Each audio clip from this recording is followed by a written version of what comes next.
you're only 18 years old. Yet you have 3 sons who are 50 years old. Even your grandchildren are older than you. Even your great-grandchildren are only a few years younger than you. All because you mistakenly ate a red fruit, leading to your 50-year slumber. Upon waking up again, your wife had already passed away 10 years ago. At this moment, in the capital of Long Kingdom, the best sanatorium in the country, a hospital room is filled with people. Dad, you've finally woken up, a middle-aged man shouts at the person on the bed. Then 2 more middle-aged men shout, Dad. Uncles, are you mistaken?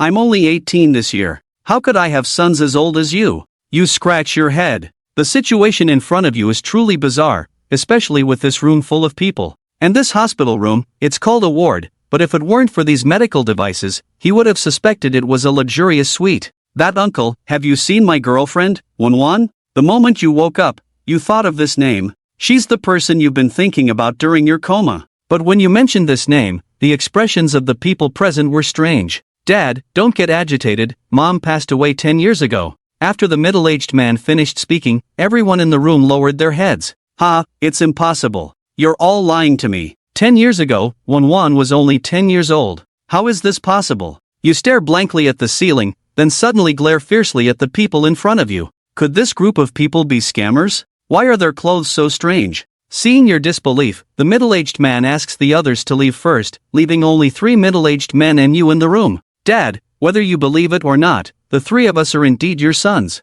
We are triplets. Our mother's name was Won, also known as Song-won. She passed away 10 years ago. Here is a photo of her and you. The middle-aged man speaks, takes out his phone, and shows you a photo. You take the phone, although curious about this rectangular box, but now concerned about your relationship with these 3 people in front of you. The photo was taken at the school gate, and the person standing inside is you with Won. What time is it now? Although you don't believe it, you still want to know what's going on. It is March 20th, 2023 now. So, I've been asleep for over 50 years. You say, handing the phone back to the middle-aged man. Your name is Su Chen, a freshman at Capital University. And the girl in the photo just now is Won, 2 years older than you, a junior student.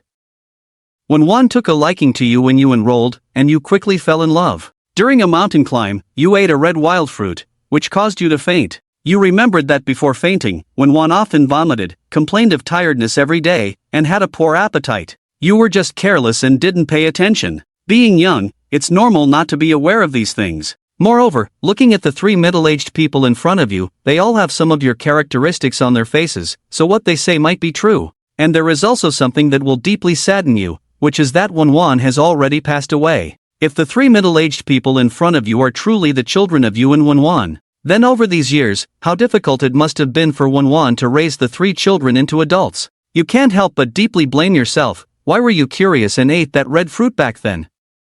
What are your names? You have accepted this, and now want to know about Won after you fell asleep. Dad, I'm called Song Ji-chung. I'm the eldest, I'm called Su Nyenjuan. I'm the second, my father named me Wenrugu. The one with the loudest voice is the one in military uniform, Wenrugu. This name doesn't match his military identity at all. The second one's name, no matter how you look at it, seems like a girl's name. But hearing this name, you can't help but think that the names of the second and third must have been chosen by Won. As for the eldest's name, it doesn't feel like it came from Won, and to be surnamed Song, by the way, the eldest mentioned that Won was called Song-won, so this one should have been chosen by the elders on the Song family side. Can you tell me about your mother? Let me tell you, speaking is the eldest, Song Ji-chung, who is also the most steady among the 3, even though they are triplets and the same age, but Song Ji-chung has always been very steady since childhood. In Song Ji-chung's account, he mentioned that his name was chosen by Won's father. The Song family only has this one daughter, and when Won returned to the Song family, she was already over 4 months pregnant. The risk of abortion was high, but eventually, under Won's earnest pleading, she successfully gave birth to triplets. The Song family used their wealth to specially build a building for you to maintain your physical functions. The names of the second and third sons were chosen by Won. Wen is the surname of Won's mother. As for Won, she passed away 10 years ago due to deep sorrow and distress. After hearing what the eldest said, you regret why you didn't wake up earlier. And then there are your 3 sons, all seemingly extraordinary. The eldest, Song Ji-chung, is now the head of the entire Song family. The Song family is mainly involved in politics. You feel that your eldest son should hold a high position, at least equivalent to a mayor. The second son, Su Nyenjuan, is now known as the richest man in Longwa and can be said to be the wealthiest person in Longwa currently. The third son, Wenrugu, is now the youngest commander of a military region in Longwa, stationed in the southwest for a long time. You never imagined that each of your 3 sons would be prominent figures, but it seems unrelated to you. Whether as Wenwan's husband or the father of these 3, you have not fulfilled your duties and responsibilities. How is my family? You suddenly remembered the incident of fainting at the Su family, which must have scared the family. Grandpa and Grandma have both passed away, Su Nyenjuan said in a low voice. In old second's account, you learned why the 3 sons have different surnames. Eldest son Song Jiqing entered the Song family genealogy, second son Su Nyenjuan entered the Su family genealogy. As for the third son, Wenrugu, now represents the influence of Grandma Wenwan's family.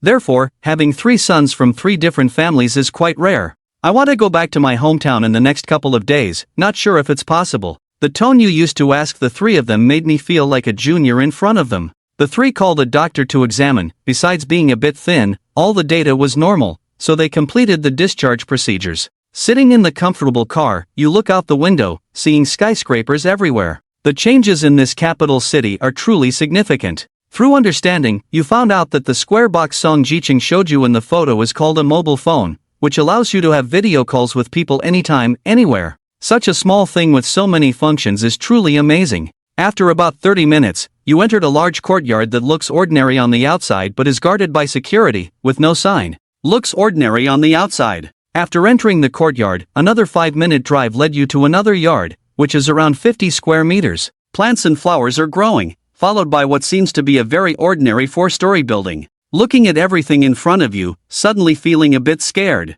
You feel out of place in this society, especially knowing you will soon face a large group of people. Unsure of how to approach them, wondering if you should prepare red envelopes, but currently, you have no money, causing a dilemma. Dinner will take a bit more time. To avoid any awkwardness, Song Jiqing thought of arranging a room first. You followed Song Jiqing to the 3rd floor and opened a room. Inside, everything is neatly arranged as if someone still lives here. You entered the room, where the vanity table is filled with gentle photos. Some with him and you, some of just her. There are also photos of Wenwan with 3 children. Looking at these photos, you can sense the sorrow hidden in Wenwan's eyes. Before mother passed away, she said to keep this room as it is until you wake up. Song Jiqing also gets emotional at the sight. Entering this room reminds me of that gentle mother, the one who rarely smiled. But in the previous photos, Wenwan was someone who loved to smile, with a very sweet smile. Thank you, you can go ahead with your work. Call me when it's time to eat. You sat on the chair in front of the vanity table, then turned to Song Jiqing.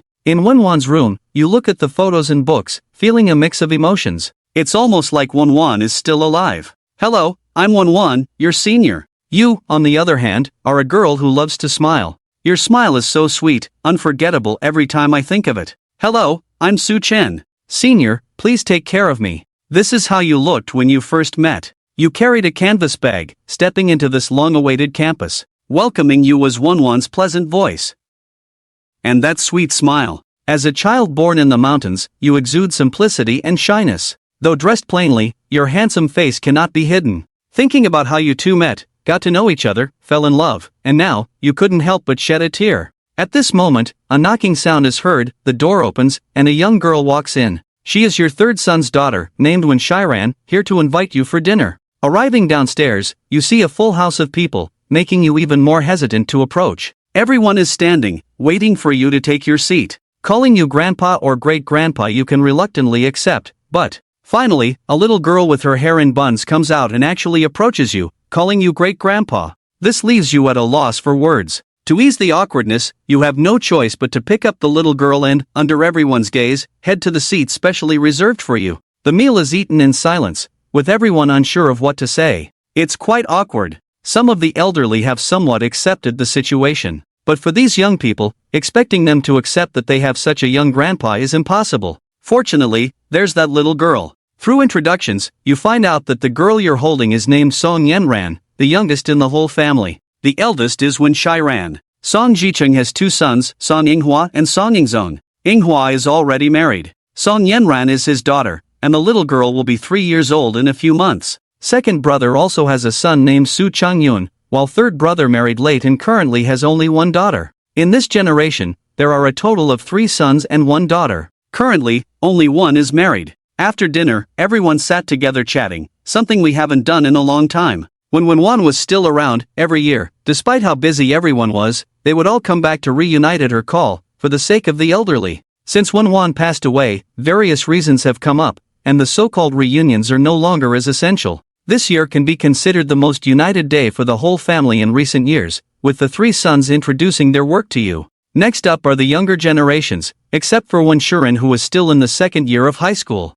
The rest are all working, with Inghua gaining experience locally. Ingzong is currently working under third brother. As for Su Chanyun, he has opened an internet company focusing on new media and venturing into the entertainment industry. After hearing you all speak, I feel even more remorseful. I haven't fulfilled my duties as a father. Thank you for still recognizing me, you said sincerely. I know there is some awkwardness between us. After all, I still think I'm 18, while you three brothers already have gray hair. You can see the resemblance to your mother Wenwan and me, so go ahead and call me that. But what about your children? It must be hard for them to call me grandpa. I still don't know my future path. Tomorrow, I want to visit Wenwan's grave, then go stroll around the university. The day after tomorrow, I'll return to our hometown. I am unfamiliar with this society now, so I need you to help me buy tickets. By the way, who handled my parents' affairs back then? Grandpa and Grandma have passed away. It was arranged by Mother herself. Ling Yanjuan said softly, he is afraid of upsetting you. After all, the three brothers noticed that the young father in front of them seems emotionally fragile. To this young father, his three brothers may be strangers for now. Thank you, Shicheng. I will rest tonight in the room before your mother's. Sorry for the trouble. You sense the sorrow. Waking up from a nap, your loved one has already passed away, and your parents too. Yet suddenly surrounded by a large family, but this home is one he cannot blend into, at least for now. I want to go out for a walk. Don't follow me. I know the way back. I won't leave this compound. You suddenly stand up and walk out the gate. For a moment, no one knew what to say. But little Song Yenran followed your steps and also went out. I'll look after Grandpa, so don't worry. The little girl's voice is soothing, making everyone breathe a sigh of relief. You step out of the courtyard of this building, feeling lost. Where can you go? Saying you're going out, but in fact, you don't know what to say to them. So walking out is the best choice. Close your eyes, and you can actually sense the fluctuations in the air. You keenly feel that your 50-year slumber is definitely not as simple as it seems. In your mind, there's always a sense of something missing. Grandpa, wait for me, I'll show you the way. The voice of Son Yenran echoed from behind. You turned around and saw a little kid running towards you. It's none other than Son Yenran, holding a phone in her hand. Slow down, be careful not to fall. You quickly went up to pick up the little one, and the two of you walked slowly like that. The little one is very talkative. Along the way, she chattered away, introducing you to this courtyard. Occasionally, she would meet acquaintances, and the little girl would chat with them very familiarly. You, on the other hand, seemed more reserved. The two of you arrived at a pavilion, a place to rest. Son Yenran took out her phone and was teaching you how to use it. This thing called a phone is indeed very convenient. Unintentionally, both of you got absorbed in it. Cough, the little girl coughed involuntarily, which made you snap out of the phone. What's wrong? Why did you suddenly cough? Are you catching a cold? You asked with concern. Grandpa. It's nothing, Grandpa. The little girl coughed until her face turned red. You took Son Yenran's pulse, and at the moment you closed your eyes, you could clearly feel the unusual pulse of Son Yenran. She's sick, but why did she get better on her own? However, you picked up Song Yenran and headed home. Back at home, you asked everyone else to rest and left only Song Jicheng. Then you asked, does Yenran have any congenital diseases? And where is Yenran's mother? Why didn't I see her? Song Jicheng sighed. In fact, there were things he didn't want to tell himself, especially the young man, his father, but he didn't expect it to be noticed. I didn't expect Dad, you could see it. Ranran has congenital asthma, and is also weak and sickly. As for his mother, she is now in the hospital in a vegetative state. Can I know? You asked tentatively, looking at Song Jicheng. It seems there is a difficulty. After hesitating for a moment, Song Jicheng decided to tell you. Then he took you to the study, where the two of you sat down, and Song Jicheng poured tea for you. This matter was also left behind by Song Jia. In a family like the Song family, having one or two enemies is normal. Moreover, my current position is on the hit lists of certain countries. I belong to the strong faction, so naturally, I have incurred the hatred of some people. If they can't harm me, they target the younger generation. Ranran's mother fell into the water when she was about to give birth, got scared, and now she is paralyzed in bed after giving birth to Ranran. Song Jicheng spoke in a low voice, sharing some details, but he didn't mention who did it. I feel it's actually useless, it just makes you worry. After all, I can't help, especially since you currently can't support yourself. This is also why the three children had different surnames at first. It explains why you are currently listed under Sun Nianjuan's household registration. If you were arranged in the Song family, you would be in great danger. You listened silently to Song Jicheng's narration, lost in thought for a long time before finally speaking. Is it not the right time for me to wake up? Dad, please don't say that. Your recovery has always been Mom's wish, as well as ours. It's not a matter of timing. Song Jicheng quickly added. Protecting you is a small matter for Song Jicheng. When he heard you say that, he knew you misunderstood his intentions. Thank you all. You have worked hard all these years. Rest assured, I will leave after seeing your mother tomorrow. I want to go back to studying. I don't know if you can help arrange it. Sure, take a look. Where would you like to go to college? No, I want to start from high school. After all, it's been so long, I can't remember many things in knowledge. You waved your hand. Going back to Capital University doesn't make sense anymore. One person is already gone, going back will only add to the sorrow. Alright, I'll discuss with Lao-san tomorrow and arrange it as soon as possible. Then the two of them chatted again. Mainly about Song Jia and Wenwan. Although Wenwan's parents are very angry, there is nothing they can do. You did not abandon your wife and child. The coma was not something you wanted, it was beyond your control. Moreover, the current Song family is one of the top families. I used to think it was just at the level of a mayor. Who would have thought that this son in front of us is not just worldly, but the son of the capital, one step away from entering that sacred place. Back in the warm room, you lay on the bed thinking about what Song Jicheng said. You also understand that your identity is not ideal. There is danger from outside the Song family, which could also affect the family's unity. As a child from the mountains in the countryside, I never thought of soaring to great heights like a phoenix, even when I was admitted to the Capital University. Tossing and turning in bed unable to sleep, you got up and slowly sat down at the dressing table. Imagining how gentle he looks sitting here at the dressing table, he must not be happy. He must be trying to wake himself up and raise 3 children. He must be tired. In the photos, his smile seems so forced. You are now Wenwan's boyfriend, no more fooling around. You vaguely remember being cornered by Wenwan in the boys' dorm, her announcing her sovereignty. The sound of her voice still echoes in your ears. Give us a smile, don't look so serious. You don't like taking photos, your whole body stiffens every time. Wenwan always manages to make you laugh and relax. Thinking about the warm scenes between the two of you, tears unexpectedly fell without you noticing. It's all your fault. If you weren't so stubbornly curious, this wouldn't have happened. But you are also puzzled. Where did your consciousness go during these over 50 years of slumber? Because now you are still a young man, everything feels as if you've just woken up.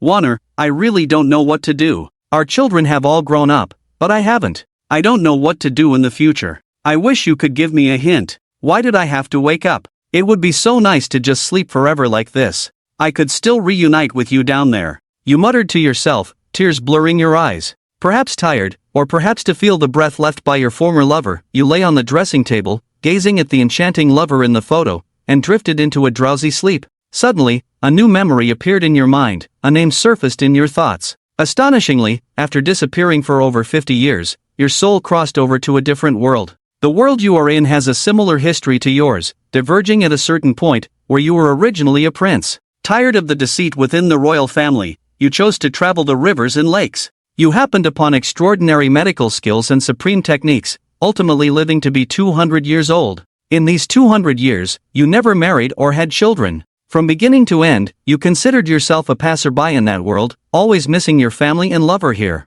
Recalling the red fruit from the past, he always felt an invisible force guiding him, leading him to that different world. In that world, you were just a newborn baby. Life in the palace was smooth sailing originally, with many officials supporting the king and queen, favoring the designated future heir. However, your own brother was scheming to kill you. You were never meant for the throne, so you left the palace, traveled around, and by chance acquired medical skills and martial arts. As memories from that world blend into your mind, you carried a lifetime of memories. Over there, you lived for over 200 years, with a rich life experience. At this moment, you feel like your mentality has aged, losing the youthful innocence you once had. You open your eyes, looking at the faintly brightening sky outside, reminiscing about the memories of your 200 years in the other world. You are filled with mixed emotions, enriched by these 200 years of experience. When facing your children and grandchildren, you won't feel as constrained. Moreover, you perfectly inherited the medical skills and martial arts from the other world. No wonder you could diagnose Xiao Ranran. It seems your awakening was too quick, and your memories couldn't catch up with your soul. The future seems very uncertain. What's the point of living alone? You thought about ending your life. If you died too, would you be able to meet Wanwan? Just then, Song Jicheng called you downstairs for a meal. After eating, Song Jicheng handed you a wooden box, saying it was left by Wanwan before she left, in case you woke up one day to play cards. I'm full now. Boss, make arrangements later. I want to go see your mom. You took the box back upstairs to the warm room. Nervously, you opened the box to find letters inside. The letter on top seemed old. Taking it out, you saw to the one I love the most written on the envelope. You fool, Suchen, why did you have to eat that fruit? Now, I have given birth to triplets. They are all healthy, but you can't see them. It's been a year, you big fool, you still haven't woken up. You won't be able to see how adorable our son is. There are many more behind, all filled with Wanwan's gentle words. Reading these letters, it's as if Wanwan is speaking to you by your side. After reading each one, you'll see the total count, a whole 40 letters. The date written on each letter is the day you fell into a coma. Looking at the letters covering the dressing table, you feel a mix of emotions. You thought your 200 years of longing were so long. But after reading these 40 letters, you feel that Wanwan has had it even harder. There's a knock on the door, you wipe away your tears. It must be the eldest coming up to see you. After all, you've been in here for over an hour. Song Jicheng walks in, seeing your appearance, he knows you've just cried. All the resentment towards you from before is blown away in an instant. The emotions between parents are mutual. Previously it was the mother missing the father, now the roles have reversed. Sorry for making you worry. Does he write these every year? You smile, looking contentedly at your eldest son. Every year, Mom would write a letter on the day you were in a coma, then go to your sickbed to read it to you, and finally put it in this box. Before, she always said she would wait for you to wake up and read it to you personally. However, in the years leading up to her passing, she may have sensed that she wouldn't live much longer, so she stopped writing. Song Jicheng was a little sad. He was the child who stayed by his mother's side the longest, so he understood her actions the best. Let's go. I want to go talk to him. You said you started to sort them out one by one, put them in the box, very carefully, as if doing something very sacred. Wanwan's grave is right next to his parents' grave. A group of 4 people, you and the 3 sons, no one else was called. First, you worshipped Wanwan's parents, feeling sorry for Wanwan, even more sorry for the elderly. You kowtowed 3 times at each grave, leaving blood marks on your forehead. Dad, you don't have to do this. So Nianjuan didn't expect that this young father would be so desperate. You stopped them. After the 3 of them kowtowed, they stood up and headed towards the warm grave, next to another grave. The 3 brothers were shocked. How could they forget about this? This grave is your ceremonial tomb. You looked with interest at the tombstone next to it, which had your deceased father's name written on it. The 3 brothers hurriedly explained. It's okay, you didn't do anything wrong. Let the former Su Chen accompany Wanwan. The reason for your change in attitude is because of seeing Wanwan in the last letter she wrote to you. Gentle words are all about waking up and living well, so since you don't want to die now, you must live well. Travel far and wide with a gentle will. After you finish the worship, wait for me at the door. Su Chen gently touched the graceful tombstone and spoke softly. The 3 of them quickly finished paying their respects and left together. They knew Su Chen needed this quiet and solitary environment.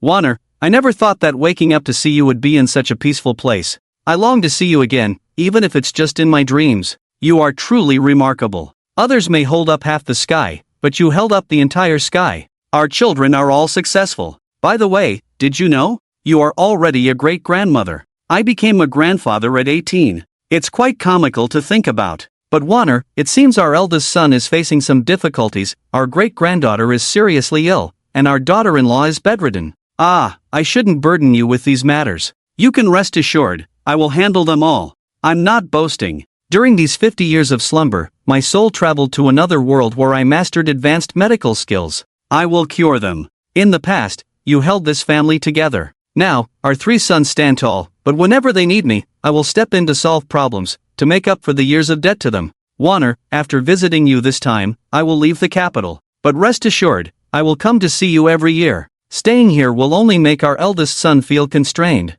It's better for me to leave. The world has changed too much, and I feel out of touch. This time, I will go back to studying and become a student again. As Su Chen spoke, he unexpectedly fell asleep leaning against the tombstone. This place made him feel particularly at ease, as if he could sense Wana right beside him. In the car at the entrance, the three of them were also discussing Su Chen's future arrangements. "Don't worry, I'll take care of it. Big brother is in a critical period now, and things are not peaceful on my end. I'll have Changyan handle it when the time comes. You can rest assured." After listening to his big brother, Su Nianjuan agreed without hesitation. After all, he shared the Su surname. "Big brother, should I send someone to protect the Song family, or should I have Manhwa and her daughter change their names and move to the second brother's place? This capital city is not peaceful." When Rugu furrowed his brow. Despite Song Jiqing's seemingly glorious appearance, he was also in danger at every step. He wanted to recall him, but the higher-ups would not agree, considering the well-known relationship between the Song and Wen families. "All right. By the way, little brother, did you notice any difference in Dad's behavior today compared to yesterday?" Song Jiqing agreed after a moment of thought. For descendants of these prominent families, if they didn't want to rely on the family, they would change their names to be self-reliant and avoid unnecessary trouble. "Actually, there is a difference. I can sense it. Our father might have martial arts skills. You both know that ever since I started learning martial arts with our great-grandfather, I can tell if someone has skills just by looking at them. Could it be a soul swap?" Su Nianjuan glanced out the window instinctively. "I doubt it. His genuine longing for mother cannot be faked. The soul should be the same. Perhaps, over these 50 years, in a place unknown to us, he experienced something, like a soul crossing in novels." Song Jiqing quickly vetoed the idea. If there had been a soul swap, his current behavior wouldn't make sense. "By the way, isn't it getting late? It's been over an hour." When Ruga checked his phone and then said to the two of them that Su Chen had been inside for over an hour without any movement. "Let's go check on him." The three of them got out of the car and entered the cemetery once more. From a distance, they saw Su Chen sleeping against Wanner's tombstone. As they approached, they noticed tears in Su Chen's eyes, wondering what had happened in his dreams. The three of them were not feeling great inside. Despite all of Su Chen's faults, his genuine feelings for Wan couldn't be faked. For this reason alone, the three of them felt obligated to support Su Chen. "Dad, wake up," Song Jiqing nudged Su Chen. Su Chen slowly opened his eyes, seeing the three of them looking at him with concern. He apologetically nodded at them, then turned away to wipe the tears from his eyes. "Let's go." Su Chen walked ahead without looking back. When he was asleep, Wan appeared in his dreams. She was smiling happily, bidding farewell to him. Perhaps this was Wan's obsession. Next, when Shiran and Su Chengyun took Su Chen to visit the capital university, Song Jiqing and the others couldn't appear in such public places. Arriving at the school gate, everything except the gate had changed. It was a place of memories with unfamiliar faces, evoking many emotions in Su Chen. As they entered the campus, it was just after the first afternoon class had ended, so many students were around. Su Chen's good looks were undeniable, and many people had their eyes on him. Su Chengyun and Wen Shiran were also attractive, drawing attention. Su Chen was approached by someone asking for his contact information, which he naturally didn't provide. After visiting a few places, only the small pavilion remained unchanged. Su Chen felt disinterested as the person he longed for was no longer there. Returning to the familiar yet strange place, Su Chen pondered the significance of revisiting a place where memories were all that remained. He looked back at the gate, realizing he might never return. Farewell. Su Chengyun bought Su Chen a lot of clothes. Despite looking younger, Su Chengyun insisted on choosing clothes for Su Chen. They ended up buying 6 outfits, and if Su Chen hadn't intervened, Wen Shiran would have continued shopping. The way they addressed each other left the store clerks puzzled. Was it a new trend to call a seemingly younger person grandpa? Performance art? Upon returning to Song's house near dinner time, Song Jiqing handed 2 cards and a phone to Su Chen. One card was Su Chen's ID card with Su Nianjuan's address, and the other was a bank card from his second brother with some money for daily expenses, the password being his mother's birthday. "Dad, this is your ID card processed this morning. You need it for travel and buying train or plane tickets. The other is a bank card from your second brother with some money for your expenses. The password is Mom's birthday," Song Jiqing explained. Many things in life had changed drastically, and Su Chen needed a proper explanation. "Thank you all for your hard work. When I return from our hometown, I'll go straight to my second brother's place. Can I still join the school now, or should I wait until September?" "If it's too troublesome, then September it is," Su Chen said, looking at the 2 cards in his hand, especially the exquisite bank card. He couldn't believe his eldest son would only have a small amount of money in it. Perhaps it held a substantial sum. Regarding school matters, he mentioned being placed in Wen Shiran's class, but since the school year had started, it was uncertain if he could be accommodated. That's why Su Chen had this conversation. If it wasn't possible, he would wait until September, and it didn't necessarily have to be the same class. The issue is not big. I can directly arrange for him to go to Shiran's school. Shiran is actually only 17 years old this year, studying in the second year of high school, and will be in the third year in the second half of the year.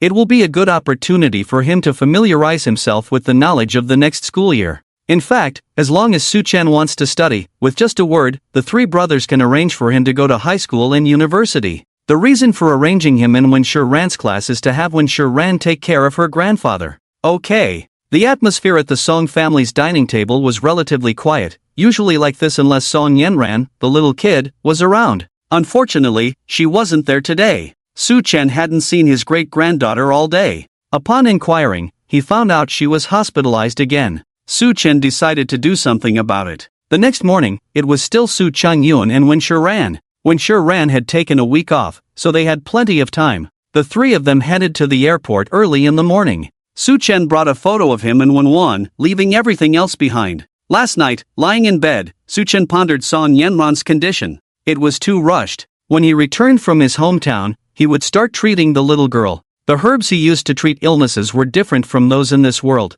and he wasn't sure if they would be effective. Nevertheless, he had to try them himself before using them on the little girl, and he also needed to go up the mountain to gather herbs. Su Chen's hometown was in a remote area of Province X. When he first went to the capital to attend university, he walked for half a day, then took a tractor to the town, followed by a bus to the city, and finally took a train for 7 days and nights to reach the capital. But now it was more convenient, a 2-hour flight. When they arrived at the airport, a car was already waiting for the three of them. Finally, Su Changyun asked the driver to leave, and he took the wheel. Whether in the capital or in this Anjiang city, changes happened quickly. According to the introduction by the two, now it only took a day to travel from Anjiang City to the capital by high-speed train. On the way in Anjiang City, Su Chen opened the car window, looking at the tall buildings and bustling streets outside, feeling a familiar yet strange sensation. An hour later, they arrived at Tianling Township, where the three of them got off to have a meal. Grandpa, the Su family village has merged with several other villages to form a larger village.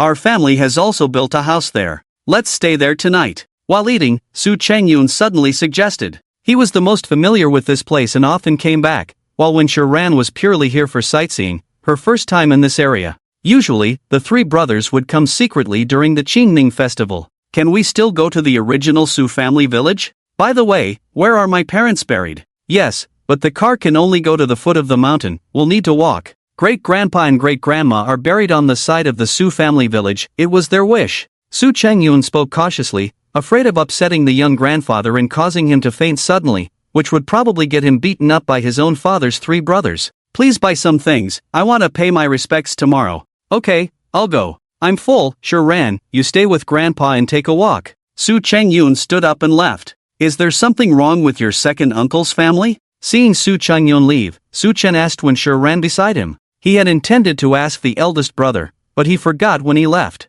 Ah, grandpa, you can even see that? That's amazing. Wen Shiran was surprised. Was the situation in the second uncle's family already so obvious? Then she told Su Chen about the situation in the Su Nenjuan family. Su Nenjuan's current wife was actually a second wife, as his first wife died in a car accident without receiving timely treatment. At that time, Su Nenjuan was busy with business and couldn't rush back immediately. 10-year-old Su Changyun felt a sense of alienation in his heart. His current wife, Lu Ting, only got together with him last year. Lu's family is in the business world and has only one daughter. Who knew she was widowed early with another daughter? Through the matchmaker's arrangement, they ended up together. After all, it was a second marriage, and both of them kept a low profile, which further fueled Su Changyun's resentment towards his father. Have you met that daughter? Can you get along with her? By the way, what is Changyun doing now? That sister is quite easy to get along with. You'll have a chance to meet her at Xin High. Ah, second brother is now doing his own thing, not living with the rest of the family.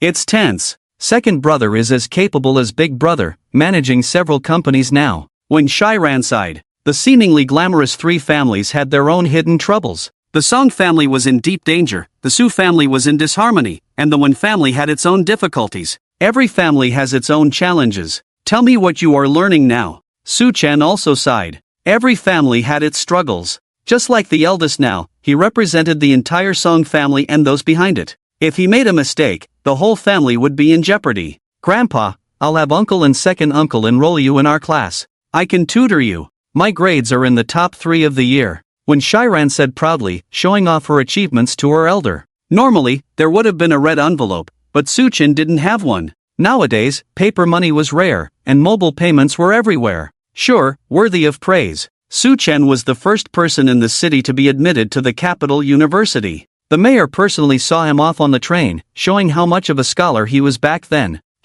Grandpa was amazing back then. Now we have to study Chinese, math, and a foreign language, then choose between arts and sciences. Arts include politics, history, and geography, while sciences cover physics, chemistry, and biology.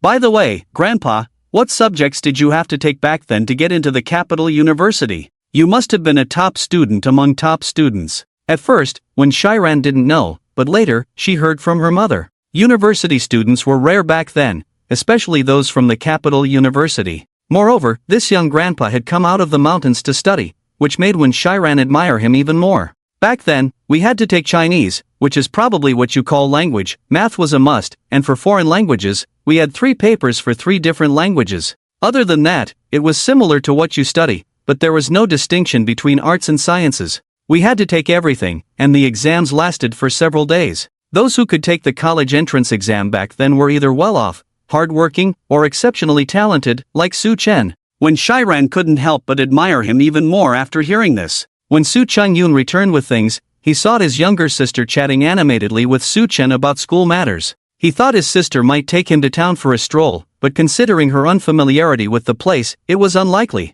Grandpa, let's go buy groceries. We'll stay in the village tonight. I didn't inform anyone from the Su family this time. Su Changyun was steady in his actions. If not for the conflict between father and son, Su Changyun would have taken over Su Nianjuan's company by now. Alright, let's go. While buying groceries, Su Chen once again felt the current prices firsthand. A bundle of vegetables cost almost 10 yuan, and a couple of pounds of meat were around 20 to 30 yuan. Back in the day, vegetables were priced by the fun, and meat only cost a few jiao. The 3 of them quickly bought the vegetables and drove straight to the relocated village. Along the way, Su Chen looked at the mountains outside the window and gradually became familiar with them. Other things could change, but the mountains, they remained constant. This road they were traveling on was the same road Su Chen took to school years ago. When Shiran was taking photos and chatting with someone, while Su Chen sat in the passenger seat with Su Changyun driving and telling him about the changes in the village. After about 40 minutes of driving, they saw a large village in the valley, Hachien village. The houses in the village were similar in style. Su Changyun explained that the government had relocated several remote villages here, leading to the current size of the village. Su Chen's previous Su family village was also part of the relocation, but unfortunately, his parents did not benefit from it. Later, Su Nianjuan returned to the village, bought land, and built a house for annual visits and ancestral worship. Su's relatives also lived there, but Su Nianjuan did not interact much with them. The house Su Nianjuan built was located near the mountainside in the village, 2 4-story buildings with a large courtyard that was regularly maintained. Today, someone was there to look after it. When the 3 of them got out of the car, they saw a woman sweeping leaves inside. Sister-in-law. Sister-in-law. Cheng Yun is back. It's been raining these days, so I came to check. Is this Shiran? I've seen the photos, didn't expect her to be so beautiful. Oh, who's this next to her? The woman, carrying a child, looked at Su Chen, feeling like she had seen him somewhere before. Hello, I'm Shiran's friend, Su Chen replied, realizing that Su Changyun and Wen Shiran didn't know how to introduce themselves. I see. Well, the quilts were aired out for you a few days ago. I'll head back now. How about coming over for dinner at my place tonight? No need, we've bought groceries. Alright, then I'll head back. Let me know if you need anything. The woman left. Su Changyun explained who she was. Su Chen's father had 2 brothers, and Su Chen had a cousin who was already married with a 10-year-old child when Su Chen went to college. The woman in front of them was Su Chen's nephew's wife, who should technically call Su Chen grandpa. They only had contact with this family now. When Su Chen's parents passed away, this family helped with the arrangements, so Su Nianjuan reciprocated by taking care of them in various ways. The 3 entered the house, which was very tidy, showing the caretaker's dedication. The siblings were at a loss because neither of them knew how to cook despite having bought groceries. I'll cook. You guys help with the vegetables. One person can start the fire, and another can assist me, Su Chen said with a smile. The 2 grandchildren were quite amusing. They were surprised to find a fireplace and firewood shed here. They used an electric rice cooker for cooking as there were no suitable tools for cooking over a fire. Su Changyun was tasked with starting the fire, while Wen Shiran assisted. Su Chen's cooking skills were proficient, whether in this world or the otherworldly realms. He enjoyed cooking for himself, not at the level of palace chefs, but at least a master level. Soon, the aroma of the first dish wafted out, enticing the siblings who were eager to taste it. Changyun, an elderly voice called from outside. It was already 5:30 in the afternoon, and darkness was setting in, but fortunately, there were lights in the courtyard. "It's Uncle Tang, I'll be right back," Su Changyun said to Su Chen, who was cooking. After Su Chengyun finished speaking, he went out. Su Chen could hear the conversation between the two outside. Soon, a man who looked to be in his 50s or 60s walked in. At that moment, Su Chen seemed to see his cousin's resemblance in him. It must be him, his nephew, Su Weijun. "Shiran is back too, you two are really something. You come back and don't even say hello. Come over to my place for dinner. Your eldest brother happens to be home too, let's have a drink together." Su Changyun arranged for the old man to sit down. Su Weijun jokingly scolded the two, showing that the two families were indeed close, otherwise Su Changyun wouldn't be so intimate with the other party. "Uncle, not today. I brought a classmate with me, and we've already cooked. We'll come to your place tomorrow night," Wen Shiran said beside him. "What's wrong with bringing a classmate? Your uncle's place won't run out of food. And how can you let guests cook?" Su Weijun laughed, his gaze falling on Su Chen who was cooking. It was quite impolite of the two younger ones to let the guest cook. "We don't distinguish that," Wen Shiran explained. "Ha, I understand, but studies are important now." Su Weijun seemed to have misunderstood, thinking Su Chen was Wen Shiran's boyfriend.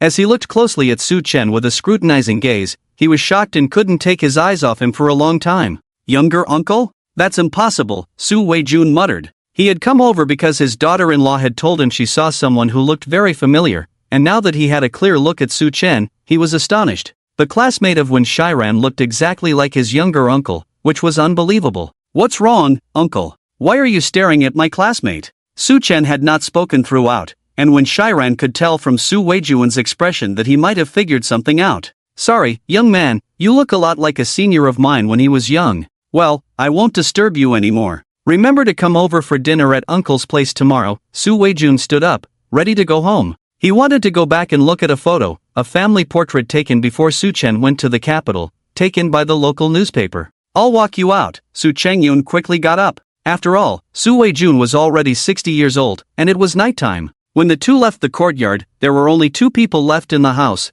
and no one spoke, only the sound of Su Chen cooking. "Grandpa, Uncle Tang seems to have recognized you." "So what? As long as I don't admit it, there's nothing to fear." If Su Chen hadn't integrated the memories of those 200 years, he might have called out the other person's name just now. But things were different now. With those 200 years of memories, he was an existence that couldn't be explained by science. To avoid trouble, it was better to play dumb. "Grandpa, about that." Su Changyun came back, feeling that Su Weijun might have already recognized him. "Don't worry, tomorrow we'll go to Su family village, then we'll leave. Besides, others will just think I look alike. They won't believe I am the same Su Chen from back then." Su Chen chuckled self-deprecatingly. 50 years had passed in a blink of an eye, and there were probably not many of the people who were alive back then left. Who would believe that he was the pride of the whole city back then? "Alright, you two don't think too much. Changyun, bring some incense paper out. I saw you bought firecrackers, you can set them off later." In rural areas, after many years of absence, it was customary to offer food when returning home, informing the ancestors that the unworthy descendants had returned. "Okay, Grandpa." Su Changyun and Wen Shiran didn't know about these things, but Su Chen, who grew up in the countryside since childhood, knew. Anyway, whatever this Grandpa said, the two of them would do. Listening to Grandpa's words was never wrong. Moreover, this Grandpa's way of speaking was not as naive as imagined, he was mature beyond his years. Su Chen took the incense paper given by Su Changyun, took out 6 sticks, lit them, first lit 3 at the door, then went back to the altar to insert the remaining 3 sticks. Su Changyun served a bowl of rice, which had its rules, only a spoonful was allowed. He brought a wine glass, a pair of chopsticks, and a bowl of stir-fried meat and vegetables. Next was burning the paper. Su Changyun and Wen Shiran followed Su Chen in burning the paper. Unfilial descendants, Su Chen, have returned. After completing this ritual, the three of them finally started their dinner for the night. Su Changyun was unsure if this grandpa drank alcohol, so he didn't prepare any. The three of them ate dryly, but surprisingly, their appetites were good. None of them stopped at just one bowl of rice. They felt a bit embarrassed towards the end.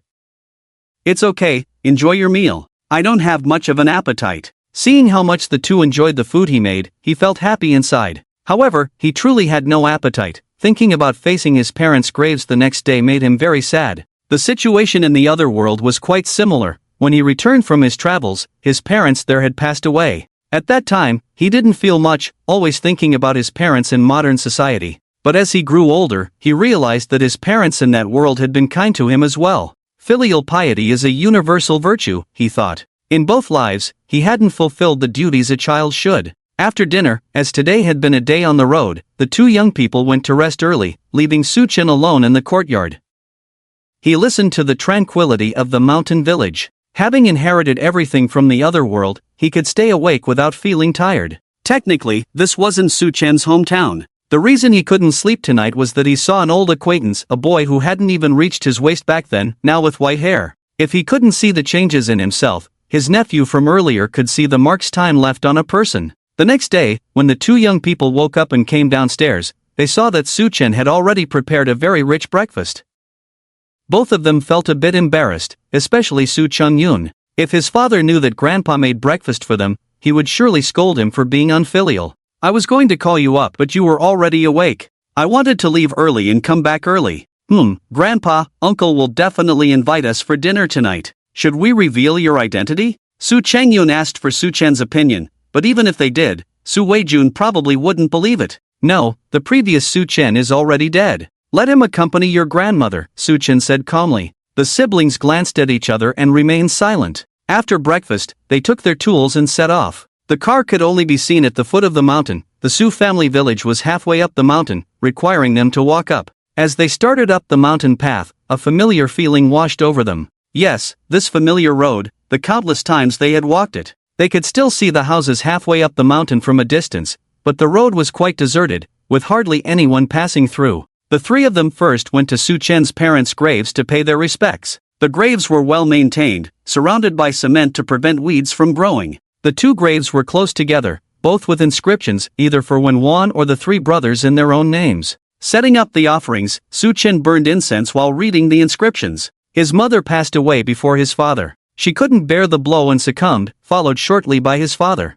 Ultimately, both their deaths were due to the overwhelming shock of being in a coma. It had been over 20 years since his parents passed away. After paying respects to his parents, the three of them headed to Su-chan's hometown, Su family village. The large stone at the village entrance was still there, although the pond nearby had less water than before. Su-chan and his childhood friends had countless memories of jumping into the pond from the big stone. There were two large pear trees at the village entrance, one had fallen, and the other was barely surviving. "You rest here, I'll take a walk," Su-chan said. Luckily, the weather was fine that day. If it rained, they would have arrived at Su family village completely soaked. "Alright, Grandpa 6, Su-chang-yoon and his sister were exhausted. They marveled at Grandpa's stamina, knowing they wouldn't have kept up with Su-chan if he hadn't waited for them. With a sickle in hand, Su-chan entered Su family village. The village had been abandoned for about 10 years, overgrown with weeds. Many houses had collapsed. Relying on memory, Su-chan found his family's former home, now in ruins with only a few mud walls remaining.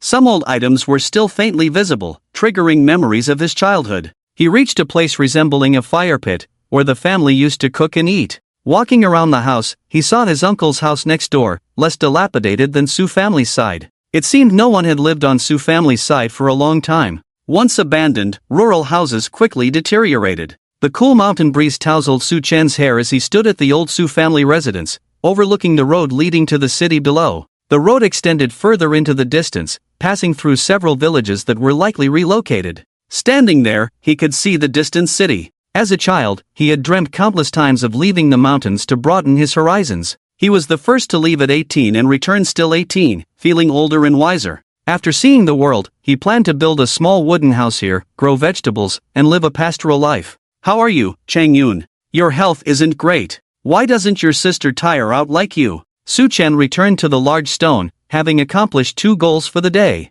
Now it was time to gather herbs. He couldn't help his sons politically or financially, but his medical skills could ensure their well-being. "Grandpa, my legs are weak now. Can we go back?" Chang-yoon had rested for a while and wasn't panting heavily anymore. It seemed he needed to exercise more to keep up with his grandfather. Why don't you two go back to the car? I'll explore the mountains, Su Chen suggested. Chang Yun was surprised that Su Chen wanted to venture into the mountains. The idea of the primitive forest was somewhat daunting. I need to gather some medicinal herbs. You two head back to the car, Su Chen said, waving them off as he prepared to head into the mountains. Grandpa, I want to go with you. I heard that there are many delicious things in the mountains during this season. Su Chen noticed that his granddaughter was energetic and adventurous, unlike her cousin Su Changyun, who seemed weaker in terms of physical strength, probably due to lack of exercise from sitting in the office all the time. Why are you going? It's very dangerous, Grandpa Su said sternly, but his granddaughter didn't seem like a delicate girl. She was indeed the child of the third son, so he let her go. Don't worry, Grandpa. I participated in jungle survival when I was 16. Unlike Changyun, who drinks and stays up late in the office all the time, I bet his body is worn out, Wen Shiran proudly said, taking a jab at Su Changyun. Upon hearing Wen Shiran's words, Grandpa Su quickly grabbed Su Changyun's hand, leaving Su Changyun puzzled. What was this grandpa up to? It seemed like some kind of traditional pulse diagnosis from the Dragon Kingdom's medical practice. Don't stay up late, be moderate in your activities. I'll give you 2 prescriptions when we get back. One is to make a pouch for you to carry, don't worry, it won't smell bad. The other is to drink once every 3 days. Tell me the results after a month. Grandpa Su quickly diagnosed Su Changyun's issue through pulse reading. Both were shocked. Could this young grandpa really have medical skills? Su Changyun had never mentioned that the Su family had a medical background. Was it something he learned during his slumber? Did that make them guinea pigs? Let's go. Stick close to me. When we were young, every time we went into the mountains, your great-grandfather would scold us. We would end up bleeding after his scolding. I strangely miss those times, Grandpa Su said to Wen Shiran, doubting Su Changyun's ability to keep up with his physical condition. Hee, Grandpa, what delicious things are in this mountain now? Wen Shiran followed Grandpa Su, looking around curiously. Well, there are March berries, very delicious. It's the season now. You can try some. When we come back, we'll bring some for your brother too. Be careful, the leaves and roots have thorns. Grandpa Su pointed to a bright red area and told Wen Shiran that March berries were a childhood snack that could make you full without wanting dinner. Okay, Wen Shiran happily picked a few and tasted them. Wow, delicious and sweet. She praised while eating. If it's tasty, eat more. But be careful, there might be stink bugs on them, and those bugs are very smelly, Grandpa Su warned as he searched for medicinal herbs. The mountains were indeed a treasure trove, providing herbs, wood, and fruits. Grandpa Su had already found several plants. Here, Grandpa, have some too. After eating about 10, Wen Shiran brought the berries she picked to Grandpa Su and handed them to him. Thank you. Grandpa Su took them and ate them, reminiscing about the first time he had them when his parents brought him to the mountains to gather firewood. Don't mention it, Grandpa. Why are you collecting herbs? Are you going to treat Changyun? Wen Shiran was full of curiosity about this young grandpa who was a top student 50 years ago and now seemed to be a healer. When Grandpa Su diagnosed Su Changyun earlier, she almost couldn't believe it. Su Changyun was known as a playboy in their circle, but he spent his own money, so many didn't dislike him. However, his health was poor, and Grandpa Su could see it at a glance, which was truly miraculous. No, after I prescribe the medicine for Changyun, he can go get it himself. It's usually available at any pharmacy. I did this for Xiao Ranran. Oh, and you must keep it a secret. Su Chen finished his March soak and continued to focus on finding herbs. Seeing Wen Shiran's curious expression, he had no choice but to tell the truth. What? Grandpa, you can cure Xiao Ranran? That's great. You have no idea, Uncle's family has been worried sick. Oh, and there's also sister-in-law, can you cure her too? Wen Shiran admired Grandpa even more, almost asking for his autograph. I don't know, I haven't seen her. Okay, you must keep this a secret. Okay, Wen Shiran promised eagerly. She became Su Chen's little tail, following him wherever he went, much to Su Chen's helplessness. Try this, it's very sweet. We call it tea soak or tea soak leaves. It's really delicious, even better than the March soak, which is a bit sour. They arrived at a tea tree with white and green fruits hanging from it. Su Chen picked a few and handed them to Wen Shiran. These were much more precious than the March soak, not easily found every year. Delicious, sweet and refreshing, Wen Shiran took them without hesitation, making a crisp sound as she ate. Su Chen almost gathered all the herbs he needed. Despite people moving away, the vegetation here had become even more lush. Su Chen's perception now extended at least 200 meters, sensing large wild animals in the mountains, possibly wild boars, the most common in these parts. When Su Chen was a child, if someone in the village caught a wild boar, it was a big celebration, like having meat for the new year.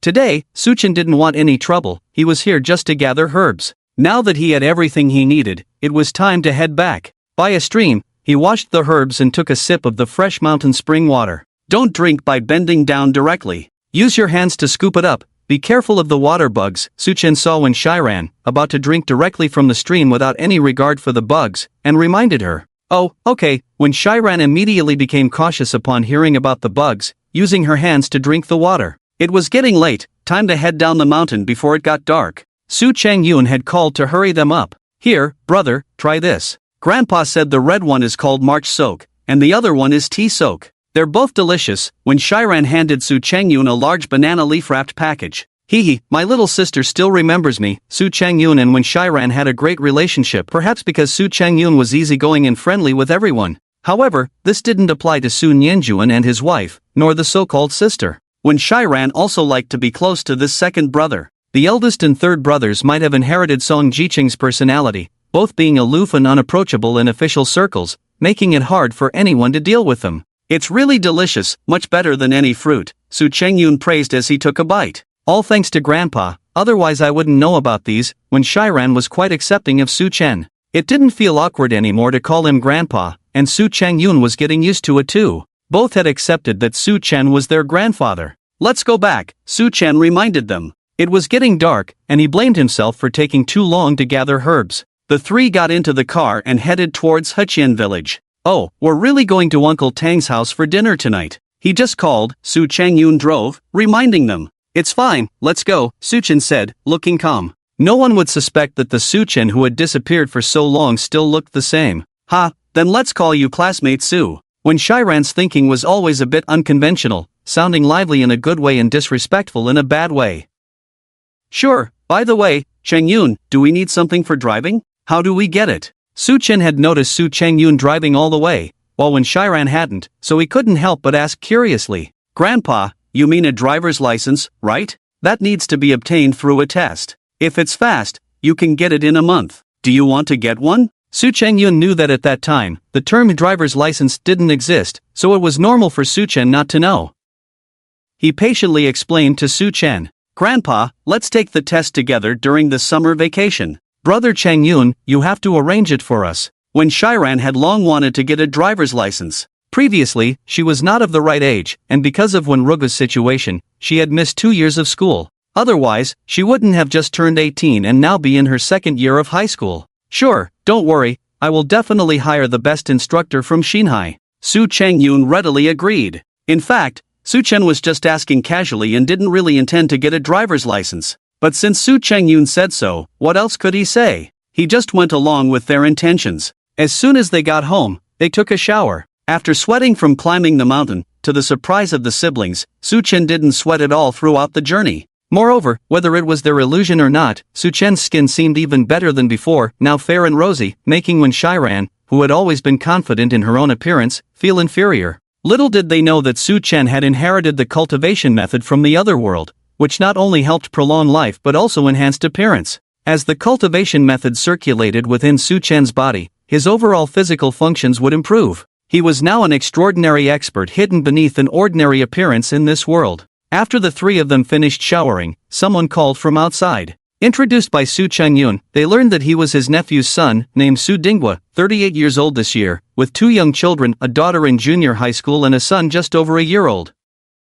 Su Weijun only had this one son. Big brother. Big brother. The siblings went out to greet the visitor. In fact, Su Dinghua was the real elder of this generation, considering his age. Let's go, let's have dinner. Oh, bring your classmate along too. Su Dinghua's skin was quite dark, probably from long hours of outdoor work, and his voice was full of vigor. Very hearty. Okay, Shiran, you go call your classmate and bring some things along. Su Changyun told Wen Shiran beside him. When Shiran quickly went inside and brought 2 boxes of supplements, while Su Chen followed with 2 bottles of good wine. You guys, just come over, and you bring things too. Later, my dad will scold me. I won't help you then. Su Dinghua shook his head, leading the way ahead. The 2 families were not too far apart, and after about 5 minutes of walking, they arrived. The Su family's house was similar to most houses in the village, with 2-story demolition houses. On the Su family's side, 2 additional rooms were built, one serving as a kitchen and the other as a storage room. Following Su Dinghua, the three entered the house. Su Changyun had been here before, so he was familiar with the place, while Su Chen was looking around. The house had acquired many new pieces of furniture and appliances in the past 2 years, indicating an improvement in their living standards. The house was very tidy, showing that the homeowner kept everything in order. Changyun and Shiran, come inside quickly. Xiaoya, go pour some tea. The one speaking was an elderly woman, most likely Su Weijuan's mother, a very kind old lady. Aunt, sorry to bother you. The siblings greeted quickly, and when Shiran handed the supplements to the old lady. At that moment, Su Weijun appeared, and Su Changyun handed him the wine. Bringing so many things, the ones your dad bought for the new year are all still here. Really, Su Weijun couldn't help but say seriously. Every time Su Nianjuan came back, he would bring a lot of things to the Su family. Hee, Su Changyun chuckled foolishly, not knowing how to respond to that. Soon, the three of them were seated in the main hall, with the food still on the table. It seemed that Su Weijun was the one who cooked, which was quite grand, as the elders were cooking. Su Chen had not said much all along. A girl served tea to the three of them. She should be Su Weijuan's granddaughter, Su Shi, who was in junior high school. The little girl was quite shy and ran off after serving the tea. When Shiran couldn't sit still, she stood up after a while and was soon drawn to a well-framed photo next to the ancestral altar in the hall. She saw Su Chen in the photo. Grandpa, Su classmate, when Shiran almost called him grandpa but managed to stop herself.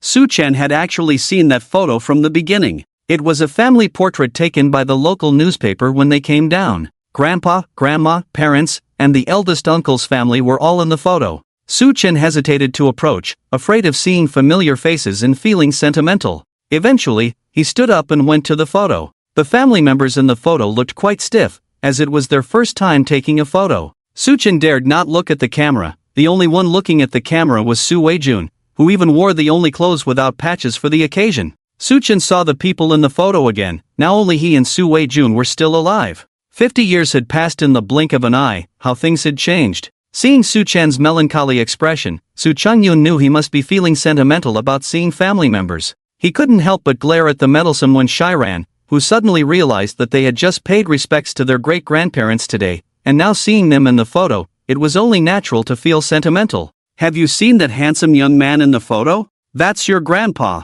Believe it or not, he really looks like you, but your grandpa used to work in the fields and go to school at the same time, so his skin was much darker. Su Weijuan's voice came, as if narrating the story behind the photo. Uncle, which one is you? When Shiran asked knowingly, actually trying to change the subject. Su Chen had returned to his seat. He spoke very little. I'm the little boy sitting in the middle on the ground. I had just come back from the mountain with my friends and was caught to take the photo. The sound of the camera was so loud at the time, it startled me, Su Weijun said with a smile. Come, let's eat. Over here, Su Weijun called the three to eat. Originally, he wanted his eldest granddaughter to stay and accompany them, but she was shy and ran off after serving the tea. For Su Weijun, these three sons of Su Chen were quite mysterious. He only saw them during Qingming in the new year, with the most contact being with Su Nianjuan. The other two, Song Jiqing and Wenrugu, seemed quite mysterious. He could recognize Wen Shiran mainly from the photo. The three of them sat at the table, filled with rural specialties. In the middle was a pot of stewed chicken, and there were also stir-fried bamboo shoots with preserved meat, sausage, and braised pork. It was a sumptuous spread, not just a simple meal. Uncle, you're too kind, preparing such a feast. When Shiran looked at the table full of delicious dishes, her eyes full of curiosity. She had never been to this village before and had never paid respects to her great-grandparents. Now, seeing the table full of delicious food, she was very curious. These are just some home-cooked dishes, not as good as in the city. Come, let's dig in. Su Weijun beckoned, and the other Su family members also joined the table, with Su Dinghua bringing a pot of hot rice wine. Changyun, how about a few drinks? What about you, Shiran, can you handle alcohol, Su classmate? Su Dinghua poured a glass for Su Changyun, then poured one for his father, looking at Su Chen sitting between the two siblings. He always felt strange about the way the siblings treated this young man, more like they were treating an elder. What would you like to drink? Still studying, Xiaoya will help you and your aunt and her classmates with serving the food.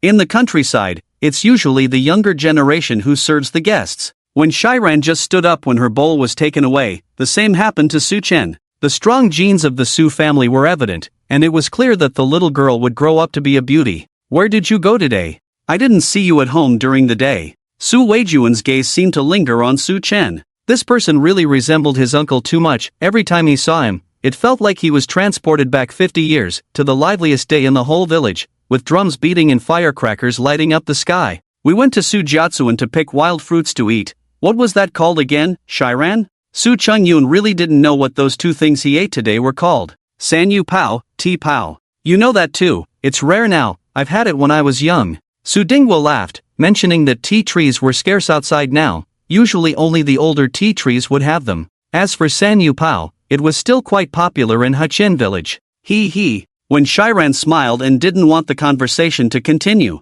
She didn't know about it, she knew the grandfather next to her. It's been a long time since I went back to that village, are the houses all collapsed now? Su Weijun, who came from that village, couldn't help but feel sentimental. Now only the mud walls are left. Su Changyun was very talkative, that was when Shiran's first impression. She knew that her second brother was a billionaire, but now he was sitting around the stove, eating farmhouse food and drinking rice wine, enjoying it immensely. This was something she had never expected, and she could tell that Su Changyun was really enjoying this feeling. As they ate and chatted, the conversation naturally turned to when Shiran's studies. When Shiran was modest, not mentioning that she was in the top 3 of her grade, just saying she was doing okay. Su Dingwa jokingly asked her to help Su Shi more, as she might not be adjusting well to junior high and her grades had dropped. The Su family always considered Su Chen as when Shiran's boyfriend, bringing him from their hometown. It was unreasonable to say he was just a regular classmate. Moreover, he was called over alone, but what was strange was that Su Changyun didn't say anything.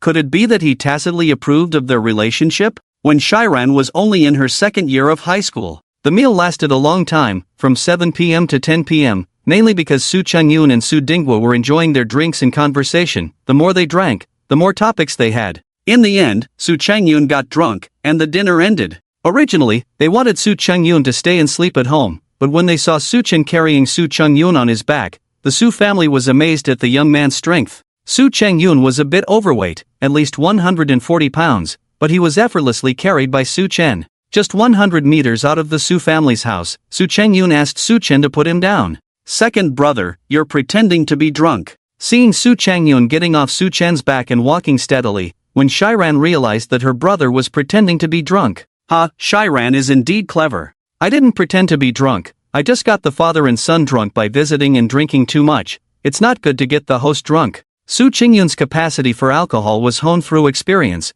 but he had a bit too much tonight, although he wasn't drunk. Grandpa, aren't you surprised at all? When Shiran saw Su Chen's calm demeanor, which was completely different from his appearance. What's surprising is that Chengyun is quite composed when he speaks. Do you think he's drunk? And you, brother, are quite sharp. Why else would the wine jug be in his hand without an empty cup each time? Shuchen exposed Zukenjian, these details couldn't escape his eyes. In fact, he felt like drinking tonight but decided against it. The hotel wasn't good, just like in the past. Getting drunk and blurting out one's thoughts might scare people.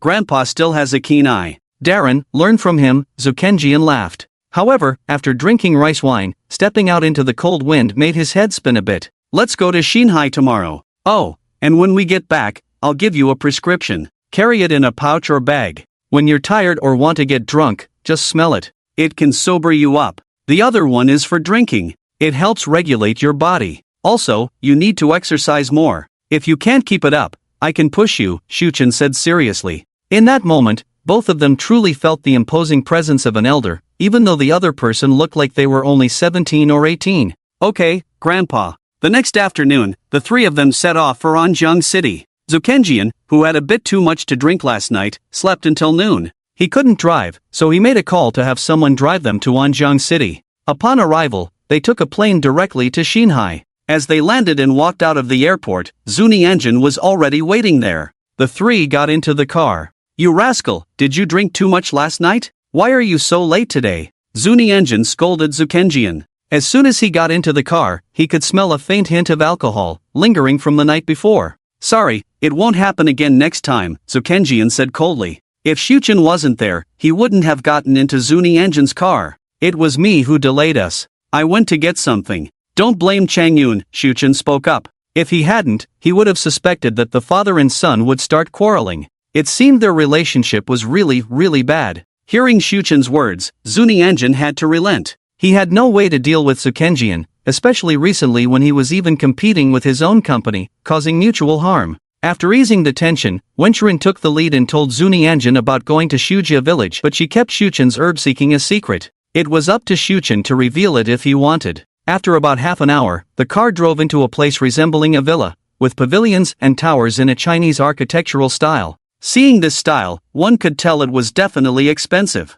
This was Zunianjin's home. "Where are you going?" Zukenjian got out of the car and walked towards the gate, seemingly acting out of sorts, which earned him a scolding from Zunianjin. "I'm going home," Zukenjian said without looking back. "But this is your home. Where else would you go?" Zunianjin softened his tone. He noticed Shuchen's gaze, filled with questions. Although Shuchen looked very young, for some reason, his every move made it hard to resist. "This is your home, not mine. What does it have to do with me?" I'll slap you." Zunianjin was about to give his rebellious son a slap but was stopped by Shuchen. "Cheng Yun," Shuchen calmly called out to Zukenjian, who immediately stopped in his tracks. He obediently moved to the side, avoiding eye contact with Zunianjin. "Sorry, Dad, for embarrassing you." Zunianjin lowered his head, looking like a schoolboy apologizing in front of Shuchen. "I'll leave it to you to handle. I'm here to eat," Suchen said, following Sun Yenjuan into this Chinese-style grand villa. Suchen thought to himself, the palace is probably not much different from this, his son is really wealthy. "Second brother, why did you stop just now?" When Shiran nudged Su Chengyun, feeling strange that Su Chen's words had such a mesmerizing effect, making Su Chengyun obediently listen. "You don't understand. If I hadn't stopped just now, I might have been scolded by Grandpa. And let me tell you, our grandpa might have martial arts skills, just like your dad, the security guard," Su Chengyun whispered. He didn't know why, but when he heard Suchen calling him, his soul trembled and he obediently returned. Moreover, he was becoming more and more respectful towards this young grandpa, even a bit fearful. Soon it was time for dinner. Suchen naturally sat at the head of the table, with Sun Yenjuan and his wife on his right. Sun Yenjuan's wife was named Lu Ting, both of them were remarried. They had met in the capital before, but were curious not to see the sister when Shiran had mentioned, "Dad, I've arranged everything for school. On Monday, I'll take you there. Shiran is in the same class. Please take care of Grandpa." Sun Yenjuan quickly made arrangements, reminding when Shiran. After all, Suchen was not very knowledgeable about modern things, so taking care of him was normal. "Okay, thank you," Suchen was polite. Although he was getting older, facing his three sons still felt strange, with indescribable feelings. "I'll have Lu Ting prepare a room for you to stay here from now on. Cheng Yun, do you have a place to stay?" Suchen didn't answer Sun Yenjuan's question, but asked Su Chengyun, who was eating quietly. "Ah, Grandpa, I do. It's just that my place is not as grand as here," Su Chengyun replied immediately. "Second son, I'll go live with Su Chengyun." Suchen considered that there were female family members here, and he wasn't very familiar with them. Su Chengyun, on the other hand, was different. According to Wen Shiran, this guy was still single. Actually, Su Chen's intention was to live alone, but he couldn't bring himself to ask. Well, he would let his grandson handle it later. Sun Yenjuan would definitely not allow him to live alone, or he would have to explain to his other two brothers. "Dad, why think like that? Big brother and little brother asked me to take good care of you. His place is like a dog's nest, and he doesn't even cook." Sun Yenjuan refused immediately. Did he not know what kind of person his own son was? Life was a mess, but it couldn't be denied that he was indeed a business genius.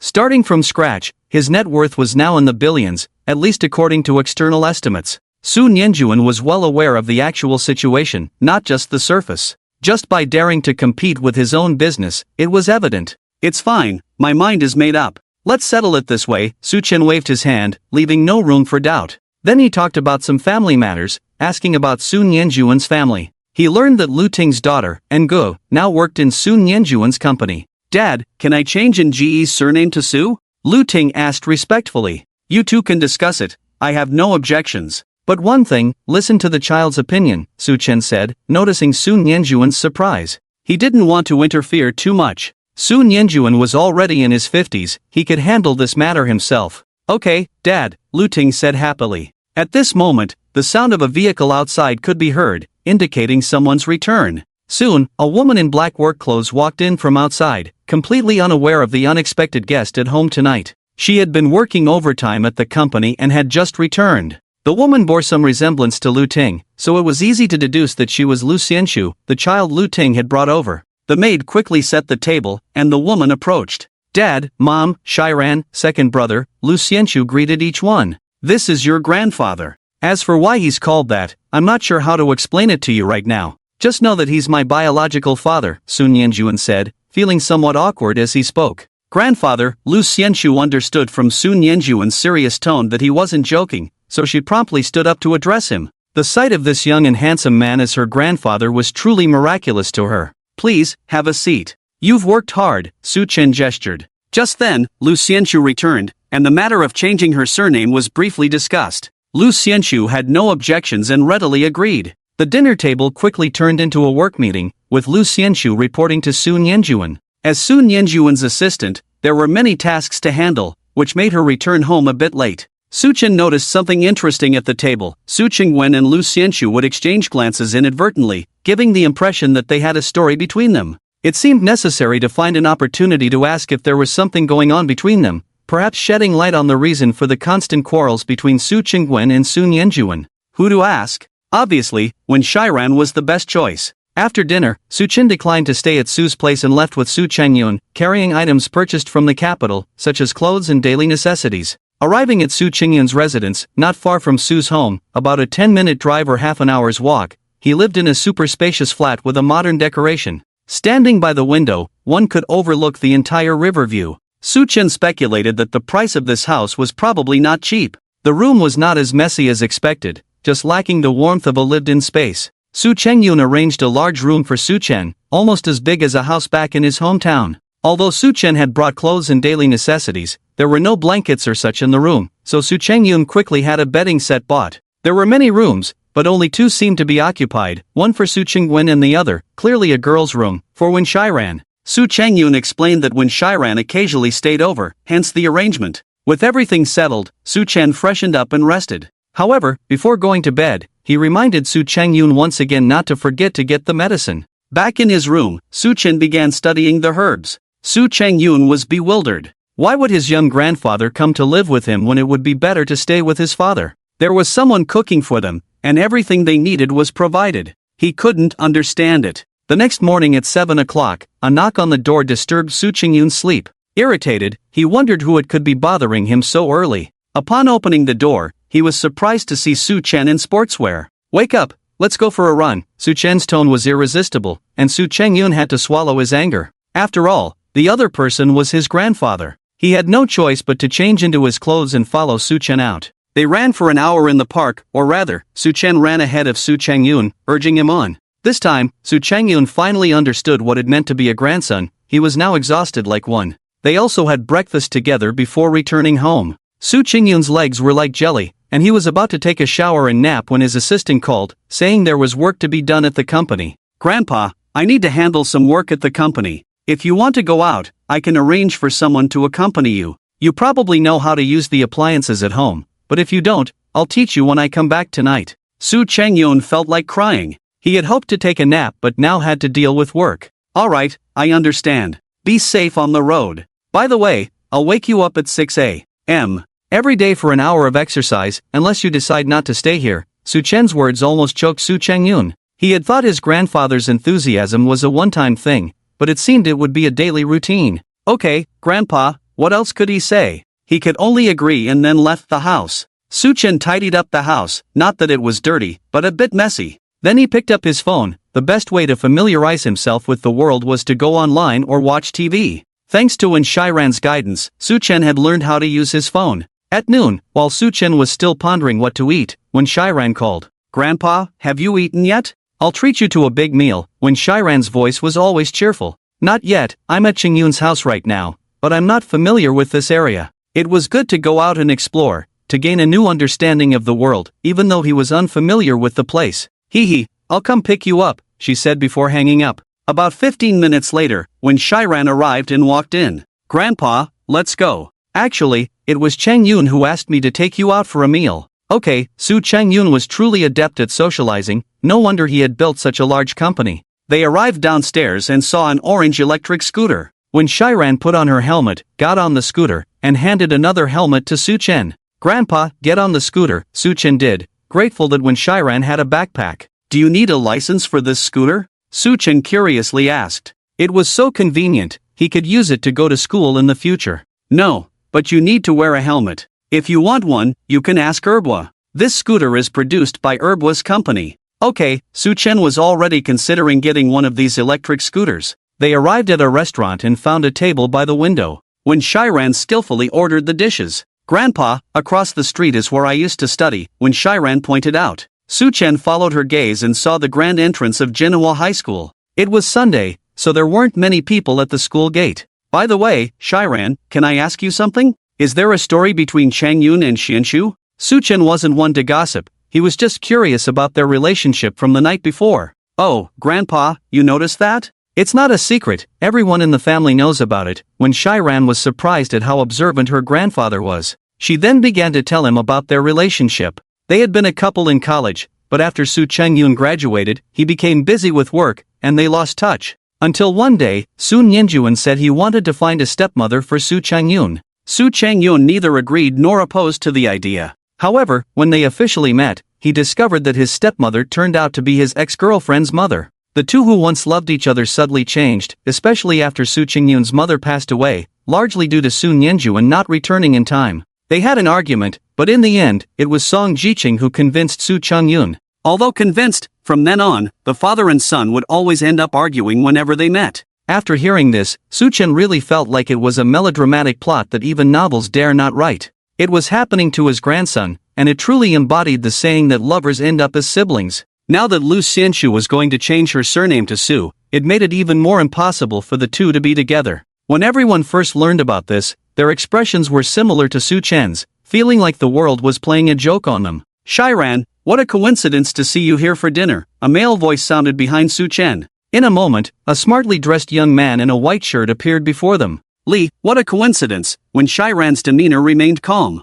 The newcomer was Li Shun, the class monitor of Wen Shiran's class. Li Shun had always liked the carefree top student Wen Shiran since they met in high school. However, in high school, academics took priority, so he buried his feelings deep inside. Now, seeing Wen Shiran having a meal with another guy made him alert. As he approached, he realized the guy was incredibly handsome, much more than himself. This made him even more cautious. Although there were no rumors of Wen Shiran dating anyone, she had many admirers, and dining with her was a rare occurrence. It's none of your business. Don't disturb us. When Shiran was displeased to see Li Shun sizing up Su Chen. This is my grandfather, not someone you can scrutinize. Shiran, that's not what I meant. Li Shun was at a loss for words, unsure how to proceed. He had come to the school to pick something up and had seen Wen Shiran having a meal with a guy from afar. Fueled by jealousy, he had come over. Even though this restaurant wasn't luxurious, it was a rare treat for him from an average family. Wang Yuhao was the top student in the class, and Wen Shiran ranked between second and third.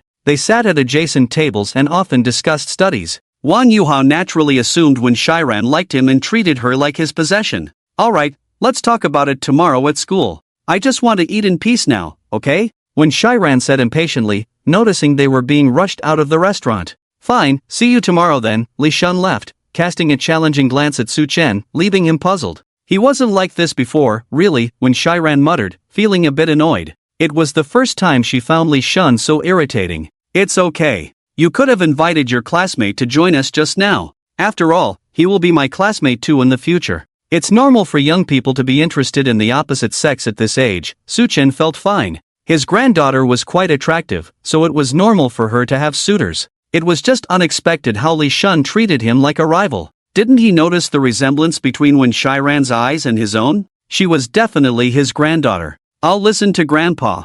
By the way, Grandpa, you must be used to living with Chung Yunj, right? Do you want me to move there too? Although I can't cook, I can make instant noodles. In fact, Wen Shiran didn't want to live at home. She wanted to move out mainly because she felt uncomfortable eating at home. It wasn't that the Zus were unkind to Wen Shiran. Just like her father, Wen Rugu, she was easygoing and carefree. She had transferred to the Xinhai area from another high school over a year ago but still couldn't get used to the Su family's way of life. As long as your dad agrees, do you know the area where Changyun lives? Like where the market is, it would be convenient for grocery shopping in the future. Another reason for coming out this time was that Su Chen wanted to know where there was a market near Changyun's place. Ah, Grandpa, nowadays you can order groceries on your phone and have them delivered to your door. But if you prefer to go shopping in person, I know. I'll take you later, it's quite close. Hee hee, tonight I'll tell my dad that I want to go tutor Grandpa. When Shiran heard that Su Chen had no objections, she was overjoyed and couldn't wait to call for permission. Another thing about the Su family was that every dish was made very delicately, without any strong flavors, unlike the dishes Su Chen used to cook back in their hometown, which looked appetizing. Thinking that she would be able to eat her grandpa's cooking every day in the future, Wen Shiran couldn't help but feel even happier. Ran, what a coincidence, you're here too. A flamboyantly dressed young man with colorful hair walked over, followed by 5 or 6 lackeys. I don't know you, please leave. Wen Shiran was speechless. Could she not have a peaceful meal with her grandpa? Just as she managed to get rid of one person she found acceptable, another carefree one showed up. Hey, Ran, you really forget your benefactors easily. Do you remember the flower sea on Valentine's Day at the playground? The lackeys quickly brought chairs, and the young man sat down nonchalantly, looking disdainfully at Su Chen. Li, please leave. Don't disturb me and my friend while we're eating. Wen Shiran furrowed her brows. This guy's attitude towards her grandpa was off. The guy in front of her was Wang Yuhao, from a nouveau riche family who had donated money to the school and become one of the board members. He was obedient in school, but outside, he associated with all sorts of people, often getting into fights and harassing pretty female classmates. Many people were afraid to speak up against him, as the school was one of the top 3 in Xinhai, and those who got in were either hard-working students like Wang Yuhao at the beginning or wealthy and influential. However, even the best wine has some sediment, and Wang Yuhao was one of the impurities in this high school. Bro, where are you from? Who doesn't know Genoa Middle School? Ran is my girlfriend. How dare you have a meal alone with her? You should go to Genoa Middle School or around here to inquire about me, Wang Yuhao. Wang Yuhao looked contemptuously at Su Chen. When he said these things to provoke anger, Su Chen remained calm, treating him as if he were invisible. Wang Yuhao, please leave. Wen Shiran was truly angry. If this guy was going to punish Su Chen, she wouldn't mind telling Changyan directly and having his family deal with this person. Okay, I'll leave right away, Ran. Wang Yuhao knew that Wen Shiran had a formidable background. His father had warned him that he could pursue her but not do anything out of line, or it might affect the Hoji family's company. Wang Yuhao left, but before he did, he sneered at Su Chen. He was going to investigate this person's background. He had never seen anyone like him at school. Anyone who spoke to Wen Shiran for more than 10 sentences at school would be thoroughly investigated by him. Moreover, seeing someone having a meal with her today was something he couldn't tolerate. Annoying, like a dogskin plaster, Wen Shiran's beautiful mood was shattered. It seems that our Ran's charm is quite good, but this one is much worse. It's like a toad wanting to eat swan meat. As for the first one, Lao San probably won't agree. Originally a child of the mountains, Su Chen, who now knew that his 3 children had become part of a powerful and influential family, realized that Wen Shiran's marriage would probably not be her own decision. Throughout history, large families have always been like this, and he had seen too much of it in other worlds. I don't like it at all. It's not as good looking as Grandpa. It's not good enough for me. It seemed that Wen Shiran was particular about appearances. Su Chen shook his head. Why compare himself to him? After having a meal, Su Chen paid the bill. He used the card given to him by Song Jiqing and wanted to check how much money was on it. He felt that what the eldest had taken out should have quite a sum in it. After leaving the restaurant, Su Chen wanted to try driving the car himself. With Wen Shiran's guidance, Su Chen was soon able to drive steadily on the road. Wen Shiran sat behind him, continuously praising Su Chen's strong learning ability. This scene was seen by Wang Yuhao, who had been waiting on the opposite side of the road. The sight made him burn with anger. It was despicable. Laughing and chatting, riding a car together, what else could it be if not a boyfriend? Determined, he decided that once he found out about this man's background, he would give him a profound lesson. Su Chen was unaware that he had attracted someone's attention. Even if he knew, he wasn't afraid. As long as it wasn't his fault, he sometimes thought that if something happened, his 3 sons should be able to help him out. Now, the 2 were heading to the bank to check how much money was on the card. Inserting the card, entering the password, checking the balance, the string of zeros even dumbfounded Wen Shiran beside him. This second son was indeed extravagant. Song Jiqing said this card was given by the second son. With 99 million in the card, it was quite something, and the card could even support overdrafts of millions. After leaving the bank, Su Chen couldn't calm down for a long time. He estimated that he wouldn't be able to spend all the money in his lifetime. He wondered what his sons were thinking. He picked up the phone and called the second son. Dad, is there something you need? At this moment, Su Nianjuan was in a meeting. Seeing his daughter Lu Xianshu, now renamed Su Xianshu, bringing him the phone with father written on it, although they didn't interact much, Su Nianjuan knew that his father wouldn't usually call him. So he let Su Xianshu continue to chair the meeting and went out to answer the call. Didn't I disturb you? I just checked. How come you have so much money in the bank card? I won't be able to spend it in my lifetime. It's okay, Dad. You can use it. I don't lack this money. If it's not enough, just let me know, and I'll transfer more to you, Su Nianjuan said confidently. For him, money was just a number. When most people became wealthy, they returned to simplicity and lived a pastoral life. But he was different. He had private planes, yachts, and even invested in commercial satellites. It's enough. I heard from Shiran that your company produces electric cars, right? The kind with 2 wheels. Can you get me one? It would be more convenient for school. Oh, for that, you can have a driver pick you up for school. No need. Just get me an electric car. Su Chen repeatedly refused. He wasn't used to being picked up. Alright, tomorrow I'll go with you to the school to complete the formalities, and then we'll have it delivered to the school. Hearing his father's refusal, he didn't want to insist. It was just an electric car, after all, a small matter. Alright, thank you. You go ahead and get busy. Not busy at all. By the way, Dad, come over for dinner tonight. No, Xingyun's place is like it's never been used. I'll go buy groceries and light up the place. After a brief conversation, they hung up. He understood why Shuchen didn't want to stay at home and preferred to live with his eldest son. Young people were easier to get along with. He then arranged for someone to assemble a top-notch 2-wheeled electric bike, a brand new high-tech one powered by solar energy. After the call, Shuchen followed Wenchuren's directions and headed to the market. It was her first time there, experiencing things she hadn't before. However, she wasn't as delicate as a young lady from a big family. They bought a lot of groceries. When Shuchen opened the fridge later, all he found was alcohol. Wasn't the fridge meant for food? Cheng Yun seemed to have turned it into a liquor cabinet. Shuchen experienced a bit of young people's lives. After shopping, Wenchuren took Shuchen for milk tea. Shuchen found it too sweet but overall enjoyable. When they returned home, Cheng Yun was already there, watching TV in the living room. There were 2 packets on the table, and Shuchen's keen sense of smell identified them as medicinal herbs. It seemed Cheng Yun really listened to him, although he didn't understand why. Grandpa, you're back. Why didn't Darren go back over there? Wenchuren had brought Shuchen out for a meal and a stroll, but Darren unexpectedly stayed with them instead of going back. I want to stay here from now on. Is that okay? And you can't smoke anymore, you know, there are girls around. Wenchuren said, her hands busy as she led Shuchen to the kitchen to help with the vegetables. What's going on?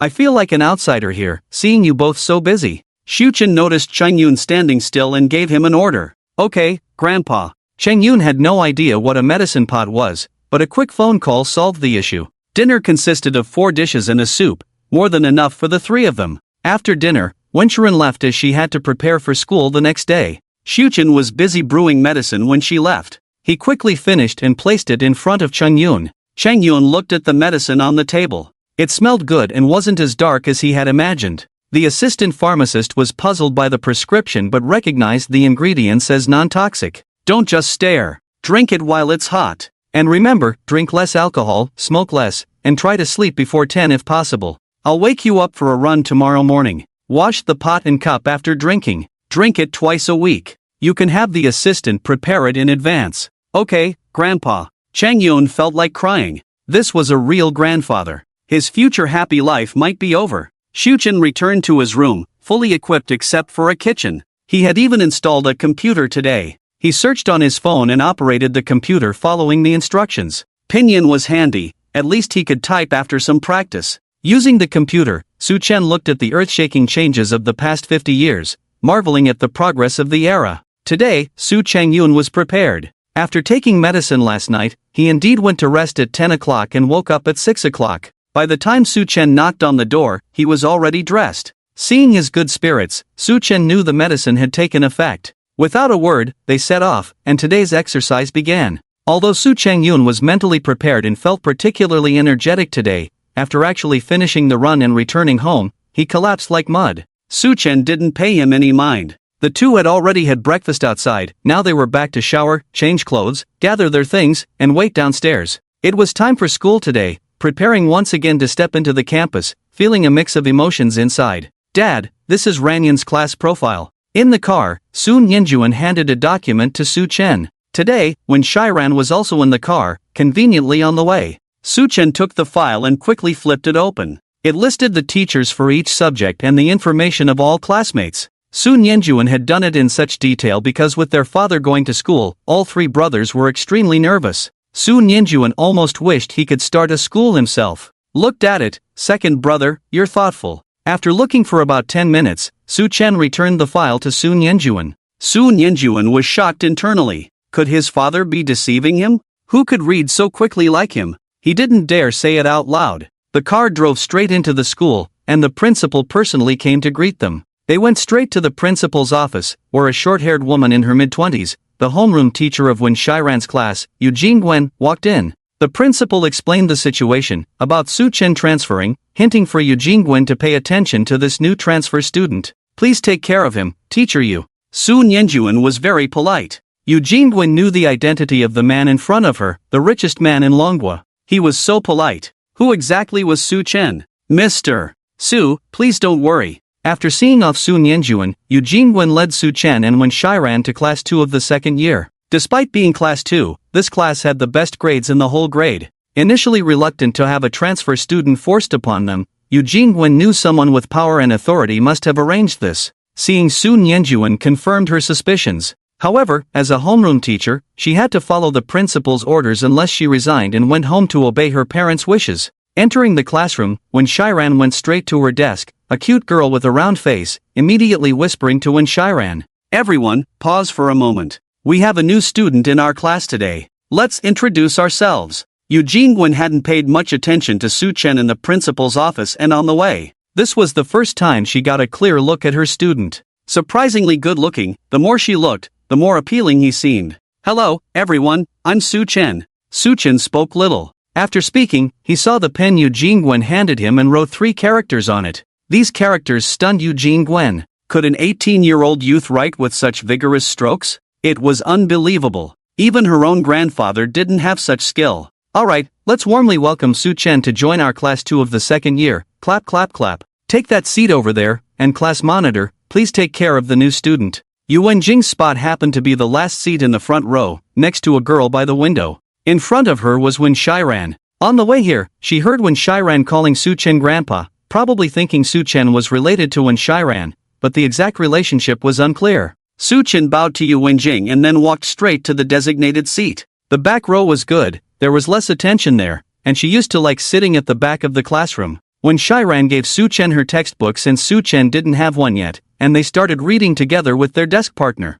Yu Wenjing began today's lesson on classical Chinese literature. Normally, classical texts could make people drowsy, but Yu Wenjing's teaching was different. It was lively, engaging the students actively and boosting their enthusiasm. While most students were engaged, Li Shun was unusually angry. Wasn't he the guy he saw having dinner with Wen Shiran yesterday? Just because he was a bit handsome? No wonder they seemed so sweet together. Wen Shiran must have used her family's influence to get him transferred to the same class. Weren't they supposed to avoid relationships? But Wen Shiran was being very attentive to this new student, Su Chen. Li Shun, please translate the meaning of this sentence. Oh, sorry, which sentence, teacher? Li Shun was caught off guard by the sudden call. He had been lost in his thoughts and had no idea where Yu Wenjing had left off. His face turned red instantly. Sit down, focus in class. We're entering the third year soon. Yu Wenjing noticed Li Shun's unusual behavior. He was a top student in the class, diligent in his studies, and she didn't want anything to distract him. Su, please answer this. Yu Wenjing directly called out Su Chen, curious to see what this transfer student was capable of since there was little information about her. Alright, teacher, the meaning of this sentence is. Su Chen stood up confidently, not looking at the hint Wen Shiran gave her, and gave a smooth translation. Yu Wenjing was almost mesmerized by Su Chen's calm and confident demeanor, feeling like she was listening to her own grandfather speak. Excellent, Su's translation is better than mine. Let's applaud. Asterisk clap clap clap. Asterisk Yu Wenjing gestured for Su Chen to sit down and continued with the lesson. Li Shun, on the other hand, glared at Su Chen with hostility. Su Chen sensed it. This young boy must be the one who liked Wen Shiran, the seemingly clean-cut boy who might see her as a rival. The first class finally ended, and Yu Wenjing asked Su Chen's desk partner to show her where to get the textbooks. They walked back to the classroom together. I'm Qin Yuqing, class 2 monitor. I'm your desk partner. Please take care of me in the future. Song Yuqing walked beside Su Chen, her ponytail swaying, exuding a youthful vibe in her school uniform. Su Chen blinked, feeling like this girl in front of her reminded her of someone from the past. Take care. Not only did Su Chen receive textbooks, but also a school uniform. Sometimes Su Chen wondered if she wouldn't need to buy clothes in the future, just wear the school uniform every day. Students nowadays were so lucky. Back in the classroom, Su Chen's arrival didn't cause much commotion. Everyone continued with their tasks, but because of Su Chen's good looks, some girls started having different thoughts. They were all at that age of youthful confusion, and the reason they weren't confused before was simply that they weren't good-looking enough. "Grandpa, you were amazing just now. The teacher said you translate better than her." When Shiran turned around and leaned on Su Chen's desk, looking at Su Chen with admiration in her eyes. "What? Ah." Shin Yuqing and Wen Shiran's desk mate both exclaimed in surprise. "What's going on? Did they hear it wrong?" Just now, when Shiran called this new transfer student Grandpa. "Are they relatives? What's wrong with that? My dad and them call him little uncle, so I have to call him Grandpa." The relationship column indeed stated that Su Nianjuan's relationship with Su Nianjuan was uncle and nephew, but the uncle was Su Chen and the nephew was Su Nianjuan. When Shiran's voice was not exactly quiet, which surprised the people nearby. This transfer student turned out to be Wen Shiran, one of the class beauties. "Grandpa. Alright, I need to study now. What's the next English class about? I have no idea where you guys left off." Su Chen knew Wen Shiran liked to fool around. Just as Wen Shiran was about to tell Su Chen something, Shin Yuqing intervened. She handed her notes to Su Chen and the class started. Leaning here would disturb others' learning, so Wen Shiran turned around. Ran, Wen Shiran's desk mate nudged her with her shoulder. "What's up?" Wen Shiran's desk mate surprisingly had a cute face that looked like a loli, with twin ponytails adding to her cuteness. "Look at your phone," her desk mate whispered. When Shiran took out her phone and saw the message her desk mate sent her. "Does your grandpa have a girlfriend? Do you mind me being your grandma, good granddaughter?" When Shiran felt uneasy after reading the message. What the heck, it was only her grandpa's first day of class today, and someone was already eyeing him, and it was her desk mate. Her desk mate was only 17, and if she succeeded, bringing such a young girl home, she didn't know how her father's 3 brothers would react. No, absolutely not. Her grandpa must not fall into the hands of these young girls. "You two are not suitable." When Shiran sent the message and put her phone away. It was time for class now. As for English, Su Chen was decent, especially in spoken English. This class was uneventful, as was the whole morning. Su Chen wasn't called upon by the teacher, and he was immersed in his books. His memory was exceptional. Shin Yuqing was the most surprised. She saw Su Chen quickly flipping through the textbooks and finishing all the books for the semester in one morning, even borrowing the previous semester's textbooks. She initially thought he was pretending, but seeing how serious he was, it didn't seem like a facade. It was lunchtime, and they were going to the cafeteria. Luckily, when Shiran took care of everything, and the 3 girls went to line up for food together for the first time, especially when Shiran and her desk mate, both considered campus beauties. Su Chen found a seat and observed the students queuing or chatting. It felt like he was back in his student days, but back then, they had to bring rice from home and mostly had plain steamed buns without any side dishes. Life had definitely improved since then. "Grandpa, I didn't know what you like to eat, so I ordered for you based on my style. Oh, I forgot to tell you, today my desk mate Wei Wei is treating, no need to pay, she's a little rich girl." The 3 girls quickly found Su Chen's spot. When Shiran's spot was in a secluded corner, fitting his low-key personality. She handed Su Chen 2 portions. "Thank you. I don't know your names yet." Su Chen's voice was surprisingly not affected by puberty, commonly known as a quack voice, but rather a pleasant and indescribable tone. She's Wei Wei, my good friend," when Shiran answered first. Seeing Wei Wei blushing and lowering her head, she knew that her classmate might have been captivated by her grandfather's looks. Oh dear, she didn't want a grandmother who looked like a cute little girl. Shin Yuqing was also a bit puzzled. Why did she come to eat with them? Almost as if by chance, the precocious girl saw Wei Wei across from her, a very lovely girl. Spring must be stirring in her heart. It reminded her of the first time she saw Su Shui, giving off an unusually mature vibe for their age. Ran, you're here, and Wei Wei is here too. Mind if I join?" Wang Yuhao had spotted Wen Shiran's position and that annoying handsome guy. Could he be Wen Shiran's boyfriend? They seemed so close. "Mind," Wen Shiran said mercilessly. This person was really annoying, always showing up everywhere. "Pretty boy, get lost. Is this where you belong?" Wang Yuhao reached out to grab Su Chen, a transfer student. The newcomer shouldn't act like the boss around here. Su Chen dodged, grabbed Wang Yuhao's collar, and flung him towards an empty space.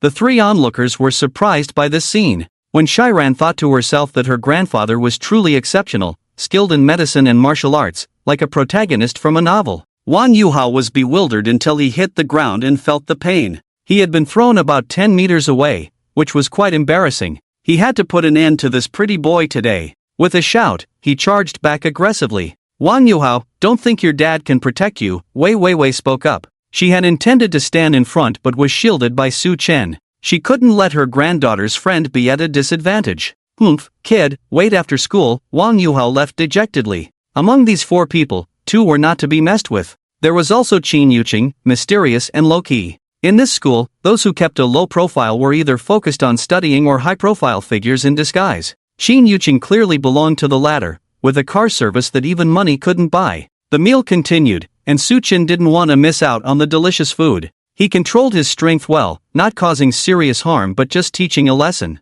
At 17 or 18, a bit of hot-bloodedness was normal. However, Li Shun nearby had different thoughts. He wanted to see Wang Yuhao teach Su Chen a lesson but didn't expect Su Chen to be so capable. With someone backing him up, Su Chen's reputation soared, deepening Li Shun's hatred. However, Li Shun was confident in his academic abilities and vowed to excel in the upcoming exams to show Wen Shiran how outstanding he was. Back in the classroom, everyone was resting on their desks, except for Su Chen. He went to the class teacher, borrowed all the textbooks for the first year, and started studying. This long-lost feeling of studying was truly enjoyable, helping him forget some worries. Yuan Jing was very pleased with Su Chen's attitude towards studying, especially when he answered a question today. His translation of ancient texts seemed even better than hers. But why did he need first-year textbooks? That was quite intriguing. The afternoon classes proceeded as usual, with Su Chen immersed in his ocean of knowledge. Qin Yuqing, although very curious, did not disturb Su Chen. She was a quiet person. It was the last music class, but the music teacher couldn't come, so it was changed to self-study. At this time, as the class monitor, Qin Yuqing and the study committee member Li Shun had to come out to maintain order in the class. Li Shun was at the platform, while Qin Yuqing was observing from behind. As long as the self-study session was not too noisy, they wouldn't interfere much. Su Chen finally finished reading all the knowledge, but just reading wasn't enough. Whether he could apply it was the real question. He understood that going to college now was easy, but to get into a better one, solid knowledge was necessary. Unlike before, now with compulsory education, everyone could read and write. Back then, many didn't continue schooling after primary education because their families thought it was useless, and they felt it was a waste of time. If he wanted to get into a good university, good grades were essential. He had finished reading all the knowledge up to now and planned to ask Chun Yun to help him get some textbooks from senior high school and university, to make himself familiar with them first. After finishing reading, especially in mathematics, he really wanted to verify what he had learned. Grandpa, I saw you flipping through books all day today. Did you remember everything? Are you one of those with photographic memory? Maybe I should sign you up for a variety show. You'd definitely win. When Shiran finished her preview, feeling bored, so she turned to talk to Su Chen. She was now very interested in her grandfather, such an interesting person. No wonder Grandma pursued him back then, when Shiran was mistaken. Su Chen back then was not like he was now. He used to be a curious, inexperienced youth with dreams of the future, unlike his current composed and hesitant self. Your brother, Su Changyun, should be able to get some textbooks from senior high school and university, right? Su Chen didn't respond to Wen Shiran's words. This granddaughter of his was really lively. She even appeared on TV. When they were in the newspaper back then, he was very nervous. If they were on TV, his legs would shake. Sure, I can do that. If you need it, Grandpa, I can bring them to you tomorrow. Oh, and tonight, I'll move in with you and Chengyun. I can bring them over tonight.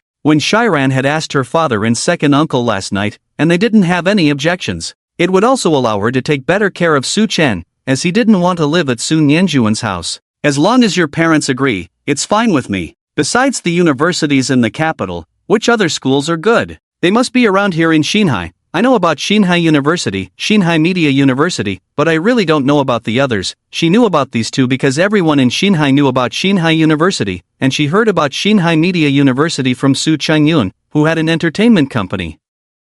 Southeast University of Political Science and Law, Huaxia University of Economics and Trade, Southeast Normal University, Xinhai University of Science and Technology. These are all excellent universities in Xinhai, not inferior to Xinhai University, just not as well known. Wei Weiwei continued from Wen Shiran's words. Being a local of Xinhai, she was well aware of this, which was quite normal. Wow, there are so many universities here? Wen Shiran was surprised. It was her first time learning about so many universities in Xinhai. The capital is the imperial city, Xinhai, and Jiangcheng are known as the three major university cities of Longhua, Huaxia. Most of the famous universities in the country are concentrated in these three cities. Su Chen looked at Wei Weiwei. This lovely girl knew quite a lot. Wei Weiwei blushed when she saw Su Chen looking at her. Wow, Weiwei, I suspect you're playing possum. Spill it. Did you manipulate the scores? 1. Su, please don't disturb others studying. Li Shun called out the names of the two on the podium, but conspicuously omitted Wei Weiwei, clearly settling a personal score. When Shiran glared fiercely at the other, sitting upright, while Su Chen didn't seem bothered, just smiling it off. Li Shun turned around, a smug smile playing on his face. Soon it was time to leave school. Today, when Shiran's car didn't show up, but Sun Yanjuan had sent the car Su Chen requested, so he would be taking when Shiran home tonight. They arrived at the security gate to pick up the car, wheeled it out of the school gates, and thus ended their first day on campus. Overall, it felt good, a hint of a long-lost sensation found. Get in the car, let's go. Tell your brother you're on your own for dinner tonight. Su Chen got in, put on his helmet, gestured for when Shiran to hurry up. Tonight, he would be taking her home, likely to Sun Yanjuan's house. Better let Su Chengyun handle dinner himself. Alright. When Shiran hopped into the car, luckily Su Chen had a steady balance, or they might have toppled over. Su Chen didn't speed, which surprised when Shiran. This route didn't seem like the way home. Soon she understood why, as 5 or 6 loud motorcycles, not quite looking like motorcycles, and electric bikes surrounded them. About 10 people got off the vehicles, with Wang Yuhao at the forefront. Su Chen remained calm, parked the car, shielded when Shiran behind him. He took the risk with her because he was confident of victory, and Wang Yuhao seemed somewhat wary of when Shiran. Impressive, kid. Relax, I won't hit your face. Wang Yuhao chuckled. This guy had been thrown so far today and still managed to laugh. There was no one like him. Wang Yuhao, if you dare touch a hair on my grandpa's head, you won't walk away unscathed. When Shiran pointed at Wang Yuhao, eyes blazing. Ran, what's with the performance art? Grandpa? I'm almost his grandpa. As long as we don't kill anyone, if something happens, I'll take the blame. Ran, you better stay back. There are no cameras here, don't blame me if you get hurt. Wang Yuhao stepped back, took out his phone, ready to film Su Chen getting beaten up. Su Chen smiled, observing the messy-haired, tattooed teenagers with iron rods and baseball bats. Looking about 18 or 19, he shook his head. Since no one had disciplined them, he decided to teach them a lesson today. Grandpa, I've made the call. Second uncle's men will be here soon. When Shiran whispered. She knew Su Chen was skilled, but facing a dozen people was risky. If her dad found out, he'd blame her for not taking care of Grandpa. It's good to have backup. Step aside, hold on to the helmet. Su Chen nodded, handed the helmet to Wen Shiran, asking her to move back. They were in a dead-end alley, intentionally chosen by Su Chen to have fewer people to deal with. He clenched his fists, getting into position. Damn, who does he think he is, a hero? As long as we don't kill him, it's fine. Wang Yuhao got irritated seeing Su Chen's stance, finding it ridiculous to show off like that. Such a pretentious guy. This group of people also heard Wang Yuhao's words. 2 of them launched an attack on Su Chen first. They were holding iron rods and smashed them directly towards Su Chen. Su Chen did not dodge. He grabbed one iron rod in each hand, spun around, and the 2 thugs holding the iron rods spun in the air several times before crashing heavily to the ground, emitting painful cries. Everyone was stunned. This person's strength was really incredible. These action scenes that could only be seen on TV were actually happening in reality. Come on, not satisfying enough, Su Chen revealed a rare cold expression, looking provocatively at the remaining people. How could someone of this age withstand provocation from others? Even though Su Chen had already demonstrated extraordinary strength just now, so what? Ignorance breeds fearlessness. The group of people swarmed towards Su Chen. When Shiran was already shocked by the previous scene and now, seeing the group rushing towards Su Chen, she forgot to shout. Su Chen sneered, kicked 2 people away, caught the baseball bat from another person's hand, and kicked it directly. The scene became completely one-sided. Su Chen moved as if in a deserted place, and after a moment, there were about 10 people lying on the ground. Su Chen walked step by step towards Wang Yuhao. Don't come over, brother. I have money, 100,000, no, 200,000. Just treat me as if I'm nothing. Wang Yuhao kept retreating in fear, but Su Chen paid no attention. He grabbed the guy's collar, threw him against the wall, then walked back to the electric bike, put on Wen Shiran's helmet, and drove away as he was about to leave the alley, saying a word to the pretending to be dead Wang Yuhao. I just want to study quietly. Don't disturb me. Otherwise, it won't be like this next time, he said and left. Wang Yuhao was scared out of his wits. He felt extremely embarrassed tonight. This grudge had to be settled. So what if he knew some martial arts? He had seen it all before. As long as the money was enough, he could hire anyone, just like his father's driver, a tough guy who used to be a killer with excellent martial arts. Later, because his father helped the driver settle some matters, he became both a driver and a bodyguard. That person could also take on 10 opponents alone, let alone these small-time thugs lying on the ground. Su Qin just wanted to study quietly. If he didn't study, there was nothing else he could do. If he did nothing, he would just be lost in his thoughts. Grandpa, what's wrong? I neglected it. Next time, I won't take you to such situations. If you get injured, I can't explain to Lao San. The reason why when Shiran was brought along today was that those who came to find him were the kind he was very confident he could easily handle. Next time, he couldn't do the same. This granddaughter was completely defenseless. No, Grandpa. If it's so exciting next time, you must take me along. Actually, I've learned military boxing. When Su Qin heard that he wouldn't take her next time, she immediately became anxious. How could he not take her to such an exciting and fun thing? By the way, who were you calling just now, Lao Er or your dad? Su Qin probably thought that she was calling Lao Er, Su Nianjuan, because Lao San was in the southern Xinjiang. Neither. Second uncle started a security company, settling the soldiers who retired from my dad's side due to various reasons. This security company is actually under my name. When I'm in danger, I have the authority to mobilize them. In fact, most of the security personnel in the entire Su family's company were retired soldiers from Wenrugu's side, including Su Qingyun's company. It was also considered solving a big problem for Wenrugu. Not long after the two of them left, two vans stopped at the place where the fight had just taken place. 7 or 8 men in camouflage outfits got out of the vans. After a brief inspection, they immediately reported the situation to their superiors. They then caught one person, interrogated him to understand the whole story, and swiftly left, the whole process unfolding smoothly. Young Master Wang, you must make sure to cover our medical expenses. A few of us almost lost our lives. The thugs gathered around, intimidating as they usually were, but facing such a tough opponent in a real fight, they knew they were no match. They surrounded Wang Yuhao, fearing he might not pay up. Don't worry, each of you will get 1,000. I'll give it to you tomorrow. Wang Yuhao didn't want to part with the money, having already made a fool of himself, but he had no choice. It's not that we don't trust young Master Wang, but you know the difficulties we're facing. Several of us are in bad shape, the leader, a blonde man, spoke up. It was March, yet he was wearing a tank top, showing off the tattoos on his arms without a care in the world. You guys, just wait. Wang Yuhao had no choice but to make a call to have the money delivered. However, this matter was far from over. He would find an opportunity to have his father's driver come and teach this young man a lesson. They were shameless, both claiming to have powerful backers, but now that a new player had emerged, they were in for a surprise. When Shiran was not a conventional girl either. Throughout the journey, when Shiran kept chattering away, leaving Su Chen at a loss for words. Thankfully, he was patient and realized he could teach When Shiran some martial arts, giving her the ability to defend herself in the future. Although the fight had ended quickly, Su Chen felt a long-lost sense of excitement, a feeling he was very familiar with.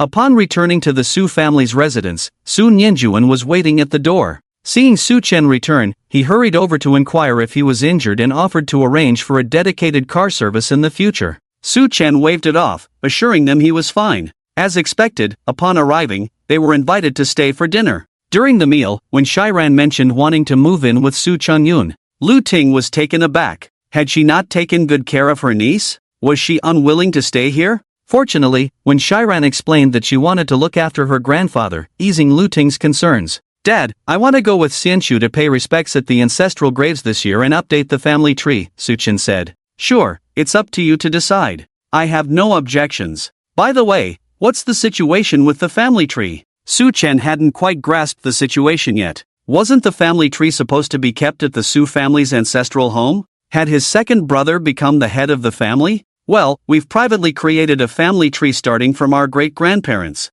Big brother and third brother's families are included, and Big Brother is in charge of it, Su Nianjuan explained. Su Chen understood the gist of it. The 3 brothers had different surnames, so they created a family tree with 3 branches. While the earlier generations were closely related, the family tree was necessary to show they were all part of the same family. Su Chen had no objections to this matter. He didn't quite understand it. Even in the other world, he had lived freely as a lone individual. It was only upon waking up here that he realized he had suddenly become a father, a grandfather, and even a great-grandfather. At the dinner table, Su Xianxu spoke very little. Sun Yanjuan and Lu Ting didn't explain to her why they had called a young man, especially one who had suddenly appeared. She knew the three of them had gone to the capital, but she was unaware of what had happened there. After dinner, Su Chen and Wen Shiran went to Su Qingwen's place, while the driver was instructed to take care of the remaining items, including driving away her electric bike. The three of them saw the two off at the gate. Xianxu, are you curious why your mom and I call a young man younger than you, father?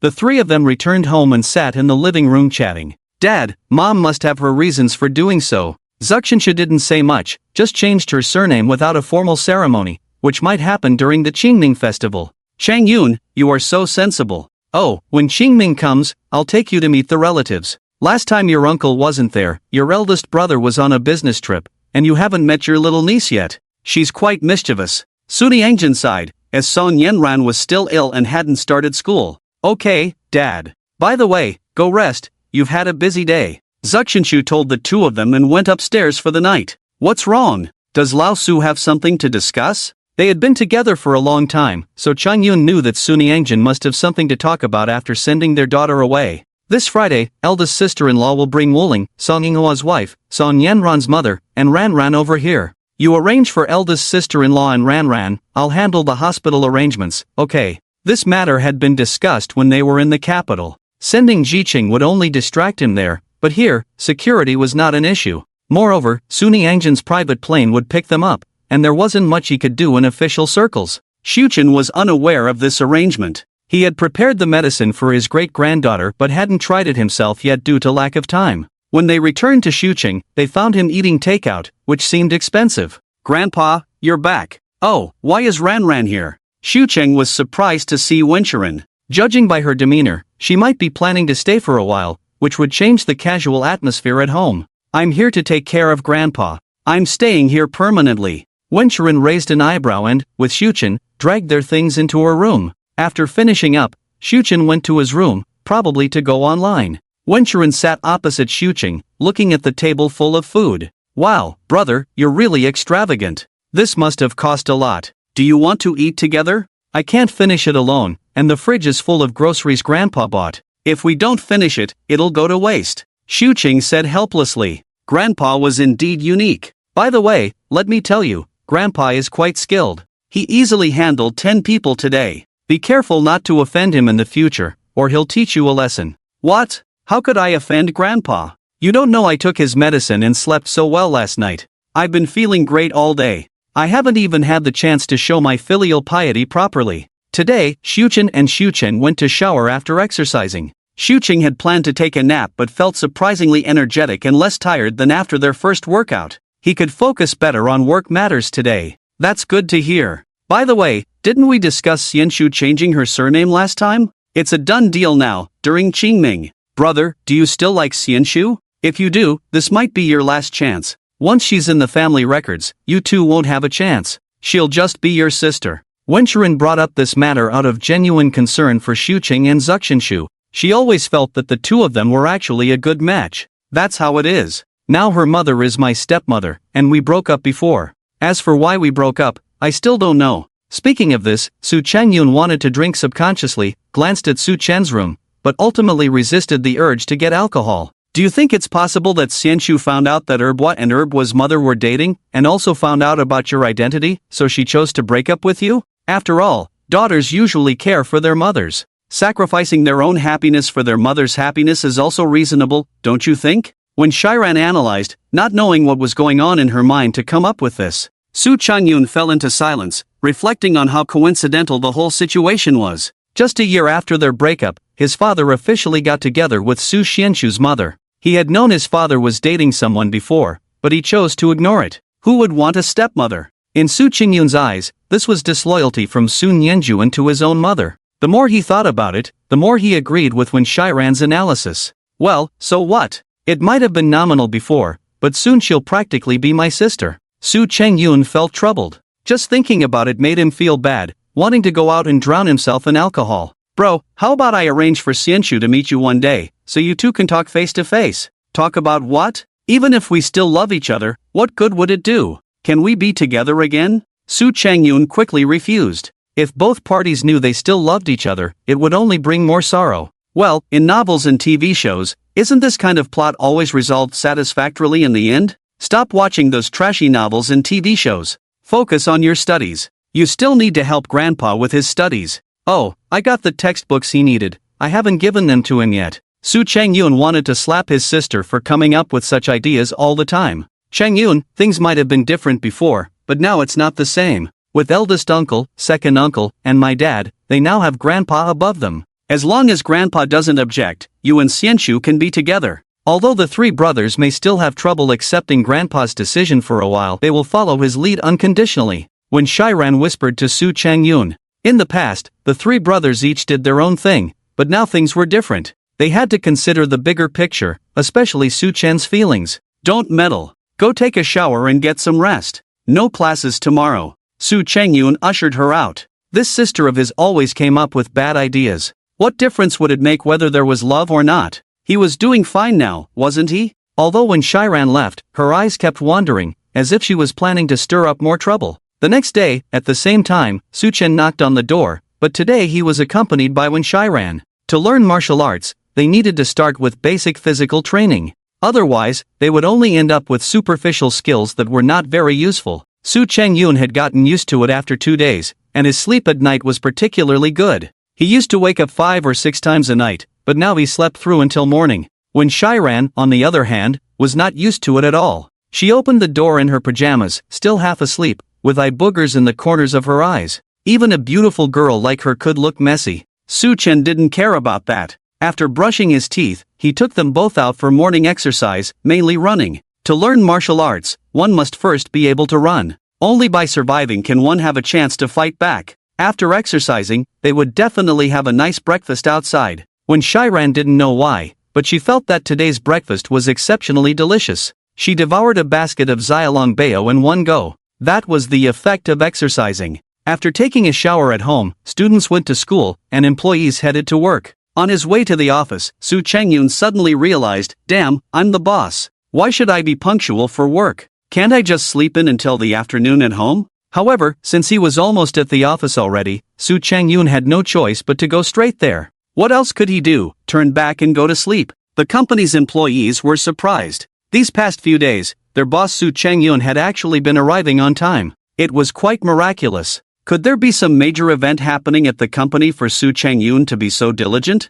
Meanwhile, at the school, Su Chen and Wen Shiran each rode an electric bike. When they parked, they coincidentally ran into Wei Weiwei. Was she still as lovely today? Su Chen was wearing his school uniform because only the classrooms had air conditioning, and the weather wasn't very warm. Thinking about yesterday's group of troublemakers, Su Chen wondered if these spirited young men weren't afraid of the cold. Wearing tank tops and pants full of holes, were they poor and couldn't afford better clothes? Ran, do you know that group of troublemakers near our school got beaten up after school yesterday, completely wiped out? I heard that Wang Yuhao, that jerk, was also among them, scared to the point of wetting himself. After parking the bike, Wei Weiwei linked arms with Wen Shiran, whispering in her ear, while Su Chen followed behind them. It seemed like they were talking about themselves. Indeed, yesterday after school, Su Chen was involved. Do you know who beat them up? Wen Shiran asked knowingly, thinking to herself, how could I not know? I was there at the time. She couldn't help but glance at Su Chen. I don't know. That place is quite remote, with no surveillance cameras. It's really a relief. These guys have been extorting money from our school students. I heard that Wang Yuhao, the jerk, didn't even come to school today. Serves him right. The three entered the classroom, and Su Chen noticed an unfriendly gaze directed at him. It was Li Shun. Sun Yinjuan had mentioned this person in his notes. Li Shun was the top student in the entire second year, studying very hard. His family was struggling, with a bedridden father and his mother supporting the family alone. Li Shun was also diligent, attending Genoa High School on a full scholarship with a high subsidy each semester. It was quite a sum, around 20,000. However, Su Chen found it puzzling why Li Shun harbored such animosity towards him. Last night, Su Chen discovered that the group led by Wang Yuhao was actually Li Shun. He wanted to see what was happening but felt a bit scared, so he waited for half an hour before going over. When he arrived, he saw a scene of wailing, with Wang Yuhao lying in a wet patch, likely urine. He didn't know what had happened before. Now, seeing Su Chen unharmed in the classroom, Li Shun immediately categorized Su Chen as one of those rich and powerful playboys. He believed Su Chen came to this school just to date Wen Shiran. Li Shun thought Wen Shiran was that kind of girl, rejecting so many suitors before, thinking she was aloof, but it turned out she had a wealthy boyfriend. Su Chen and Wen Shiran were unaware of Li Shun's vivid imagination. It could have been turned into a novel, a story of a loser's counterattack. The first thing in today's morning reading class was to change seats. Su Chen and Qin Yuqing, who had been sitting together all day, were separated. Su Chen and Wen Shiran swapped seats, making Su Chen and Wei Weiwei seatmates. Qin Yuqing and Wen Shiran were moved to the front, with Li Shun seated on their right. Su Chen and Wei Weiwei now occupied the positions typically reserved for protagonists in novels, the last row by the window. Wen Shiran was furious, casting a fierce glance at Li Shun, who wore a smug smile on his face. Wen Shiran felt like throwing her book at him. Qin Yuqing was quite calm and composed. She was present when Li Shun made his complaint yesterday after school. Originally, they had thought of arranging for Su Chen to sit with a male classmate, but changing seats without reason seemed inappropriate. This time, the reason given was that class monitors should sit together. Oh, Wen Shiran is also a class monitor and the head of the literary committee. Su Chen didn't mind. He asked Wei Weiwei for her opinion, and in the end, Wei Weiwei sat in the seat next to him. Wei Weiwei never expected happiness to come so quickly. She had dreamt of her young grandpa last night, and today, she could actually sit next to him. Could it be that the heavens sensed her thoughts and arranged this intentionally? Wei, is my solution to this problem correct? Su Chen hadn't done morning self-study. Instead, he was working on a math problem. It was a bit challenging for him. Let me see. The answer is correct, but the approach. Wei Weiwei quickly provided the answer after looking at Su Chen's work. Although the answer was right, the method was incorrect. How could it be so complicated? Upon closer inspection, she realized he was using a method from the first year to solve a second-year problem. That was quite something. Su, your approach is wrong. No wonder you were struggling earlier. You should apply this formula instead. Wei Weiwei then began calculating on a scrap of paper, and Su Chen suddenly understood. So, that's how the formula is used. There's a big difference between memorizing and understanding how to apply it. The first class today was Chinese. She was aware of what happened in the cafeteria yesterday and prayed that Wang Yuhao wouldn't provoke anyone again, lest it cause trouble for her family. Su Chen had been personally escorted by Sun Yanjuan. In Xinhai, you might not know who the mayor is, but Sun Yanjuan's name was well known. Today's lesson was still on ancient texts, and Su Chen was naturally called upon by Yu Wenjing to answer questions. His responses were still perfect, and Yu Wenjing was very pleased. The more she looked at this student, the more she liked him. Wei Weiwei also admired Su Chen. She usually pretended to be less capable than she was in Chinese class, but seeing Su Chen's unique understanding was rare. Moreover, his calm demeanor when answering questions made one feel at ease.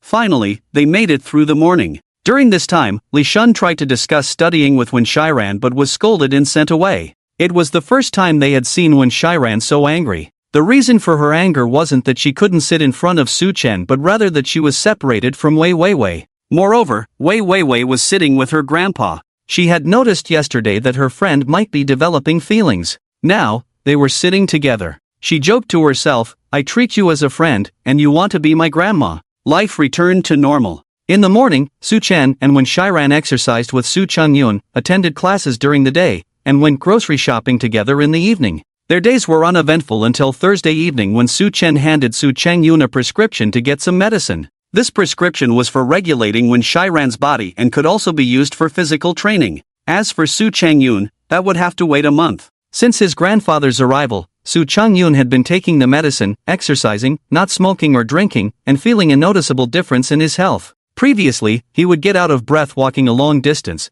but now he felt fine. His spirits were particularly high. In Su Chen's room, the medicine prepared for Song Yenran had been made into small pills, and he had already tested them himself with no issues. Dealing with Song Yenran's illness in the other world would be a matter of minutes, but here, things were a bit more complicated. After all, she was his great-granddaughter, not just any ordinary patient, and she was so young. Now, he was just waiting for the right time to meet the little girl and have her take the medicine. Su Chen also made a small purse for himself, which he would also give to the little maid at the same time. This purse was completely different from Su Chengyun's. Tonight, you guys come home with me for dinner. Someone from the capital is coming over, so we'll have a reunion dinner. After finishing the morning exercise and getting ready to go out, Su Chen suddenly said to Su Chengyun and Wen Shiran, In fact, when Shiran just casually mentioned it, mainly speaking to Su Changyun.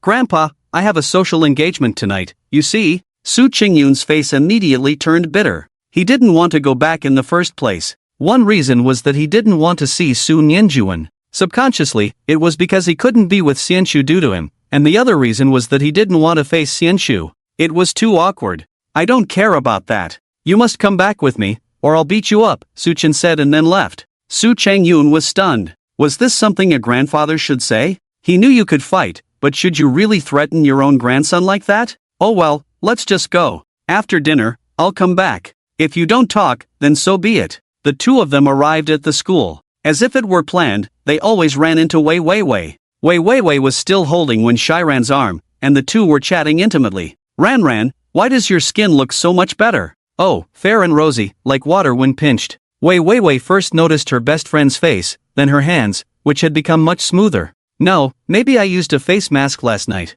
Let's go, we're going to be late. Wen Shiran didn't want to bring up this topic. Last night, Su Chen gave her a bowl of medicine, and without a word, she drank it all at once. At first, there was no reaction, just a more drowsy feeling than usual. Who knew she woke up the next morning and saw that her body had expelled something black? The whole room smelled of it. This left Wen Shiran at a loss. She was a beautiful girl, how could her body expel such a thing? She quickly changed all the bedding, took a quick shower, and found that the bathtub water was black. This scared her. Later, Su Chen told her that it was the marrow cleansing mentioned in martial arts novels, but not as exaggerated. He gave it to Wen Shiran because her body was in good condition, unlike Su Changyun, who was still under treatment and couldn't use it for now. Really? And did you change your body wash? This scent is off, or did you put on perfume? Wei Weiwei, like a curious baby, kept asking Wen Shiran, who could only explain one by one. This was the scent of the body wash. After all, she had taken 3 showers today, and she couldn't sleep in that room tonight. She needed to air it out first. Good morning, classmate Su. At the corner, they met Qin Yuqing, holding a bunch of things. It seemed she had just come out of the teacher's office, and the class monitor was indeed early. Judging by her appearance, she had been here for a while. Good morning, monitor. Since the other person greeted her, she had to respond. They didn't interact much, especially after they stopped being desk mates. When Shiran still went to talk to Su Chen and Wei Weiwei after class, showing no interest in Li Shun's attentiveness. Monitor, what are you holding? When Shiran asked curiously, and Wei Weiwei also noticed and looked over curiously. The new student handbook, to be distributed to the class later. Also, there will be a 1-week military training every semester, Qin Yuqing introduced to the two, glancing at Su Chen, who seemed indifferent to this matter. She didn't pay much attention to it. Over the past few days, she noticed that Su Chen, besides discussing daily life matters with Wen Shiran, mostly engaged in academic discussions with other classmates. Gradually, everyone accepted this new classmate. He belonged to the type who wasn't very famous in the class but was somewhat well known. The most memorable thing about Su Chen in the class was that the homeroom teacher always called on him and he would answer questions during class. Another thing was that girls from other classes would come to deliver love letters. Every day, she could see him in the classroom, first carefully reading each love letter, then making corrections, and during break time, returning them to the students one by one. This had already become a topic of gossip these days. Today was no exception. When Su Chen entered the classroom, he opened his desk to find 5 or 6 pink envelopes neatly arranged, indicating they were love letters. 3 or 4 girls handed him the letters and quickly ran off. Regarding the matter of love letters, when Shiran had mentioned it to Su Changyun, Su Changyun laughed heartlessly, looking forward to seeing Su Nianjuan embarrassed. If he really brought back a girlfriend, he was eager to see the expression on his father's face. As for this matter, Yu Wenjing also had a conversation with Su Chen. However, she didn't know why she ended up being convinced by Su Chen. Later, she realized she was a teacher and his homeroom teacher, but she felt like she was facing an elder. It was truly miraculous. Su Chen would reply to almost every love letter, albeit with a lot of nonsense, and he wouldn't discard them but return them as they were. Senior, can I treat you to lunch at noon? In the corridor of class 6 of the first year, Su Chen came out after returning the love letters, and a girl followed him. She was very pretty, with big eyes and dimples that were particularly attractive. She also had her hair styled in twin ponytails. Her name was Wen Muyue, the Chinese class representative of class 6 of the first year. Despite her young age, her literary skills were impressive. She had already published her articles in newspapers and came from a literary family. No need, focus on your studies. Remember, your articles should focus on simple and youthful themes, which suits your age. Su Chen patted Wen Muyue's head. He was taller than this young girl by a head, not that he was very tall himself, standing at around 175 meters. Due to her short stature, many people in the school mistook her for an elementary or middle school student. I'll remember, senior. Wen Muyue nodded in response. She didn't resist when Su Chen patted her head. She felt the care of an elder brother from this senior who was a year older than her. She didn't write a love letter to Su Chen but rather her proud articles. She had heard that a handsome transfer student had joined class 2 of the second year, who had defeated the school bully, Wang Yuhao, on his first day. Subsequently, people started writing love letters to him. It was strange that he corrected the love letters and returned them. Many female students shared the comments Su Chen had given on their love letters. The handwriting was beautiful, and the comments were quite interesting, which led to the rumor that Wen Muyue wrote a love letter to Su Chen. Yeah, do you really like Senior Su? When Wen Muyue returned to her seat, her deskmate leaned over and whispered, "No, I just admire Senior Su's beautiful handwriting, and his corrections are interesting. Besides, I didn't write a love letter to him, it was my article." When Muyue opened the letter Su Chen had returned, and it was indeed her article. The article wasn't long, but Su Chen had made several annotations and comments. It wasn't that Su Chen had a high literary attainment, he used the knowledge he gained from the literary works in the other world to interpret them in his own way. That's good to know. Let me tell you, Su Xuezhang is quite popular. Several girls had their eyes on him since freshman year. In sophomore year, that girl from their class, Wen Shiran, is very close to Su Xuezhang. Many people have seen them going to and from school together. There are rumors that they are dating, said the deskmate, who seemed to be well informed about everything. Quite a gossip indeed. Alright, I get it. I'm just discussing literary matters with Su Xuezhang. Don't worry, I'm not even 17 yet, so I'm not thinking about that kind of thing. When Muyue smiled and reassured her deskmate. Her deskmate was truly a know-it-all. In fact, she was also looking out for her, but when Muyue had no such intentions, they were purely discussing literary topics. Back in the classroom, Wen Shiran was talking to Wei Weiwei at her seat. Whenever Wen Shiran wasn't in her seat, she would go find Wei Weiwei to chat. The two were best friends and always had endless things to talk about. Sometimes Su Chen felt that it was right to keep them apart. They chattered nonstop all day long. "Grandpa, you're back. By the way, what about that junior who has been sending love letters for 2 consecutive days?" When Shiran stood up and approached Wei Weiwei. "What about her?" "She didn't send me love letters, she sent me her articles. It's a literary discussion." "What are you thinking? Do you really want me to find you a young step-grandma?" Su Chen said irritably. At least for now, he had no intention of thinking about such matters. Besides, even if he did, how would his 3 sons below react? Finding them a stepmother would probably lead to a rift in their relationship. "Weiwei, let me tell you, that junior is really cute, even cuter than you. Her voice is so sweet, it makes me melt as a girl," Wen Shiran said. "I believe Su is currently focused on studying. Besides, they are discussing literary matters. As his granddaughter, are you meddling in your grandpa's affairs now?" Wei Weiwei always felt that Wen Shiran's words were directed at her, reminding her to stay vigilant as there were many competitors. However, she only had a slight fondness for him. As for the future, who would think so far ahead? They were all students now, and Wen Shiran rarely revealed anything about Su Chen's family matters. She kept many things to herself, giving off a mysterious vibe. Fortunately, the bell for class rang, or who knows what else Wen Shiran would have said. It was a foreign language class, and Su Chen was relatively weak in foreign languages. He had forgotten most of what he had learned before, but thanks to his good memory, he could barely keep up with the learning pace now. Wei Weiwei, on the other hand, excelled in foreign languages and could score full marks. With her tutoring, his grades were improving rapidly. Having been at the school for a week, Su Chen's popularity was evident during lunchtime in the cafeteria. From senior sisters to junior sisters, everyone wanted to invite him for a meal.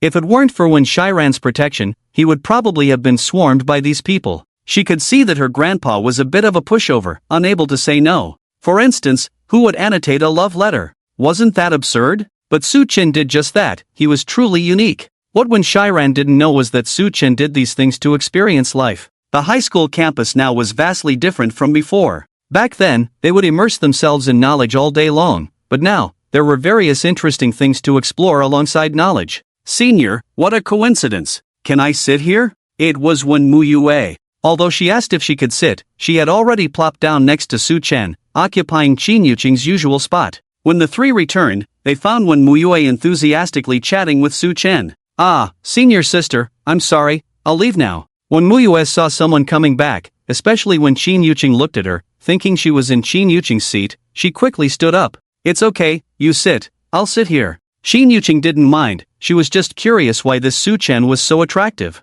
Thank you, senior sister. When Muyue blushed slightly and sat down, feeling the gaze of the two opposite her. Don't misunderstand, we are discussing literary matters with Senior Su. By the way, I'm Wen Muyue, class 6 of the first year. The girl introduced herself, fearing any misunderstanding. I'm Wei Weiwei from class 2 of the second year. I'm Wen Shiran from class 2 of the second year, and I'm this student Su's granddaughter. When Shiran intentionally added the last sentence, her intentions unclear. Ah. When Muyue was stunned, what was this? You don't even share the same surname, how did you become a granddaughter and grandfather? Su Chen and Wen Shiran didn't explain much, and when Muyue quickly turned the page on this matter, continuing to discuss literary matters with Su Chen. On the way back to the classroom after lunch, Su Chen called Su Qingwen, asking him to prepare a good set of silver needles, which he needed. Su Chengyun always complied with his grandfather's requests, especially since he was in excellent health and strength. After noticing Wen Shiran's unusual behavior this morning, he became even more convinced that Su Chen was a hidden expert. Su Chen never took a nap. If he wasn't reading in the classroom, he could be found reading in some corner of the school. His current vitality could sustain him for 7 days and nights without rest. Su, why aren't you taking a nap? Yu Wenjing saw Su Chen from the window of the teacher's building, surprised by his diligence in studying. She kindly reminded him to balance work and rest. Teacher Yu, I was just about to go. What are you reading? Yu Wenjing reached for the book in Su Chen's hand, a thick volume that seemed thicker than textbooks. She came down not only to remind him but also to ensure he wasn't reading inappropriate material like novels. Ha! Yu Wenjing was astonished to see it was a university Chinese textbook. Why are you, a second-year student, reading university-level Chinese? And it looks like you've been reading it for a while, with notes all over it. Ahem, I focus on current coursework first. I can always study these later. Alright, I won't disturb you, remember to balance work and rest. Yu Wenjing left, amazed that a student was already delving into university-level books. It was a rare sight to encounter such a diligent student. Goodbye, teacher. Su Chen bid farewell to Yu Wenjing and continued reading. Knowledge, if approached correctly, could be quickly understood and integrated, and that was his current approach. After school, the two went straight to Su's house for a family dinner. Su Chen specifically called Su Chengyun, insisting he must come, or face the consequences. When Shiran couldn't stop laughing at her grandfather's increasingly authoritative demeanor, reminiscent of the kind of elder who raised obedient children with a firm hand. Today, Su Chen saw Wang Yuhao, but the latter quickly avoided him from afar, as if afraid of trouble. Arriving at Su's house, they saw a flashy sports car parked outside. When Shiran recognized it as her second brother Su Chengyun's car, she wondered what he was up to, not even entering his own home upon arrival. The two of them drove straight into the courtyard, where facial recognition technology allowed the gates to open automatically upon their arrival. The black sports car followed them into the yard, and sure enough, Su Chengyun got out of the car looking somewhat dejected, walking towards Su Chen. Grandpa, Su Chengyun didn't understand why he was so afraid of Su Chen. In reality, Su Chen had never actually harmed him, but his imposing presence made Su Chengyun uneasy at times. Perhaps it was this reason that made him fearful. Stop talking and eat more. After dinner, we'll head back. Did you buy the silver needles I asked for? Su Chen was pleased. Despite Su Chengyun's protests, he was quite obedient. Yes, Grandpa, I bought them. What do you need them for? Acupuncture? When Su Chen asked him to buy the silver needles, Su Chengyun immediately thought he might be getting acupuncture. No, you don't need them. Tonight, you'll drink the second dose of medicine and hurry up to find a decent girl from a respectable family to marry. You can't stay single forever, Su Chen said before heading inside. Second brother, got scolded, How does it feel for an 18-year-old to be pushed to marry by a 27-year-old? When Shiran laughed carelessly. You're in trouble now. Second brother won't give you pocket money anymore. Su Chengyun knew without a doubt that his little sister had told Su Chen something. Otherwise, how would Grandpa know about his affairs? But he had been maintaining a regular routine for a week now, which was better than carousing outside. At least, he wouldn't wake up with a sore back the next day. I'm not afraid at all. Grandpa will take care of me. Second uncle has over 90 million in his account. Su Chengyun used to receive the most pocket money, and all his older brothers were very fond of their little sister. Now that he had revealed all his secrets, Su Chengyun felt helpless as he watched when Shiran run away. Does love really fade away? He sighed deeply and entered the home he least wanted to return to, but Grandpa had forced him to. As soon as Su Chen entered the house, everyone stood up. Eldest brother was holding Song Yenran, while Lu Ting and Sun Yenjuan were chatting with Song Yinghua. Dad, Grandpa. Although Su Chen had mentally prepared himself, he still didn't know how to interact with them. His familiarity with Su Changyun and Wen Shiran was probably due to his understanding of their personalities, as they were both easy to get along with. Great-grandpa, Song Yenran's soft voice sounded as little Tian broke free from her grandmother's arms and ran straight to Su Chen. Hey, Su Chen hadn't even put his things down when he saw the little girl running towards him. He immediately picked her up. She was really thin, and he could tell from the last time he held her that she didn't have the weight a 3-year-old should have, and her complexion was even worse than before. Ran, let great-grandpa rest first. Song Yinghua rarely saw her daughter being so affectionate towards someone. She found it strange when she acted similarly in the capital last time, but this time it felt miraculous. It's okay. Su Chen put down his bag, sat on the sofa with little Ran in his arms, and took out a cute little sachet-like item from his backpack, handing it to her. Thank you, great-grandpa. This smells so good. Ran greedily sniffed the faint scent emanating from the sachet.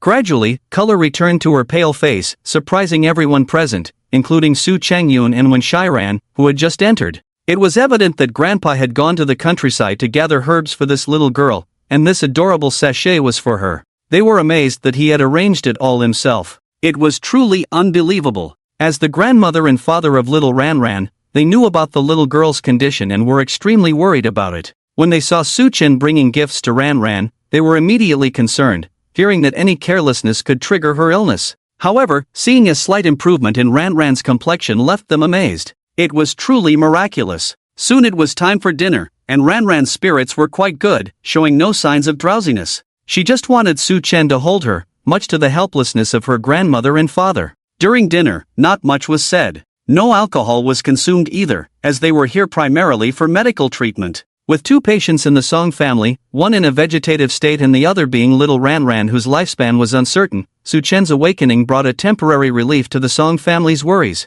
The main topic during dinner was about arrangements. The hospital was privately owned by Sun Yenjuan, offering the best medical care in the country. If Su Chen continued to recover, the 3 brothers were considering moving him here. The Song family would temporarily stay at the Su family's place, but not for long. Yinghua would return to her position the day after tomorrow, leaving only Zhang Zhaoqing here to take care of her granddaughter and daughter-in-law, while occasionally appearing in the capital. Su Chen remained mostly silent throughout the meal, focusing on eating and feeding Ran. Tonight, Ran had a particularly good appetite, finishing a bowl of rice, which was quite rare. After dinner, the 3 of them returned to Su Qingyun's place. Su Chen noticed that Su Changyun and Su Xianxu were exchanging glances, indicating that what Wenchurin had said was true. There were unresolved feelings between the two. However, once they officially entered the family registry during Qingming Festival, they would have no chance. It seemed like a plan needed to be made to talk to the second brother and his wife. Can we bring Ran over here?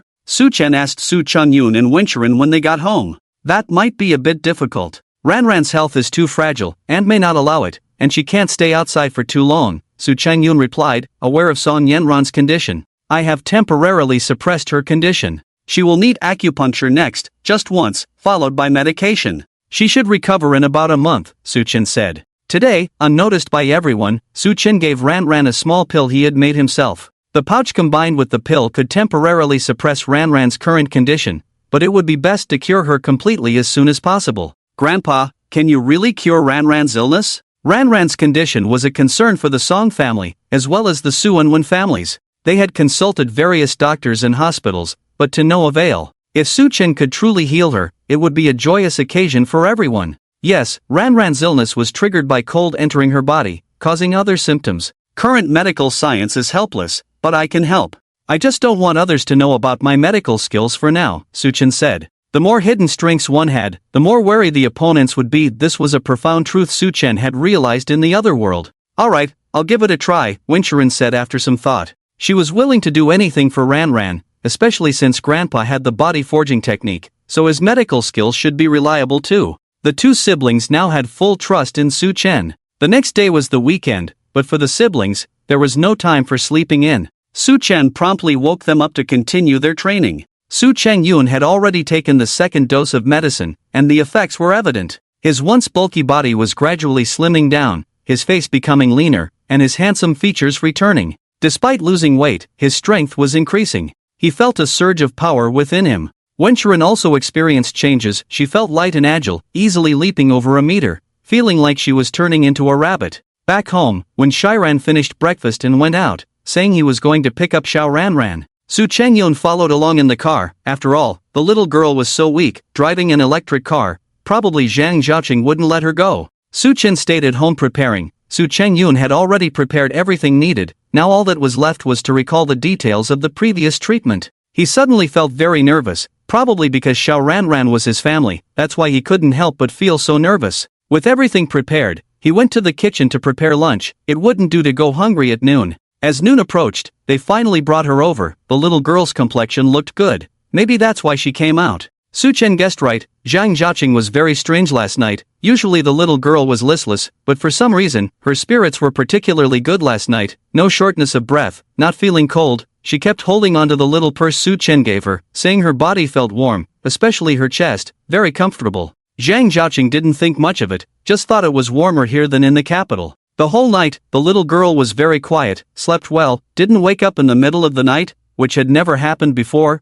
Could it be because of the little purse in her hand? He sniffed it, but there didn't seem to be anything special. While she was pondering these things, she saw Su Chengyun and Wen Shiran saying they were going to take the little girl to have dinner there, saying Su Chen had prepared the meal. At first, she was reluctant to let her go. After all, her health was there. But inadvertently Zhang Zhaoqing saw that the two siblings looked much better, especially Su Chengyun, much more handsome, his eyes brighter. When Shiran naturally didn't need to be mentioned, her complexion was extremely good. Could it all be because of Su Chen? They say when you stay with lucky people, you'll also get some luck. Plus the little girl heard she was going to her great-grandfather's place. She immediately smiled happily, couldn't wait. After the person arrived, they had dinner first. The little girl ate heartily. Actually Su Chen didn't know what the little girl liked to eat, so he made some light dishes. After dinner, Su Chen accompanied the little girl to watch TV for half an hour, gently rubbing her forehead, and the little girl fell asleep soundly. The two siblings beside her were stunned. This was too miraculous. Could this old man be a deity? After the little girl fell asleep, the treatment began. Su Chen quickly administered the needles, all using qi circulation needles. This set of needle techniques had no name, inherited and innovated by Su Chen's master. If it had to be named, it would be the 9 needles of Yen Wang. Seeing Su Chen sweating on his forehead, Wen Shiran quickly brought a towel to wipe his sweat.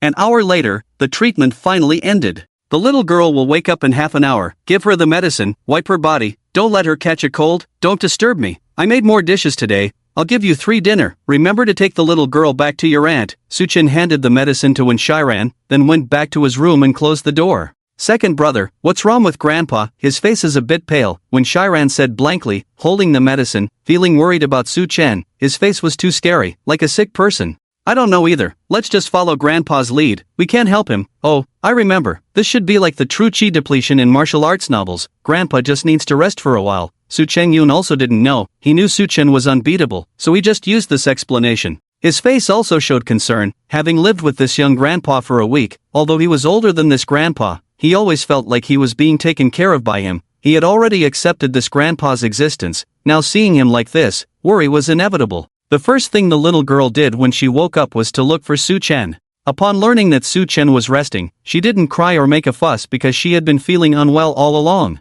This sensible 3-year-old girl never caused trouble for her family, having been raised by her grandmother without ever meeting her own mother. The family, including the Wens and the Zus, adored her. After finishing their meal and not seeing Su Chen come out, the two siblings escorted Song Yanran home first. Normally, Su Chengyun wouldn't enter the house. He had done the same when he came to pick them up in the morning and was doing so now when dropping them off at night, parking the car outside without getting out. You're back. You didn't cause trouble for uncle and aunt, did you? Zhang Zhaoqing went over to take little Yanran from Wen Shiran's hands. No, Grandma, Grandpa's food is delicious. The little girl's voice sounded much stronger than before, even more pleasant to the ears. Ha? What's going on, Shiran? Zhang Zhaoqing was somewhat speechless. These younger generations were really not considerate, actually having the elders cook for them. It was quite unreasonable. When Shiran had to sit down and explain the situation, leaving out the part about the treatment as Su Chen had instructed them to keep it confidential. You guys should learn to cook too.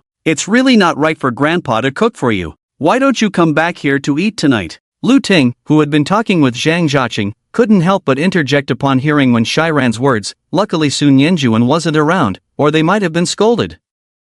feeling embarrassed when Shiran left after a while. Once back in the car, she told Su Changyun about learning to cook. Su Changyun was quite carefree, either ordering takeout or hiring a nanny. When Shiran was speechless, it seemed she would have to learn on her own. At the Su residence, Zhang Jiaqing held little Yanran, feeling that her hands were not as cold as before, which surprised her. After all, she had just returned from outside. Why were her hands so warm?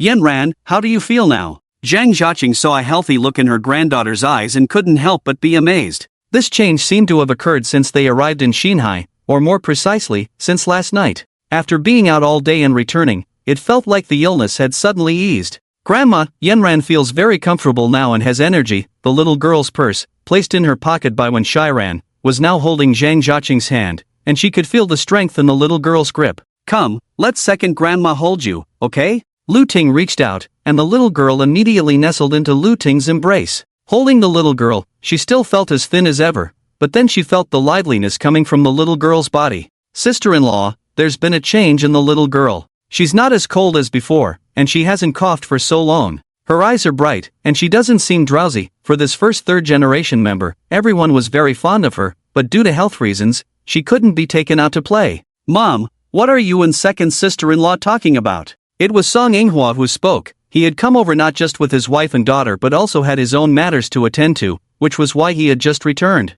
We're saying that your daughter's condition has improved a lot. Why don't you come and see for yourself? Zhang Jiaqing had a smile on her face. If the little girl's condition really improved, it would be a great joy for the Song family. Ha! Is Xinhai really taking care of people this well? Song Yinghua put down his bag and picked up the little girl. Daddy, cold. Yanran is warm. Little Yanran rubbed her cheek against Song Yinghua's, who then remembered that he had just come back from outside, carrying a chill. He had just put down the little girl, but she wouldn't let go. Daddy, cold. Why is little Yanran so warm? Song Yinghua seemed to be asking little Yanran, but in reality, he was asking his own mother. The little girl was taken care of by her mother, who had to work herself, while his wife was still lying down. After your grandfather held her last night, she didn't feel as cold as before. Today, Shiran and Changyun went over there to have a meal with your grandfather. They just came back, and her complexion has improved a lot. Her hands are no longer cold. I don't know what happened. Did Changyun find some kind of miracle doctor? But even if she did, there's no need to be so secretive. Zhang Jiaqing told Song Yinghua about the situation and shared his own speculations. Tell Daddy, is it fun to go out with Uncle Air and Auntie Xiao? Song Yinghua had to ask Ranran to see if the little girl could provide any information. Yeah, Auntie Xiao took me there, and we went straight to have a meal. The food was delicious, made by Grandpa. Then Grandpa and I watched the little piggy together. After that, I fell asleep. When I woke up, I didn't see Grandpa. Auntie Xiao said Grandpa was too tired and went to sleep. The little girl spoke so much in one breath without even pausing to breathe, which was a good sign. Song Yinghua had an idea. He needed to report this matter to his father. This suddenly awakened young grandfather might possess medical skills, and they could be quite remarkable. Ranran's condition might have already improved under this grandfather's care. If Ranran could really be cured, then maybe his wife had a chance too. Once people have hope, their imaginations run wild. Daddy, can Ranran still go play with Grandpa in the future? The little girl tilted her head, looking expectantly at her father. Of course she can. Come, let Granny Air carry you to see the goldfish, raised by your Grandpa Air. They're so cute. Lu Ting could tell that the mother and daughter had something to discuss, so she took the little girl to see the goldfish raised by Xunyan Jun. The little girl was very understanding and went straight into Lu Ting's arms, and the two of them happily left. You could still hear the little girl's cheerful voice from afar. Mom, this matter needs to be kept confidential for now. I'll talk to Dad about the situation here later. Song Yinghua said softly. This grandfather might turn out to be an unexpected trump card. Okay, I understand. I dare not even dream that Ranran will one day be like a normal child. Xiaoling is really pitiful. If Ranran gets better, and if Xiaoling can also recover, then it will be a relief for both our family and the Wu family. Zhang Jiaqing wiped her tears. It was evident that she had been through a lot in these past few years. She had thought that once her son got married, she could finally relax and look forward to holding her grandchildren.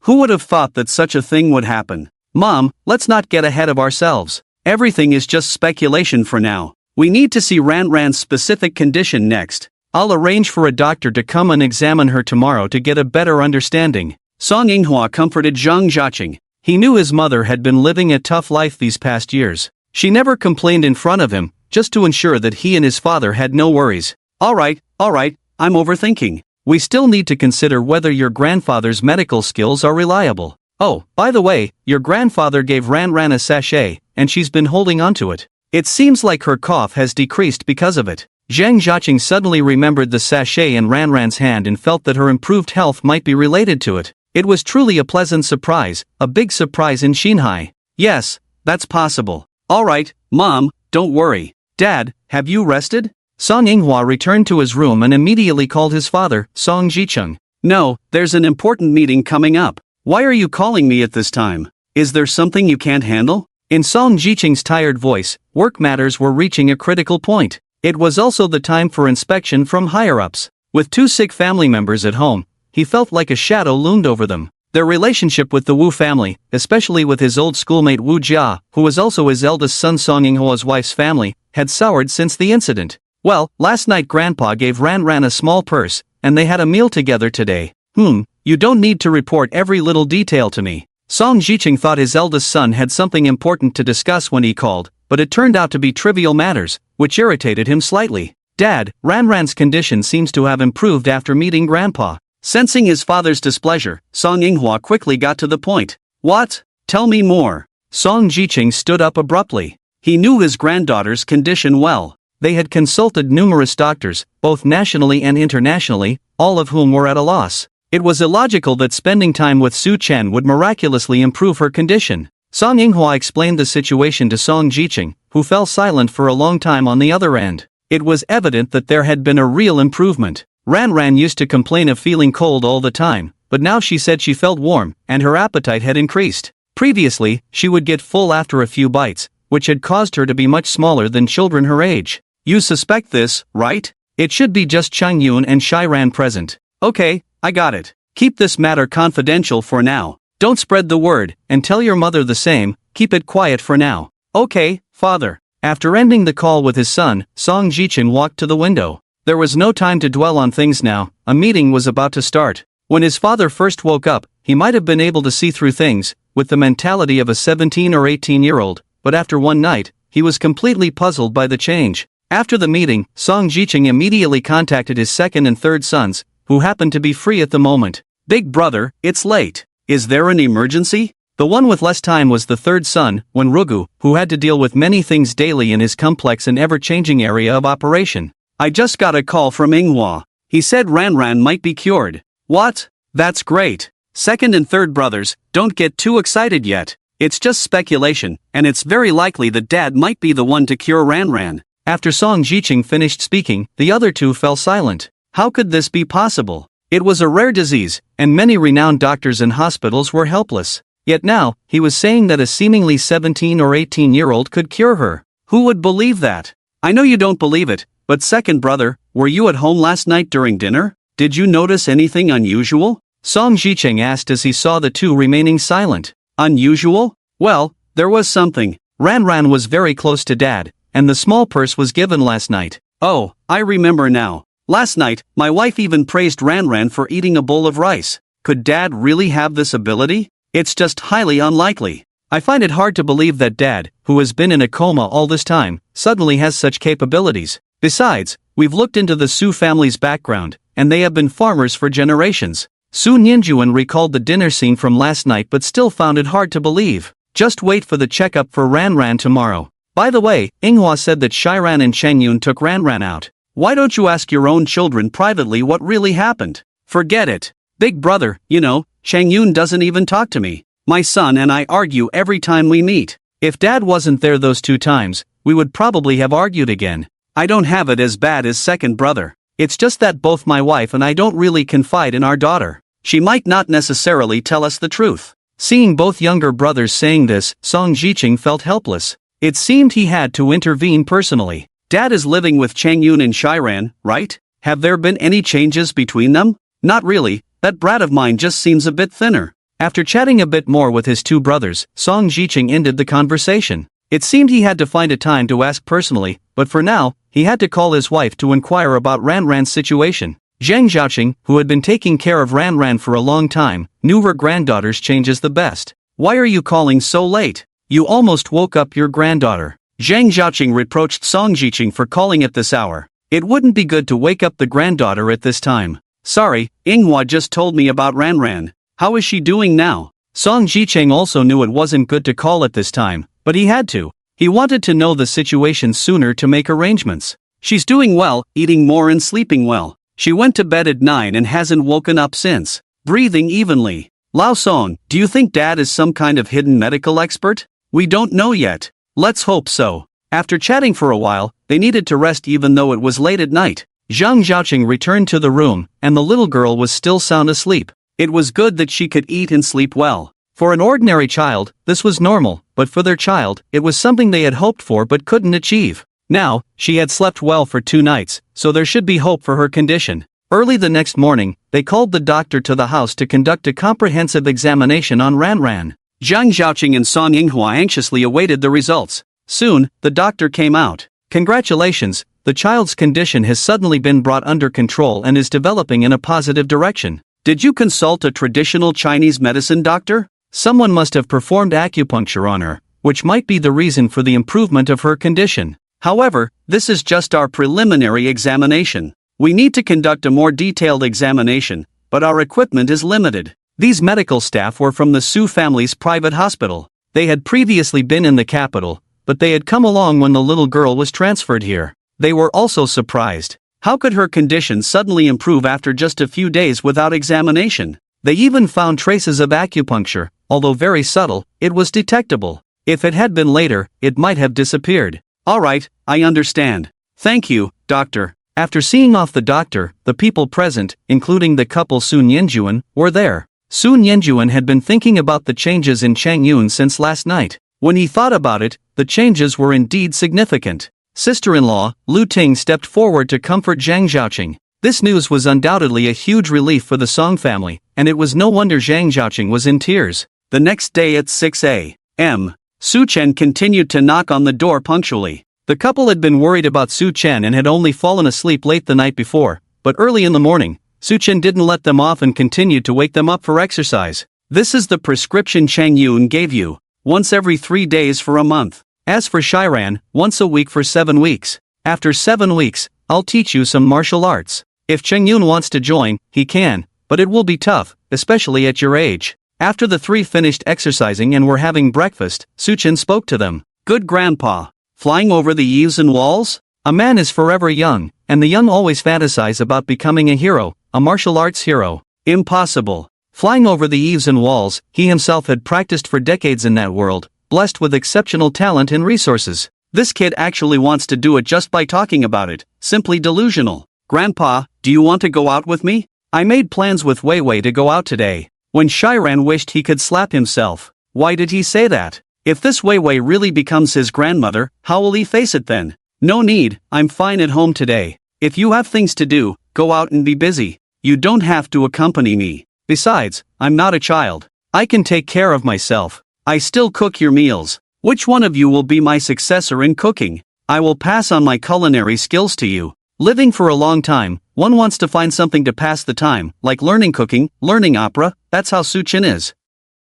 There was a time when he truly enjoyed life in that world. Seeing Su Chen say this, the two didn't say anything. It seems like both of them are going out. When Shiran is going out to meet classmates, while Su Changyun is going to attend a celebrity red carpet event. Back home, Su Chen still likes to be in his room, looking up information and reading books. At noon, in the lounge, Su Changyun crossed his legs, humming a song, when his phone rang. He picked it up and saw that it was a call from Song Jicheng. He immediately sat up straight and answered the phone nervously. Uncle, hello. The younger generation at home is very afraid of this uncle because he is authoritative in the family, and also because this uncle has always held a high position, exuding an aura of authority. As for Wenrogu, despite being a soldier and a commander, he has a special way of getting along with children, completely devoid of the typical elder vibe when interacting with the younger generation. Chang Yun, are you busy now? Although Song Jicheng tried to sound calm, in the years of these juniors, he still sounded extremely authoritative. Uncle, what is it?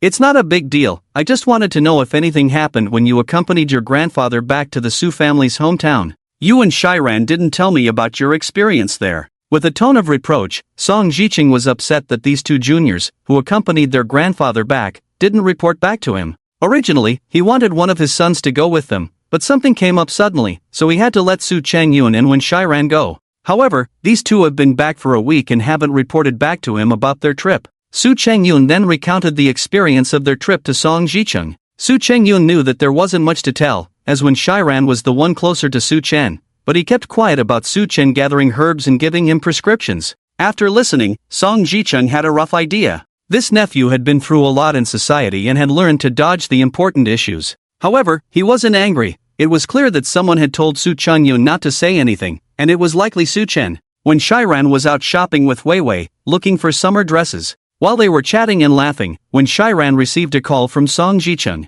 Just like Su Changyun, she immediately became respectful. Uncle. She sounded a bit nervous. Although she had lived with her uncle in the capital before, every time she saw him, she couldn't help but feel nervous, as if he could see through her. Shiran, are you busy? No, uncle, do you need something? When Shiran couldn't figure it out. Why would her uncle call her? She hadn't done anything wrong this month, and her parents didn't seem upset with her either. Did you go to the mountain with Grandpa and find a lot of wild fruits? Yes, Grandpa knows them all. He not only knows which wild fruits are edible but also knows a lot of herbs. He picked a lot, saying it's for Shiran. When Shiran didn't realize she had fallen into Song Jicheng's trap and exposed Su Chen. By the time she realized it, it was already out. She quickly shut her mouth. You kept such a big thing from your family. You two are really bold. Don't you know Xiaoran's current situation? Song Jicheng may not be able to deal with Su Changyun in the short term in the political arena, but dealing with Wen Shiran, who lacks social experience,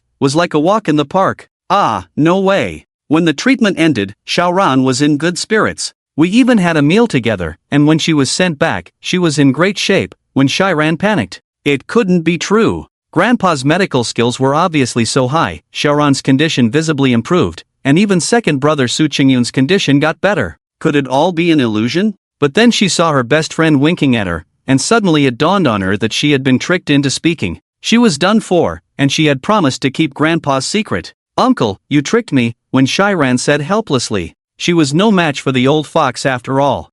Come on, Xiaoran is in good health. Besides, I didn't say she wasn't, did I? I just wanted you to know her current condition. Song Jicheng's hearty laughter rang out. When Shiran had no choice but to tell Song Jicheng about Su's family going to the old house and Su Chen collecting herbs, followed by Su Chen giving acupuncture to Xiaoran in detail. So, uncle, how is Xiaoran's health now? When Shiran still cared a lot about the little girl. In the whole family, she was Big Ran Ran, while Song Yenran was Little Ran Ran. Preliminary examination shows that the condition is under control and improving. If you need to take Xiaoran to see your grandpa in the future, just take her there directly. He won't harm us, Song Jicheng said after the call. After ending the call with Song Jicheng, Su Changyun called to warn her to be careful, as uncle might inquire. When Shiran could only helplessly admit that she had already been exposed, and Su Changyun regretted being a step too late. Ran Ran, does Su know medical skills? Wei Wei curiously asked Wen Shiran. I don't know. By the way, Wei Wei, how did you know my uncle was tricking me?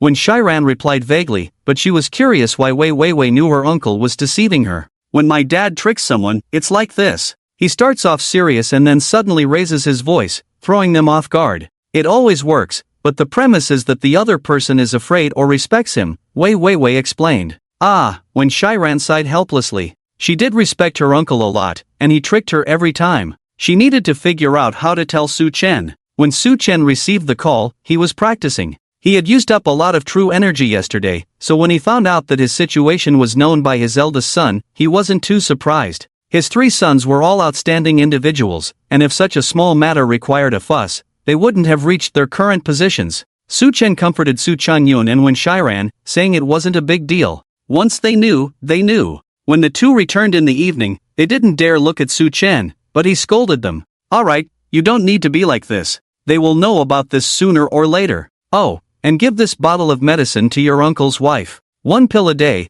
preferably before bedtime for the little girl. This is a week's supply. I'll check again after a week. Su Chen took out a bottle, like an ordinary glass one. He wanted to buy an ancient ceramic one, but he didn't know where to find it for the time being. You go ahead, Shiran, go over there later, spend the night there tonight. After the Zukenjian family finished their meal in a hurry, not even allowing themselves to eat slowly, afraid of getting into trouble. Shiran, go and see them off. Oh, even though we're staying there, we can't skip our exercise routine. Let's go together. I also want to see how the little one is doing. Shuchen thought for a moment. They should go together later, as there were some things to discuss. Great! When Shiran suddenly became excited. She didn't dislike being there, but she felt more relaxed here, able to snack, chat with friends, sing, and do whatever she wanted. She noticed that neither Zukenjian nor Shuchen liked staying in the living room. Zukenjian preferred playing games in his study, while Shuchen liked reading in his room. So, the living room became her own space.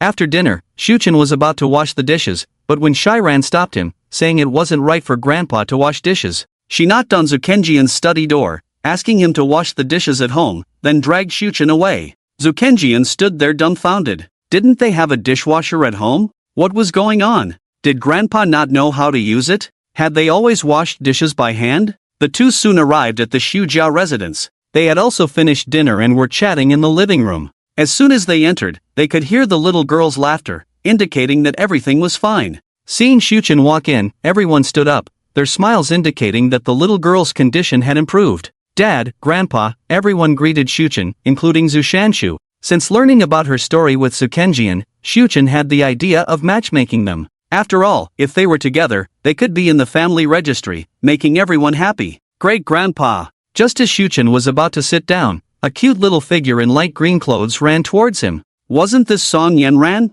Did you have a good meal today? Shuchen picked up the little girl, placing her on his lap. She snuggled against his chest, looking adorable. Yes, Grandma is mean, she made me eat meat, but I don't like it, the little girl complained. Zhang Xiaoqing felt relieved. The little one had learned to complain, but she couldn't get angry, as it was her husband's father, after all. Dad, the little one is picky, she doesn't like meat, Zhang Xiaoqing explained quickly, not sure why she felt the need to explain at her age. It's okay, I know. You probably guessed what's going on with me. Has the little one been checked? She should be improving. This bottle is a week's worth of medicine, 1 pill a day before bedtime. After a week, I'll change her medication, Shuchen said straightforwardly. Even though the eldest hadn't told them, they had guessed something was up, so it was better to tell them directly than let them speculate. Good candies. The little girl reached out for the candies Shuchen took out, but he stopped her. He had put effort into making the medicine suitable for her taste, and it seemed she didn't resist it at all. He also checked her pulse, very satisfied with the progress.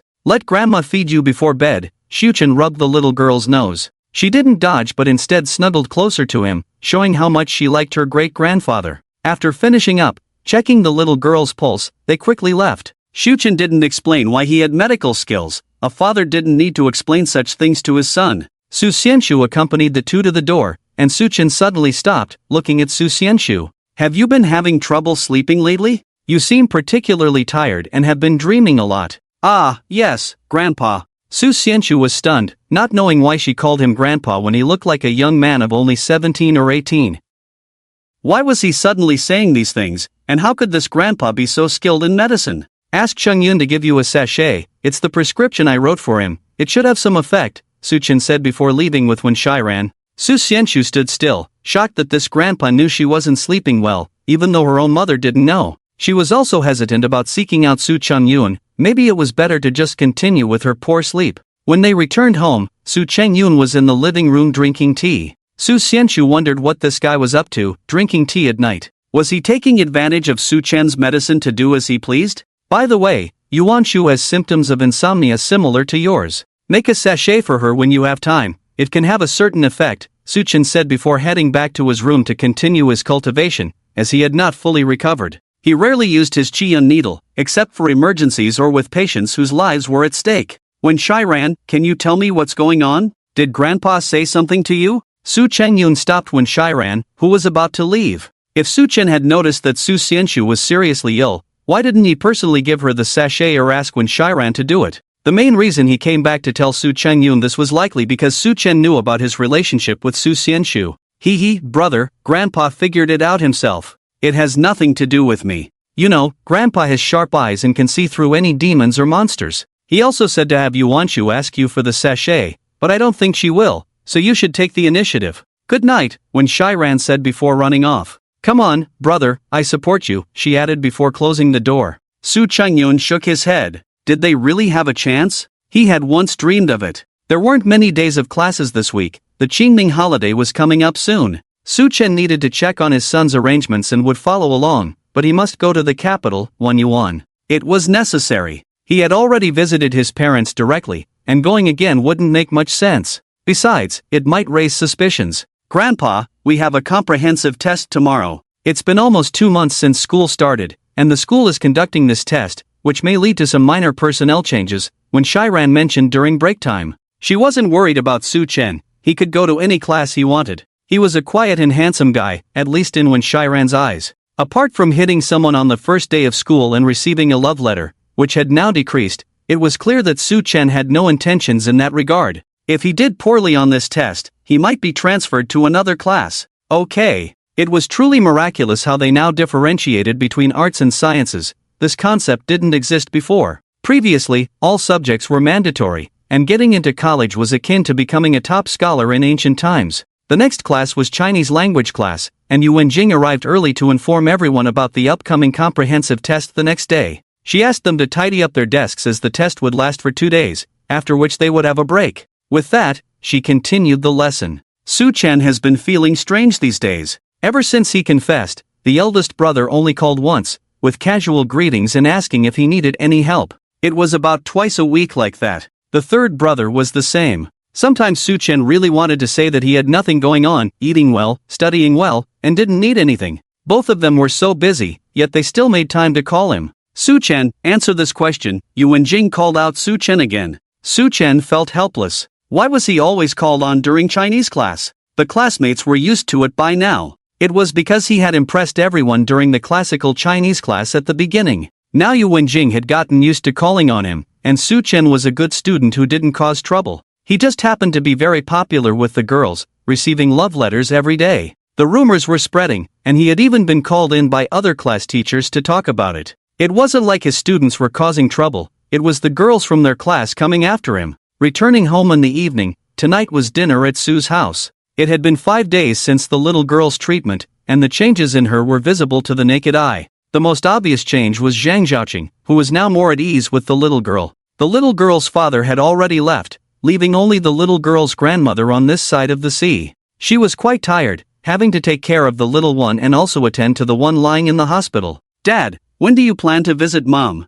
You guys arrange it, bring Xianxu with you. Also, find a time to visit Su's hometown. It's about time for everyone to meet, right? Su Chen glanced at the two of them. The implication was clear. Time was running out, they needed to hurry up, or they would end up as just siblings. Got it, Dad. After dinner, Su Chen checked the little girl's pulse. Her recovery was much better than expected, which eased Su Chen's worries. Grandpa, Shiran, you guys can go back first. I have something to do. Su Chen had driven his electric car over today, so upon hearing Su Qingyun's words, he left first. Song Yenran had truly developed a bond with Su Chen. As soon as she arrived at Su's house, she wanted to be held and followed Su Chen around. If it were a day off, it would be fine, but they had classes the next day. Eventually, Su Chen ended up massaging the little girl until she fell asleep. Grandpa, Chang Yun won't go fool around, right? Sitting in the back seat, when Shiran said. She felt that during dinner, Su Changyun had been acting suspiciously, avoiding eye contact and seeming like he was up to something.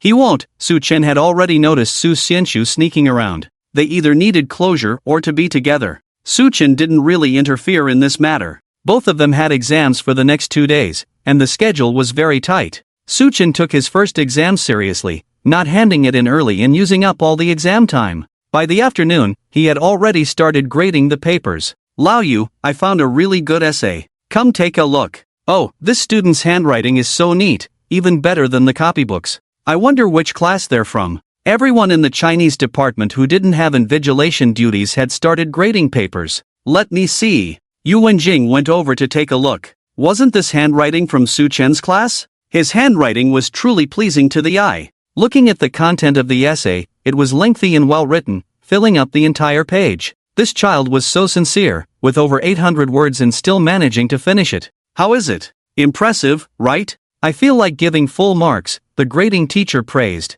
It's really good. Yu Wenjing's heart was filled with joy. After a quick glance, she could tell that Su Chen would likely rank in the top 3 for Chinese in the entire sophomore year, maybe even first place. She had been teaching for several years, but it was the first time she had seen such a talented student in Chinese, or rather, in literature. Grandpa, how was it? After finishing 2 subjects, by noon, when Shiran was like a wild horse let loose, immediately going to find Su Chen and Wei Wei Wei. Not bad. The morning exams were Chinese and biology. Su Chen felt pretty good, especially in Chinese, very adept. In 2 days, they had to take 9 subjects, totaling 1050 points. This time, they even used evening self-study time for exams, although evening self-study was generally voluntary. For first and second year students, it was optional, but for third year students, 3 evening self-study sessions were mandatory. Wei, I want to come back and sit with you. I'm so bored there. The class monitor doesn't talk much, and Li Shan is particularly annoying. When Shiran complained,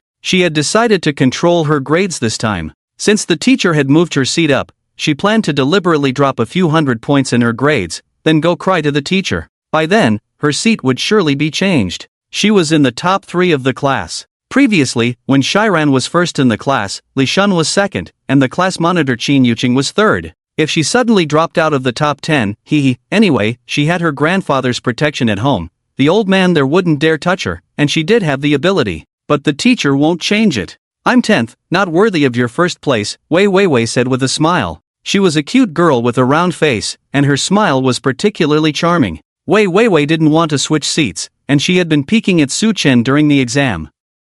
She aimed to achieve results similar to Su Chen's. In fact, Wei was the class's hidden expert in controlling grades. Getting 10th place once might be a coincidence, but consistently achieving 10th place was a skill. This is too much. When Shiran left angrily, Su Chen was unaffected by the 2 girls' antics, continuing to read. Women only slowed down his navigation through the sea of knowledge. Finally, the exams were over after 2 days, plus an extra evening. First and second year students were complaining endlessly. Third year students, especially those graduating, were used to it. Many classrooms didn't close until 11 p.m. Tonight, they were having dinner at Su's house, then they would return to the capital tomorrow before heading to Su's ancestral home. Su's parents and grandparents would be there. Other ancestral graves and such would be taken care of by Sun Yanjuan. Grandpa, Chang Yun seems a bit strange tonight. We didn't invite him, but he insisted on coming over, with a smile on his face, when Shiran teased while holding Song Yenran, who was also enjoying the playful banter.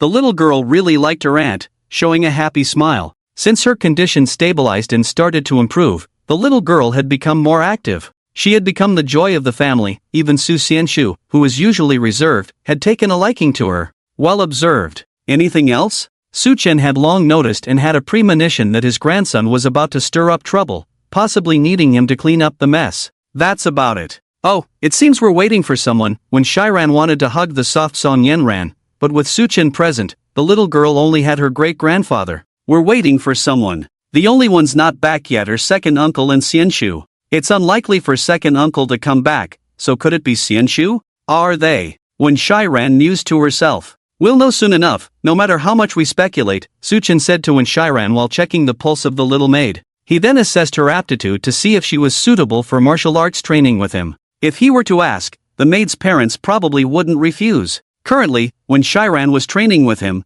but only in basic external martial arts. Tomorrow morning, they would board Sun Yanjuan's private plane to the capital to visit Wen Wan's grave. The main purpose was to bring the younger generation along. Su Chen and his 3 sons had already visited. Song Jiqing's wife stayed behind to take care of her daughter-in-law. Su Chen wanted to visit his granddaughter-in-law to see if his medical skills could save her, but he never found the time. Despite his limited progress in cultivating his true qi, he still hadn't made a decision. Grandpa, look, When Shiran whispered as she approached. Su Chen and Song Yenran followed her gaze and saw Su Xianshu entering the room. Su Qingyun's eyes lit up at her arrival, almost rising to greet her. The other party's eyes also sparkled, but Su Changyun quickly met Sun Yanjuan's gaze, and his eyes immediately softened. Su Chen understood that each of them had their own circumstances. He wasn't sure if his actions were right. Normally, as an elder, he should enjoy his later years while the younger generation took care of their own affairs. However, seeing the standoff between father and son and hearing about the situation at the Su family from Wen Shiran, he felt compelled to intervene, wondering if there was a way to resolve both issues at once. During dinner, Su Chen sat at the head of the table with Song Yenran and the little maid beside him. There was a faint fragrance emanating from Su Chen that the maid found comforting. Wen Shiran knew about this because Wei had mentioned it to her, initially mistaking it for perfume. Everything seemed normal except for Su Changyun and Su Xianshu sitting together that night, surprising Sun Yanjuan and his wife. Weren't they not on speaking terms? Yanjuan, when Qingming returns, arrange for me to visiting Hua's wife. Song Yenran blinked her big eyes, curious about Su Chen's intentions. The little maid had learned to feed herself, with a grain of rice still on her lips. Su Chen lovingly removed the rice and thought to himself, Mom and Dad love you. I got it, Dad. Let's leave at 10 a.m. tomorrow. Third brother might be late, so we'll settle in at the villa I bought first, and he can stay there later. Sun Yanjuan felt a surge of joy. If Su Chen could really cure Song Yanran's mother, it would be great news for the Song family. If his brother-in-law's side supported his brother, it would provide additional support in the political arena. Let's have dinner there tonight. Shall we go back with Grandpa? Su Chen asked Song Yanran, who was diligently eating. He believed that eating well led to good health. This question was also directed at Song Yanran's grandmother, Zhang Zhaoqing, who had always taken care of the little maid since birth. I want to go. I want to go with Grandpa, the little maid replied. If she weren't in her high chair, she might have rushed into Su Chen's arms. The little maid looked at Su Chen with eager anticipation on her face. Big sister-in-law, can I take care of Ranran too when you're not around? The third brother and sister can also help take care of Ranran. Lu Ting noticed Zhang Zhaoqing's concerns. After all, taking care of a child is not a simple matter. Will it be troublesome and worrying to handle things like washing and grooming? Ranran, you have to be good then. Having raised her for so long, this little girl had never been away from her sight for long, but now she had come to this side of the sea and been out for most of the day. Yes, Grandma, I'll be obedient. The little girl agreed quickly. Then Auntie will pick some delicious fruits for you later. Okay. The two Ranrans were happily chatting, and everyone at the dining table saw Song Yanran smile, which brightened their faces. Cheng Yun, Xianshu, do you have something to tell us? Hurry up. After dinner, I'll go back. Suddenly, Su Chen spoke to the two who were bowing their heads and not speaking. It was obvious that they were hiding something, but for some reason, they hesitated to speak. Grandpa, we. Su Cheng Yun was stunned, being called out directly, and couldn't react for a while. Let me say it.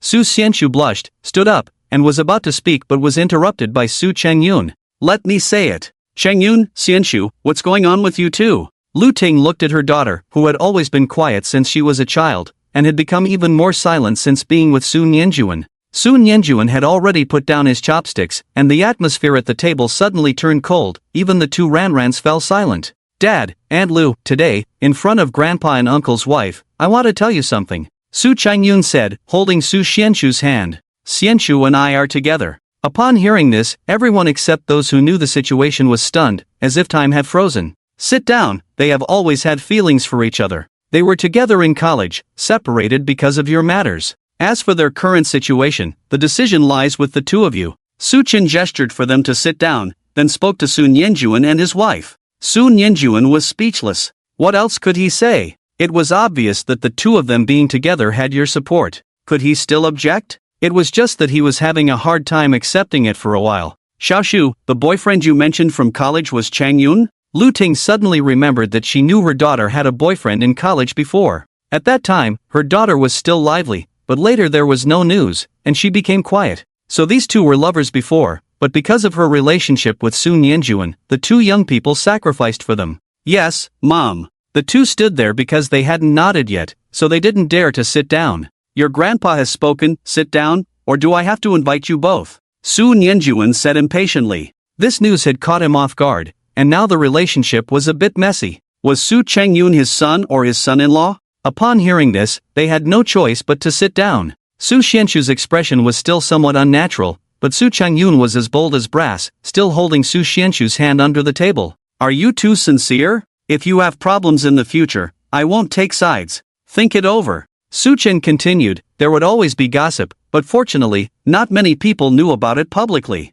Grandpa, we've thought it over. I'll get the marriage certificate first, but Xianshu doesn't want to. Fortunately, Xianshu agreed, otherwise Sun Yanjuan would probably have to resort to family law. Xianshu, Dad wants to ask for your opinion. You know this rascal's been living recklessly these past few years, only recently starting to behave like a decent person. If you decide to be with him, your mom and I have no objections. Although Sun Yanjuan was surprised by the statement, he seemed to accept it. Thus, they became a family. However, there was one concern. Sun Shangyun had been living wildly for so long, and it wouldn't be long before scandalous news about him surfaced. Sun Yanjuan felt the urge to slap some sense into him. Now, Sun Yanjuan was completely on Xianshu's side, feeling like he was dealing with his disobedient daughter bringing home a troublemaker. Dad, Mom, I believe in my choice, Xianshu said, looking at Sun Shangyun before addressing her parents. Alright, should we change back to the Lu surname? Sun Yanjuan felt a headache coming on. It hadn't been long since they changed it,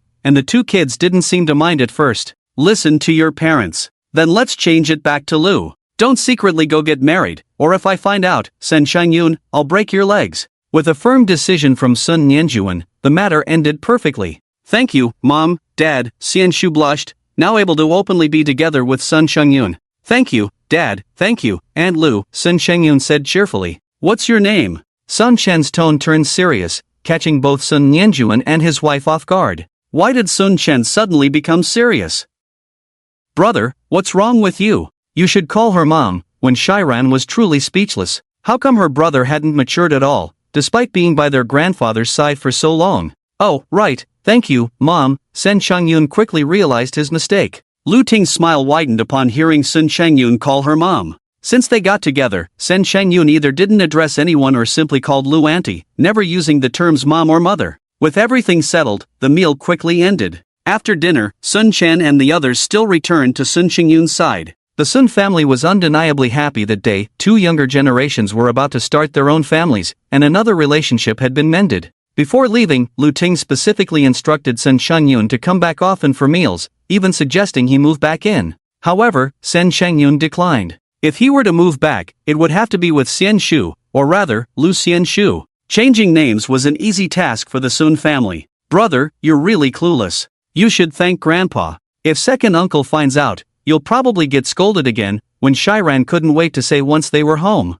I understand, Sen Shangyun realized his mistake. Some might think it was trivial, but the elders placed great importance on it. Sun Shangyun was someone worth nurturing, intelligent and perceptive. His potential to lead a large company was evident. However, upon meeting Sun Chen, he appeared decadent. His physical condition was lacking, but now the reason was clear. Hopefully, this young man would mature. As for his eldest grandson, Song Yinghua, he perfectly inherited Song Jiqing's genes, steady and destined to become a key figure in the Song family and even the three families. Shiran, what does your third brother do? When Shiran's third brother was Song Zhong's second son, Song Yingzong, he had a low profile, and Sun Chen barely remembered him from their last encounter. Third brother? He works under my dad. I heard he's the captain of some special forces unit, known for his exceptional skills. Seems like he's one of the strongest special forces soldiers in Manhwa. I see, that's impressive. It seemed quite extraordinary, almost as if it were deliberately arranged.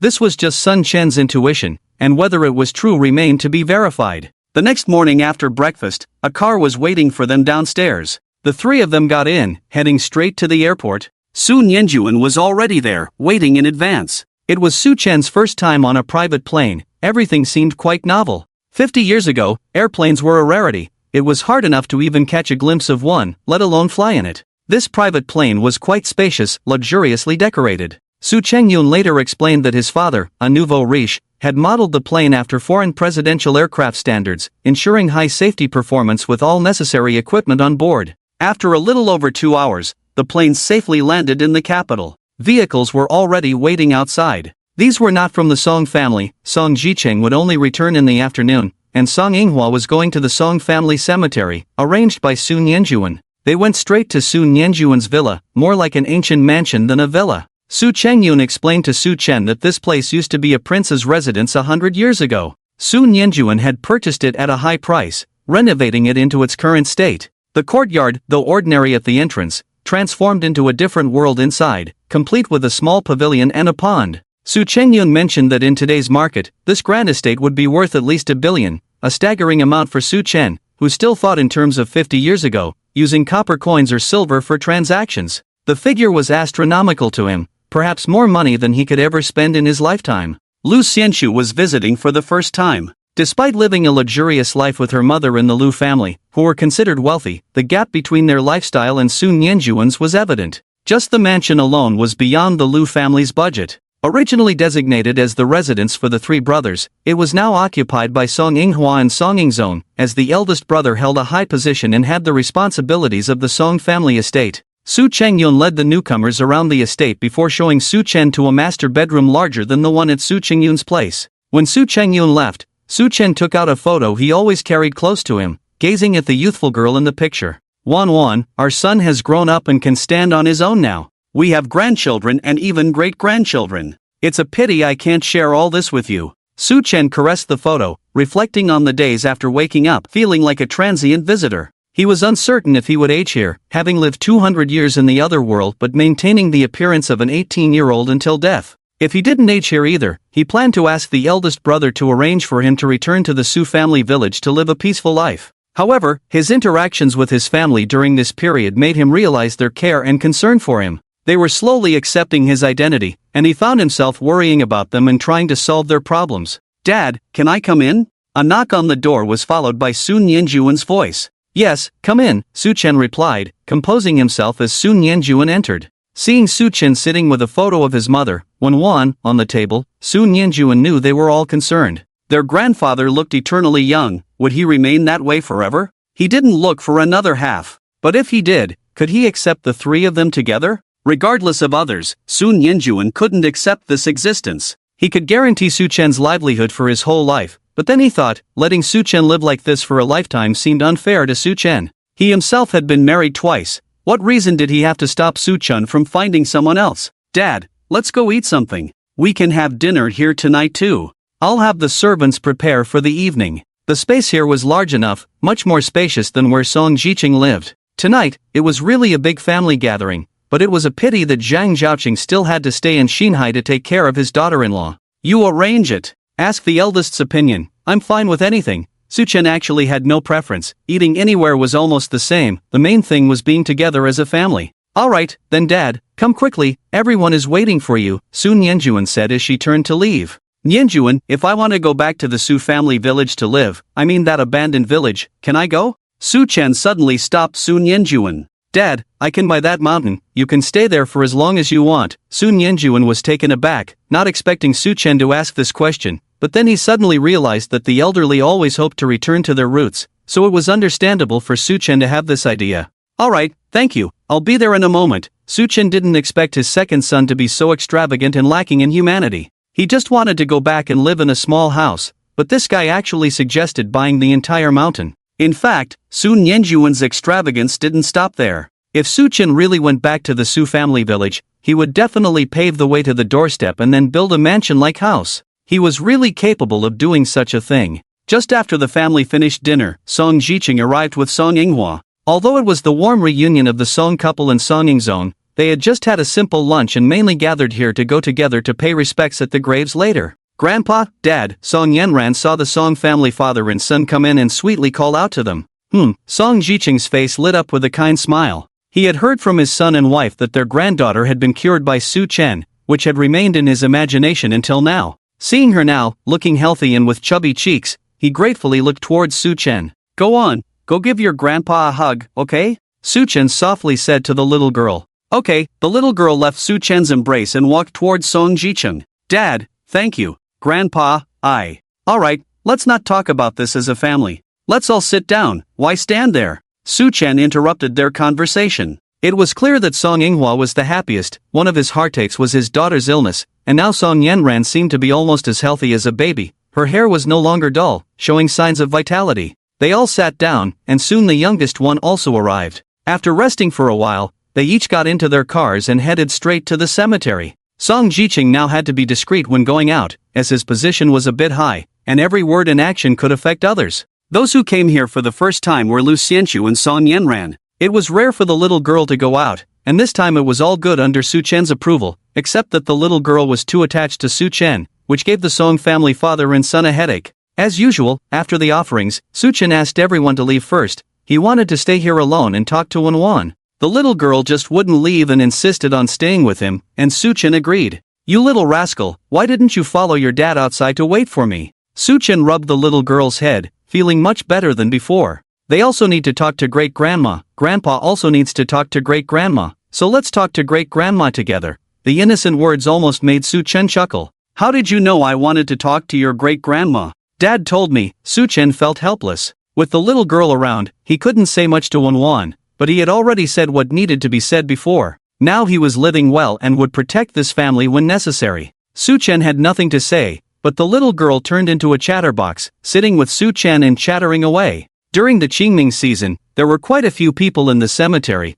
but the pair of a big and a small person didn't attract much attention. Goodbye, I'll come to see you again next year. Suchin stood up and picked up Song Yenran. This little one made him unsure of what to say, as he felt like he was just responding to her, as if the three of them were having a conversation. Great-grandma, Ranran will come to see you again next year. The little girl, being carried by Su Chen, waved at Wenwan's tombstone. When the group returned to the mansion, it was already 5 o'clock in the afternoon, with dinner just a little while away. Su Chen and his 3 sons were in the study, along with Song Yinghua. Dad, about Wuling, Song Yinghua's wife, Song Jiqing spoke first, and Song Yinghua was here to serve tea to the elders. When Song Yinghua heard his wife's name, he felt nervous. Since this young man could cure his daughter, did that mean his wife could also be cured? Song Yenran hadn't even met her mother yet. I've told the second son about this. I hope not to get too hopeful. I haven't seen her yet, so I can't guarantee a cure. The bigger the hope, the greater the disappointment if it doesn't work out. Suchin wasn't being conservative, but he didn't make promises without seeing it for himself. Okay, since Suchin said so, the others remained silent. Eldest son, are you going up? Suchin sipped his tea, which was quite good, fragrant, and he didn't know where Sun Yanjuan got it from. It's still uncertain. As long as there's no summons from above, everything is just empty talk in this position. Song Jiqing spoke the truth. Rumors about who went up or down were all baseless. It might even be the superiors spreading these rumors, a kind of test. Big brother, I can't help you. We're not in the same system. My father-in-law retired long ago, and their side is in the political and legal system. My eldest uncle, he's stubborn, didn't join the family business, and went to the armed police. When Rugu's wife's family belonged to the political and legal system, and after grooming Wen Rugu, they shifted towards the armed police or logistics department. When Rugu didn't know the reason, perhaps the Wen family hadn't produced any outstanding successors in recent years, otherwise, they wouldn't have put so much effort into grooming Wen Rugu. Big brother, on my end, Sun Yanjuan was about to speak but was stopped by Song Jicheng. Third brother, I know your situation. You don't need to get involved, and as I said before, when the Song family completely divested from business, they were afraid of potential problems. You focus on what you're doing. Even if I don't go up, I can still maintain my current position. Song Jicheng didn't want Sun Yanjuan to get involved. Don't put all your eggs in one basket. Big brother, is it still the Zhang family and Yin family? They just won't go away. Sun Yanjuan looked at Song Jicheng. Song gave him a look, and the 3 brothers tacitly stopped talking about it. Can you tell me about it? I feel like you 3 are playing dumb with me. Su Chen could tell that the Zheng family or Yin family might have something to do with him. I'll tell you, the Yin family has always been political rivals of the Song family, always singing a different tune, but this time it's not the Yin family. The head of the Yin family has already passed away. This time, the eldest brother's opponent is from the Zheng family. The head of the Zheng family has retired, so he wants to support his own son to rise. The Zheng family and the Yin family are related by marriage, when Rugu has always been straightforward. Does this have something to do with me? Family matters like these, Su Chen had seen in that world as well, although they were called aristocratic families over there, but there were some differences between aristocratic families and large families. The so-called aristocratic families over there not only compete among themselves but also with the royal family. Many times, the royal family has to yield to the aristocratic families. Well, the current head of the Zheng family was betrothed to my mother before. Later, when you and mom got together, it angered them. The Zhang family then got together with the eldest daughter of the Yin family at that time. Speaking of which, that eldest daughter of the Yin family was actually a classmate of my mother back then. Dad, you might have met her, just don't remember. By the way, both of them are still alive now. If it weren't for relying on the elders, the eldest brother would have risen long ago, when Rugu said indignantly. In terms of ability, his elder brother's abilities far surpass the opponent's, but in such a family, having an elder is like having a treasure, which is completely justified. Younger brother, don't talk nonsense, Song Jicheng quickly reprimanded. Although he knew Wen Rugu didn't mean anything by it, he couldn't be sure Su Chen wouldn't misinterpret. Dad, I'm not targeting you, I just can't stand it. When Rugu touched his head, wondering if his words just now might have made Su Chen think too much. It's okay, I don't mind. Su Chen felt a sense of guilt in his heart. After all, he hadn't fulfilled his duties to his sons. Even if they had grievances, it was normal. Elder brother, how are your sister-in-law's parents doing recently? Sun Yanjuan suddenly asked, catching Su Chen off guard. It seems there are quite a few family matters to deal with in this household. It seems the eldest brother has more concerns in this regard. The same as usual. They are getting old. Didn't your sister-in-law go to Xinhai recently? We don't know the latest situation yet. Song Jicheng couldn't help but sigh. Previously, with the support of the Song family and the Zhang family on his wife's side, things were going smoothly. However, as the elders of the Song family passed away, the elders of the Zhang family grew older, reducing the support for Song Jiqing. But now, it all depends on external factors for the family. Having them is like icing on the cake, but it mainly depends on individual abilities. After discussing these somewhat melancholic matters, they moved on to happier topics. The third son's position might be upgraded, which is also the reason for Wen's family stepping down. As for the second son, money is something that can never be earned enough, and with the support of the country, as long as no mistakes are made, there shouldn't be any problems. Su Chen listened attentively as an onlooker. Many of the things they discussed were things he had read in books but didn't quite understand. However, when he applied these to the political arena of that time, he understood it well. He had chosen to wander the world back then because he didn't want to engage in political maneuvering. However, he never expected that his former rival would still be alive. He had heard this from Wan, who had always seen him as a neighbor. As for that woman she mentioned, Su Chen seemed to remember her, a schoolmate who had come out to provoke Wan. She wasn't bad-looking, but compared to Wan, she couldn't measure up. Sighing, Su Chen, who had been thinking of retirement, suddenly felt that there were still many things he needed to do. For the eldest son, Song Jiqing, he also needed to make time to visit his in-laws. According to their earlier conversation, as long as there are elders around, it's a guarantee until the younger generation matures. With his medical skills, he should lend a helping hand where he can. I'll talk to the boss about this at some point. After chatting for a while, dinner was almost ready outside. Speaking of it, the third generation of our family is really thin in terms of offspring, just about 4 of them. 3 boys and 1 girl, which is quite few compared to other large families. Moreover, in the 4th generation, there's only Song Yanran, the other 2 haven't even gotten married yet, although they are not that young anymore. The little girl still sticks to Su Chen. Now, with Zhang Zhaoqing able to keep an eye on things on Su's side, neither her father nor her grandfather is worried at all. With Su Chen as her support, she's becoming a bit uncontrollable. This whole family rarely drinks together, and it's the first time Su Chen has seen his 3 brothers drinking since he woke up. Su Chen didn't drink. The alcohol from his previous world and the modern one here are incomparable. He's afraid that if he drinks, he'll get drunk and spill his heart out. Su Changyun, don't you have something to tell everyone? Su Changyun, who was about to toast the 3 elders, was suddenly mentioned by Su Chen, drawing everyone's attention to him. Oh, look at me, Su Changyun really forgot about the matter. The purpose of his visit here this time was to officially announce his relationship with Lu Xianshu. Except for those who knew the truth, everyone else was curious about what Su Changyun had done. I and Uncle Yun held Auntie Da's hand last night, Song Yanran blurted out. Su Changyun was so angry. This little girl Song Yanran just said it directly, leaving him at a loss for words. He was still frozen in his original action, which was to go hold Lu Xianshu's hand. Now that Song Yanran had said it, Lu Xianshu lowered her head, almost knocking it on the table. You talk too much, I won't take you to my place, Su Changyun scolded with a smile. Everyone instantly understood what was going on. Su Changyun and Lu Xianshu were together. Fortunately, the little girl had initially lightened the seriousness of the topic. Speak properly, Sun Yanjuan scolded his son without patience. Although he had accepted it, he still had to scold him as a father. Changyun, sit down and tell us slowly. Song Jiqing was much kinder and gentler, speaking warmly to Su Changyun. Why are you looking at me? Sit down when your uncle tells you to sit down. Su Changyun glanced at Sun Yanjuan, unexpectedly getting scolded again. Feeling helpless, he had no choice but to sit down and recount his relationship with Lu Xianshu. Everyone was surprised. It was truly a coincidence in the world, a matter of fate. Second brother, if you and your sister-in-law have no objections, then we have no objections either, Song Jiqing said. For the entire family, this was a good thing, and since the parents didn't object, why should anyone else? What objections could there be? Xianshu has been influenced by this guy, Sun Yanjuan said irritably, but deep down, he was quite happy.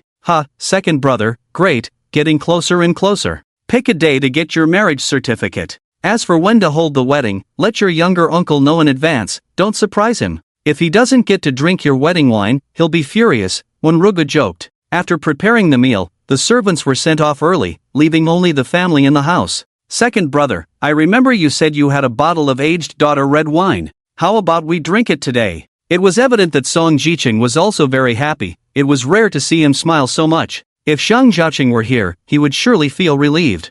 I know where it is, Su Changyun said and immediately ran off. In no time, he came back with a bottle of wine. The bottle had no label, just a plain gray bottle. You rascal, have you been wanting to drink my wine for a long time? Sun Yanjuan teased with a smile. On the field, the only lady who didn't drink was Shuchen. Inghua and Ingzong also had a little to drink but didn't dare to have too much. Good wine. Spicy enough. They were quite indulgent, and everyone finished a bottle of wine directly. Shuchen had finished eating long ago and was holding Song Yenran while watching cartoons. Since she had received treatment, the little girl had become even more curious about the outside world, with a strong desire for knowledge. Previously, she could only play with her phone for about 10 minutes a day, considering her health issues. After dinner, it was already 9 o'clock in the evening. Everyone was staying here tonight. The three brothers drank the most. It had been a long time since they had drunk together like this, but they weren't drunk. If they didn't have to take a long flight tomorrow, they would probably continue drinking. The remaining task was to clean up the table. Ingzong drank relatively little and was helping Shuqing clean up the table, along with the second and third sisters-in-law, as well as Lu Xianshu. As for Wenchuren, she was driven away, clumsily rejected. Grandpa, I'm not clumsy. Look, at second brother's house, I'm the one who cleans up the most. Wenchuren's father, feeling wronged, hugged Song Yenran in his arms, ignoring whether she wanted it or not. Dad, how's school? Are you adapting well? Actually, they had wanted to ask at the dinner table long ago. The three brothers all wanted to ask but just hadn't spoken up. When Gugwo couldn't hold back in the end. It's great. You don't know how much our class teacher likes Grandpa. He always makes Grandpa stand up to answer questions, and Grandpa receives a lot of love letters every day. Wenchuren said vividly. When she finished speaking, she realized that everyone was very quiet. She immediately realized that she might have said too much. Her grandpa now looked like he was 18 years old. If he found an 18-year-old girlfriend, then in front of this group of 50-year-olds, wouldn't they have to call her grandma, which would be a big deal. For now, I still want to be alone. If I ever betray your mother, I will disappear in front of you, not wanting to make things difficult for you. Shuchen answered first, seeing that the third and second brothers had something to say. Dad, that's not what we meant, we. Song Jiqing hadn't finished speaking when he heard a cry for help from the other side. Auntie, what's wrong with you? Lu Xianshu was supporting Wen Gugwa's wife, Yang Igwa. Yang Igwa was actually quite young, only around 40 or so this year. Wen Gugwa was robbing the cradle. Wenchuren looked a lot like her, so much so that if they went out, others would think they were sisters. The people talking here were also attracted to go over there, and everyone gathered around. I'm fine, just feeling a bit dizzy, probably too tired, Yang Igwa said weakly. However, this time it wasn't as bad as before. Lu Xianshu had really been scared just now. If she hadn't been quick, Yang Igwa might have fallen to the ground. Dad, please help Igwa check what's wrong. Wen Gugwa was also scared and quickly called Shuchen over. In fact, Shuchen had felt that something was wrong when he saw Yang Igwa today. Everyone else, step back. Third brother, you stay. Hold your wife and come upstairs with me. I have something to ask you too. Shuchen first took Yang Igwa's pulse, then took the two upstairs. Being an old married couple, Yang Igwa was being carried like a princess by Wen Gugwa and felt a bit embarrassed. The people downstairs looked at each other, not knowing what had happened, but Lu Ting probably guessed something and couldn't help but smile. Wife, why are you laughing? In fact, they had already finished cleaning up over there. Now everyone was here, anxiously waiting for the people upstairs to come down. Zunianjin saw his wife suddenly laughing and felt a bit puzzled. The younger sister had fainted. If she laughed now, it might affect the brothers' relationship. I laugh at you men for being really careless. It seems like a little brother or sister is on the way, and Shiran is going to be a big sister. Why didn't Lu Ting understand what her man was thinking? Was she someone who didn't know how to be cautious? Ah, second aunt, is what you said true? Is my mom pregnant? When Shiran had long wanted a little brother or sister, thinking it would be so much fun. Upon hearing Lu Ting's words, she was instantly delighted and almost jumped up. It's not confirmed yet, we'll know soon. Just as Lu Ting finished speaking, footsteps approached, and soon everyone saw Su Chen. Su Chen's face was calm as he came over, and Song Yenran immediately ran to hug his leg, knowing who was in charge in the family. Grandpa, how's my mom? Although when Shiran had heard Lu Ting's words earlier, she still felt uncertain. Could they still have a child at their age, with her mother in her 40s and her father in his 50s? Your mom is fine, just tired from the journey. She'll be fine with some rest. Su Chen picked up the little girl and patted her head.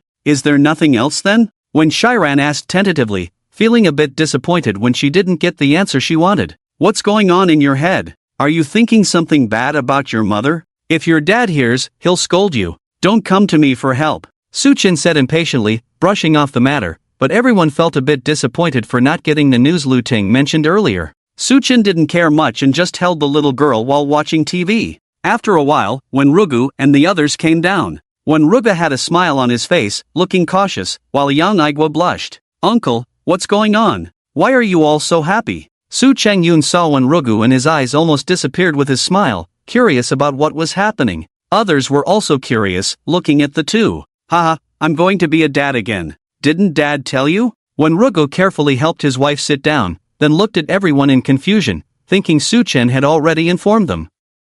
To his surprise, everyone seemed astonished. Wow, second aunt's words were true. The most amusing was when Shiran, who was going to be a big sister. Dad said it's been less than a month. She fainted from exhaustion after the long journey by plane and car. Earlier, Su Chen had called them up to understand the situation and told them some things to be careful about, especially in the first 3 months. Tomorrow, the second daughter-in-law will stay. When Shiran, will you stay or come with us? Su Chen spoke up, knowing Yang Igwa couldn't handle long journeys, and it was likely they would head to Xianhai after Qingming, with the 3 sisters-in-law together. I'll go with you. I want to take care of Xiaoranran. Isn't that right, Xiaoranran? After thinking for a while, when Shiran decided to go with them to sweep the tombs, as she couldn't help much with her mother and the little girl probably wanted to go too. No, I have Grandpa. Song Yenran immediately pushed when Shiran away and hugged Su Chen, not letting go. You heartless little one, you used to say how much you liked your little aunt, now you've forgotten, haven't you? The two Xiaorans started bickering, and the whole scene became lively again.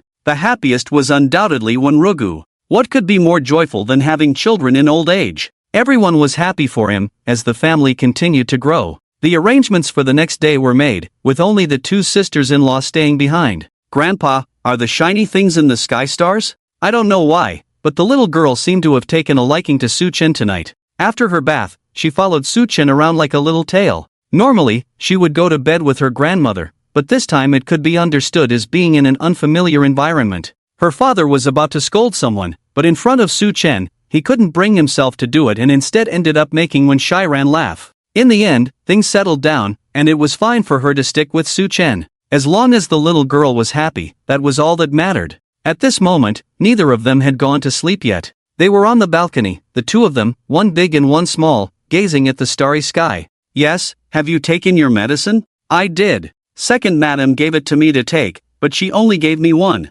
It tasted good, and I wanted another one, Grandpa Su. The medicine Su Chen made for the little girl took into account her preferences, or rather, the preferences of children in general, so it was understandable that she liked it. No, let me teach you something, okay? Su Chen looked at the cute little girl and thought about teaching her his breathing technique. Even if she couldn't become a top-notch expert, it would still benefit her health and longevity. Okay, the little girl agreed without hesitation. When Shiran came to check on them later, she saw the 2 of them sitting quietly together, as if in a trance. She knew Su Chen was practicing his skills and didn't want to disturb them. If something went wrong, like in the TV dramas where people lost control, she would become the family's sinner. It was better to leave them be. With Su Chen around, the little girl would be fine. Especially after witnessing Su Chen's feat of taking on 10 opponents single-handedly, she felt even more reassured. She was eager to see Su Chen spar with her 3rd brother, Song Ying. Little girl, do you feel it? Su Chen asked softly after being in a trance for 30 minutes.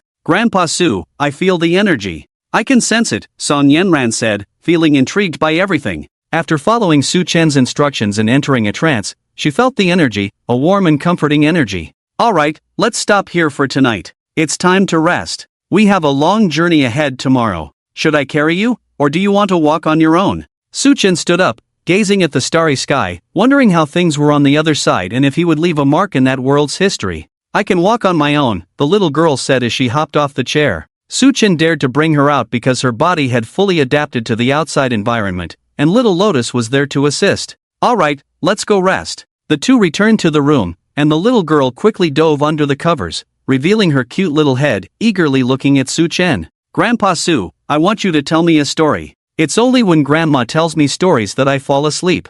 Alright. Su Chen also got into bed, gently patting Song Yenran, and began telling a story, a tale from his own world.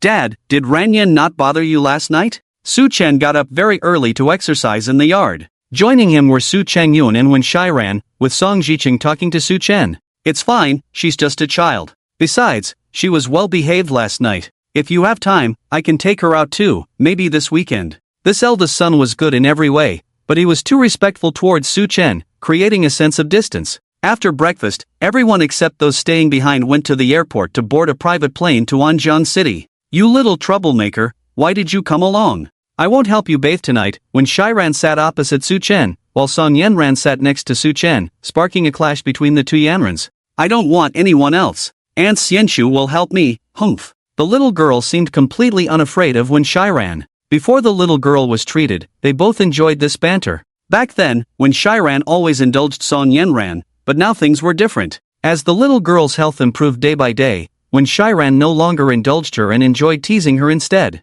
Just you wait, when we get to Xinhai, I won't let you go to Aunt's place. That's Uncle Yun's home. How did you know? I just know. Helplessly, Wen Rugo closed his eyes. His daughter was behaving like a child, arguing with a 2 or 3-year-old girl. It was unbearable to watch. By the time they reached the city, the little girl had fallen asleep. Su Chen carried her all the way. Su Chengyun had arranged for cars to wait for them, 2 7-seater commercial vehicles loaded with supplies. By the time they reached Tianling Township and bought groceries, it was around 2 o'clock. Transportation was much more convenient now. After a simple meal, they drove towards the Su family village, where they could only park below. I'll arrange for the construction team to build a road straight up when we get back. Climbing the mountain is really exhausting. Among the 3 brothers, it seemed that the second brother, Sun Yanjuan, lacked exercise and looked a bit chubby compared to the others. Second brother, you should exercise too. Cheng Yun hasn't been panting heavily like before. He seems to have lost weight.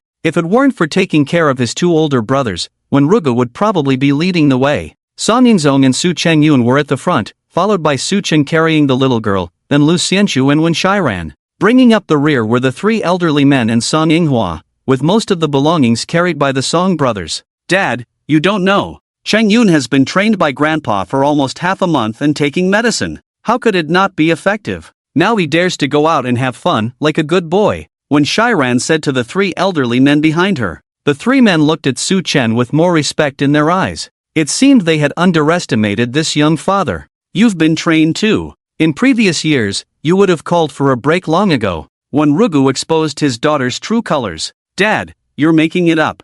I've participated in wilderness survival training before. How could I be so weak? When Shiran immediately defended herself. She wouldn't admit it. Soon, they arrived at Su Chen's parents' graves. They had just been there not long ago, and it seemed someone had paid their respects in the past 2 days. It must be Brother Wei Juan's family. Every time we come back, we clean the graves. Su Nianjuan spoke. Every time they returned, they only visited Su Chen's grandparents and parents' graves, but each time they came back, those 4 graves had already been tended to. One year, they coincidentally met Wei Juan's family paying their respects. Su Chen's nephew had done a great job. Second brother, tonight take Cheng Yun and Xianxu to Wei Juan's house. Su Chen ordered. Even without Su Chen's instructions, Sun Yanjuan would have done the same. They might not always gather for the new year, but they always did for Qingming. Luckily, the weather was clear that day. The little girl kowtowed 3 times to the elders, her forehead covered in dust. Many words had been said before they returned.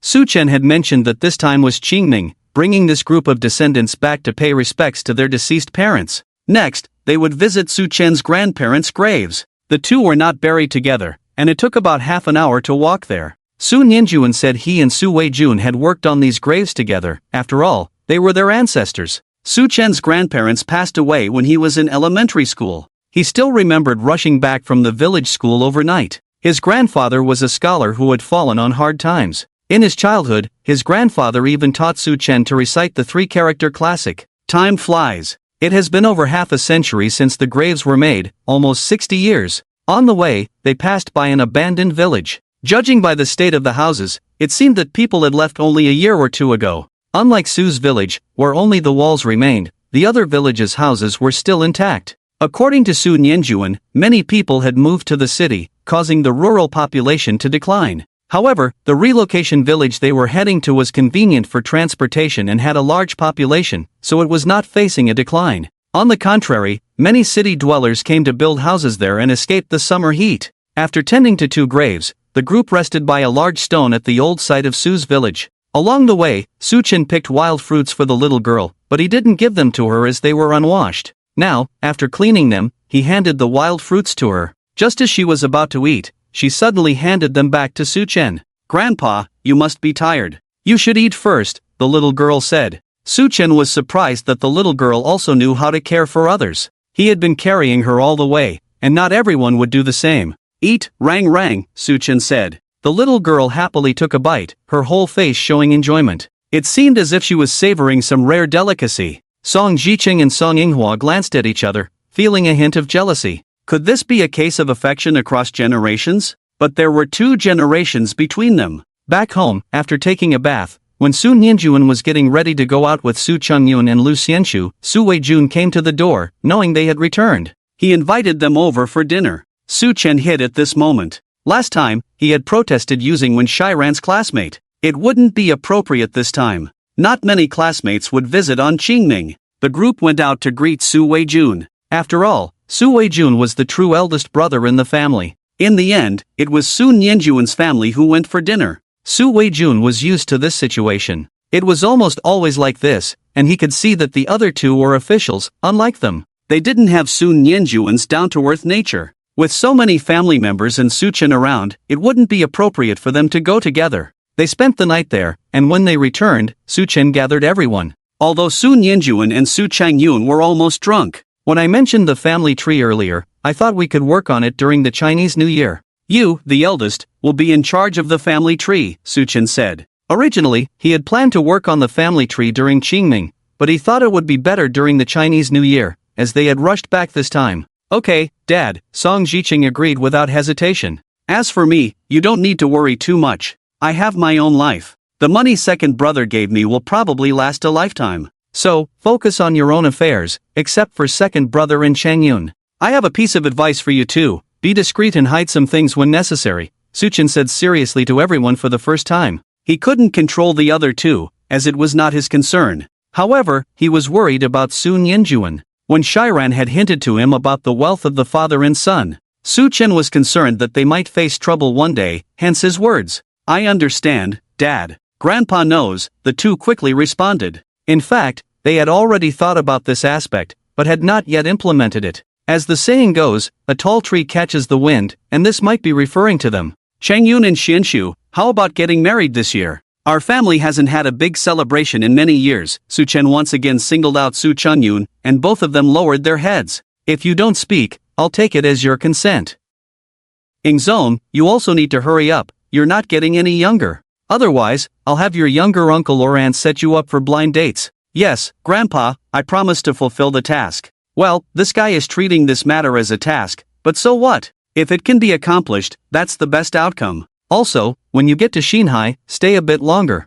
I'll show you your old injury. Su Chen's words not only shocked Song Yingzong himself but also Song Jiqing and Wenrugu, one being his father and the other his boss. Thank you, Grandpa. Song Yingzong felt a warmth in his heart, but even as a doctor himself, he couldn't do anything about it. He didn't dare to be sure that Grandpa could cure him, nor did he hold much hope. Just take a look and see. There was nothing else to discuss, so they each went to rest. The temperature in the countryside was still quite low, and there was no air conditioning here. Su Chen tucked in the little girl, not telling stories today. It was true that he was tired, or rather, tired of playing. Except for falling asleep on the plane, she had been full of joy and laughter all the way. It was probably her first time in the mountains, her first time seeing so many new things. Coincidentally, she even saw a squirrel. The little girl was pitiful. Due to health reasons, she hadn't been able to go out and play, hadn't seen so many new things before, only on TV or on her phone. This time, seeing them with her own eyes, how could she not be excited? Watching the sleeping little girl, Su Chen couldn't help but feel that maybe fate wanted him to experience taking care of a child.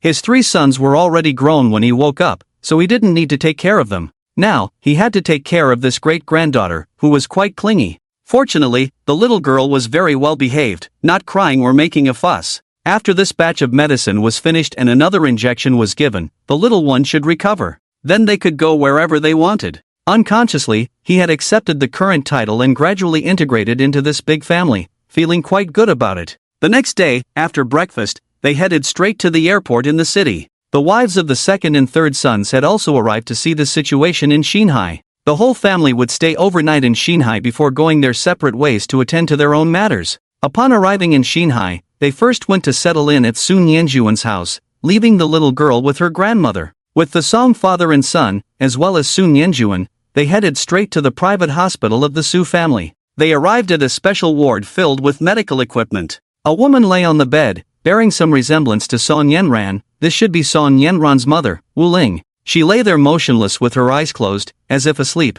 This was somewhat different from Su Chen's experience. Initially, Su Chen couldn't perceive anything from the outside world, his soul had gone to another world. But Wuling's situation should be perceptible because the nurse caring for her said she could see tears in Wuling's eyes. "Dad, this is Inghua's wife, Wuling. Take a look." Song Jichen was somewhat nervous. Previously, both father and son had high hopes. If Su Chen could cure Song Yenran, let alone curing Wuling, it would already be a great relief if she could wake up. "Don't worry, let me examine her first." Soon, a chair was brought over for Song Inghua, and Su Chen sat down. He first took Wuling's pulse. His expression changed from calm to serious, and finally, he even furrowed his brow. The three of them watched Su Chen's expression, feeling anxious inside, especially Song Inghua, whose heart was in his throat. "Doctor, what do you say?" Su Chen withdrew his hand and asked Song Inghua beside him. The doctor said it was a severe brain injury, combined with childbirth, leading to a coma. This was the result countless people resolutely told them.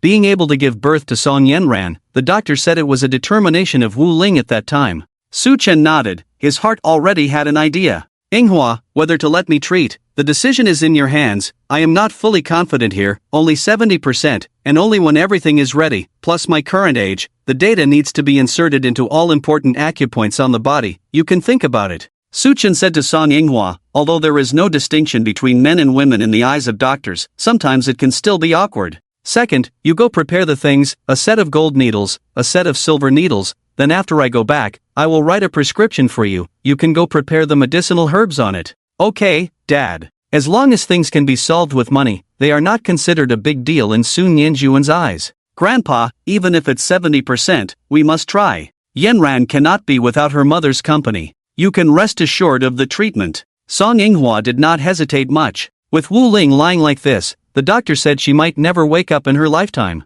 It's better to let Su Chen try. Moreover, having a 70% chance is already very good. "Okay, your second uncle will have everything ready. I will prepare the medicine tonight and can start the treatment tomorrow." Su Chen spoke decisively. Since Song Inghua said so, he had nothing to hesitate about and would give it his all. "Oh, I forgot to mention one thing. In addition to the cause mentioned by the doctor, there is also poisoning. This poison generally does not harm people under normal circumstances, it only affects pregnant women, and this poison can be passed on to the fetus. It's because of the poisoning that I gave her acupuncture, along with medicine and the herbal pouch. The herbs in the pouch were prepared by me. They can repel mosquitoes and refresh the mind, which is beneficial for her illness." From the beginning, when Su Chen took Song Yenran's pulse, he felt that something was off with this little girl. No matter how weak her body was, it couldn't be like hers. This made Su Chen very distressed. It wasn't until he checked Wuling's number that he truly discovered she had been poisoned. He didn't know who the Song family had offended to use such a vicious poison. This could end their descendants.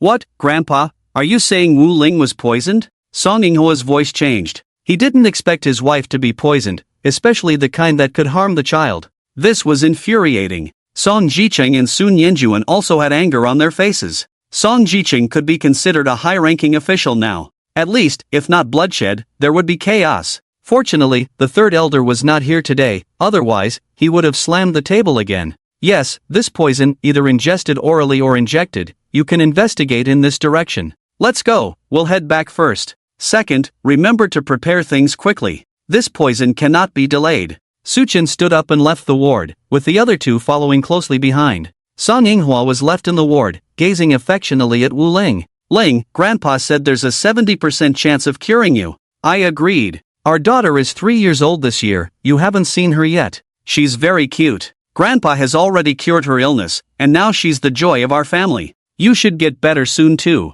This family can't be without you. Men are sometimes fragile too." The three elders quickly left, leaving the space to Song Inghua. At this moment, tears welled up in Song Inghua's eyes. Song Inghua and Wuling could be considered childhood sweethearts. They were together since elementary school, all the way to university, becoming a couple that many envied. Both families were extremely supportive of their union, as one can imagine. After marriage, life was so happy until Wuling's health deteriorated after becoming pregnant. She frequently experienced accidents and eventually fell into a coma before giving birth to Song Yenran. Even now, in the eyes of outsiders, Song Inghua appeared competent and steady, with the demeanor of a capable successor to the Song family. But who could understand the inner pain? His daughter was in poor health, his wife unconscious, and he had to endure his father-in-law's harassment, who believed he hadn't taken good care of their daughter. Countless times, they wanted to take Wu Ling back to the Wu family. Ling, please wake up soon. I have so much to tell you. The other three didn't wait for Song Yinghua and went back to the Su family, listing the needed items and handing the list to Sun Yanjuan, who immediately contacted someone to purchase them. When it was dinner time, Song Yinghua returned, and the preparations were all set. Tonight, Su Chen ate quickly and went upstairs. In a room prepared by Sun Yanjuan, he started making the medicine needed for the next day. Could his true qi endure the acupuncture session? He had no confidence, but the poison couldn't wait. If delayed, she might not wake up, and her body functions were gradually deteriorating. Time was running out. Su Chen prepared the medicine and looked at the prepared golden needles. The use of golden needles indicated an urgent case, making him nervous as it was a family member. "Come in," he said as a knock sounded on the door. It was likely Song Jiqing or Song Yinghua, but the former was more probable, and indeed, it was Song Jiqing. "Dad, it's quite late. You should rest early, your health is important." The room was filled with the scent of medicine, and it was already 11 o'clock. Song Jiqing was quite worried as Su Chen had been in the room for over 4 hours. He came to check if everything was alright and advised him to rest.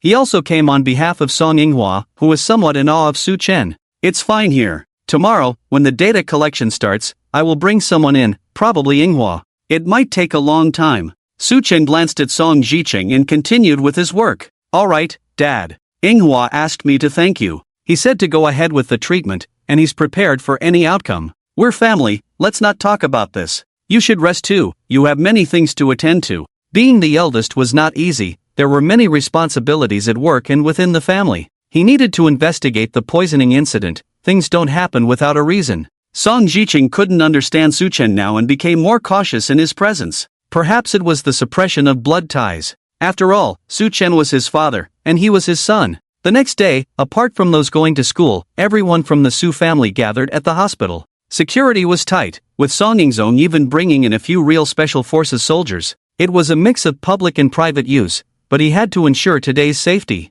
At 10 o'clock in the morning, Song Yinghua and Su Chen entered the ward with their equipment. Outside, people anxiously waited, and Song Yanran was taken for a checkup. The results were excellent. Sometimes seeing is not believing, but when the doctor confirmed it, it was like a reassurance. This went on until 11 o'clock at night. The people waiting outside grew more and more anxious, not knowing what was happening inside. Although before entering, Su Chen had told everyone that it would take a long time, it had already been 12 hours, which was rare even for surgeries. The door opened, and it was Song Yinghua. "Dad, Grandpa fainted. Get someone to carry him to rest," Song Yinghua said. His face showed fatigue, but more than that, it was guilt. While inside, he saw sweat dripping down Su Chen's forehead, but he didn't dare to disturb him. Wu Ling's complexion changed from pale to gradually showing signs of recovery. Upon hearing this, Song Yinghua went straight to the ward and saw Su Chen lying unconscious on the floor. He picked him up and headed to another place. "Mom, Aunt 2, Aunt 3, come in and watch over Wu Ling. I'll go check on Grandpa," he said. The group of men went to Su Chen's ward, called the doctor, and after examining him, the doctor told everyone that Su Chen was just exhausted and needed rest, nothing serious. Everyone breathed a sigh of relief. Their highly tense hearts were now half relieved. But there was still an important matter on everyone's mind. How was Wu Ling doing now? Would Su Chen's treatment be successful? Before Grandpa fainted, he asked us all to rest. If nothing unexpected happens, Wu Ling will wake up within 12 hours. But let's not stimulate the patient too much. "Dad, you all go back and rest. I'll stay here alone." "Dad, big brother, and I will stay here. I'll watch over Grandpa." "You can rest assured," said Song Yingzong. Hearing the two brothers, everyone left. Zhang Jiaqing didn't want to leave, but was pulled away by Song Jicheng. The rest was left to fate. They said to go back and rest, but how many people could actually sleep well? Even the little one kept asking Zhang Jiaqing where Grandpa had gone and wanted to find him. Early the next morning, everyone was having breakfast. Their time was limited. For example, when Rugo had to go back to the southwest after visiting Su Chen in the hospital, his wife would naturally stay here until the baby was stable. Song Jicheng had to return to the big city. He had the most work and the least time, and he was the kind of person who didn't belong in the public eye, always cautious when traveling. When Shiran took a leave for Su Chen, initially for 3 days, depending on the situation. The results of this round of exams had not come out yet, but judging by the teacher's expression, it seemed to have gone well. What surprised when Shiran was that several girls were concerned about Su-chen not attending class. She couldn't believe her grandfather had such a strong appeal. Breakfast was eaten without much enthusiasm. At that moment, Zhang Jiaqing's phone rang. It was his eldest son calling. He answered hurriedly, wondering if something had happened. "Mom, Wuling just opened her eyes, but she's been crying. Please come quickly." Rarely did his eldest son sound so panicked, but it was indeed good news. His daughter-in-law had woken up. Everyone present heard it and couldn't help but feel happy, except for Song Yanran, who looked puzzled, not understanding what was being said. She was concerned that she hadn't seen Grandpa for almost a day. "We're coming right away." There was no need to continue breakfast. They all rushed to the hospital. When Shiran also wanted to go, but Song Jiqing told her to focus on her studies and didn't let her go. In the small family, when Rugu's word was law, but in the big family, it was Song Jiqing's. Moreover, the most important thing was whether Grandpa had woken up in the hospital. "Let's go see after class tonight." The crowd arrived at the hospital, all swarming around Su-chen, while Zhang Jiaqing went to the side of Wuling. "Ling, my poor child, don't cry, Mom is here, wake up, it's okay." Zhang Jiaqing saw Song Yinghua holding Wuling's hand as soon as he entered, and when Wuling saw Zhang Jiaqing come in, tears couldn't help but flow. She wanted to speak but was too weak, still wearing an oxygen mask. Zhang Jiaqing hurried over, pushed his son aside, and seeing Wuling in tears, he couldn't help but shed tears himself. The relationship between mother-in-law and daughter-in-law was very good. Zhang Jiaqing treated Wuling like his own daughter, and the two had a deep bond, more like mother and daughter than mother-in-law and daughter-in-law.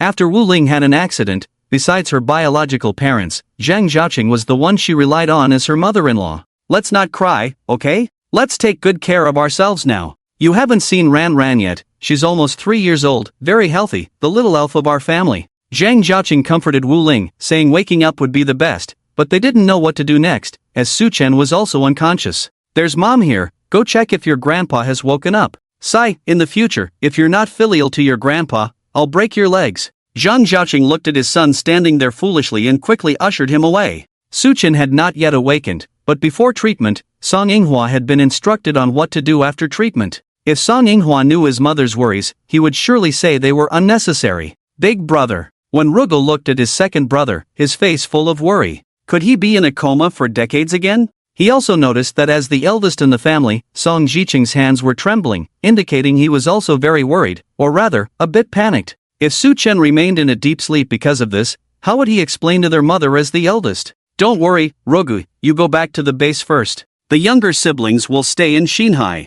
Your big sister-in-law and second sister-in-law will take care of them here. You can rest assured." Song Jiqing began to arrange things. They couldn't all stay in the hospital. He was supposed to return today, but because Su-chen hadn't woken up, it wouldn't be good to just leave like that. "Alright, if Dad wakes up, inform me." When Rugu bid farewell to everyone and left, mainly saying goodbye to young Aigwa, as they were separated by distance and needed to exchange some sweet words. As for their daughter, it was unnecessary, especially since she was still in class. "Cheng Yun, Xianshu, you two go to the company. There must be a lot of work waiting there. We old folks will stay here," Su Nianjuan said to the two of them. Su Chengyun was supposed to stay, but Lu Xianshu pulled him away. Su Nianjuan guessed Lu Xianshu would explain to Su Chengyun the reason for leaving. In an instant, the ward was left with Song Jiqing, Su Nianjuan, and Song Yingzong by the side, who was protecting Su Chen throughout. Although there wouldn't be any assassination attempts, safety was a priority. If Dad remains in a coma this time, then he will stay here for recuperation. "Thank you for your hard work," Song Jiqing said earnestly. In fact, over the years, the three brothers had not had it easy. Despite appearances, who knew how many hardships they had endured to reach this point. "I know, big brother, you don't need to worry. Cheng Yun told me that when he treated Ran Ran before, he stayed in the room for over 10 hours and the doctor said it was exhaustion from overwork. He will wake up." "Oh, big brother, if Dad doesn't wake up today, you should go focus on your work first. You're needed during this critical period." Su Nianjuan sometimes thought that if he were in the position of the eldest, he would probably retreat in minutes. He carried too much weight, not only taking care of the Song family but also looking after his brothers. It really wasn't easy to bear all that responsibility. "Okay, thank you for your hard work." Song Jiqing didn't know what to say for a while.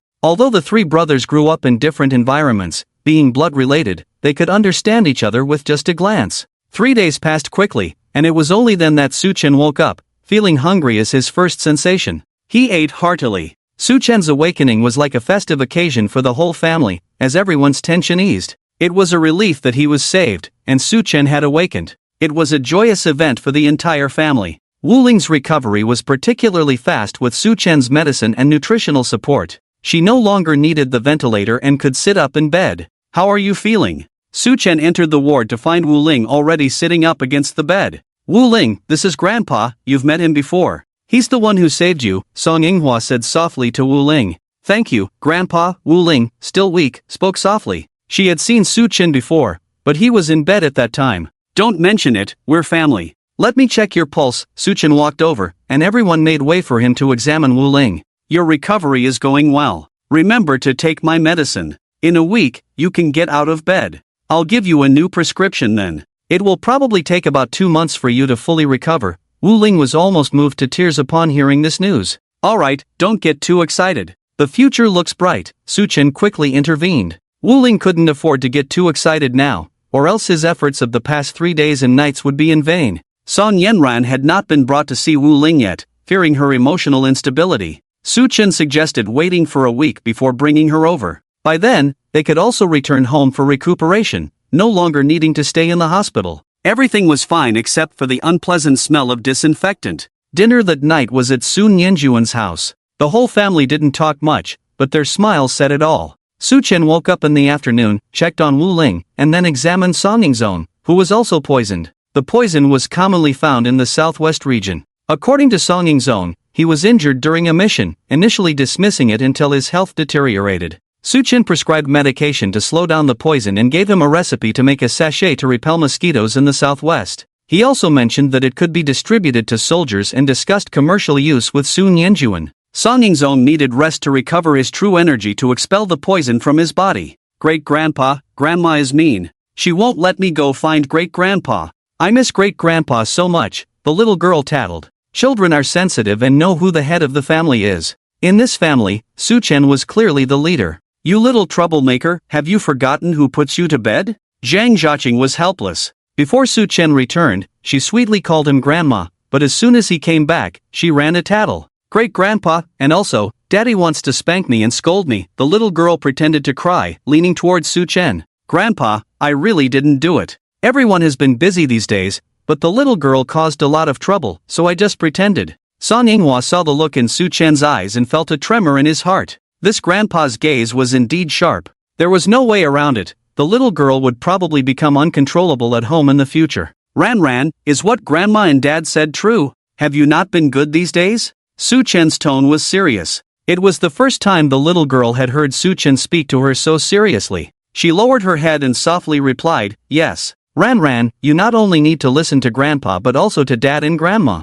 In the future, you will also need to listen to Mom, understand?" "What is Mom?" The little girl raised her head. She had heard people mention it before, but she had never called anyone Mom. "You'll know in a few days. It's time to eat. Finish your vegetables. No picky eating, understand?" After a brief conversation over dinner, Su-chen had not fully recovered, so Su Chengyun drove him back to his residence. "Grandpa, you've set a record at the school," Wen Shiran said excitedly. "What?" Su-chen looked at Wen Shiran in surprise. "You'll find out when you go to school tomorrow." It was really annoying when someone stopped halfway through speaking. Su-chen's current thought was to scold Wen Shiran. Back at the residence, Su-chen went straight to his room, leaving the siblings to speculate. After Su Changyun and Lu Xianshu confirmed their relationship, Su Changyun became much more obedient. At lunchtime, he would go to the company to find Lu Xianshu. Those who were unaware of the situation exclaimed that Lu Xianshu had betrayed the company because the two companies had been at odds recently. The next day, as usual, Su Chen woke the two up for morning exercises. Now the two were very disciplined. Even during Su Chen's coma, they would still exercise. Su Chen also noticed that Su Changyun had the best results. He had slimmed down and looked even more handsome than before. Su Chen appeared in class 2 of the second year again. Many people looked at him differently, as if they were seeing a monster. However, he didn't pay it any mind and went to his seat. Today, Wei Weiwei arrived early. It was strange that ever since Wen Shiran had asked for leave for Su Chen, Wei Weiwei had not run into Wen Shiran. "You're here. Are you okay? I heard from Ran that you had a bad cold." Wei Weiwei was very happy to see Su Chen. The moment he sat down, she immediately asked with concern, "I'm fine now. Thanks for caring." Su Chen was actually a bit uncomfortable with Wei Weiwei's concern. "That's good. Ran Ran refused to tell me where you were. I wanted to visit you after school. By the way, I've organized your test papers for you. They're back where they belong now. Wei Wei took out a stack of test papers from the desk and handed them to Su Chen. Thank you. This little girl really cared about him. He wondered if their deskmate friendship was normal. You're welcome. We're deskmates, and you're Ran Ran's little grandpa. I'm best friends with Ran Ran, so it's only natural to help out. By the way, do you know how amazing your grades are? Although your overall score isn't at the top, several of your subject scores rank in the top 3 of the whole grade, especially Chinese, where you got full marks. You have no idea how happy teacher you has been these days. Wei was animatedly talking. Although he had hidden his abilities, achieving full marks was still quite difficult. Su Chen's main deductions were in English, politics, and history, but this was a liberal arts class, which was a bit terrifying. If it were a science class, he would have soared. Fortunately, Su Chen modestly said, checking his scores. The total was 990 points, with 150 in Chinese, 130 in English, 150 in math, 295 in the 3 science subjects, and 265 in liberal arts. He lost a lot of points in liberal arts. When these scores came out, the head teacher of the science class approached Yu Wenjing, asking her to persuade this student to join the science class. Yu Wenjing naturally refused, stating that the decision should be left to the student. Wei Wei's score was 980 in total, clearly a liberal arts student with a very high score in liberal arts. The top student in the class was Li Shun, who put in a lot of effort this time, scoring a total of 1,005 points, ranking 5th in the whole grade. The top student scored 1035 points in 9 subjects, losing only 15 points. When Shiran scored 1,000 points, ranking 2nd in the class and 10th in the whole grade. The class monitor, Xin Yuqing, scored 997 points, ranking 3rd in the class, while Su Chen ranked 6th. Wei fell out of the top 10. The first class was taught by the head teacher, Yu Wenjing. When she entered the classroom, she saw Su Chen sitting there, feeling happy. She initially thought a slacker had sneaked in, but it turned out to be a top student. She was already satisfied with Su Chen's performance, not expecting much from the rest of the grade.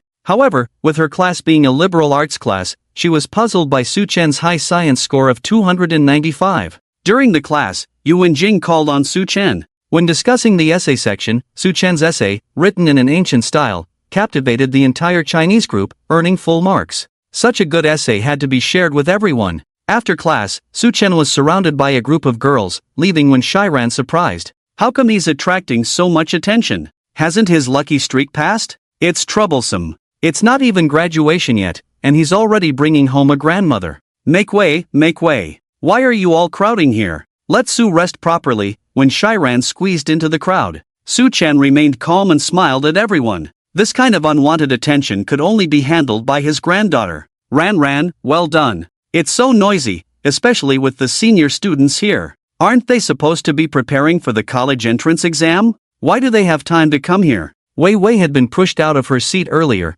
feeling annoyed at her small stature.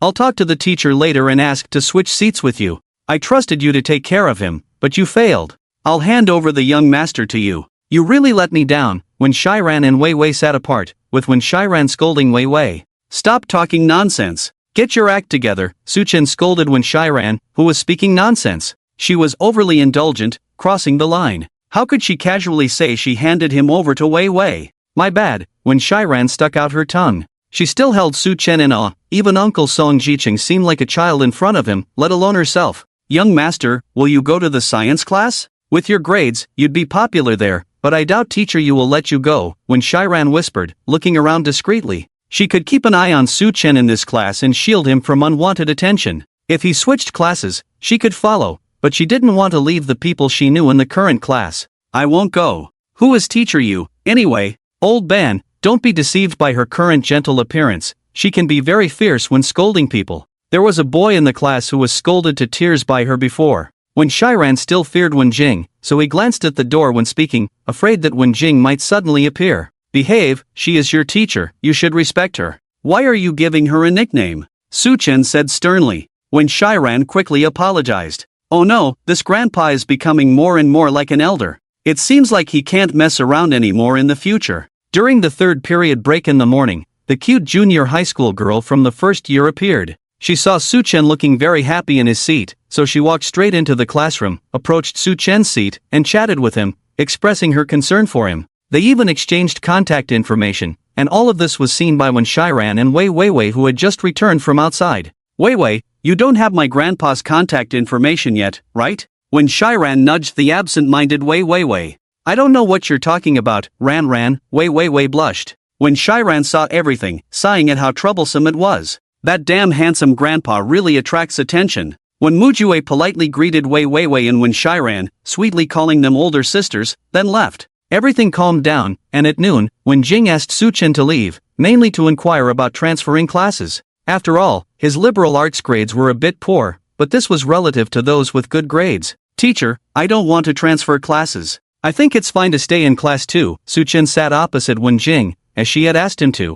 Alright, it's up to your own thoughts. In the third year, class 2 will only focus on studying liberal arts subjects. You will have plenty of time by then. Well, would you like the teacher to treat you to a meal? Our teacher can cook. Wen Jing was quite satisfied with Su Chen's response. Who wouldn't want a few good students in the class? Su Chen was one of those good students. No need, teacher. I asked Wen Shiran to help me order. Su Chen stood up. He wasn't a bookworm, and he had heard some rumors from Wen Shiran. This teacher Wen Jing was a school beauty, the dream girl of many naive young boys, and also the pursuit of many single teachers. Even some rich young men from outside the school came to pursue her. If he had a meal with her, rumors would spread in no time. Alright, go ahead. It's okay to date, but don't let it affect your grades, Wen Jing said meaningfully. Teacher, you misunderstood. In terms of seniority, Wen Shiran is my grandpa, Su Chen said as he left. Who told you that, you brat? Do you think I'm blind? So many girls go to you right after class.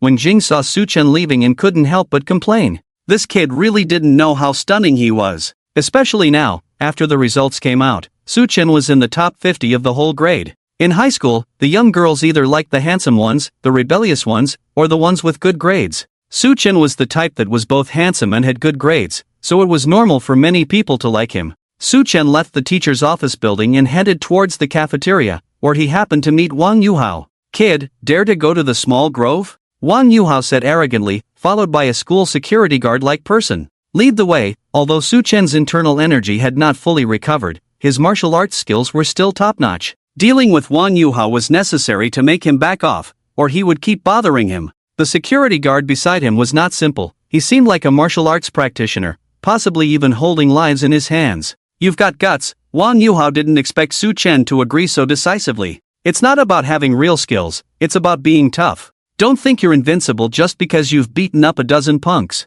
The guy beside him has truly shed blood before. The three of them arrived at the so-called small grove, usually a place for students to study, but gradually turning into a popular dating spot. Since it was lunchtime, there weren't many people around, and the place they arrived at was relatively secluded. Kid, kneel in front of me now, bark like a dog once, and stay away from Shiran in the future. I can spare you, or else. Wang Yuhao was threatening. If you want to fight, let's fight. After that, I want to go eat, Su Chen interrupted Wang Yuhao, which really annoyed him. Uncle Hu, as long as you don't kill him, especially that face of his, it angers me just looking at it. Let me disfigure him. In fact, the two of them didn't have a deep-seated hatred, but Wang Yuhao just didn't like Su Chen, especially with all the recent gossip about Su Chen's romantic encounters, which made him even angrier. Got it, the security guard called Uncle Hu took off his hat, and Su Chen finally saw his face, which had a scar on it, looking quite fierce. Kid, I advise you to do as the young master says, or my fists won't discriminate, Uncle Hu, the middle-aged man, advised kindly. He didn't really want to fight, after all, he would be bullying a young boy. If word got out, he would lose face. It's unfair to win by force. Su Chen remained silent. Without his true chi at the moment, he was cautious. This body wasn't as strong as his in the other world, so he chose a passive defense, observing quietly. His actions puzzled Uncle Hu, who, seeing Su Chen ignoring him and maintaining a calm demeanor, thought he might have encountered a formidable opponent. He didn't dare to act rashly, as his master had taught him that true equals and real masters often wait to strike. Uncle Hu, what are you waiting for? Go up and hit him. This kid is just putting on an act, Wang Yuhao urged from the side. It was already difficult enough to sneak in, and if his father found out, he would probably be in trouble. Seeing the two of them staring at each other, he felt anxious. Uncle Hu had no choice, he relied on Wang Yuhao's father for support. He had to take the initiative and attack Su Chen first, like a fierce tiger released from its cage, pouncing directly at Su Chen. Su Chen dodged calmly, light on his feet and unruffled. Seeing Su Chen evading, Uncle Hu mostly believed Wang Yuhao's words. This young man in front of him was just a pretender. Regretting not confronting him earlier, Uncle Hu increased his attack speed, each punch and kick carrying strong force. However, Su Chen continued to dodge without directly countering his moves, which only made Uncle Hu more irritated. With a look of anger on his face, Wang Yuhao kept chattering like a duck beside them. "Shut up!" Uncle Hu roared, startling Wang Yuhao. He had never been yelled at before, and today, he was scolded by his father's driver. But he had no choice. His father relied on many people, especially in their family's black industry. They needed someone to keep order, and Uncle Hu was that person. If his father found out that he had let Uncle Hu come out to handle these matters privately, he would definitely be in trouble. "Can't do it this way." Lacking in aggression, Su Chen's calm voice came through. This time, he stopped dodging and went straight to meet Hu Zi's punches and kicks. The two fought fiercely for about 10 rounds, making it hard to tell who had the upper hand. Wang Yuhao watched in shock. Is this what a showdown between masters looks like? This kid from the Su family is pretending to be weak to lure the tiger. If he doesn't defeat or at least injure Su Chen tonight, he'll have to avoid him at school in the future. Su Chen became happier as the fight went on. This was the long-lost feeling he had been craving. It reminded him of the days when he roamed the Jianghu and faced formidable opponents. If there was wine now, Su Chen would definitely take a few sips. His speed increased rapidly, relying solely on instinct in the fight. Bang! Su Chen kicked Hu Zi directly, sending him flying and crashing to the ground, spitting out blood. "Thank you, senior." Hu Zi got up, knelt in front of Su Chen, and kowtowed 3 times. Wang Yuhao, standing aside, was puzzled. What's going on? When Hu Zi was kicked, he was startled. He decided to keep his distance from this kid. Witnessing Hu Zi being kicked and then thanking his attacker was a shocking sight. Wang Yuhao wanted to call out to Hu Zi but hesitated. He knew that Hu Zi sometimes didn't even respect his own father, so he better be cautious.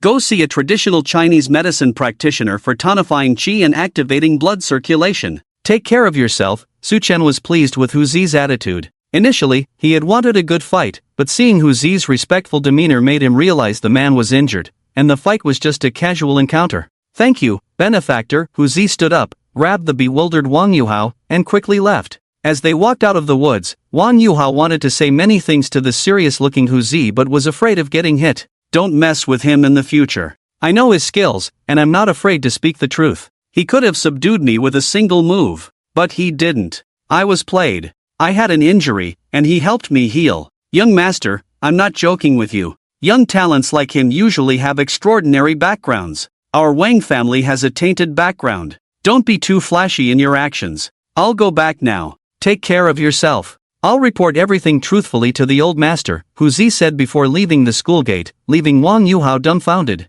He was somewhat scared. Hu Zi's words were very tactful. It seemed that Su Chen might have a powerful background. Coupled with Wen Shiran's already influential background, Su Chen might be related to the powerful Su Bancheng. Oh, they both have the surname Su. Could there be a connection? Could Su Chen be Su Bancheng's son or illegitimate child? Everything suddenly made sense. Shortly after being defeated by Su Chen last time, a group of men in black appeared.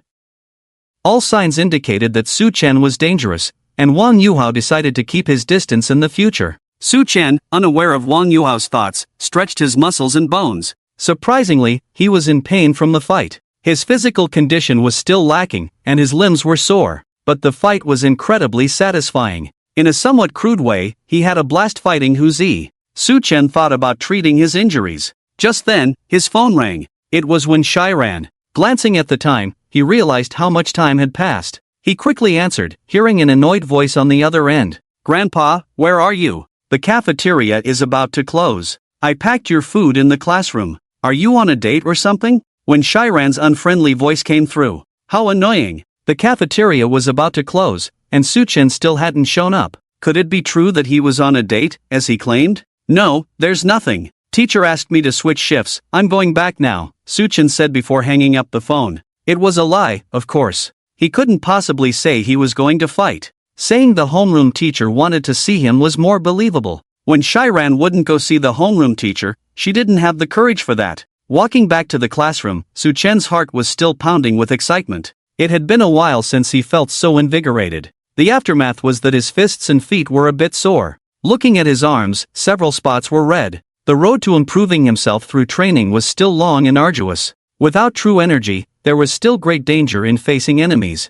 Back in the classroom, Su Chen saw a lunchbox on his desk. when Shiran and Wei Weiwei were talking about something, not taking a nap. Su Chen greeted them and picked up his lunch to eat at the stone table. Days passed with classes and breaks, and a week went by. Before class ended that day, Su Chen received a text message from his eldest son, Song Jiqing, saying that the Wu family had arrived in Xinhai and wanted to see their daughter.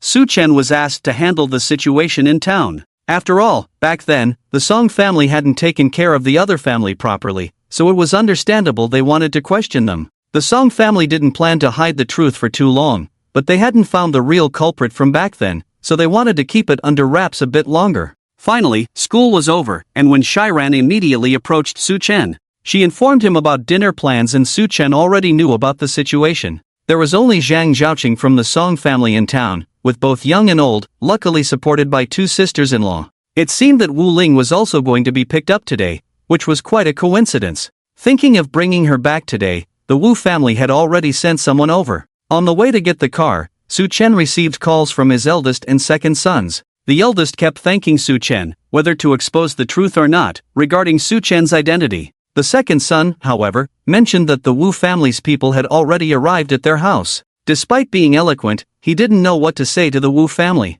Others went to pick up Wu Ling. Sun Yanjuan's message urged Su Chen to come back quickly as the Wu family didn't look pleased. Su Chen shook his head, surprised that he had become a pillar of support for his three sons. Driving towards the Su family's direction, he arrived at the gate just as a group was leaving to pick up Wu Ling from the hospital, including Song Yinghua, who seemed to have rushed over temporarily, later revealed to have come by Sun Yanjuan's private plane. "Dad, Grandpa," everyone called out to Su Chen excitedly. Su Chen nodded, noticing that both Song Yinghua and Wu Ling seemed uneasy. "Don't worry, I've got everything under control," Su Chen said, leading the way inside. Although Su Chen appeared much younger than them, his words reassured the two. Seeing Su Chen enter, Sun Yanjuan, who was chatting with the Wu family, stood up as if seeing a savior. "Dad," Sun Yanjuan's call left the Wu family bewildered. What was happening? Why was Sun Yanjuan calling this young man dad? Had Sun Yanjuan gone mad? The young man looked like he was barely 18 or 19. "Yes," Su Chen put down his bag and smiled as he approached the Wu family. "Please, have a seat.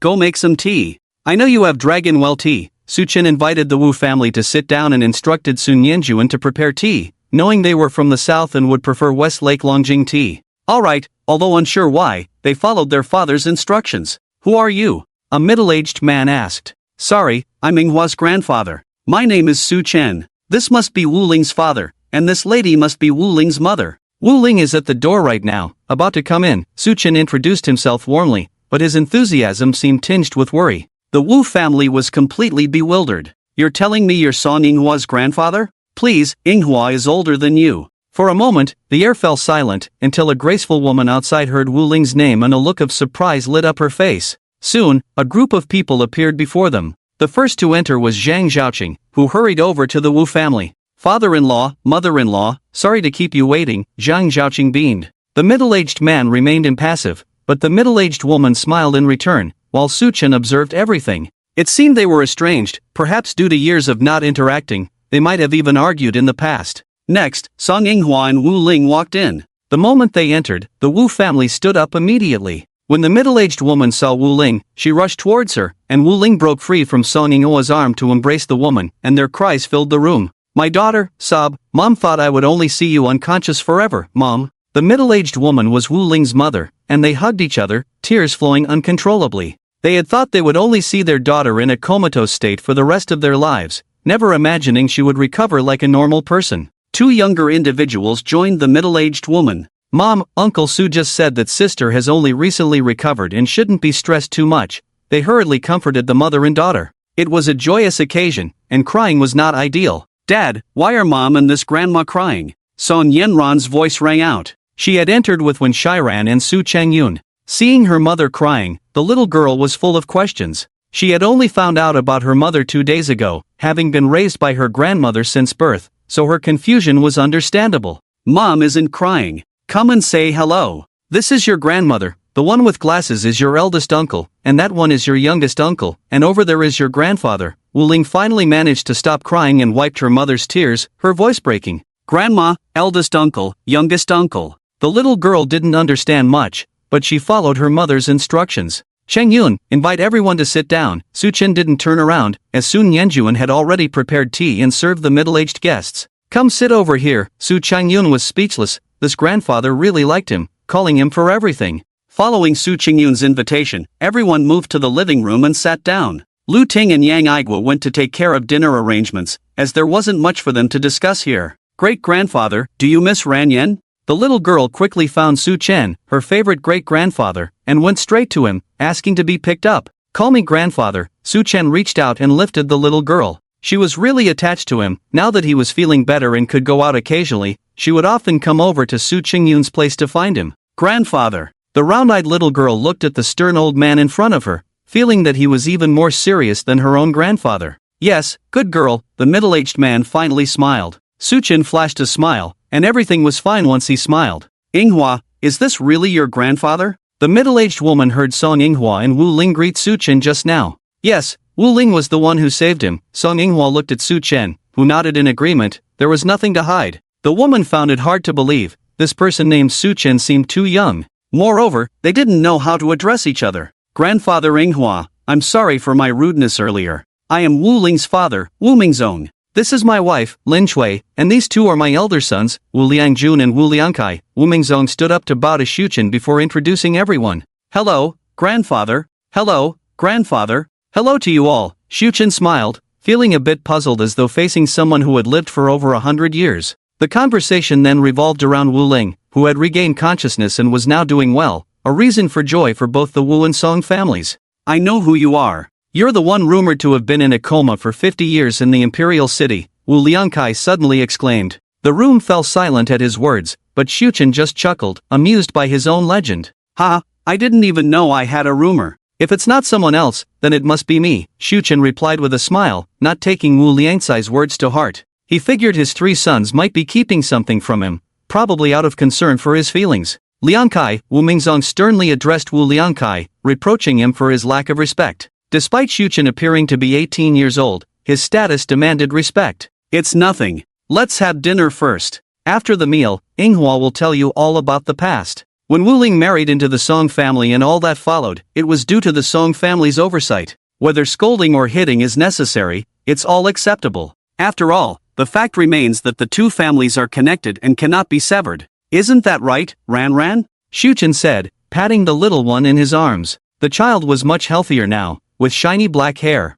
I'll go check on that. Zuni Anjin quickly got up to go to the kitchen. The atmosphere between them was tense, and Zuni Anjin wondered how his father could be so relaxed and even subtly imposing. Have you let Grandpa hold her? He came a long way. Go on, let Grandpa hold her. The only one to break the tension was the little one. After all, she was their granddaughter. Okay, the little girl climbed down from Su Chen's lap and walked over to Wu Mingzong. Grandpa, hug me. She reached out her arms. Wu Mingzong lifted her up, placing her on his lap, his previous stern expression replaced by a smile. His wife, Lin Shui, also came over, intrigued by Song Yanran. The boys born in the Wu family were a concern for both families who desired granddaughters. They knew about Song Yanran, and there had been arguments about it in the past. When trouble arose, the Wu family wanted to bring Wu Ling and Song Yanran back, but the Song family was adamant, leading to years of estrangement. Oh, can't you hold her properly? Come on, let Grandma hold her, Lin Shui complained playfully, then took Song Yanran into her arms. She held her tightly, and even the uncles wanted to hold her, but they couldn't compete with their own mother.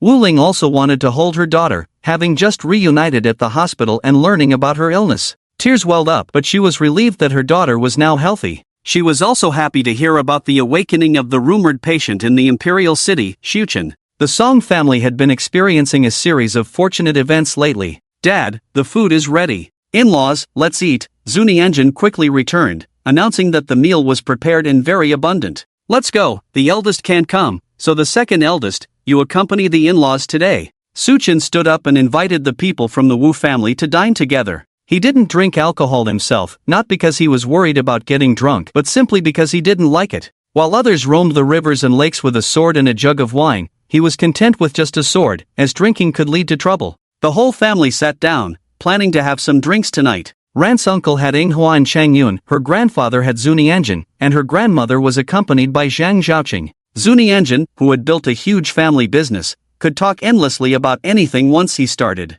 The two from the Wu family still didn't know how to address Su Chen and continued to call him Grandpa Manhwa. During the meal, as they talked about the events of recent years, tears welled up on both sides. Although the Wu family had left in anger initially, they never stopped looking for doctors for their daughter. This time, Lin Shui persuaded Wu Mingzong that they only had one daughter, whom they had cherished since childhood, so they had to come see her, only to find out she had been transferred. Wu Mingzong went straight to find Song Jiqing, who had no choice but to reveal the location, leading to the Wu family coming to Xan Hai. Seeing their daughter and granddaughter, Wu Mingzong and Lin Shui couldn't bring themselves to scold the Song family. After all, recalling the past could bring back painful memories. The Song family had been trying their best to cure their daughter over the years, and it was ultimately the old man from the Song family who had managed to heal her. However, calling him an old man didn't seem right, as he looked young but exuded an air of maturity and stability. After a joyful meal, Wuling also learned about the time she had been unconscious and the unpleasant situation between the Song and Wu families. Song Yinghua had been barred from entering the Song family home, but this year, such a situation wouldn't arise again, and life was looking up.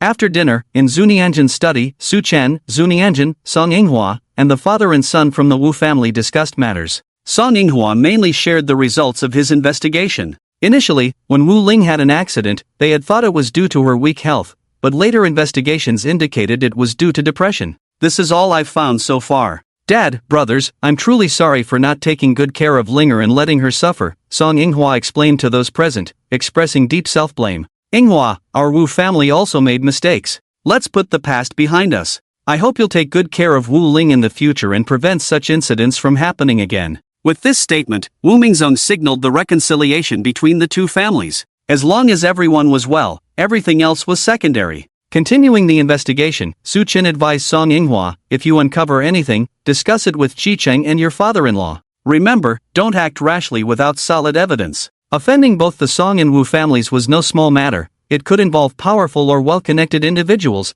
possibly from rival families, or rather, families with differing political views. After the discussion, Su Chen returned alone to Sun Qingyun's place. Chengyun was drunk and couldn't drive, so when Shiran was left behind by her mother. This time, her performance was somewhat unsatisfactory, and she was likely to face criticism. The Su family had arranged a whole floor for the Wu family. Now, the father and son sat in the living room, not yet ready to sleep. They had come to hold someone accountable, but to their surprise, their daughter had been discharged and was in good spirits, all thanks to the old man from the Song family, or more accurately, the old man from the Su family. Wu Mingzong also knew a bit about Song Jiqing's three brothers. Dad, is this really our son-in-law's grandfather? The two brothers still couldn't believe it no matter who it was. This was not about rural seniority, but a real deal. Can't fake it, I need to reconsider the family's strategy, Wu Mingzong said thoughtfully. Dad, is it because of the father of the son-in-law? Wu Liangcai's mind worked quickly, immediately thinking of this.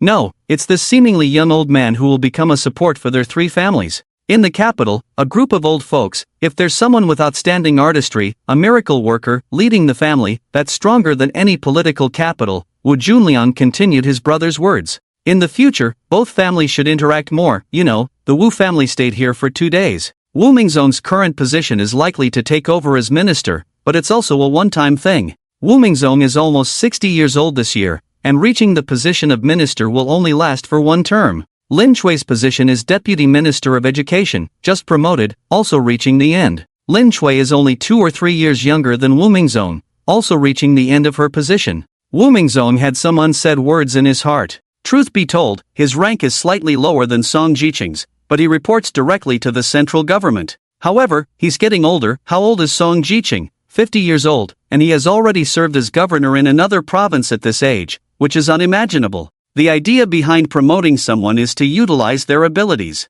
Perhaps the Wu family will need the Song family's care in the future. What's wrong with you? Our daughter is fine, yet you seem burdened. The whole family is now on a plane back to the capital. Lin Shui noticed that Wu Mingzong was preoccupied with something and couldn't help but ask. Nothing, just thinking about the future of our family. Both of us are here, and in a few years, we'll be retiring. Our 2 sons are not yet capable of standing on their own, a bit inferior to Yinghua. Maybe everything has been too smooth sailing, Wu Mingzong sighed, realizing that when he retires, his sons probably won't have grown into towering trees. Why worry so much? The next generation will have their own blessings. When you get back, be polite to your in-laws. After all, it was their father who saved our daughter. Lin Shui knew her husband well. Since that incident, she hadn't given Song Jiqing a good look. Well, in-law relations are fine now, but when it comes to official matters, we still need to handle them properly. It's all about politics. Many things are not as simple as they seem on the surface. You see two people arguing fiercely, but behind the scenes, they might belong to the same faction or even have marital ties. Alright, my mother-in-law said we should all go over for Mid-Autumn Festival, have a lively time. Oh, and remember to bring gifts when we go back. None of us brought gifts for Ran this time, okay, got it. Wu Mingzong realized this too late. Oh, caught off guard, everything was beyond his expectations. On the other hand, Su Chen continued to go to school as usual, living a simple life filled with campus fun. Su Chen's essay became a benchmark for the entire Genoa High School, serving as a model for extracurricular reading comprehension for all grades. When Shiran and Su Chengyun were still being pushed by Su Chen to exercise every day, Su Chengyun transformed completely, shedding his bulky figure, revealing a handsome face and a lean body, instantly becoming the object of admiration for single women in the company. Wealthy and good-looking, who wouldn't want that? Just by winning over Su Chengyun, one could avoid struggling for the rest of their life and become a wealthy lady. Su Chengyun also had a way to avoid this, which was to persistently show off his love for Lu Xianshu, visiting the company a few times, displaying their affection. This made the other women in the company back off. During this period, when Shiran encountered trouble again, but this was not within Su Chen's concern. It was quite normal for young boys and girls to admire each other. The trouble was that there was now another pursuer, a top student from Class 1, ranking third in the grade, even higher than Li Shun by 2 positions. This really challenged Li Shun, who no longer saw Su Chen as his rival. He knew Su Chen was Wen Shiran's little grandpa due to their family relationship. Li Shun regretted his previous actions, realizing he had been too impulsive. His current rival was the third-ranked student in the grade, who had even come to the class to confess his feelings. Li Shun now had to study hard to defeat this top 3 student. Meanwhile, Wen Shiran was feeling extremely frustrated. Her grandfather wasn't helping her and was just watching the commotion. However, Wen Shiran had misunderstood Su Chen. What could he do to help? Everyone knew about Wen Shiran's little grandpa, and she even received many benefits because of it. Many girls tried to please Wen Shiran, hoping she could help them make connections. 3 days had passed since the Wu family returned home. That evening, Su Chen was having dinner with Su Chengyun and Wen Shiran. Wen Shiran was talking about school matters, making Su Chen feel like he was living with 2 children. At that moment, Su Chen's phone rang. He checked and saw it was a call from his eldest son, Song Jiqing. Su Chen picked up the phone and went to the living room. Dad, hope I'm not disturbing you. It was around 8 p.m., a time when people usually have dinner. It's fine. I'm having dinner with Chengyun and Shiran. What's up? And don't be so polite in the future, we are family. Su Chen didn't quite like his eldest son's respectful demeanor. He felt like a stranger. His second son had a much better personality, more relaxed. As for the third son, Su Chen had less contact with him, but he heard that the younger generation liked him a lot. I understand, Dad. Song Jiqing had been taught to follow rules since childhood. As the head of the Song family and the spokesperson for the 3 families, sometimes he had to act this way. He then talked to Su Chen about the matters concerning the Song and Wu families. Su Chen realized that his eldest son probably wanted to confide in someone. It was strange that they seemed to accept the situation faster than he did. Su Chen found it hard to accept that he now had 3 grown-up sons, with Su Chengyun and Wen Shiran being the closest, along with the mischievous Song Yanran. I heard from the second son that your in-laws are not in good health. Is it true? Do you need my help? After learning about Su Chen's medical skills, Sun Yanjuan had informed him about Song Jiqing's in-laws situation, hinting that Su Chen could help if needed. Yes, my father-in-law is elderly and bedridden for a few years. He even fell into a coma a couple of days ago. Song Jiqing's tone revealed his concern. Have you and your wife discussed it? Ling can now travel by plane. She just needs rest, and Nan Nan will need to go to kindergarten. You need to plan whether to stay in Xinhai or return to the capital. The little girl was 3 years old now, old enough to attend kindergarten. She needed to learn and socialize with other children. Given the current strength of the Song and Wu families, their past rivals probably wouldn't dare to challenge them now. I understand. Alright, I'm available anytime. After the call with Song Jiqing, Su Chen believed that his 3 sons had started their own lives and should handle things themselves, except for special circumstances. Going back to the capital, there was no need for Song Jiqing and his son to worry about other matters. You two, still waiting for me? Su Chen joked as he returned to the dining table and found them still waiting for him. Hee, we should respect the old and love the young. You are indispensable to our family now, Wen Shiran flattered. Hurry up and eat, I'm not falling for your act of respecting the old and loving the young. I've seen you not hesitate to take bribes at school, Suchen said irritably. Hee hee, when Shiran stuck out her tongue. Grandpa, May Day is a 5-day holiday, but the tradition at Genoa High School is to go camping. I think the teacher will inform us in the next couple of days, when Shiran suddenly remembered something and told Suchen. This was something she had just recalled. It was in the school handbook, but she wasn't sure if her grandpa had paid attention to it. How do I participate? What do I need to do? Suchen was somewhat looking forward to this camping trip. Back when he used to play the role of a hero, he often camped out in the wilderness, so he was unexpectedly excited about this school activity. When Shiran then explained the tradition to Suchen, it seemed Suchen indeed hadn't read that student handbook. The first 5 days of May each year were dedicated to outdoor camping for the entire Genoa High School, serving as the final relaxation days for the seniors. At the same time, the sophomores were responsible for assisting the freshmen one-on-one. The camping location changed every year, but fortunately, they were always around Xin High. They would first take a bus out of Xin High, then carry the tents provided and their personal belongings, walk to the camping site, form teams of 4 to 8 people. The school would prepare ingredients, but they had to cook for themselves. Of course, they could also eat bread and instant noodles. The camping trip lasted for 3 to 4 days. Students could choose not to participate, which wouldn't affect graduation, but their records and diplomas would differ from those who participated. Nowadays, many high schools and even universities are adopting this model from Genoa High School.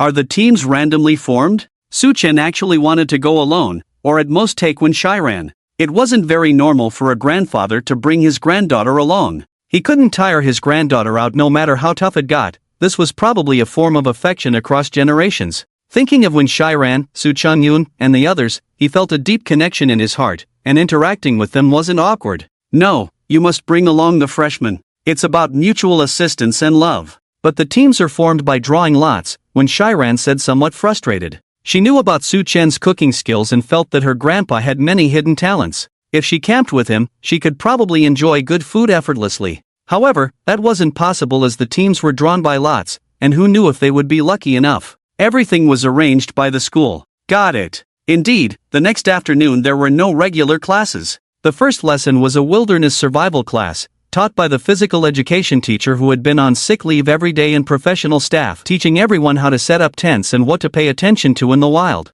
As soon as they heard about the camping trip, everyone was very excited. This was an activity that Genoa High School students looked forward to, and the entire school staff and students participated. To ensure safety, security and rescue personnel were also present on the outskirts to ensure the students' safety. Suchen had read books about the wilderness and was very concerned about this. When the teacher left, everyone started discussing various things, with some students even wanting to bring fishing gear to play at being fishermen. Suchen also thought about fishing because there happened to be a lake near the area assigned to Class 2 of the sophomore year, which was a natural fishing spot. However, Suchen's idea of going fishing in the lake was just a thought, as the school wouldn't allow it. The teacher went to draw lots. There are 20 classes in both the first and second year of Genoa High School. The homeroom teacher of the second year went to draw lots to select the class that they needed help with. Yu Wenjing's palms were sweating. The group of male homeroom teachers from the first year had long been fantasizing about the beautiful female teachers in the school. If they were chosen this time, wouldn't it be like getting an unexpected windfall?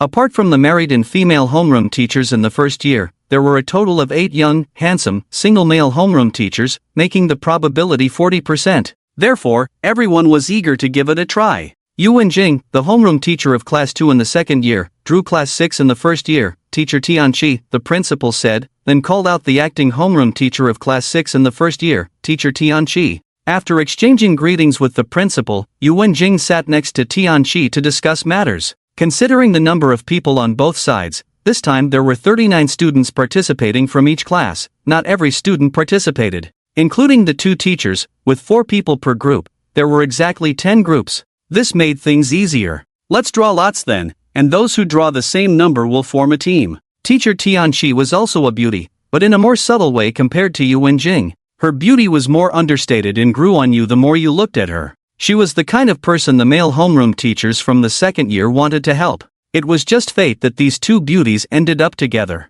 Now, no one could expect things to go smoothly. Alright, quiet down. The teacher just drew lots, and the class we will be helping this time is Class 6 in the first year. After discussing with Teacher Tianqi, Yu Wenjing prepared the props for drawing lots and arrived at the last class of the afternoon. The class was very enthusiastic about this activity. Wow, is it Teacher Tianqi's class? Teacher Tian is my goddess. It was quite normal for 17 or 18-year-olds to have crushes on the opposite sex. Compared to Wei Wei in the class, Tianqi's quiet and gentle demeanor was more appealing to the male students. Although the homeroom teacher of this class was also a beauty, she was like a tigress, very fierce. Teacher Tian has such a nice voice. Why doesn't she teach us foreign languages in this cultural desert? Her singing in foreign languages is so pleasant to listen to. Everyone started praising Tianqi's various qualities, completely ignoring Yu Wenjing on the platform. Yu Wenjing's face gradually darkened. These kids, she was right there, yet they were busy praising the other homeroom teacher. They clearly didn't respect her as their homeroom teacher. Smack! The sound of a textbook hitting the desk startled everyone who was chatting. They saw their homeroom teacher's cold smile. They had been carried away just now, forgetting that despite her intellectual and demure appearance, she had a fearsome reputation. She even knew martial arts and had previously dealt with troublemakers outside of school. She was someone who would really resort to physical force. Go on, why stop now? Weren't you all so eager to talk earlier? Should I switch with Teacher Tian and let her take over your class? Seeing the class quiet down, although Class 2 in the second year had good grades, there were a few troublemakers who only Yu Wenjing could handle. These troublemakers were equally afraid of Yu Wenjing, whether they were male or female. Remember your task. You are here to take care of your junior schoolmates. You went through this last year, and now it's your turn to be the teachers. If I catch anyone bullying the juniors, my name, Yu Wenjing, should ring a bell here at Genoa High School, Yu Wenjing said, looking at those troublemakers. They quickly lowered their heads.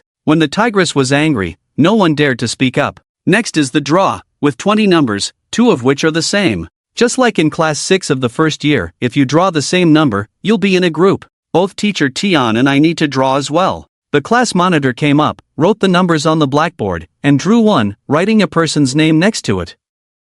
Yu Wenjing shook her own lottery box, knowing there was a faster way, which was to let the computer arrange it, but then the student couldn't participate, making it less fun. Suddenly, Qin Yuqing was called up to the platform and wrote numbers 1 to 10 on the blackboard vertically. Alright, you go first. Yu Wenjing pointed to Qin Yuqing, who had finished writing. Being the class monitor, Qin Yuqing had no choice but to draw a number from the lottery box, which turned out to be 6.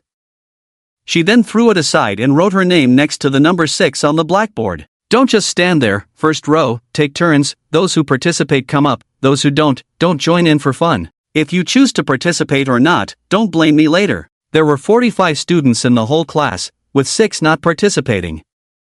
Yu Wenjing knew it wasn't the students' fault but their parents not allowing them to participate, fearing danger. Children at home were not willing to endure hardships, let alone go camping just to study, which seemed like a fantasy. Everyone took turns to draw numbers, and Qin Yuqing wrote the names behind the numbers. When Shiran's turn, although her first thought was to draw Wei Wei so they could cooperate and chat in the tent at night, her second choice was Su Chen to slack off, followed by the class monitor or homeroom teacher. Lastly, she hoped not to draw the same number as Li Shun, who, upon finding out that Su Chen was her distant grandfather, stopped being hostile and even tried to please him. This made her dislike him even more. If she had known earlier, she wouldn't have told everyone that Su Chen was her distant grandfather to avoid unnecessary trouble. Luckily, Su Chen was unaware of Shiran's thoughts, otherwise, he would have come up and knocked some sense into her, which was dangerous. Shiran drew the number 3, successfully avoiding being in the same group as the class monitor. Next was Wei Wei, who drew number 6, matching the class monitor's number, allowing them to team up.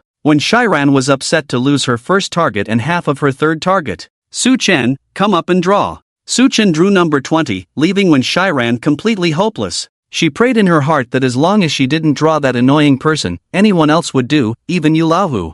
Oh right, I need to draw too. Yu Wenjing remembered she also needed to draw, so while Su Chen returned to his seat, she drew number 20, which meant they were in a group. Shiran was speechless, she couldn't even choose Yu Laohu now. Yu Wenjing was surprised to draw this little guy, who looked handsome on the outside but was as calm as an old man and didn't talk much. In fact, their group with the teacher was naturally short of 2 people. The teacher had their own tent and had to patrol at night, checking on other groups, which was just symbolic. Finally, Shiran didn't know if she was really unlucky, as she ended up in the same group as Li Shun. Although Li Shun seemed cheerful on the surface, he was actually delighted inside, determined to perform well and restore his lost image, preparing himself well. The grouping on Teacher Tian's side also came out, which was truly a coincidence. Tianqi and Wen Muyue were in the same group, and Wen Muyue was Su Chen's pen pal, although their correspondence had decreased lately. Their group number was 20, coincidentally in the same group as Su Chen and Wen Jing. When the groupings were announced, Wei Wei was moved for a moment. She knew Su Chen's pen pal, who belonged to the same category as herself, but the other person was even cuter, and she felt that the other person's motives were impure, thinking that the idea of a pen pal was nonsense. The departure time happened to be this Sunday, with tomorrow being a rest day and also a time for everyone to go shopping. In previous years, some lazy classmates would just buy instant noodles and eat them steadily for 3 days, while others would bring snacks. When they returned home from school, Wen Shiran hid in her bedroom. When Su Chengyun came back, he saw Su Chen cooking in the kitchen. Wen Shiran, who usually helped out diligently, was nowhere to be seen. However, her shoes and backpack were all here, indicating that she hadn't gone back to Su's place. "Grandpa, where's Shiran? Haven't seen her. Is she not feeling well?" Su Chengyun grabbed a piece of pork belly and savored it, finishing one piece and wanting a second, asking Su Chen with his mouth full. "I don't think so. She went inside, but you better not bother her. She might not be in a good mood," Su Chen kindly reminded. When the draw results came out, Wen Shiran's face darkened. Someone in the class suggested swapping, but under the tyranny of Wen Jing, no one dared to bring it up again. What's going on? This piqued Su Chengyun's gossip-loving heart. He went to the kitchen to help Su Chen and listen to the gossip. Ran has many admirers at school, and there's one in our class who happened to draw her. Isn't that a coincidence? As an elder, Su Chen was not as authoritative as before, completely behaving like a bystander. Before Su Chen could finish speaking, they heard the sound of the door opening. It should be Wen Shiran coming out. The two of them looked guilty, but as Wen Shiran's grandfather, Su Chen wouldn't meddle in her love life. It was her own business. If she chose a scumbag, she or her parents would deal with it. So, watching the drama unfold was quite enjoyable. "Grandpa, I'm hungry. How long until we eat?" When Shiran sat down at the dining table, looking pitifully towards the kitchen. Earlier in her room, she couldn't wait and called her best friend Wei, spending half an hour complaining about Li Shun. Now that she was in a better mood, she felt like eating. "Almost ready, we can set the table." Su Chen gave Su Chengyun a warning look, reminding him not to spill the beans, or he might get kicked out. Su Chengyun knew his cousin inside out. He wouldn't stir up trouble. "Grandpa, can we go buy some things we'll need tomorrow?" The three of them had started eating, with Wen Shiran devouring her food ungracefully. "Sure, I'm not sure what to buy. You can use my card, the one your second uncle, Xinyan's dad, gave you." Su Chen thought for a moment. Since he had nothing to do tomorrow, he agreed. He knew that although the entire Su family was well off, Wen Shiran didn't have much pocket money. Her basic needs were met, but she only had an average amount of spending money. He had a bank card with a large sum, so he decided to use that one. "Okay." Wen Shiran immediately agreed. Just now, she was worried about whether to invite Su Chengyun along, so they would have someone to pay the bill. "How about I go with you tomorrow? I don't have anything to do at home anyway," Su Chengyun chimed in. He knew they would need money tomorrow. Although Su Chen was wealthy, he had helped him a lot as a grandson.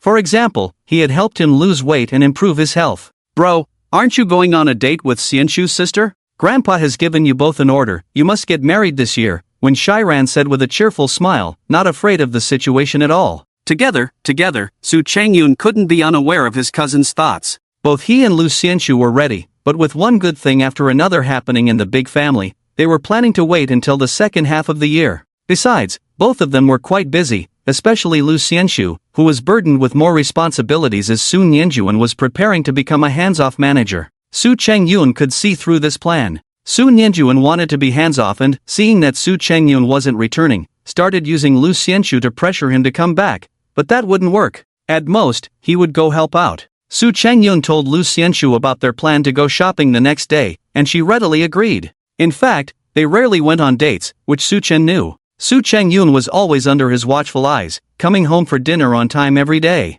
Going out on a date was a rare occurrence. The next day, Lu Xianshu drove over and saw the three of them exercising downstairs. Su Chengyun's physical fitness had improved significantly, thanks to Su Chen's encouragement. He used to be exhausted, but now he could keep up with Su Chen's pace. What Su Chengyun and Wen Shiran didn't know was that Su Chen deliberately slowed down his pace. If they really had to run, the two of them wouldn't be able to catch up even if they rode horses. After breakfast, the four of them headed straight to the mall to buy camping supplies. When they arrived, Su Chengyun and Lu Xianshu were shooed away by Su Chen. "Grandpa, I really don't know what Xianshu's sister sees in my second brother, when Shiran couldn't help but complain to Su-chan after seeing the two of them leave. Each to their own, why bother about it? Although I don't interfere in your love life, my personal advice is to consider these matters after reaching adulthood, preferably after graduating from college. His granddaughter had inherited the perfect looks of his youngest son and daughter-in-law, with a melon seed face that was cute and playful. Many students liked her, at least 50 out of 100.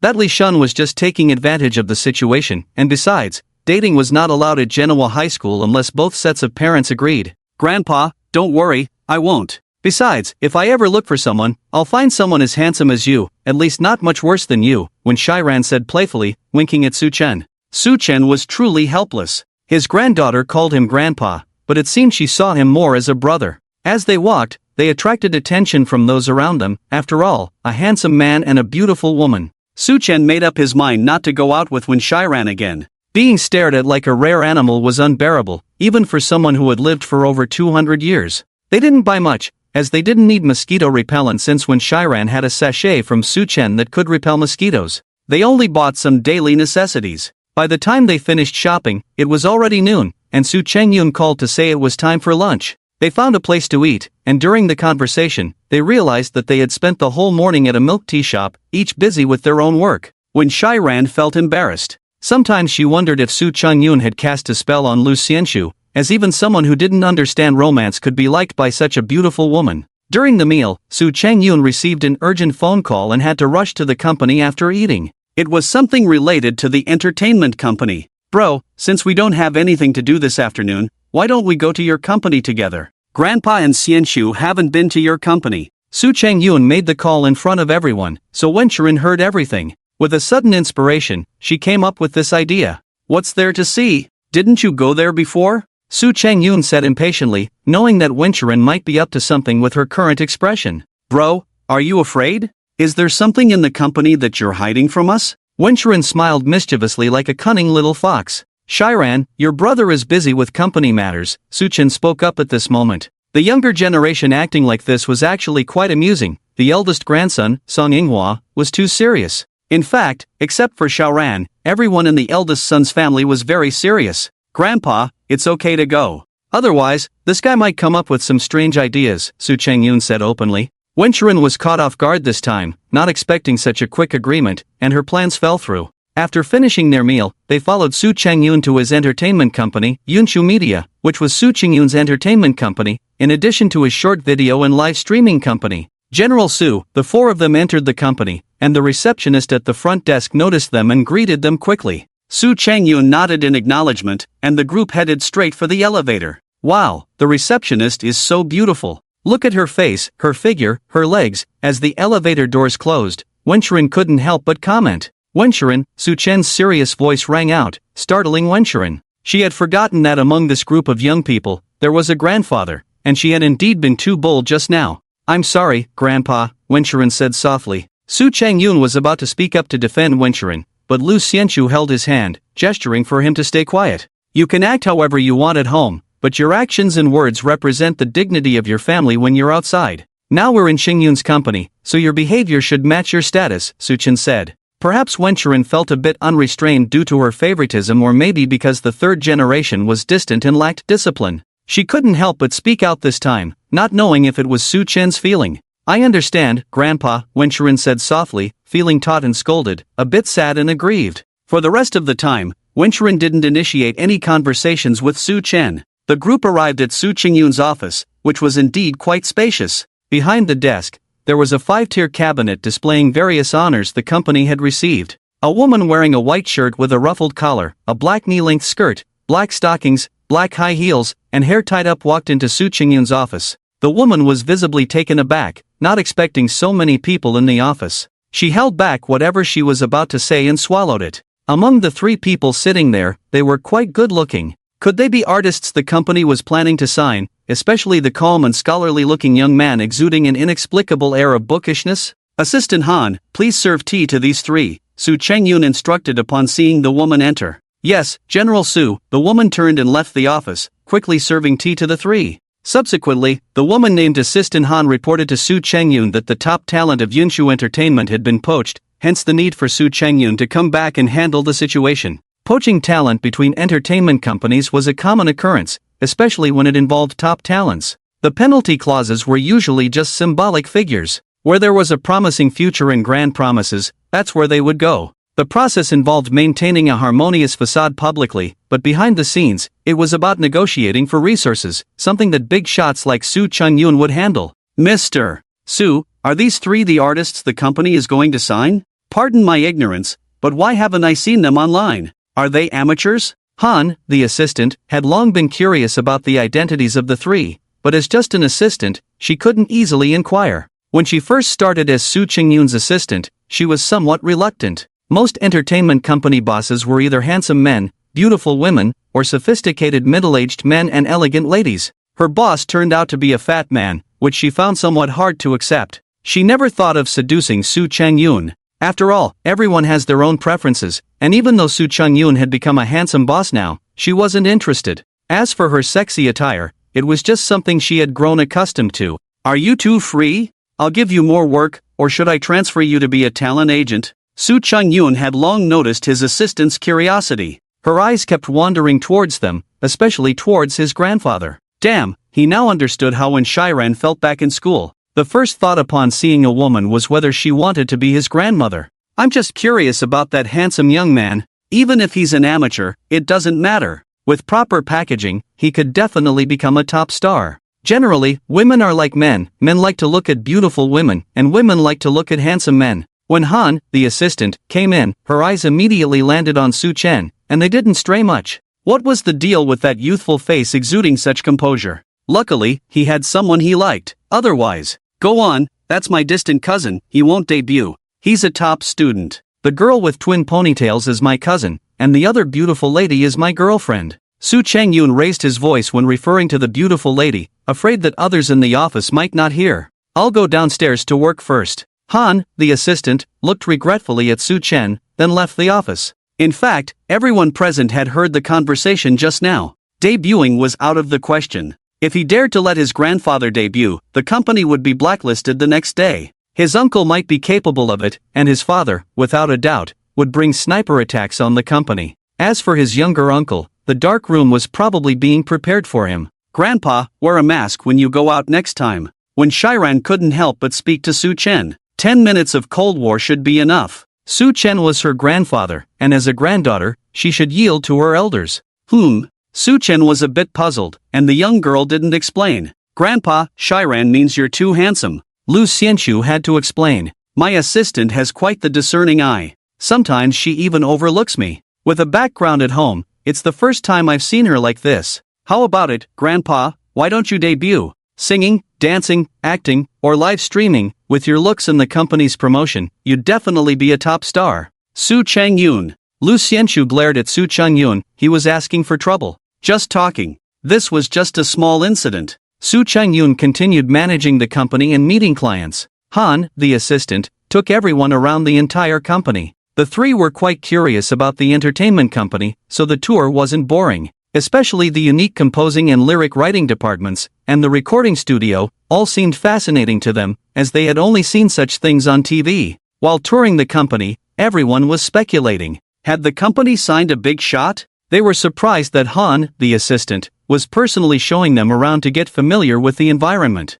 After the three of them finished strolling around, they saw Soo Chung-yoon still busy and didn't want to disturb him. So, Lu Xianxu drove the people directly back to Soo's place. It was lively there. When Ruba's wife was also there. Wuling was moving freely now, and Xiaoran was also there. Zhang Zhaoqing had returned to the capital city. As an important department leader, he had to appear in public frequently. When Grandpa Song Yenran saw Soo Chen for the first time, she rushed over to him. She liked this grandpa the most. Although she didn't understand why she had to call this person who looked younger than her father grandpa, she felt close to him. This might be what they call a generational bond. Have you eaten well? Soo Chen picked up the little girl, and she giggled non-stop. Yes, Auntie Air said I need to finish my medicine. Soo Chen sat down with the little girl, first checking her pulse. Barring any surprises, the little one would start kindergarten in the second half of the year. Soo Chen had to cure her completely before she started. The recovery seemed to be going well, so it was time to change the medicine. Grandpa, Xiaoran, stop being naughty. Why do you always let Grandpa carry you?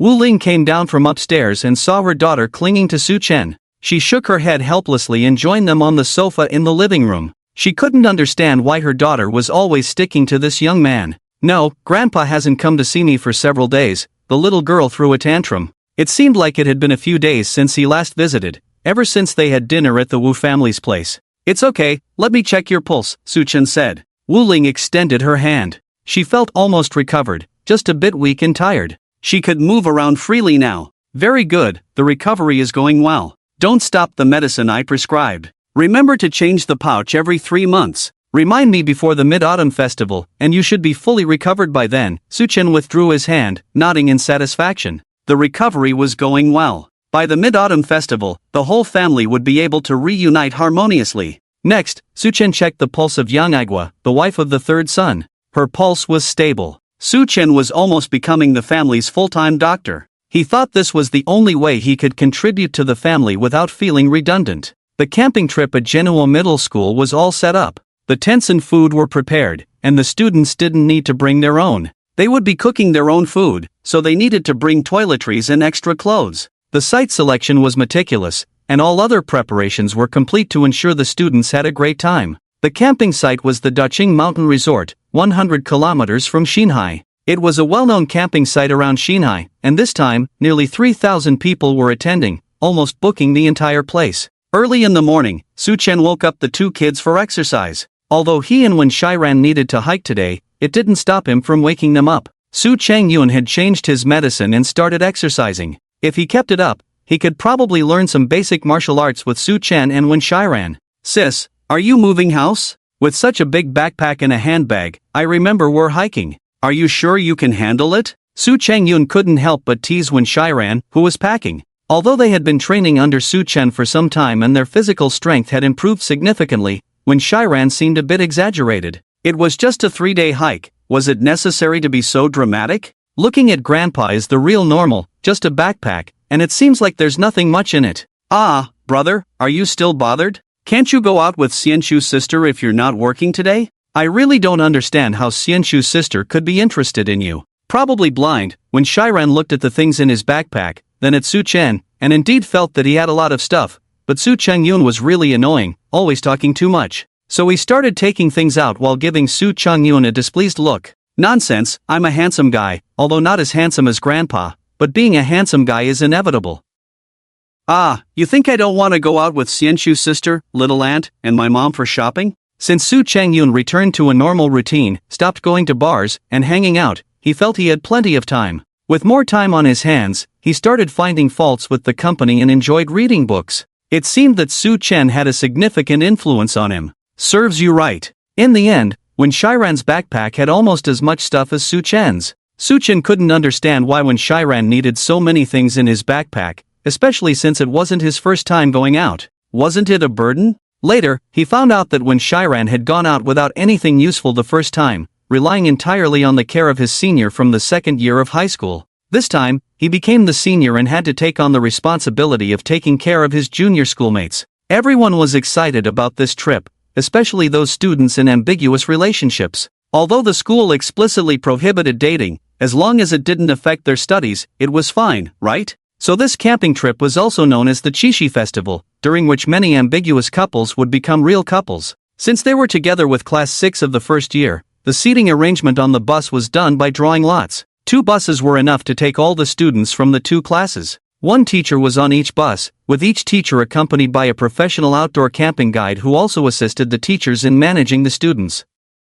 After all, with around 40 students in each class, 1 teacher couldn't handle them all. "Senior, please take care of us." When Su Chen was grouped with Yu Wenjing, Wen Muyue and their homeroom teacher Tianqi, who was now on the other bus, the guide accompanying that bus immediately took a liking to Yu Wenjing and was very attentive to her. Yu Wenjing smiled politely, and the students from class 2 of the second year were trying hard not to laugh. "It's my first time too. I've only transferred to this school recently," Su Chen also said candidly. Generally, female students in the first year like to wear either 2 braids, a ponytail, or a bun. Today, when Muyue had her hair tied up, which was rare, many female students knew that it helped with cooling down during the hike. "Senior Su, you're really amazing, scoring so high in Chinese." When Muyue, sitting by the window, looked at Su Chen with admiration. "You're not bad yourself. Actually, Su-chen didn't have much to talk about with this junior schoolmate. He was starting to feel a bit overwhelmed. After all, he wasn't stupid. Having trouble with his desk mate was already a headache, and now he had to deal with a junior schoolmate. He just didn't want the junior schoolmate to mistake admiration for affection. At this age, teenagers were prone to mistaking common things for love. They chatted back and forth, mainly with Wenmuyue asking questions and Su-chen answering. As the road ahead started to twist and turn, some students on the bus who were prone to motion sickness began to feel unwell. The once lively bus now fell into silence. "Are you feeling sick?" Su-chen looked at Wenmuyue, who had her eyes closed, leaning on his shoulder, her expression uncomfortable, and couldn't help but ask. "Ugh, I feel terrible," Wenmuyue said uncomfortably, choosing her words carefully. People who get carsick are like this, not wanting to say a single word. "Here, take a sniff and carry it with you." Su-chen took out a sachet from his pocket. In fact, this sachet was prepared by Su-chen for his granddaughter when she ran. He had checked the route before departure, which was quite far and mostly consisted of winding mountain roads, easy to cause carsickness. So he decided to make one. After he finished making it, he realized that the one he had given her before could also relieve carsickness, so he didn't give it to her. "Thank you, senior." Wenmuyue took the sachet. She had only seen this thing on TV, but she didn't expect Su-chen made it himself. She thought it was bought online. The sachet had no pattern, very simple. Holding it in her hand, she could even smell a faint, pleasant fragrance. Surprisingly, this scent was slightly similar to Su-chen's own scent, the one she had just smelled when leaning on his shoulder. Taking a deep breath, indeed, it was quite magical, actually having a refreshing effect. Feeling much more awake, she felt embarrassed to lean on Su-chen's shoulder again. Su-chen was eager for this, feeling awkward when the opposite sex leaned on his shoulder, making him feel somewhat uncomfortable, as if he was betraying Wenwan. Su-chen and Wenmuyue sat in the front, while behind them were Wen Shiran and a sophomore girl. Fortunately, with this girl there, Wen Shiran wouldn't have to endure the entire journey feeling uncomfortable. She was now messaging Wei Wei about Su-chen and Wenmuyue. "Wei Wei, you've been robbed. This junior high school girl is quite bold, actually leaning on my grandpa's shoulder." "Ran, what nonsense are you talking about? Su and I are just classmates." In another car, despite saying so, seeing the message from Wen Shiran still made her feel somewhat uncomfortable. After a journey of about 2 hours, they finally reached their destination, just the drop-off point. From here, they had to walk to the actual destination, a distance of 10 kilometers, a challenging journey. Luckily, there were several rest stops along the way for students to replenish water and rest. Yu Wenjing had a loud voice, so she was the one to inform the group of about 80 people about the precautions. Yu Wenjing was the kind of person who was both tough and beautiful, seemingly untouchable by ordinary people. Compared to her, Tianqi, the teacher from class 6 of the sophomore year, seemed delicate like a white rabbit, wearing glasses, speaking softly and elegantly, exuding a graceful and ethereal aura. Her fair face was so endearing that people couldn't help but feel affectionate towards her. Normally, she needed a microphone in class. In comparison, everyone preferred to interact with teacher Tian, as Yu Wenjing had a notorious reputation.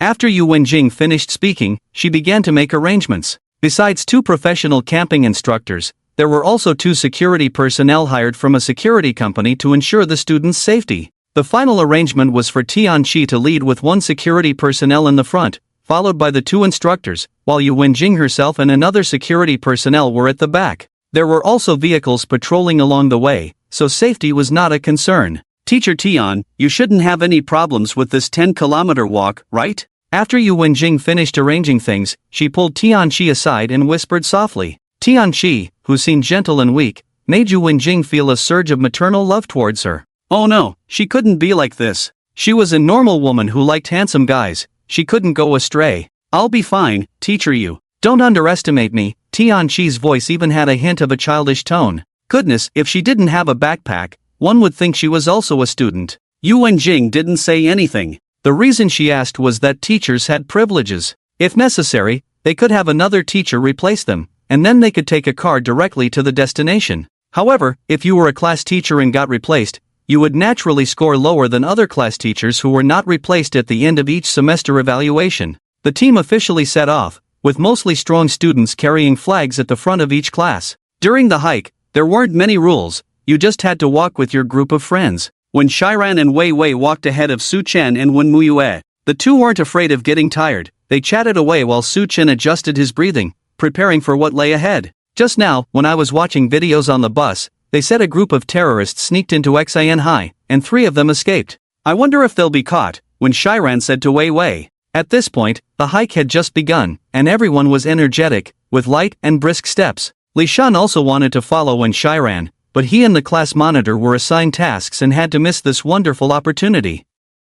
Nonsense, I saw it was about secret agents, Wei Wei retorted. Do you think this is a movie set? Listening to their conversation, Su Chen furrowed his brows slightly. He had a feeling that something was going to happen on this trip, making him uneasy. Grandpa, I'm thirsty. Can you help me open the bottle cap? Su Chen, lost in thought, was suddenly interrupted by Wen Shiran. The little girl handed him a bottle of mineral water, which was distributed by the school, but students could also bring their own. Su Chen took the water, put it in his backpack, and handed her a blue water bottle. Drink this. This was specially prepared by Su Chen, one for himself and one for Wen Shiran. It contained special herbs for fatigue resistance and thirst-quenching effects. Without hesitation, when Shiran took the water bottle Su Chen had opened for her, took a sip, and then prepared to give it back to him. Delicious, when Shiran said with a smile. The children nearby looked at her with envy, feeling that this guy was deliberately showing affection. Ran, I want a drink too. Wei Wei quickly grabbed the water bottle and took a sip. Wei Wei, this is like an indirect kiss, hee, when Shiran joked. Hee, tonight we'll be sharing a bed. Su Chen took the water bottle handed by Wei Wei, closed it, put it in his backpack, and drank from another black water bottle. He wasn't thirsty, but seeing the 2 girls drink made him suddenly want to drink too. The 2 girls continued chatting ahead. Wei Wei couldn't help but feel emotional. The drink tasted like tea but surprisingly sweet, making her feel refreshed. Suddenly, she envied Wen Shiran for having such a doting distant grandfather. Fortunately, he was a distant grandfather, otherwise, she didn't know how miserable she would feel. In Wei Wei's mind, she still held a skeptical attitude towards Su Chen's identity. Su Chen exuded mystery, excelled academically, was handsome, could fight, and now had this kind of drink. After drinking it, she really didn't feel as tired. Wen Muyue also wanted to drink. Seeing Wen Shiran and Wei Wei enjoying it, she felt envious but didn't want to ask. She could only silently drink her mineral water. Su, thank you for this. Wen Muyue took out her purse and handed it to Su Chen. No need, it's just a little gadget, you keep it. It can provide some basic mosquito repellent effect, especially useful in areas with a lot of mosquitoes. Consider it a gift from me, just a small item, Su Chen declined. To him, this thing was truly just a trinket, and even the contents inside were arranged by Su Chungyun. Grandpa, I want one too, when Shiran chimed in, causing a stir once again. Don't be naughty, don't you already have one? Su Chen scolded his granddaughter. This troublemaker never brought any good news whenever she spoke up. Last time, he even scolded her, not knowing how she would seek revenge. I'm getting it for Wei Wei. Oh, I don't have it, Ran, you're mean. Wei, feeling embarrassed, hurried to the front and walked alongside teacher Tianqi. Giggle. When Shiran quickened her pace to catch up with Wei, the two were engaged in a conversation, pushing each other playfully. As they reached the first resting spot, everyone's light steps gradually slowed down. Their feet felt heavier, especially for students carrying large backpacks, making the journey unbearable. Let's rest for 10 minutes, teacher Tianqi announced through a small portable speaker she carried. Otherwise, with her soft voice, few would hear her. As soon as the students heard her, they sat down to rest. Some keen-eyed individuals noticed several couples sitting together, chatting and laughing. If they continued walking, the girls' backpacks would probably end up on the boys' backs. At this point, one could see small groups in couples. It was the perfect time to spot couples, like Su Chen and Wen Shiran, along with Wei, the trio recognized by the class. They always ate together. Now, they were joined by Wen Muyue and her deskmate, a loud and attention-seeking girl. Moon, how's it going with your senior Su? The deskmate lowered her voice, despite her loud nature. They both excused themselves to go to the restroom. What's going on? He's just a friend at best. How about your team? Are you getting used to it? When Muyue simply regarded Su Chen as a regular friend, a pen pal, her previous feelings were merely admiration. She could sense Su Chen's special affection for Wen Shiran, akin to how one would treat a younger sister. Little did she know, it was the affection for a granddaughter, not a sister. It's going well. You know, those two seniors are really strong. I bet after a while, I won't have to carry my backpack anymore. Look at them, aren't you envious? Your Su student might be handsome, but is he physically fit? He looks kind of weak, the deskmate remarked. When Muyue didn't respond. How could she? The senior was carrying 2 large water bottles in his bag, weighing at least 5 pounds, along with other items. He didn't even break a sweat, appearing calm and composed. She had to change the subject, lest her desk mate teased her again. At that moment, Suchen wasn't with his small group but sitting alone on a large rock, gazing into the distance. The weather was favorable, overcast. If it were sunny, the situation would be even more challenging. Watching the faint smoke rising in the distance, he knew there were houses nearby. However, it was past breakfast and not yet lunchtime, leaving him curious about the situation. "You're Sue, right?" A voice with a childish tone interrupted. Su Chen turned to see Teacher Tianqi behind him. He had sensed someone approaching but chose to ignore it. Teacher Tian Su Chen was drinking tea from a black water kettle while gazing into the distance, resembling a hermit from the world beyond. This was one of the reasons that attracted Tianqi to come over. "Do you mind if I sit here?" Although Tianqi said so, she had already taken a seat. It wasn't really a question but more of a fait accompli. "Please," Su Chen politely replied. In Su Chen's opinion, it was hard to imagine how such a gentle girl could manage a class, especially in high school where students are rebellious. In any class, there are always a few unruly students who require strict discipline. However, when Tianqi spoke, her angry words sounded more like a coquettish tone, making it difficult to imagine how she could handle a class. Either you are like Yu Wenjing, who is strict, or like He Dong, who is lenient. In class 2, you don't have to fear the head teacher, but with Yu Wenjing, you must, because when she punishes, she is truly unreasonable. "Sue, can you cook?" "Tonight, Teacher Yu and I are in the same group as you." "Teacher, you can't cook, but I can make instant noodles." Tianqi stole a glance at Su Chen's profile and couldn't help but feel a flutter in her heart. She felt like she was acting strangely today, all because Yu Wenjing kept talking about how special Su was. "Sure, no problem." Su Chen's response was good, but he couldn't shake off the feeling that this teacher was peculiar. Smack! Tianqi killed a mosquito. She was puzzled because there seemed to be no mosquitoes around Su Chen, who had been sitting there for a while. "Su, there are so many mosquitoes here. Why aren't they biting you?" Tianqi said, feeling annoyed. She also looked into the distance. The scenery was indeed nice, but the mosquitoes were really bothersome. "Here, Teacher Tian, this is a mosquito repellent patch." Another patch, which Su Chen carried with him. Seeing a small bump on Tianqi's face, probably from a mosquito bite, he felt sorry for her and handed her the patch he had with him. Even if he didn't have the patch, mosquitoes wouldn't bite him. "How can I accept this?" Although she said so, Tianqi still took the patch, sniffed it, found it smelled good, and happily tucked it into her pocket. The effect was evident. In the following silence, no mosquitoes bothered her. However, the quiet atmosphere was somewhat awkward, with neither knowing what to say first. Su Chen was naturally a quiet person, while Tianqi couldn't figure out what she wanted to do. Su, what are you drinking? It smells nice. Can I have a sip?" Today, Tianqi didn't seem like a teacher at all. She was more like a curious baby, showing interest in everything about Su Chen. "Oh, there are no cups here. I drink straight from the lid." Even in modern society, there were still taboos about such things. Although they were teacher and student, they were still a man and a woman, and Tianqi wasn't much older than Su Chen. "It's okay." Tianqi took the cup Su Chen had just poured and drank directly from it. "What is this?" "It's delicious. I took a sip and now I want another." Tianqi looked at Su Chen with the lid in her hand, so Su Chen poured her another cup. Luckily, the kettle had a large capacity, so there was no worry about running out. Tianqi savored another cup before reluctantly returning the lid to Su Chen. The two sat side by side in silence, gazing into the distance. Of course, this was noticed by Wen Shiran and her group. When Shiran touched Wei Weiwei's arm, signaling her to take a look. "My grandfather is quite popular, so be careful."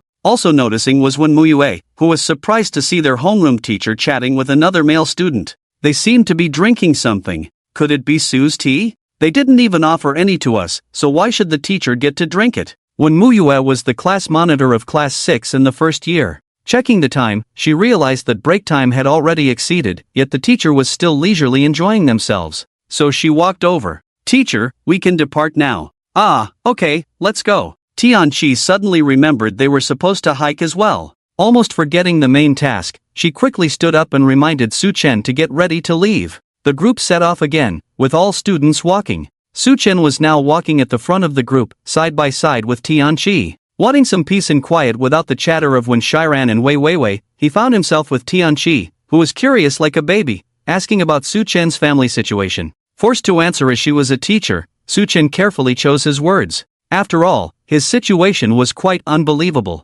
Just as Su Chen was unsure how to respond, the savior Yu Wenjing appeared. "Teacher Tian, how about we do some small activities?" Walking all the way is too boring. Yu and Jing came to Tianqi and suggested some activities. Seeing other classes engaging in activities, she thought it would be fun for both classes to do something as well. The hike was getting dull, and being pestered by those male teachers was driving her crazy. Why were they bothering her instead of looking after their own classes? She had to greet them with a smile, but she really wanted to curse at them. Alright, think of some activities. There should be consequences for not participating. Eventually, the two teachers came up with an activity similar to others, singing. However, there was a catch. If Class 2 of the second year started, then Class 6 of the first year had to follow with the designated song. If they couldn't continue, they would face the punishment of shouting embarrassing slogans together. The activity began, and Su Chen remained an observer throughout. None of the songs they sang were familiar to him, making it awkward since he was much older than these kids.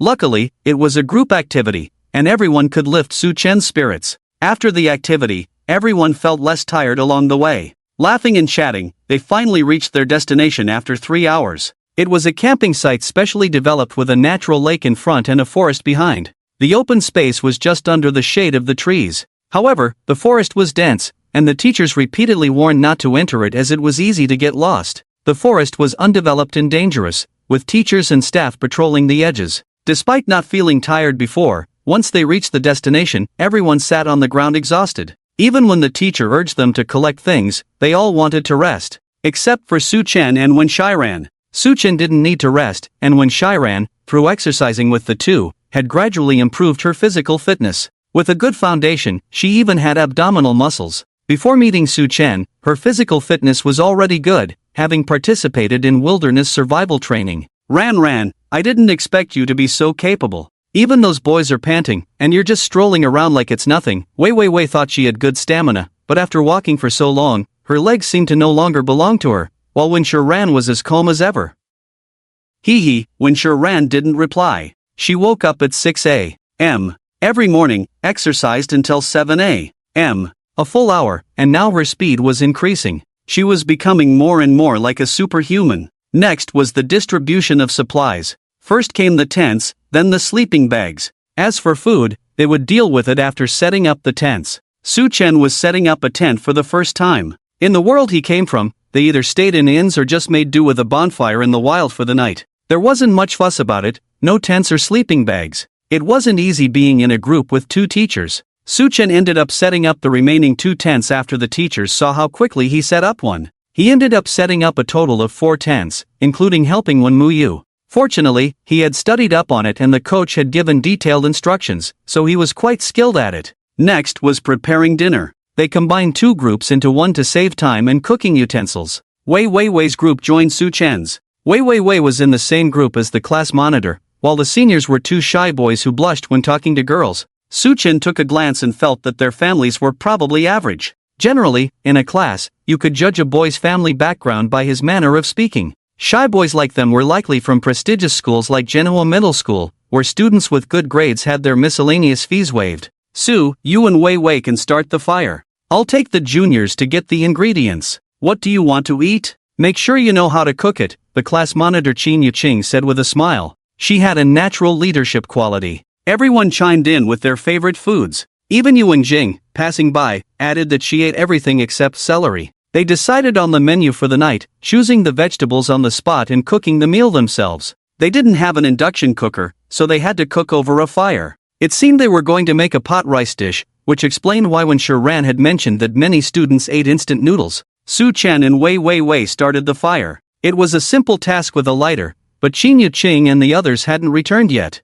Su Chen stood up and headed to where the supplies were being distributed. He saw the 2 boys from earlier, one cutting meat and the other picking vegetables, both skillful in their tasks. Qin Yuqing and Wen Muyu were holding ingredients and drinks. Su Chen took the pot from Qin Yuqing and saw that the rice was washed but no water had been added yet. He was familiar with the process and added water before returning to the fire. He handled the pot with such skill that the girls nearby couldn't help but wonder if he had done this before or if his family was so poor that they still cooked this way. But it's impossible to think about it. Qin Yuqing and Wei know a bit about Wen Shiran's family. The Wens are either rich or noble. As her distant uncle, he couldn't possibly be poor. When Yu Wenjing and Tianqi came back, they were surprised to see Su Chen and his group. They had just made a round and found that not many of them were actually skilled. Some were just average, some even wanted to give up completely, opting for instant noodles instead of cooking. But here at Su Chen's place, they were already preparing stir-fry, and surprisingly, the aroma of rice was already wafting through the air.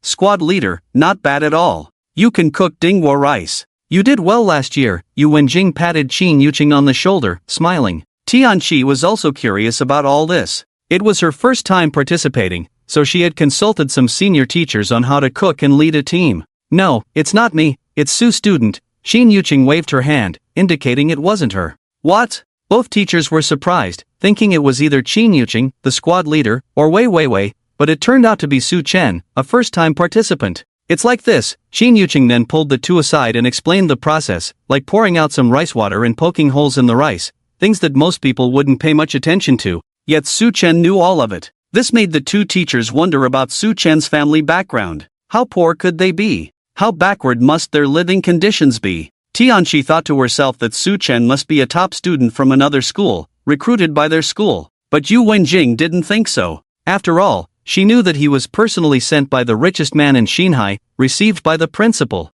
How could he possibly come from a poor background? She refused to believe it. Despite their doubts, the two teachers joined the helping force. After Su Chen finished cooking a pot of dishes, he stopped. He couldn't cook all the dishes himself. He needed a break and had to watch the rice to prevent it from burning. In the end, out of the 5 dishes, besides the one Su Chen cooked, the rest were in small plates. 2 were cooked by junior students, both were green pepper fried pork and celery fried pork. Even though Yu Wenjing had instructed them otherwise, these students seemed to do the opposite. They took whatever they wanted. Wei Weiwei then cooked a dish, and Tianqi made tomato scrambled eggs, the only dish she could manage. When everything was set on the table, the two teachers were nowhere to be seen. They had to patrol, especially during mealtime, to check if anyone had sneaked out and to see what everyone was eating. It wouldn't be good if students went hungry. If some students couldn't cook, there were bread, milk, and instant noodles provided by the school. They didn't have to bring their own. The school wanted students to be adventurous,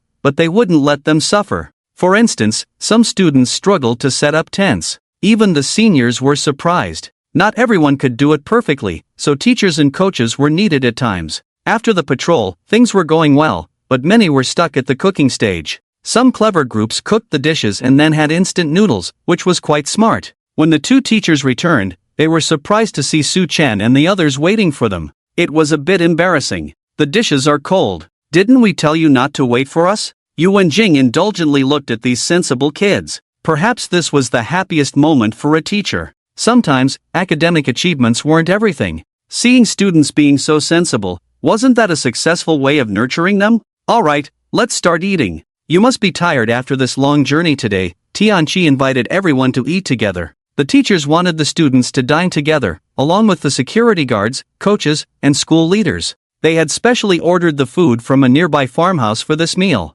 This dish is really good, Su Chen. You cooked it so well, Yu Wenjing complimented as she ate. She voiced everyone's thoughts, especially catching the admiring glances from Wen Muyue and the 2 younger male students towards Su Chen. It's not cooked that well. We have limited resources, so let's just make do with it, Su Chen modestly replied. He could have done better, but here they used peanut oil instead of pork fat. The taste might have been richer if it was cooked with pork fat. In Su Qingyun's house, Su Chen always cooked with pork fat. Initially, the siblings didn't understand, but gradually they got used to and even liked the dishes cooked with pork fat. Su's student is too modest. The dishes he cooks are even tastier than what my mom makes, Tianqi sincerely praised. The meal continued with conversations. The two teachers still had to arrange for the students to freshen up later, so there were many things to pay attention to. Tianqi was participating for the first time and had to organize the class leaders. The 2 younger male students spoke very little, they would only answer when asked. Otherwise, they remained in a quiet state.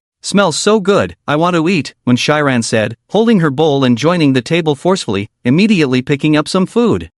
So delicious, I want to sit with Grandpa, when Shiran kept eating and talking nonstop, her words slightly unclear probably due to chewing. Grandpa? Tianqi curiously looked at Wen Shiran, not understanding the meaning behind this address. Excluding the females present and the 2 male students from her class, that left only Su Chen. Why did Wen Shiran call Su Chen Grandpa when they didn't share the same surname? Yes, Teacher Tian, Su Chen is my distant grandpa. My dad even calls him uncle when they meet. A lie was spoken, requiring numerous other lies to cover up. Unfortunately, calling him a distant grandpa was the only reasonable title. If she had said he was her real grandpa, it would have been too far-fetched. I didn't expect that. But Sue student's cooking is really delicious, especially this rice. By the way, Sue student, how come you cook with a tripod pot? You seem so skilled at it. Does your hometown still use tripod pots for cooking? This was the first time Tianqi learned about this situation, but she knew that when Muyue from her class had exchanged love letters with Su Chen. Later, when Muyue confessed that it wasn't love letters, just ordinary literary exchanges, which left Tianqi confused. Subsequently, a genius student who scored full marks in Chinese appeared at Genoa High School, and his composition became a model for the whole school to study. Although she taught foreign languages, she had heard about it. Well, teacher Tian, my hometown only got a road a few years ago. The more Su Chen spoke, the more lies he had to tell. After he finished, Tianqi couldn't help but sigh. The two teachers left after eating their fill, leaving behind Wen Muyue and Qin Yuqing, who probably had things to attend to. Surprisingly, it wasn't dark yet, and when they checked the time, it was only 6 p.m. Su Chen hadn't eaten dinner this early in a long time. Ran, take it slow. No one is going to snatch it from you now, Wei said softly. If you didn't know better, you'd think Wen Shiran had been starving for a long time. The other two male students just turned their heads, unsure if they were laughing secretly or feeling embarrassed. You have no idea, the rice was cooked by that guy Li Shun. He put too much water, it has no texture at all when you eat it. And the dishes they made, either too salty or undercooked. Only Li Shun's braised chicken was passable. I couldn't help but admire him for that, but it still couldn't make up for the major failure on the rice. Sob. My grandpa's cooking is still the best. Maybe the food was really delicious, so when Shiran forgot to add that little word for a moment. Su Chen was not here at the moment. I wonder where he went. Ran, do you live with your grandpa? Wei asked this because from the way when Shiran acted, it seemed like she often ate the food Su Chen cooked, which made her even more curious about Su Chen. Yes, you don't know, my grandpa cooks even better at home. Everything is mine, don't worry. I'll wash the pots with you later. I often do this at home. At home, she and Su Chengyun took turns washing the pots, so she was familiar with it. Eat slowly, it's all yours. Wei said this, but inside she was even more puzzled. She just heard when Shiran actually call me grandpa. Usually only one's own grandpa would be called that way, and when Shiran calling Su Chen like that made her wonder even more. The family situation seemed quite complicated indeed. Wei had been to Su's house and knew that the richest man in Xinhai was her second uncle. It's just that they didn't share the same surname, but that wasn't something she could inquire about. After all, it was their family matter, and she couldn't meddle in it. When Shiran finished eating, helped clean up, and then left. After all, she had her own group to attend to. The second-year students not only had to help the first-year students but also had to pass on traditions, as this was a tradition of Genoa High School. By the time Su Chen returned, everything was already cleaned up, and all the pots and pans had been returned to the teachers. Next was a free activity period. At 10 o'clock, it was mandatory to enter the tents. During this time, each class needed to rehearse the performances for tomorrow night's show. There would be a bonfire party tomorrow night, a time to showcase the class's talents. Some had been preparing for it for a month. Some students even brought musical instruments, hoping to make a name for themselves at the bonfire party and become the center of attention. And as long as you were brave enough, you could go to other classes' bonfire parties to perform. It just depended on whether you had the courage. During this free time, Su Chen sat alone by the lake, looking at the clear water where he could now see the fish. It was quite miraculous. Wasn't it said that where the water is clear, there are no fish?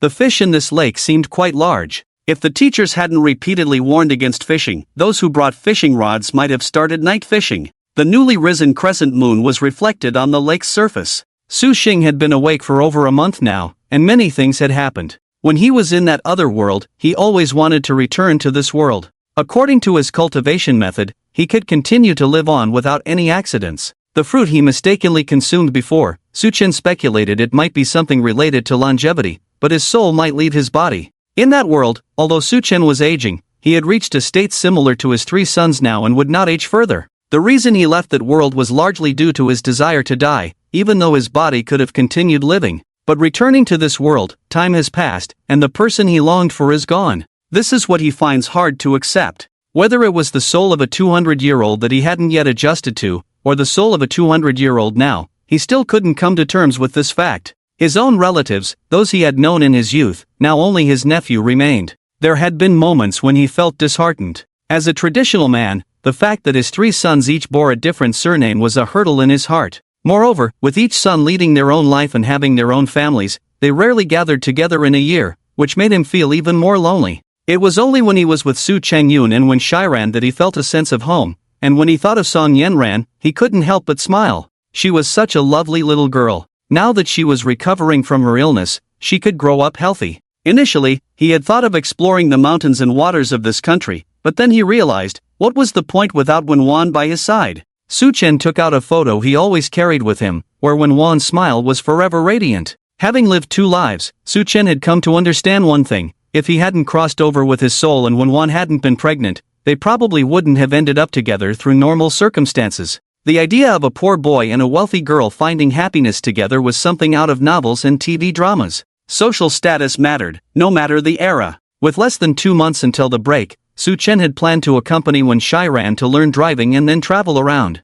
But now, those thoughts vanished. So, he took out his phone and called Su Changyun. "Grandpa, aren't you camping? How come you have time to call me?" Su Changyun's voice sounded surprised from the other end. "Are you outside?" Su Chen could hear other voices in the background. Su Changyun's voice was low, accompanied by soothing music. "No, we're having dinner outside with Xianshu. Is there something you need, Grandpa? Did your dad mention anything about the road construction near the Su family village? If not, could you help find a construction team to work on it? And if it's not too much trouble, could you build a simple wooden house for me? Can the trees on the back mountain be cut down?" Su Chen knew that those trees couldn't be cut down at will now, so he asked Su Changyun in advance. "Oh, I'm not sure about that. I'll ask my dad. If he hasn't arranged it, I'll find someone." "Where do you want the house, Grandpa?" "Just a simple one at the original location will do.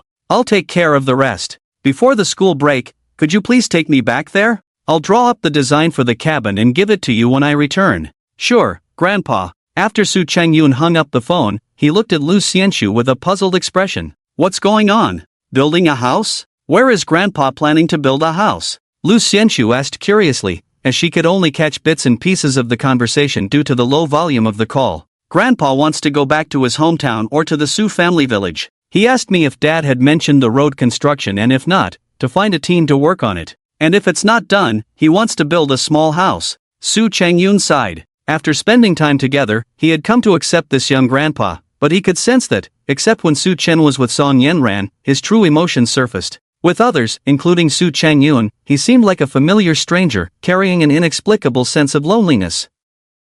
"Ah, Dad must have forgotten about this. It was just a passing remark. Can you check if you can find a construction team? Since Grandpa wants it this way, let's follow his lead as grandchildren.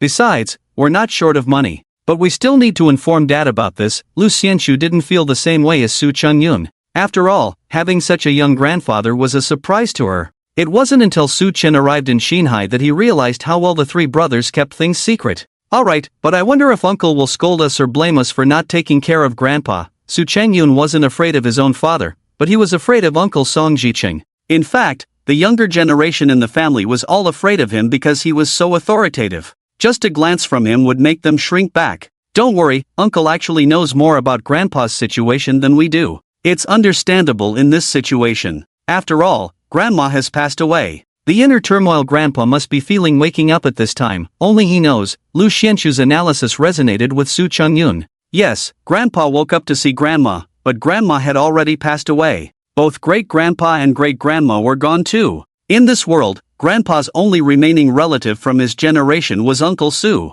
The anguish in his heart was something not everyone could understand. Su Chen's melancholy didn't last long before he was interrupted by someone. "Tianqi. Su, everyone is chatting in groups of 3 or 5. Why are you alone here? Do you have something on your mind? Do you want to talk to the teacher?" Tianqi had finished arranging the class cadres with Yu Wenjing. It was still early, and it wasn't time for bed check yet. She had politely declined several teachers who wanted to take a walk with her. She was well aware of their intentions, as Yu Wenjing had mentioned that this camping trip was also an opportunity for many single teachers to get together. Tianqi saw Su Chen sitting alone by the lake and looking lonely for some reason, so she approached him. "Hello, Teacher Tian." Su Chen quickly stood up. After all, she was a teacher, and in Su Chen's mind, respecting teachers was important. "Please sit. Did I disturb you?" Tianqi smiled warmly, her whole demeanor exuding friendliness. Seeing this student in front of her, she felt a sense of mystery and curiosity. "Su, why aren't you playing with the other students?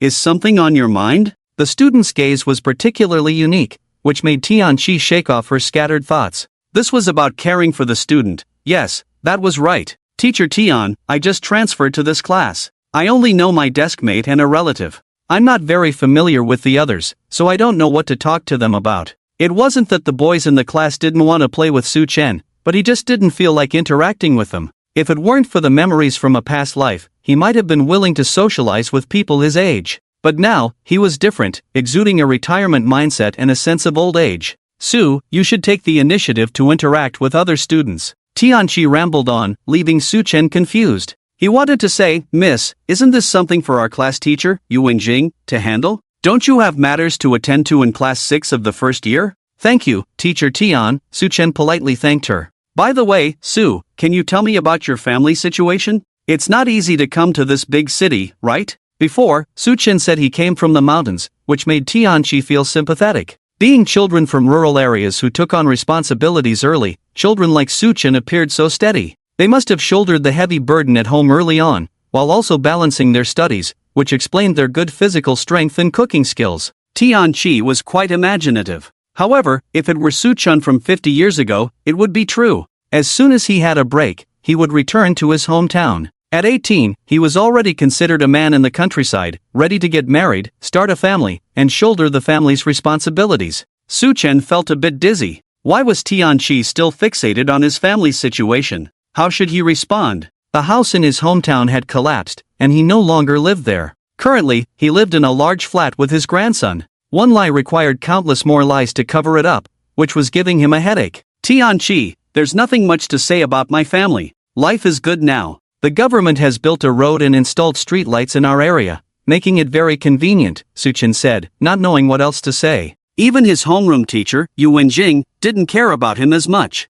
He wondered what Tianqi was really thinking. That's great to hear. I heard your area is particularly beautiful. If I have the time, I must visit there. Is Su Student's Paradise also in your area? It's said to be as beautiful as a painting. Have you been there? Tianqi, at that moment, didn't seem like a teacher at all but more like a curious baby, asking Su Chen questions. I don't know what you're talking about, Tianqi. What paradise? There's a rocky mountain in the neighboring township that has a nice view. Su Chen mentioned a rocky mountain he had heard about from a classmate in the past. It had been so long that his memory of that classmate was now quite vague. He wasn't sure if it was the same place Tianqi referred to as a paradise. Oh, you don't know? It's the Taoyuan township in Qingyuan province. Tianqi pitted Su Chen even more. It seemed that Su Chen's hometown was truly poor. In this day and age of advanced information and being in the same province, it was impossible not to know about such a famous tourist spot. This was a signature attraction of Qingyuan province. I see.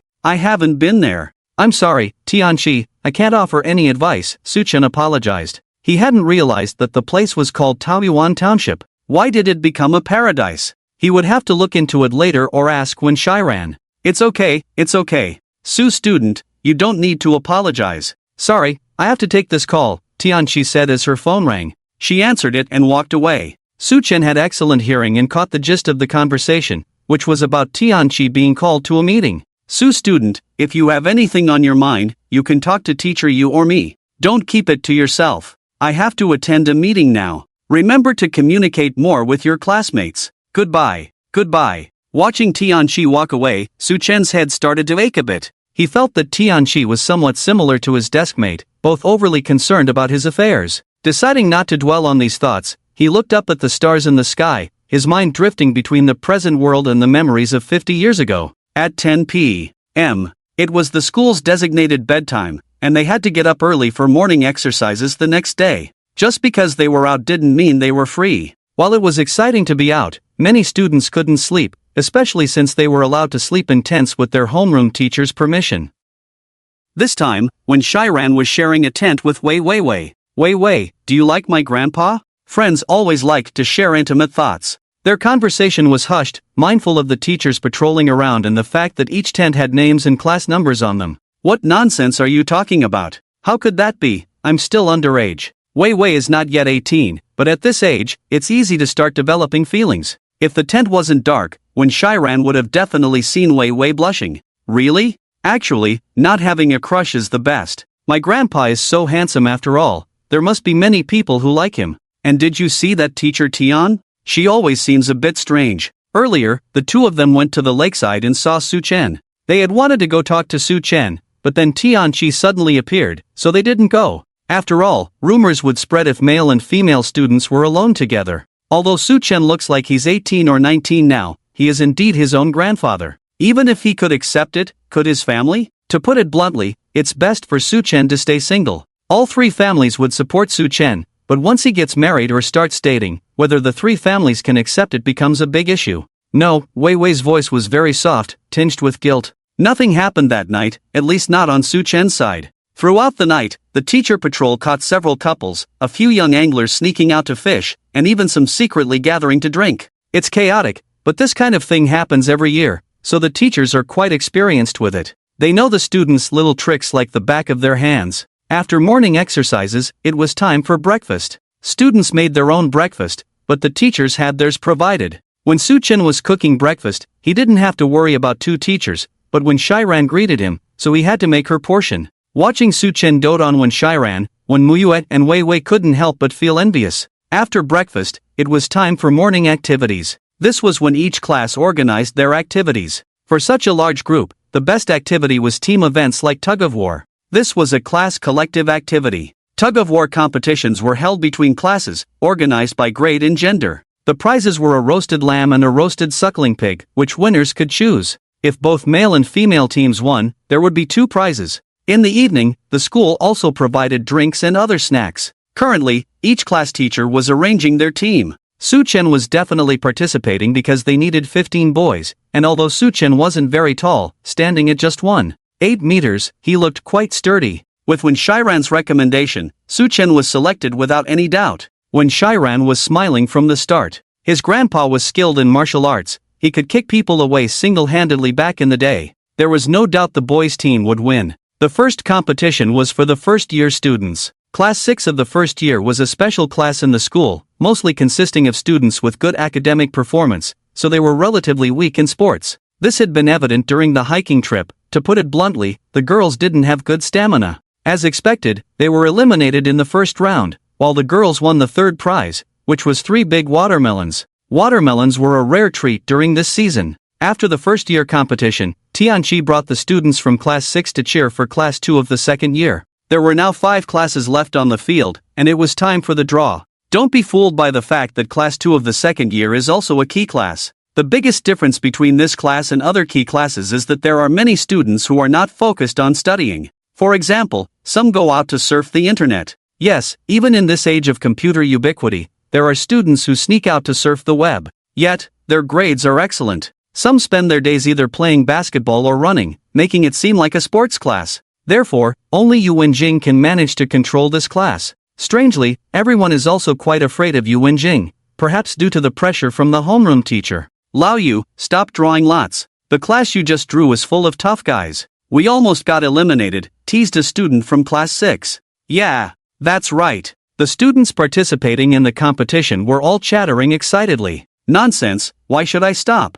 Who should I draw then? Yu Wenjing was getting a bit impatient. Why were these kids all going against her? How about letting Su draw? He really saved us in the last game. He's as steady as a rock, suggested the student who started the teasing, also the sports committee member of Class 6. Initially, Su Chen, who seemed insignificant in the class, was just there to make up the numbers. He was good-looking but appeared fragile compared to the others. However, little did they know that in the last game, Su Chen didn't move from his position at all. Either he wasn't exerting any effort, or he was genuinely skilled. Come on, Su Chen, come up and draw. Amidst opposition, Yu Wenjing had no choice but to ask Su Chen to come forward. When Su Chen drew, he picked number 3, indicating that they wouldn't have a match for the time being. They would face the winner of the losers bracket from the 4 teams, allowing them to conserve their strength, a favorable draw indeed. Waiting for the opportunity to present itself. Upon seeing Su Chen's draw, cheers erupted from Class 6. A group of girls watching also noticed Su Chen. Everyone in the school was somewhat familiar with this influential figure, especially known for annotating love letters, a move that had shocked many. For many, it was the first time they truly saw Su Chen. It had to be said that this guy was quite handsome, with a refined face that exuded maturity, something lacking in the other students. So, he's Su Chen, so handsome. I wonder if he has a girlfriend. Ha, you can have him correct your love letters. His skin tone is really nice. I want to take a bite. Don't be silly. You're leaving the school in a month. Don't cause trouble for the younger students. The hushed conversations didn't faze Su Chen at all. Returning to his class, everyone praised him for his performance. The competition was about to begin, with Class 12 facing Class 17 and Class 7 against Class 3. Ultimately, Class 12 and Class 3 advanced to the next round, while Class 17 and Class 7 had to continue their match, with the loser facing Class 2, Su Chen's class. Soon, Class 12, the finalist, was waiting, while Su Chen's class had defeated the winner of Class 17 and Class 7 and was about to face Class 3. There was a 30-minute break at this point. Class 2 was on fire today. The girls cheering them on had almost lost their voices, even indirectly encouraging girls from other non-competing classes to support Class 6, mainly because of Su Chen. Su, we're basking in your glory. It's the first time we've had so many girls cheering for us, joked the sports committee member, realizing that Su Chen was actually a decent person, quiet but reliable. Lee, you're kidding. Maybe they're here to cheer for you, Su Chen replied with a smile. Ha ha ha, it's all good if it's me. Classmates, we've secured 3 watermelons already, and with the girls in second place, we have meat to eat, so even if we lose, we won't be at a loss. Yu Wenjing cheered on the students. She didn't expect these boys to be so good, actually surging into third place. TSK, if Lao Yu doesn't speak, you shouldn't either. We won't believe it unless you win and bring a whole roasted lamb. I won't let you have any then. In this kind of situation, Yu Wenjing's advantage came out. She could chat and get along with both boys and girls, and everyone treated her like a friend. That's why they called her Lao Yu. Alright, as long as you win the championship, I absolutely won't eat that whole roasted lamb, and I'll even sing for everyone. Yu Wenjing didn't know if this counted as motivation. As soon as she said this, cheers erupted from the crowd. It was now Class 2's turn to compete against Class 3. The two classes were evenly matched, and there were rumors that even the teachers were secretly competing, especially after Class 3's teacher held a grudge from losing to Class 2 in the April tests. This time, they would determine a winner. We must defeat Class 2. Do you hear me? As long as we beat Class 2, even if we don't get the championship, I'll personally arrange for a whole roasted lamb for you. The teacher of Class 3 in the second year of high school was cheering on her students. She and Yu Wenjing were known as the 2 golden flowers of Genoa High School. However, for some reason, everyone seemed to overlook her. Why not Tianqi? Tianqi's appearance wasn't the type that the public liked, not as dazzling as the two teachers. Neither of them were married, so they couldn't be compared to husbands. On the other hand, the teacher of Class 3 had a boyfriend who was somewhat wealthy, so she felt superior. However, their class always lagged behind Class 2 in terms of performance, which made her very angry. Although the scene was noisy, the teacher of Class 3 should have deliberately spoken loudly enough for Yu Wenjing to hear. Yu Wenjing crossed her arms, provocatively glancing at the other side. She didn't see them as opponents but merely as barking dogs. The competition officially began, with cheers echoing in the venue, even drowning out the ongoing matches of the seniors. The reason why the first-year competition ended so quickly was that most matches ended in a flash, unlike the tug-of-war in the second and third years. At the start of the match, Class 3 made a show of strength against Class 2, pushing the entire Class 2 team half a step forward. Those from Class 2 who were cheering on the sidelines were left speechless. Class 3 was too fierce. If they could beat them, they must be even more formidable. Fortunately, Su Chen at the back of the team stood firm like Mount Tai, stabilizing the team. It was now Class 2's turn to exert their strength, with everyone fiercely contesting at the dividing line. Su, come on! A girl shouted, and others joined in, cheering for Su Chen. Except for the group from Class 3, everyone else was rooting for Su Chen. Su Chen was speechless. How did this become about him? Someone who felt disdainful was Li Shun. He had twisted his ankle in the second round and had to be replaced. Seeing Su Chen being so popular, he couldn't help but feel jealous. Even though he knew Su Chen and Wen Shiran weren't in a romantic relationship, seeing him admired by so many women made him envious. Why couldn't he be that person? Life was truly unfair. On the field, without a match, unaffected by the audience, especially Su Chen, who didn't even lift his eyelids. Suddenly, he felt that this kind of life was not bad at all. It was an experience rarely felt before. During his high school days, he was completely immersed in studying. If not studying, he would be doing farm work at home. Reading was the best way to enjoy life back then, with none of the colorful experiences of now. However, having books to read was a wonderful thing. In the end, Su Chen exerted his strength and together with everyone, they defeated Class 3. At the moment of victory, Yu Wenjing jumped up directly in place, showing her genuine happiness. As they continued to rest, the seniors were already starting their finals in the third year. Some people went over to watch, while this side took a temporary break. "Grandpa, you're really something," not even a drop of sweat, when Shiran handed Suchen some water. She was quick, although she was soft-hearted when it came to receiving benefits at school. Helping or not helping depended on her mood. A group of girls watched Suchen like hawks as when Shiran, accompanied by Wei Weiwei and junior schoolmate Wen Muyue, took the lead. The other girls lost interest and left. Suchen took the water from Wen Shiran and started drinking. "You talk too much. Do you believe I'll have your second uncle catch you and take you back to stay?" Suchen couldn't be bothered with this guy. With so many people making a fuss, he suddenly became the center of attention. Suchen really disliked this feeling. He was calm on the outside, but he didn't enjoy being the focus.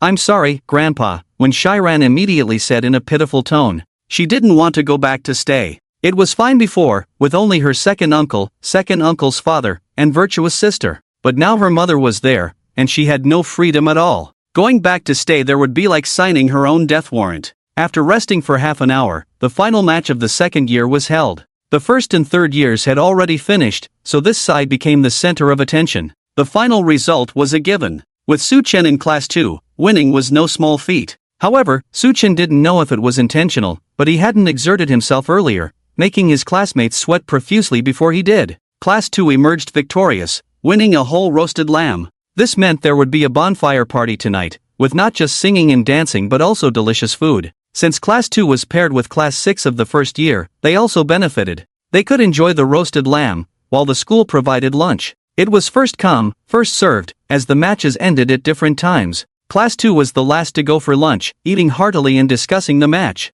After lunch, Suchen took a nap alone and went for a walk. He noticed quite a few couples, who quickly hit upon seeing him. Witnessing this scene, Suchen felt a bit embarrassed. Despite living two lives and being 200 years old in one, he had only been in a relationship with Wan and had physical contact with her. She had taken the initiative back then. So, seeing these young couples in their passionate moments still made him blush. When Suchen returned, the bonfire was already lit, thanks to the joint efforts of teachers and students. Food and drinks were already on the table. The school organized this camping trip for students to have fun. They needed to be self-sufficient on the first night and the following morning. Especially on the first night, the school provided support at other times. For instance, the food and drinks at the bonfire party were available to all classes, not just the winners. They wouldn't mistreat the others, although it might be the homeroom teacher footing the bill. Two classes of students sat around the bonfire on a May evening. It was still a bit cool inside this big mountain, so the bonfire didn't seem so unnecessary.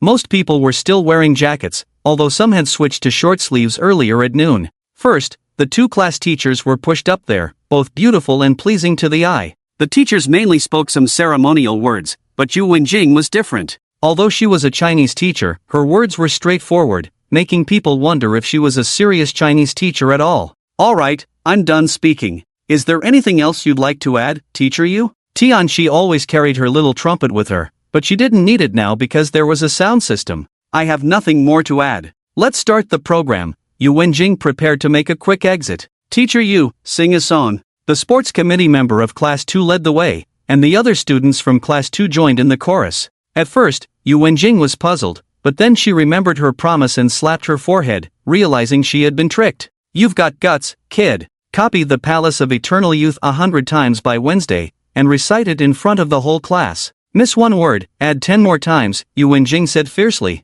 Every time she reached this point, her authority was threatened. Once these kids were out of school, they no longer saw her as a teacher but more like a big brother. "I'm not afraid. What's a little sacrifice for the class?" The sports committee member stood up, tall and imposing, even managing to attract the attention of many girls. "Sing, sing, sing." With Class 2 of the second year cheering, Class 6 of the first year also joined in. Tianxi was almost dragged into it, but luckily, she was a bit shy, so the students didn't push her too hard, and Tianxi didn't get along well with her class either. "Sing, sing, sing. You guys are so lucky. Back in the day, I was one of the top 10 singers on campus. My songs were so good, they'd make your ears pregnant." Yu Wenjing now had the stage, holding the microphone and talking about her past. However, she was met with a chorus of boos. Everyone seemed to be saying, "We'll believe it when we see it. You said you were one of the top 10 singers on campus. Just participating doesn't make you one." Yu Wenjing's claim was a bit far-fetched, but one had to admire her thick skin.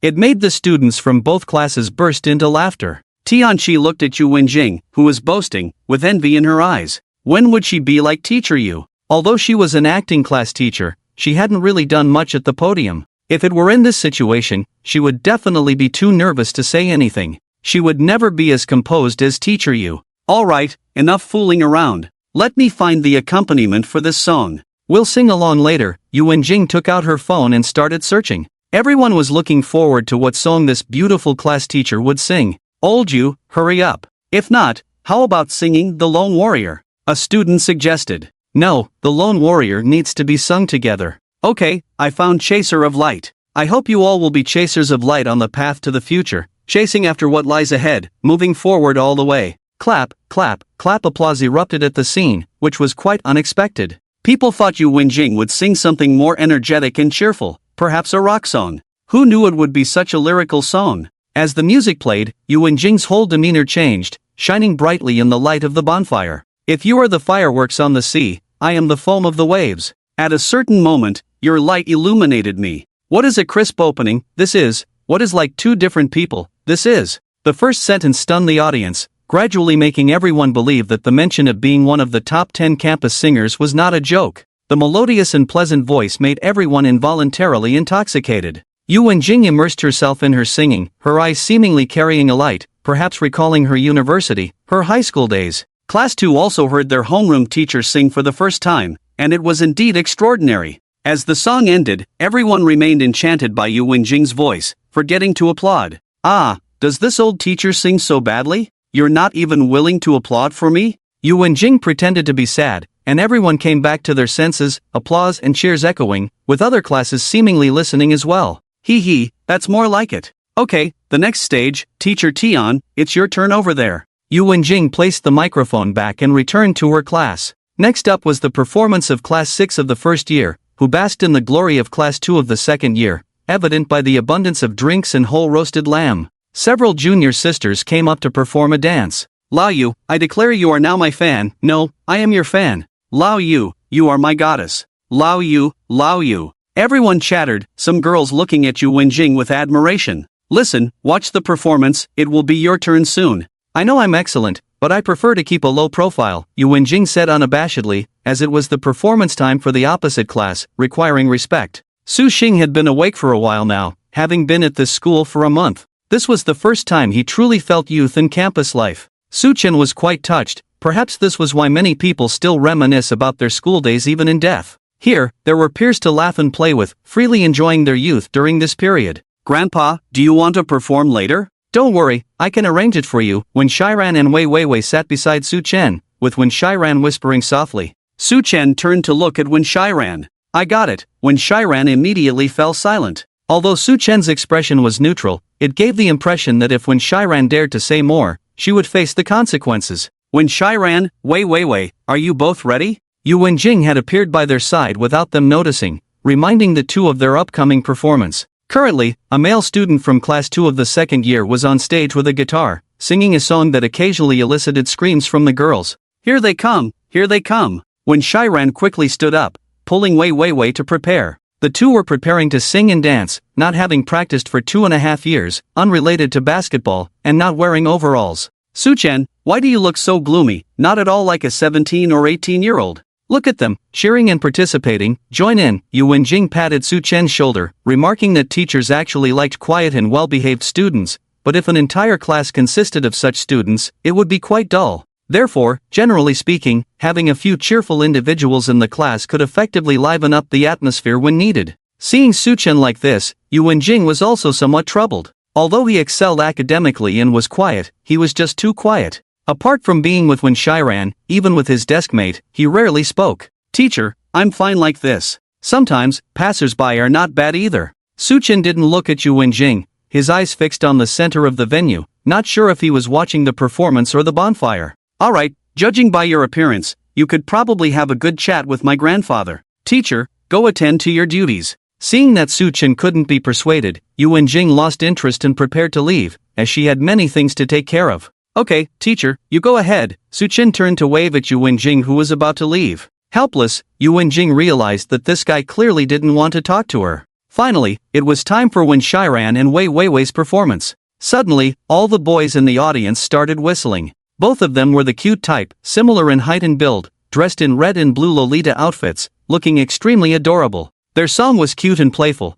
and it was estimated that their popularity at school would greatly increase after tonight. After watching Wen Shiran's performance, Suchen wandered alone, visiting each bonfire where laughter and joy filled the air. Perhaps this was youth, but he couldn't seem to fit in no matter what. Unconsciously, he found himself at the edge of the woods, where he was reminded by a teacher on guard that he couldn't go any further. Suchen had to walk along the edge. In a daze, he noticed a group of people who felt different, wearing camouflage unlike the school security. There were 7 of them, all with camouflage paint on their faces, positioned in a very hidden spot that ordinary people wouldn't notice. Among them, Su Chen sensed a familiar aura. "Who are you?" Su Chen approached them, and suddenly one of them rebuked him, unable to see the person's face clearly. "Student, it's dangerous here. We are on a mission. Pretend you didn't see anything and leave." The soldier who had just scolded Su Chen stepped forward, and even in the moonlight, Su Chen couldn't recognize his face. Su Chen was now in a dilemma. The familiar scent and atmosphere from earlier indicated that he knew these people, and they were soldiers.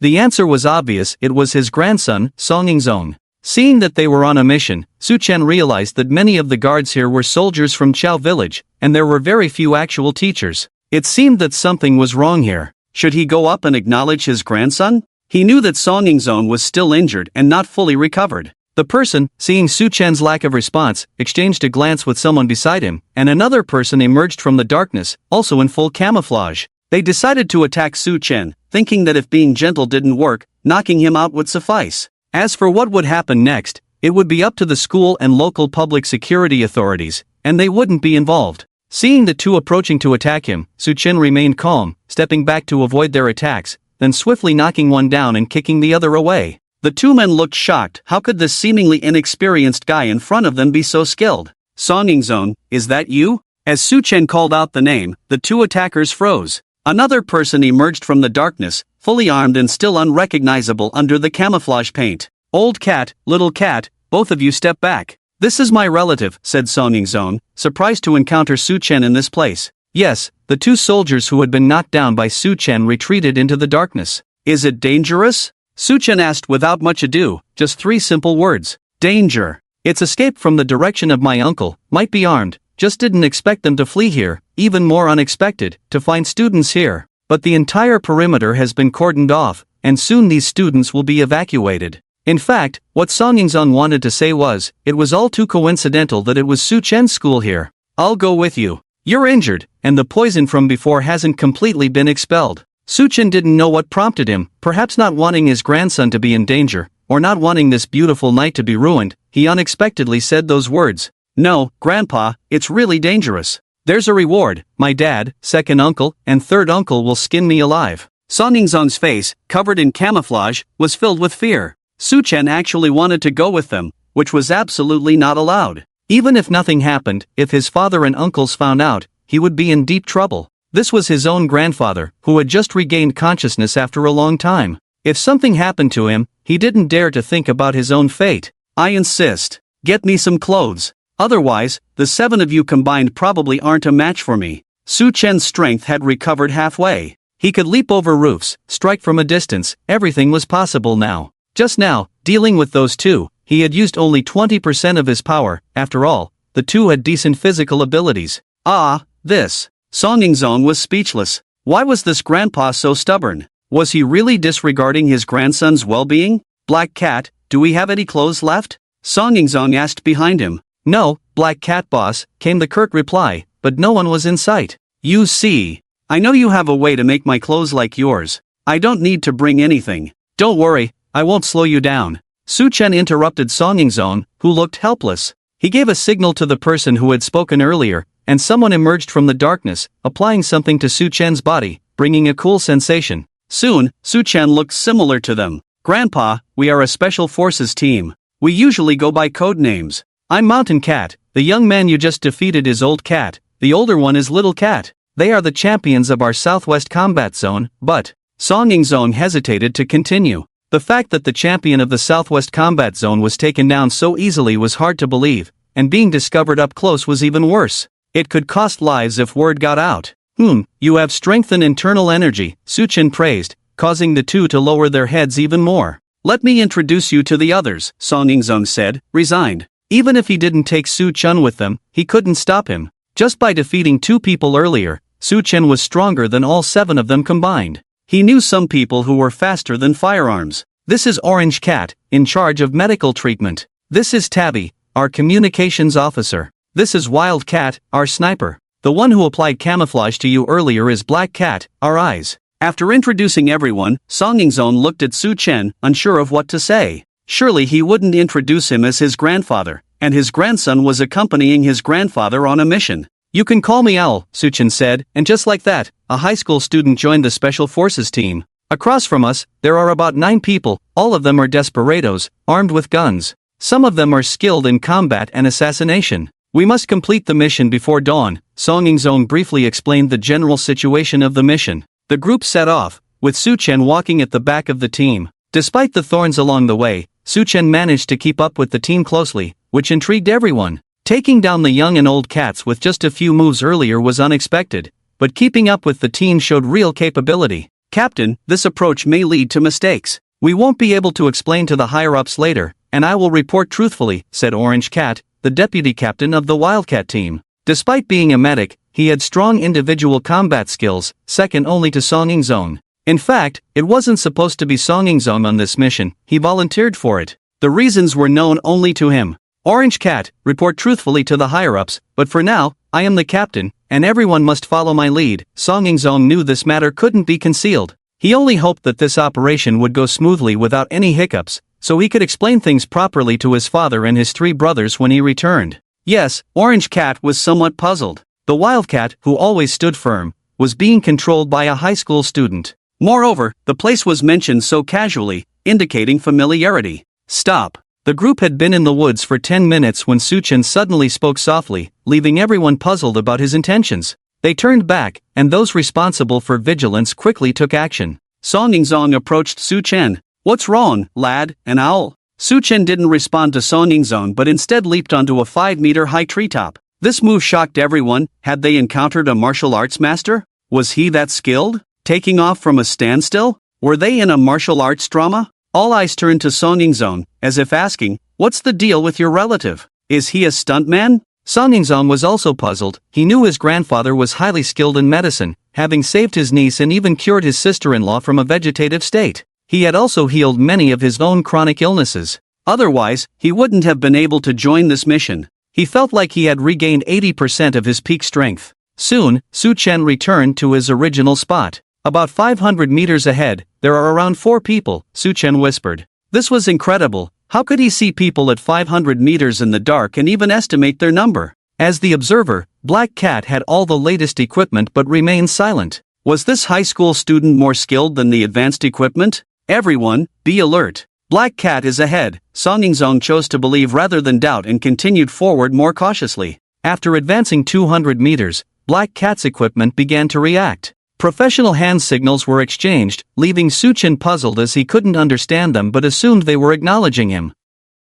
It would be difficult to take out the targets at a distance of 300 meters in this forest. Everyone prepared for battle, with Orange Cat by Su Chen's side, a placement arranged by Song Yingzong for Su Chen's protection. Seeing that everyone's guns were equipped with silencers, making them more discreet in the darkness, Su Chen realized they intended to take down the 4 individuals silently and up close. The group moved closer to the 4 individuals, about 100 meters away, now able to hear their hushed conversations. I heard there's a group of students below. I don't know if the boss and the others have caught anyone. Damn, these bastards react too fast. They've already set up a blockade. The voice was rough but spoken in a lowered tone. Hee, if we could catch a couple of female teachers, that would be awesome. Even student girls would do. This cat team chasing dogs is like chasing them for a week. It's really frustrating. Another voice chimed in. By the way, those 2 foreigners are speaking some bird language, chattering away, who knows, but the boss said these 2 are skilled. They're not good at using this, another one said, gripping the gun in his hand.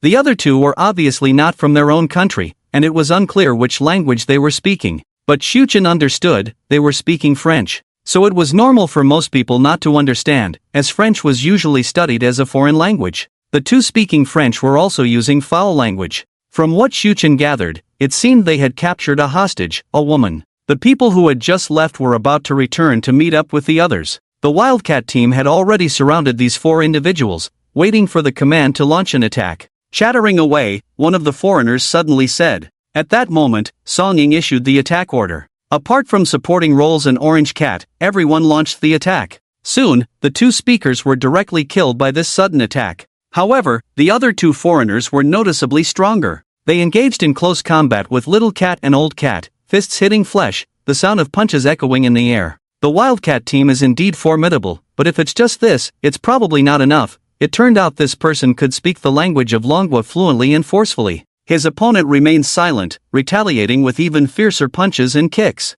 However, they were all resolved one by one. With his partner already killed and seeing the unfavorable situation, even if he won against the person in front of him, there were still many opponents. At that moment, he noticed someone different, Shuchen, standing alone on the battlefield. Orange Cat had gone to tend to Old Cat, who had been injured in the previous battle. Although the kill happened in the blink of an eye, the opponent was formidable, leaving a gash on Old Cat's arm. The one fighting Little Cat pulled out a dagger and swiftly attacked Shuchen while Little Cat was distracted. Seeing this, Song Ying quickly rushed towards Shuchen, her heart racing. A dramatic scene unfolded as Shuchen faced the assassin head-on, seizing the dagger invisibly and delivering a punch to the assassin's chest, sending them flying back into a tree, coughing up blood before losing consciousness. Orange Cat, what did I just witness? Old Cat rubbed his eyes, wondering if what he saw was real. Others, including Song Ying, were equally shocked. This grandpa was too powerful. Had he experienced something extraordinary? Shuchen looked at the dagger in his hand, feeling its exquisite craftsmanship but tainted with blood. Not liking it, he handed it to Song Ying, who had come to assist him. Song Ying took the dagger dumbfoundedly but quickly regained her composure. These two foreigners said the five who went down the mountain earlier are out to capture someone and will return to regroup later, Shuchen said before leaping up onto a tree branch, fortunately only about 4 meters high, not as exaggerated as before. Upon hearing Shuchen's words, Song Ying immediately arranged for everyone to ambush the returning group, catching them off guard. Her gaze couldn't help but glance at Shuchen, who stood steady as a rock on the tree branch. Caesar, be gentle with the female teacher, she looks delicate and soft, a sleazy, short guy smirked. Ha, I'll be gentle, the man called Caesar, with a full beard, under the moonlight, revealing his bare chest covered in thick chest hair, carrying a struggling woman on his shoulders. Don't move, or I'll kill you right now, Caesar threatened, and the woman quieted down. Occasionally, moonlight fell on her, revealing a cute woman with disheveled hair, who immediately fell silent upon hearing the threat.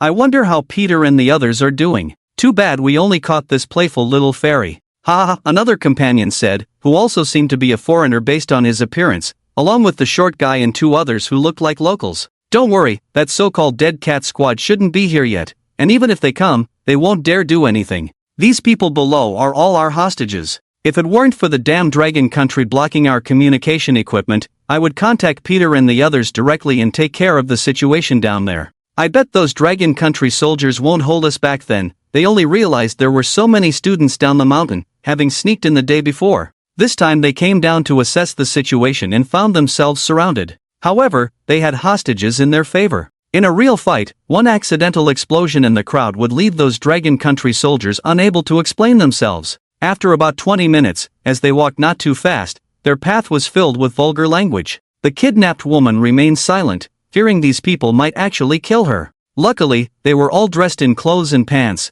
The consequences would have been dire if she had been wearing a skirt. Wait, why is it so quiet? The short guy walking in front suddenly said. Everyone became alert, but they didn't hear any noise. What are you thinking? They're still a distance away. What's there to fear? Are you really scared off by that dead cat squad? I'll crush them one by one later, Caesar said, seeing no movement for a while, completely unconcerned. In the face of absolute strength, they were all insignificant. Ha! Everyone laughed along, completely disregarding the short guy's earlier words. They continued walking forward, but for some reason, they felt uneasy along the way.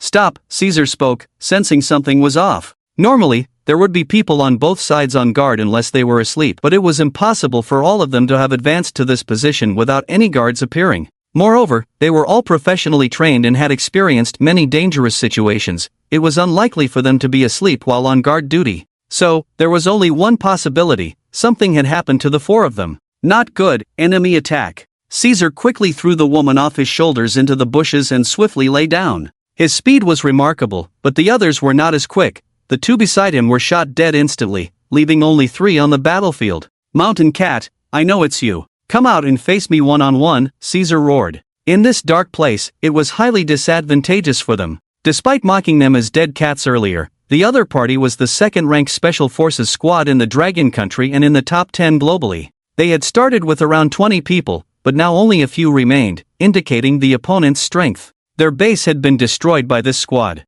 The only response was bullets. At that moment, bullets spoke the loudest. Wildcat, look, I have a hostage in my hands. Caesar grabbed the woman who had just been almost knocked unconscious, and removed the smelly socks from her mouth. Help, help, the woman's voice rang out, a cute doll-like voice, but there was no time to think about that now. Her voice carried fear. She had never experienced anything like this before. She was scared to tears, her voice trembling. Caesar, you want to fight, right? I'm here. Song Ying suddenly appeared with the old and young cats from the darkness, ready to support at any moment. It's you, ha ha ha.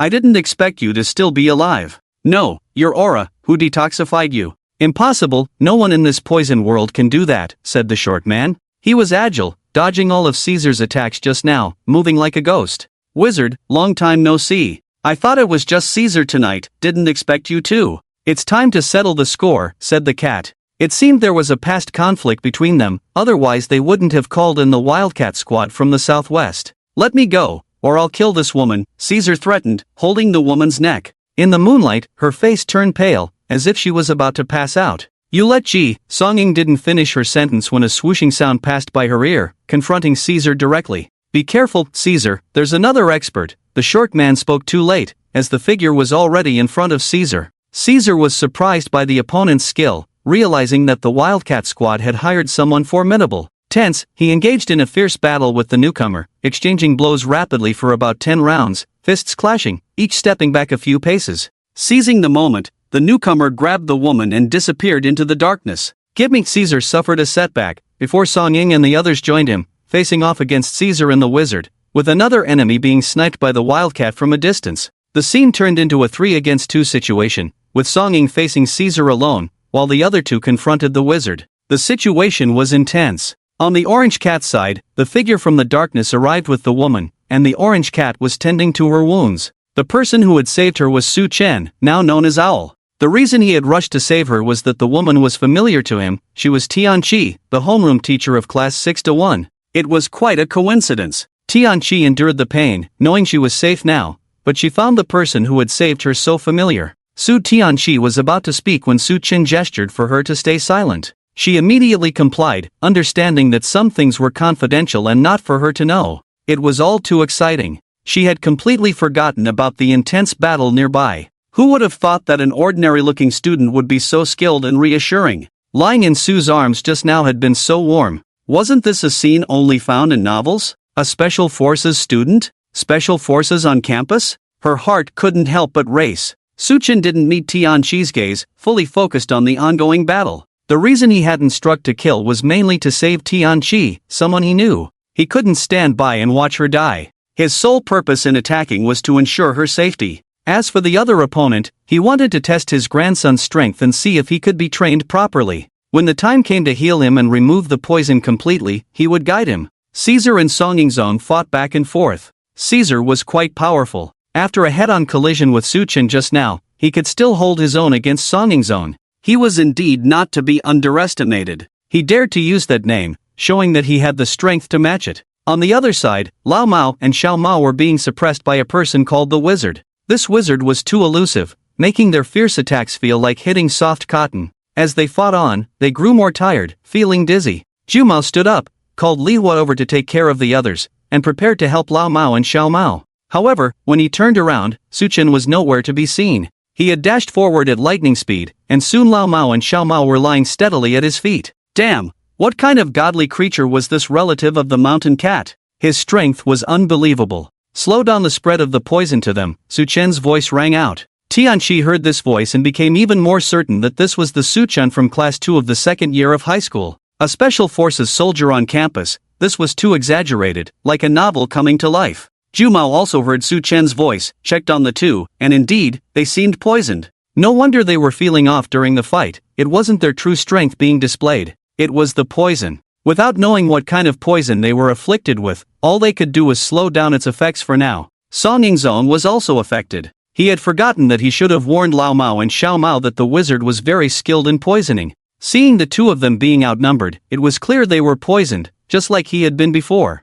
If not for the poison, they wouldn't have been injured. He almost got hit by Caesar due to his distraction. Fortunately, Suchin joined the battle, but this made Song Yingzong even more worried. If Grandpa got poisoned too, it would be troublesome. However, he hadn't considered one thing: since Suchin could detoxify, he must not fear this poison. Suchen was much cleaner in his moves. No matter how elusive the wizard's movements were, Suchen's strikes were always precise. The wizard seemed like a monkey in front of him. Even when using all his tricks, Suchen remained unmoved. Had enough? Your poison is quite rare, but it's useless against me, Suchen said leisurely as he disabled the wizard's hands. The wizard's eyes were filled with horror, as if he had seen something terrifying. You're not human, demon. The wizard endured the pain, stepping back, but Suchen didn't show mercy. He couldn't afford to be soft on his enemies. With two crisp sounds like something breaking, the wizard fell heavily to his knees. Onlookers in the distance couldn't help but gasp in shock. Was this person really just an ordinary human? Suchen approached, removed the wizard's jaw, wondering how modern-day assassins looked. In the world he came from, assassins would bite their tongues to commit suicide or hide poison in their teeth. Meanwhile, Song Yingzong was gradually losing ground. Ha, mountain cat, it seems you haven't fully recovered yet. I admit you really scared me earlier. It looks like I can't leave here tonight without the famous mountain cat from the dragon country backing me up. Worth it. Caesar's attacks grew fiercer. In the darkness, the sounds of their punches and kicks colliding could be heard. Suchen, on the side, didn't want to watch any longer. It was time to end this quickly. Thinking so, he rushed forward, swiftly separating Song Yingzong and joining Caesar in the fight. Awesome, Suchen couldn't help but exclaim. This was the second time he had felt this way since waking up, the first being back at the school with that guy called Tiger Lord, but this person's strength was much greater. Caesar was getting more and more anxious as the fight went on. Most people would become weaker as the fight progressed, but the person in front of him seemed to get more excited with each strike. Distract and pull, Suchen said in French, which surprised Caesar. This person could actually speak French. While it was common to speak English in Manhwa, speaking French was quite rare. Just as Caesar was distracted, Suchen kicked him away. Suchen brushed off his clothes, realizing that this school uniform was probably ruined. Roar! Not good, genetic mutation drug, be careful. Song Ying stepped back to the side. At his peak, he could have fought Caesar, but after trying just now, he realized it was impossible. He was barely holding on, but seeing Suchen effortlessly handling the situation made him realize that he had to take this opponent seriously. Suchen started to focus, sensing the energy from his opponent increasing suddenly. Mountain Cat Blade, Suchen called out behind him. Song Ying understood and threw a dagger towards Suchen, who caught it steadily. The opponent's attacks began, stronger than ever before, seemingly impervious to pain, kicking Suchen away only to swiftly charge back. It seemed like it was time to get serious. The scene in the arena was no longer visible to the naked eye. In a flash of lightning, a figure covered in blood was sent flying, crashing heavily to the ground, gasping for air. Unconscious, limbs immobile, a few taps were given to the poisoned old cat and kitten. Let's go, I need to take her back down, or it won't look good, Suchen said calmly, then picked up Tianqi. Tianqi's heart was pounding with excitement, having witnessed the entire ordeal. Despite being a teacher, she could no longer see Suchen as just a student after this incident. Alright, I will tell them the truth, Song Ying said, referring to the three brothers, especially Song Jicheng. This matter couldn't be kept secret. If they tried to hide it, they would only bring trouble upon themselves. Your poison and injuries are unique. I don't have time now, come find me later, and I will treat you. As for those two brothers, I will send you the prescription later, and I will instruct you on how to take it, Suchen reminded, as he cared for his grandson. Alright, Black Cat, take them down, and inform the others to avoid unnecessary trouble, Song Ying instructed another person nearby. Yes. Suchen, carrying Tianqi, followed Black Cat to the edge of the forest without saying a word. Brother, thank you. If you ever come to the southwest, I'll treat you to a drink. No need to be polite. Take care. They were a group of lovely people who ensured the peace and stability of ordinary lives. Suchen always respected them, especially the soldiers of Manhwa. Suchen couldn't wear his camouflage jacket anymore, so he had to settle for a short-sleeved shirt. Black Cat led them to the edge where they met a troop preparing to enter the mountains. After a brief exchange, Black Cat led the troop into the mountains, leaving Suchen and Tianqi without any trouble. Teacher Tian, can you walk? If I carry you like this, will it cause gossip? Even if Suchen didn't carry Tianqi, their appearance together would raise eyebrows, a handsome student and a beautiful teacher. As they emerged from the forest, Su-Chen pondered how to explain their presence together, perhaps mentioning tutoring or specimen collection. Would anyone believe them? Let me down, Nung. When we meet Su, don't say anything, I'll handle it. We'll just say you went to pee, got lost, I received your call, and came to find you. Yeah, that's it. Biting to death is the reason. Su-Chen released Tianqi, who could barely walk. The thought of being misunderstood made his face flush. This could easily turn into a drowning in saliva situation with teachers and students, a sensitive topic. Oh, Tianqi suddenly remembered, is this Su classmate of legal age? If not, then it's all over. Okay, teacher. The two left for about 2 hours, already drawing attention, especially Tianqi, the acting class teacher. It was impossible for her to go to the restroom for so long or to visit another class. It had been 2 hours, almost the end of the bonfire party. Su-Chen sought his class teacher Yu Wenjing and other school leaders from a distance. He remained silent, believing someone would sort things out for him. He had no reason to worry. Tianqi's story was full of loopholes, better left unsaid.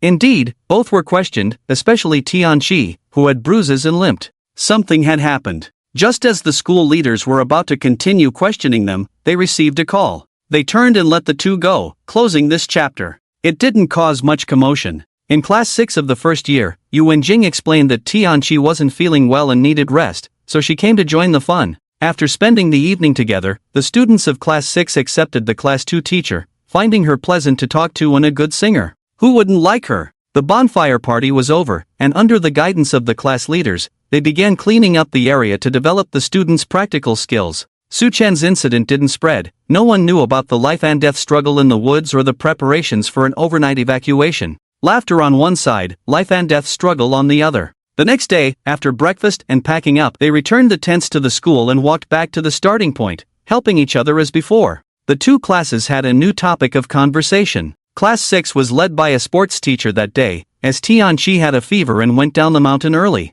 Su-Chen, knowing the truth, smiled. He knew she must be getting her injuries treated after walking through the forest and falling. Back at school, the teachers arranged for the students to leave. Tomorrow was a day off, so Yu Wenjing's threat from the night before was just that, a threat with no effect. Su Changyun came to pick them up, and on the way, when Shiran chatted. For most, the camping trip was fun. For example, when Shiran spent both nights in the tent with Wei Wei, sharing intimate conversations. Back home, when Shiran hurried to take a shower, not having had a proper one in days. The weather was still cold. Grandpa, Dad said you should come over for dinner tonight if you have time, Su Changyun said, knocking on Su Chen's door. Okay, Su Chen answered straightforwardly. He knew the situation well, it must be about last night. Normally, if something like that happened, Song Yingzong would definitely have told the three of them. If she was so sure, she would have called him. But it had been a day, and his phone hadn't rung. So, there was a good chance that second brother had personally informed him. At this moment, he felt a bit uneasy. When he had made up his mind to go into the mountains with them, he hadn't thought much about it. Firstly, his grandson Song Yingzong was inside, and even if it weren't for him, perhaps he would still have gone in. These were people protecting him, and he had the strength to protect them in return. Su Chen closed the room, took a comfortable bath, and the prescription had been sent to Song Yingzong last night. So, there wasn't much to worry about now. As for treating Song Yingzong, a quiet place would suffice. There were no special requirements, just that the treatment would take a bit longer, about a week. After the bath, he went to the living room where the two siblings were watching a period drama. You could tell by their attire, and there were fruits on the coffee table. Grandpa, were you like this back in the day too? When Shiran pointed to the people on TV and asked Su Chen. More or less, but back then it was even tougher. This house is too good. Back then, houses couldn't be this nice. Rainy days were the worst, pouring outside and dripping inside. And these clothes, full of patches. A garment with 1 or 2 patches was considered new back then. Speaking of this, Su Chen couldn't help but think of Wenwan. She had bought all his clothes, and the outfit he was wearing was a reward from the county. It was indeed new clothing. You couldn't wear such clothes just any day. Remembering Wenwan's meticulous care for him, he, a poor boy from the mountains, felt grateful. Seeing Su Chen's melancholic expression, Su Changyun glared at Wen Shiran, stirring up trouble. Ahem, Grandpa, what did you and Teacher Tian go to do? I won't believe it's just about being sick. Wen Shiran changed the subject, but Su Changyun felt it was better left untouched. What, do you think something could happen between Teacher Tian and me? Want me to find you a grandma? This little girl is always up to something. Maybe I should have your dad send you to a military camp for 2 months during summer vacation. Su Chen raised an eyebrow. This guy seemed to have noticed something, but he and Tianqi were innocent. "Ah, I'm sorry, Grandpa, please don't." When Shiran quickly begged for forgiveness, Su Chen ignored her and focused on the TV show. Su Changyun, on the other hand, became interested and started discussing teacher Tianqi with his sister, stealing glances at the stable Su Chen. When they arrived at Su's house in the evening, Song Yingzong was also there, indicating a specific task or something to discuss with Su Nianjuan's side. Indeed, there was something at the dinner table. The eldest daughter-in-law, Zhang Zhaoqing, was taking Wu Ling and Song Yanran back to the capital. This was also Song Zhiqing's idea. Zhang Zhaoqing had only been here for 2 days, but her purpose in coming was to take her granddaughter and daughter-in-law back. Since Song Yingzong was also here this time, they would return to the capital together for assurance. When it was mentioned they had to go back, Song Yanran's face immediately fell. She had only been here for a day or two and was looking forward to seeing her great-grandfather Su Chen. Now that she had to return to the capital, it would be even harder to meet him. Originally, under her grandmother's arrangement, she was supposed to have a good meal. Upon hearing the news, she lost her appetite and immediately walked over with her short legs to Su Chen, who rarely spoke during meals, pouting and looking at him with a pitiful expression. Seeing the little girl like this, Su Chen picked her up and placed her on his lap. "Have you eaten enough?" Su Chen asked the little maid softly. Seeing Song Yanran running over to Su Chen's side, Wu Ling, who was about to get angry, immediately fell silent. Well, now the biggest authority in the family is Su Chen. As a granddaughter-in-law, she didn't dare scold anyone in front of him, so she just gave the little maid a fierce look. Wu Ling, who had transitioned from indulgence to proper education since the awakening, suddenly felt a bit exhausted. This little maid was really too mischievous, as if she was venting all the mischief she had accumulated before. "No, I want that meat." The little maid pointed to the plate of chicken legs, and soon the dish was transferred to their side. Su Chen picked some for himself, then carefully fed the little maid, who temporarily forgot about leaving the Su family and returning to the capital. She was happily eating now. The meal was soon finished, and the little maid seemed to have forgotten about the matter, falling asleep in Su Chen's arms. "Dad, give me the child," Zhang Zhaoqing said softly. "Okay, make sure to communicate well with Shichen when you go back." Su Chen handed the little maid to Zhang Zhaoqing. Surprisingly, the little maid had gained some weight compared to before, feeling soft and plump in his arms. It seemed that the recent care had been effective. Both mother and daughter were going back to the capital, so he needed to prepare as well, considering the distance between them. While contemplating things, Su Chen noticed that Su Nianjuan seemed to have something to say but hesitated to speak. "Let's go to the study, and you too, Yingzong." Su Chen was quite familiar with Su Nianjuan's study, as they usually discussed matters there. In the study, Su Chen took the main seat while Su Nianjuan prepared the tea. "Dad, Yingzong has already told us 3 brothers about what happened last night." Su Nianjuan made up his mind and began speaking. He needed to be cautious, as Su Chen might look like he was in his late teens, but he was still his father, and the way he spoke was important. "And then, what do you have to say?" Su Chen said calmly, indicating that the 3 brothers had probably discussed the matter. "Dad, we 3 brothers unanimously agree that you can't act like that next time. You know, if something happens to you, we won't be able to face our late mother," Su Nianjuan finished, noticing a slight change in Su Chen's expression. "You have your concerns, but I have my way of doing things and my principles. Besides, if I hadn't joined last night, would Yingzong and the others have escaped unscathed? Yingzong, I saw last night that you completely underestimated the opponent's strength. If I hadn't been there, what would have happened? Have you thought about it? They say not to fight battles without certainty, but you disappointed me a bit." This was Su Chen's first encounter with Song Yingzong, his 3rd grandson, who seemed a bit careless. He hadn't thoroughly investigated the opponent's background. If he hadn't been there last night, the entire team could have been defeated by that wizard. Moreover, when there are obstacles, don't rush in. Su Nianjuan was a bit speechless. How did the conversation suddenly turn into a lecture from grandfather to grandson? Just a moment ago, he was advising Su Chen not to engage in such dangerous activities next time. "I might have been too harsh, but one careless move could cost a life. Think about your parents, think about the parents of your comrades." Su Chen's tone softened, no longer as severe as before. "I understand, grandfather." Song Yingzong stood up and respectfully saluted Su Chen. "Please sit down. I am not a soldier and have not made any contributions. I feel unworthy of this military salute. As for your injury and poison, find some time during the summer break to come see me, and I will take care of it." After addressing Suanzi's issue, it was now Sun Nianjuan's turn. "Regarding the matter of the road to Shujia village, I have asked Cheng Yun to handle it on my end." "You are too busy." "Oh, I also asked Cheng Yun to build a small wooden house over there for me. I plan to spend my holidays there." If you three brothers have any issues, just let me know, and I will come to you. Sun Chen's words carried a hint of implication. If you don't care about this matter, I will entrust it to someone else, not consulting with Sun Nianjuan but informing him. Sorry, Dad, I forgot about the matter. Should I inform big brother and third brother about it? If you go back to Shujia village, there won't be anyone to take care of you. Sun Nianjuan sensed that Sun Chen's tone was off, feeling that his father was hiding something. No need. If you are concerned, you can come visit me. I don't need you to take care of me. You three have your own lives and families. I have food, shelter, and the card you gave me. I have no worries. You don't need to hover around me every day. Alright, I'll leave if there's nothing else. By the way, Ingzone, make sure to arrange the return trip for your mother and sister-in-law. Everything should be in order. Sun Chen got up and left without dragging it out.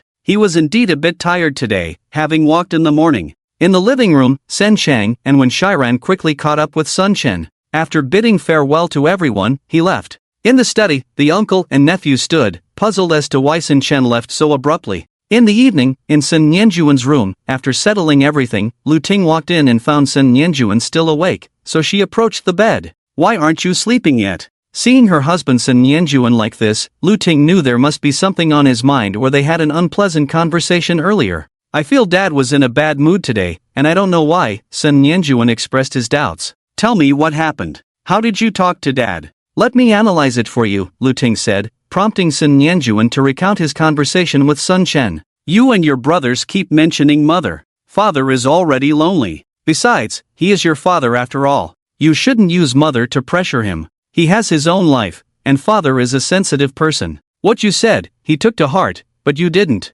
Take some time to ask Shiran and Chongyun. They live with father and should know something. Lu Ting's analysis was spot on. Sometimes people have rebellious thoughts. Sun Chen's current state of mind was extremely complex, with various thoughts swirling around. Upon hearing Lu Ting's words, Sun Nianjuan suddenly realized that the emotional issue lay there. The next day, Song Yingzong escorted someone back to the capital. The battle in the woods that night and the conversation between Sun Chen and Sun Nianjuan were never mentioned again. Sun Nianjuan must have informed his other two brothers, realizing they had not positioned themselves correctly. Furthermore, Sun Chen was their biological father. In conversations and decision-making, they should fully respect Sun Chen's opinions instead of leading him down the path they had planned. Firstly, he is their father, and secondly, he has his own life to live. Especially for Sun Nianjuan, after hearing what his wife said that night, he finally understood why Sun Chen moved in with Sun Chang instead of staying here. The result of the three brothers' discussion was to fully respect Su Chen's personal opinions.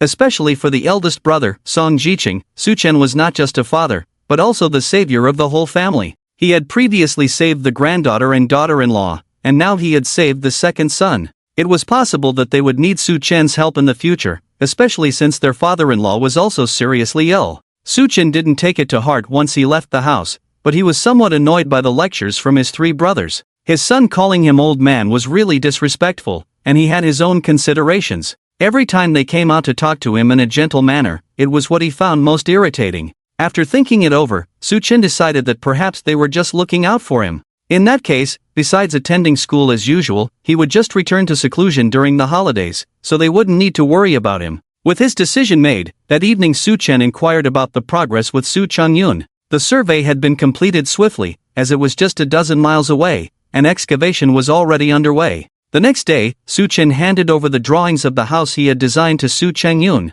Upon seeing the wooden house, Su Changyun's first thought was that it was small, only suitable for one person to live in. It seemed that his grandfather hadn't considered anyone else in the design. Life returned to normal, with school and daily routines continuing until Friday. During these days, everyone couldn't stop thinking about the camping trip, discussing handsome guys and beautiful girls. Su Chen became even more silent than before, not speaking much even with Wen Shiran. However, the heavy workload of studies was also a reason. The final exams were at the end of June, followed by the summer break in early July. There wasn't enough time for studying, and by mid-June, the school would have fewer students from the third year, leaving only the first and second years, making the campus relatively quiet. Wen Shiran had many things she wanted to ask Su Chen, but seeing that he seemed preoccupied these days, she refrained from doing so. She couldn't shake the feeling that something had happened between her grandfather and the substitute homeroom teacher of class 6 in the first year. It was too much of a coincidence that they both disappeared for so long, especially with students witnessing Su Chen carrying her out of the woods.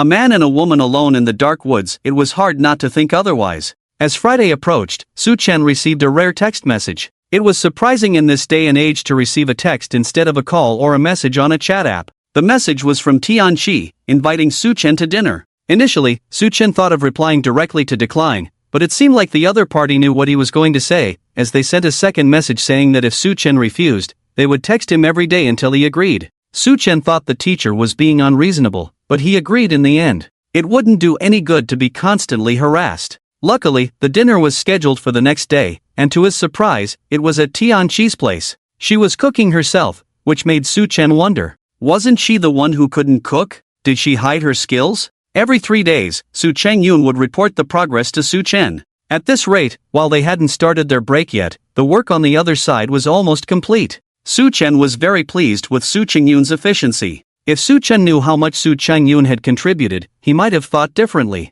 Today was Saturday, no classes were scheduled, so after exercising with the two, Su Chen had breakfast and left, telling them they didn't need to wait for him for lunch. Bro, do you think Grandpa is dating someone? We've been living together for quite a while, but it's the first time I've seen him go out alone, Wen Shiran said, feeling puzzled as she watched Su Chen leave. Grandpa's matters are none of your concern, he is our elder, Su Chengyun said impatiently. Lu Xianxu mentioned to him that Su Chen might be upset with Sun Yanjuan and his brothers, which is why Su Chen has been seen with a frown these days. But, when Shiran tried to say something, there are no buts. When it comes to elders, we, as the younger generation, should not meddle. Grandpa has his own life, and it's unnecessary for us to interfere. What we should do is to appear promptly when Grandpa needs help, Su Chengyun advised Wen Shiran. Although they usually joke around, Su Chen is still their grandfather, and he deserves respect. Some may not understand why Su Chen acts this way, but you have to believe that a person who has lived for over 200 years has a different mental state, not comparable to young people nowadays. Upon hearing Su Chengyun's words, Wen Shiran pondered. She immediately texted her best friend Wei Wei when she returned to her room. In her opinion, besides their family, Su Chen only has acquaintances at school, and the closest one is Wei Wei. There is also that junior sister, but their relationship with Su Chen remains at the pen pal stage. If Su Chen goes out, it's highly likely that he will go with her best friend. Shiran, you've disturbed my beauty sleep, Wei Wei's lazy voice came from the other end, sounding like she was truly awakened. You lazy pig, do you know what time it is now? It's 10 o'clock, the breakfast stalls are almost closing, and you still haven't gotten up. Hearing Wei Wei's voice, Wen Shiran felt relieved. Her grandpa probably wasn't going out with Wei Wei, but it's possible that Su Chen wanted to explore the city. She quickly ended the call with Wei Wei. Wen Shiran has actually blocked many potential love interests for Su Chen. She always views things from her parents' perspective. Her parents are of a certain age, and if these bad relationships really pursue Su Chen, her parents would have to call people of similar age to them mother, or even aunt, which is unacceptable for her and her parents. So, when she noticed her best friend's interest, she immediately clarified things. Her friend didn't pursue further, but whether she has given up completely is unknown. Su Chen had arrived at the location Tianqi mentioned using navigation. They exchanged contact information through a chatting app called WeChat, which Su Chen didn't know was developed by Sun Yanjuan's company. Teacher Tian, I've arrived. Where are you? Su Chen called Tianqi upon reaching the destination, but Tianqi took a while to answer the call. Oh, you're here. What time is it now? You're too early, Tianqi's voice sounded drowsy. Ah! Soon, Tianqi's scream pierced through, almost deafening Su Chen, who quickly moved the phone away. Sorry, student Su, I overslept. Just wait a moment, Tianqi said before hanging up. Su Chen was speechless. How could someone oversleep? He was currently at the entrance of a residential area, but the security guard didn't allow him in, especially when he mentioned looking for Tianqi. After waiting for half an hour, Su Chen finally saw Tianqi rushing out. She greeted people along the way, and Su Chen noticed that the residents in this area were mostly elderly, giving it a retirement home vibe. Sorry, Tianqi leaned against an electric bike when she saw Su Chen. Her delicate face made Su Chen feel a sense of joy inside. She happily ran over, passing by the security guard, who seemed to be saying something to him. Teacher Tian, where are we going? Tianqi was dressed in a pink casual outfit, her hair tied up, looking cute and playful. Su Chen couldn't help but wonder why Tianqi seemed to be wearing makeup. I have to say, she's cute, but her figure is also worth mentioning. Let's go buy some groceries, there's a market nearby. Tianqi felt a bit embarrassed. She was supposed to buy the vegetables and wait for Su Chen, but who knew she had overslept? Now she was truly embarrassed. Should we walk there? Well, how about you give me a ride, Su? Tianqi thought for a moment. Normally, she drove to work in a cute little electric car. Let's go, I only have one helmet, so if we get caught by the police, you'll have to pay the fine. Suhai rode a two-wheeled electric bike and had to wear a helmet. However, whether the passenger needed to wear one depended on the situation at the time, and there was no explicit rule. Su-chen got on the bike, adjusted it, and Tianqi, leaning on Su-chen's shoulder, also got on. Su-chen immediately started towards the market Tianqi mentioned. Hey, Su, I've never seen this electric bike of yours on the market before. Su-chen's light blue electric bike was quite good-looking, with a high aesthetic value. The dashboard was more precise than usual, the seat was very comfortable, and Tianqi couldn't help but ask, especially about the futuristic backbox. I don't know, it was a gift from a relative. Su-chen really hadn't studied these things. The bike was a gift from Su Nianjuan, and it seemed that he hadn't charged it in a long time. When he went back to Su's village, he would ask Su Chengyun if there was a way to take the bike back with him. What Su-chen didn't know was that the bike could be charged with solar energy, reaching speeds comparable to a small car. Also, Su-chen's license plate was a special one prepared specifically for this bike, meaning it could use motor vehicle lanes. However, Su-chen was unaware of this and, like other electric bikes, rode in the non-motor vehicle lane. The two of them wandered around for a while but didn't see the market Tianqi mentioned. Su-chen began to doubt if Tian was wasting his battery. Tian, are you really familiar with this area? Are you leading me on? Su-chen couldn't help but ask. I don't know. My grandmother used to bring me here before, but it's completely different when I walk alone. Tianqi was also getting anxious. They had been walking for a long time, and the market was supposed to be close by. Is that it? Su-chen pointed to a relatively hidden place with a sign that read 6th Vegetable Market. It was strange why a market would be named like that. Usually, markets were named after the location. Yes, that's it. Tianqi jumped with excitement. Luckily, Su-chen's arm strength was good, so he managed to control the bike. Sorry, Su, I got too excited, Tianqi said somewhat embarrassed. Su-chen didn't say anything. He found the place, parked the bike, and saw Tianqi still standing there dazed. He was a bit speechless, wondering who was leading whom. Tian, you can go buy the groceries. I'll wait here for you. Su-chen didn't know what to say. He felt that Tianqi was acting strangely today. Su, what vegetables do you like? I'll cook for you. Tianqi blinked her eyes, staring straight at Su-chen. Anything is fine. Su-chen avoided her gaze and went straight into the market. Tianqi, get a hold of yourself. He's a student. Can't you be more reserved? Tianqi cursed herself silently. She had acted a bit out of character just now, completely like a little girl. Seeing Su-chen walk in, she quickly followed. They aimlessly wandered around for 2 rounds and didn't buy anything. It was clear that Tianqi often came here with her family to buy groceries. Several vendors greeted her, but she couldn't understand why she couldn't recognize this road. Teacher Tian, should I wait for you outside? Su-chen stopped in his tracks, catching Tianqi off guard and almost bumping into him.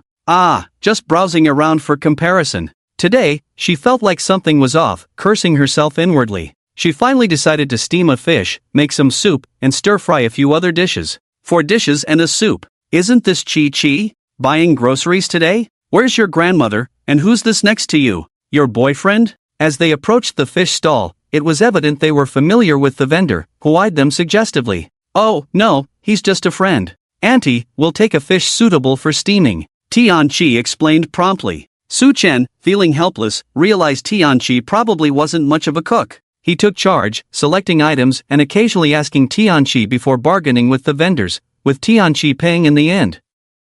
Throughout this, their relationship was repeatedly misunderstood as romantic. After they left, people couldn't help but gossip, assuming Tianqi had a boyfriend who was a freeloader. They arrived early, but after the grocery shopping ordeal, when they finally emerged with their purchases, it was already noon. Tianqi insisted on buying more, and Su-chen, having had enough, gave in, knowing Tianqi was the host. With Tianqi leading the way, they entered smoothly, except for the guard's ambiguous smile that puzzled Su-chen. Inside the compound, seemingly unremarkable from the outside, was a beautiful environment with flowing streams, pavilions, and fragrant flowers and birdsong. The trees lining the path seemed to have stood for ages, perfect for couples to embrace. After about 5 minutes, they reached a house with a yard. One side had a grape arbor and flowers, while the other side had vegetables. Tianqi didn't seem to live alone, she probably resided with her grandmother. It was rare for young people nowadays to grow their own vegetables. Tianqi got out of the car and opened the gate. A bright orange minicar was parked at the entrance, a common choice for commuters in Xian High. This particular one even had 2 ears, resembling a cat from afar under the tree. "This is my car, for commuting. Sue, you can park yours in that corner." Tianqi felt proud showing off her car, bought with her own salary, without any family assistance. She had faced challenges but was proud of her achievement. Sue pushed the car into the yard, finding it quite charming. He couldn't understand why the yard was divided in half, each side so different. One side was for edible plants like beans, cucumbers, and onions, well tended by the owner. The other side seemed neglected, with a grape arbor and a set of table and chairs, probably used for tea and flower viewing. This vegetable garden was tended by my grandfather, very precious. The grape trellis and flowers over there are taken care of by my grandmother. "Come in, please, have a seat." Tianqi glanced at Su Chen looking at the yard, then explained, leading Su Chen into the living room. "The decoration here is quite ordinary, nothing extravagant, with plenty of books, clean and tidy. The sofa, coffee table, all made of solid wood." Seeing this style of arrangement, for some reason, Su Chen thought of his eldest son, Song Jiqing's home, which was quite similar, just that Song Jiqing's yard had no plants or vegetables. "Su, why don't you watch TV first? I'll go cook." Tianqi turned on the TV and handed the remote to Su Chen, then hurried into the kitchen. It's unclear whether she was nervous or forgot to bring fruit or water for Su Chen, leaving him there. Fortunately, Su Chen didn't mind. After all, this was his teacher, even though she hadn't taught him anything substantial. Looking around, Su Chen concluded that Tianqi's grandparents were probably retired officials, judging by the simple decoration and layout here. Given the size of this house, they must have held quite a high rank. While Su Chen was still speculating about various things, there was a clattering sound from the kitchen, like something falling. Normally, the male lead would rush to the kitchen to check, but Su Chen, who had lived for over 200 years, was not easily surprised. He just glanced over, not thinking much about it, as it would be impolite for a guest to go to the kitchen in someone else's home. However, the sound continued, giving the impression that the kitchen was being destroyed. Just as Su Chen was considering whether to investigate, the noise stopped. He wondered if Tianqi was demolishing the house or cooking, but now there was a smell of something burning. Su Chen stood up and quickly went to the kitchen, where he found a mess, the fire already out, but the pot still emitting black smoke. Tianqi looked at Su Chen with a helpless expression.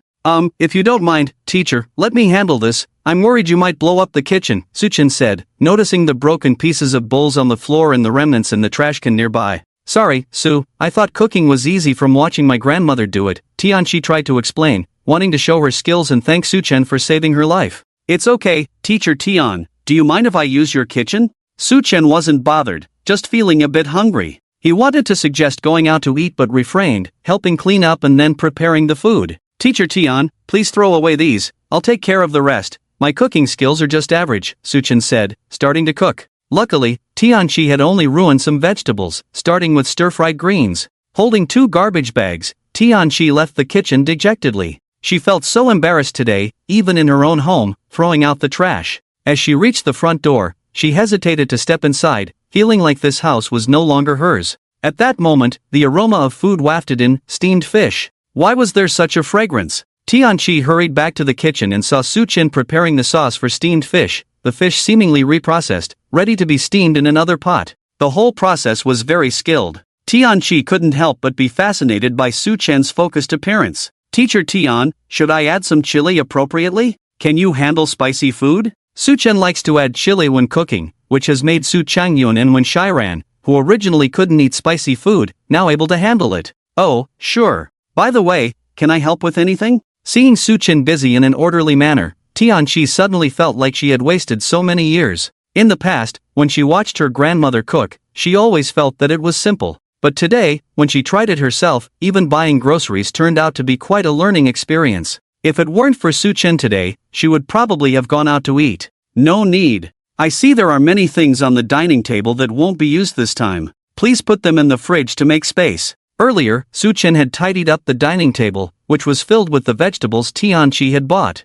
Luckily, she had bought a variety of greens, otherwise, they might not have had any vegetables to eat tonight. Tianqi immediately went to tidy up the dining table as instructed. Just as she finished, the first dish was served, looking and smelling delicious. Tianqi couldn't help but salivate. Indeed, Su Chen was really good at cooking. His camping cooking skills were definitely not just a fluke. After half an hour, Su Chen finally finished preparing a table full of dishes, 4 dishes and a soup. It was quite a lot for 2 people to eat. Tianqi felt it wouldn't be appropriate to drink alcohol with Su Chen, as a female teacher drinking with a male student might not be appropriate. When the dishes were halfway done, Suchin casually asked if Tianqi had cooked rice because they couldn't just eat the dishes without rice. Tianqi had completely forgotten about cooking rice, but thankfully Suchen reminded her, and she knew how to cook rice. Seated at the table, Tianqi poured a drink for Suchen. Su, first of all, thank you for saving me that night, and secondly, thank you for this meal. I should have been the one cooking, but I let you, a guest, do it.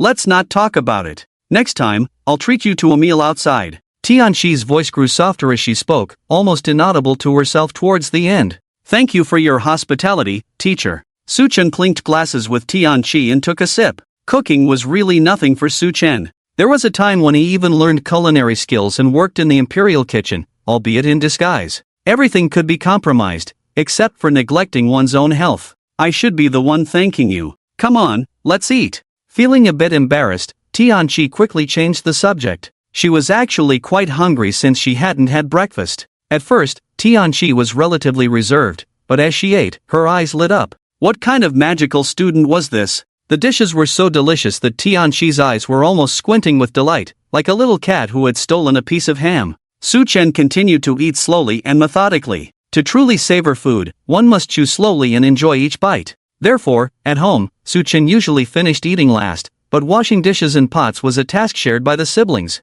Suchen, are you a special forces soldier? Or some kind of legendary hidden master? You were really amazing that night. As she noticed she had almost finished eating 3 bowls of rice alone, Tianqi couldn't help but wonder if she would gain weight. Was she eating too much? She looked at Suchen, hoping for a reaction, but to her disappointment, Suchen remained as composed as ever. Teacher, some things are confidential. I hope you can forget about that night and pretend it never happened. Suchen thought for a long time. This was a good way to deceive Tianqi. After all, certain things, departments, and personnel of a country need to be kept confidential and are generally not disclosed to ordinary people. Take the Mountain Cat Team, for example. It is a strategically important unit directly under the Southwest Theater Command. The ones usually seen in public are reserve personnel, while the 7 Suchen saw are the real Mountain Cat Team. The reason why no one came to talk to Suchen about confidentiality was probably because someone had taken care of it for him. Oh, yes, it was the teacher's negligence.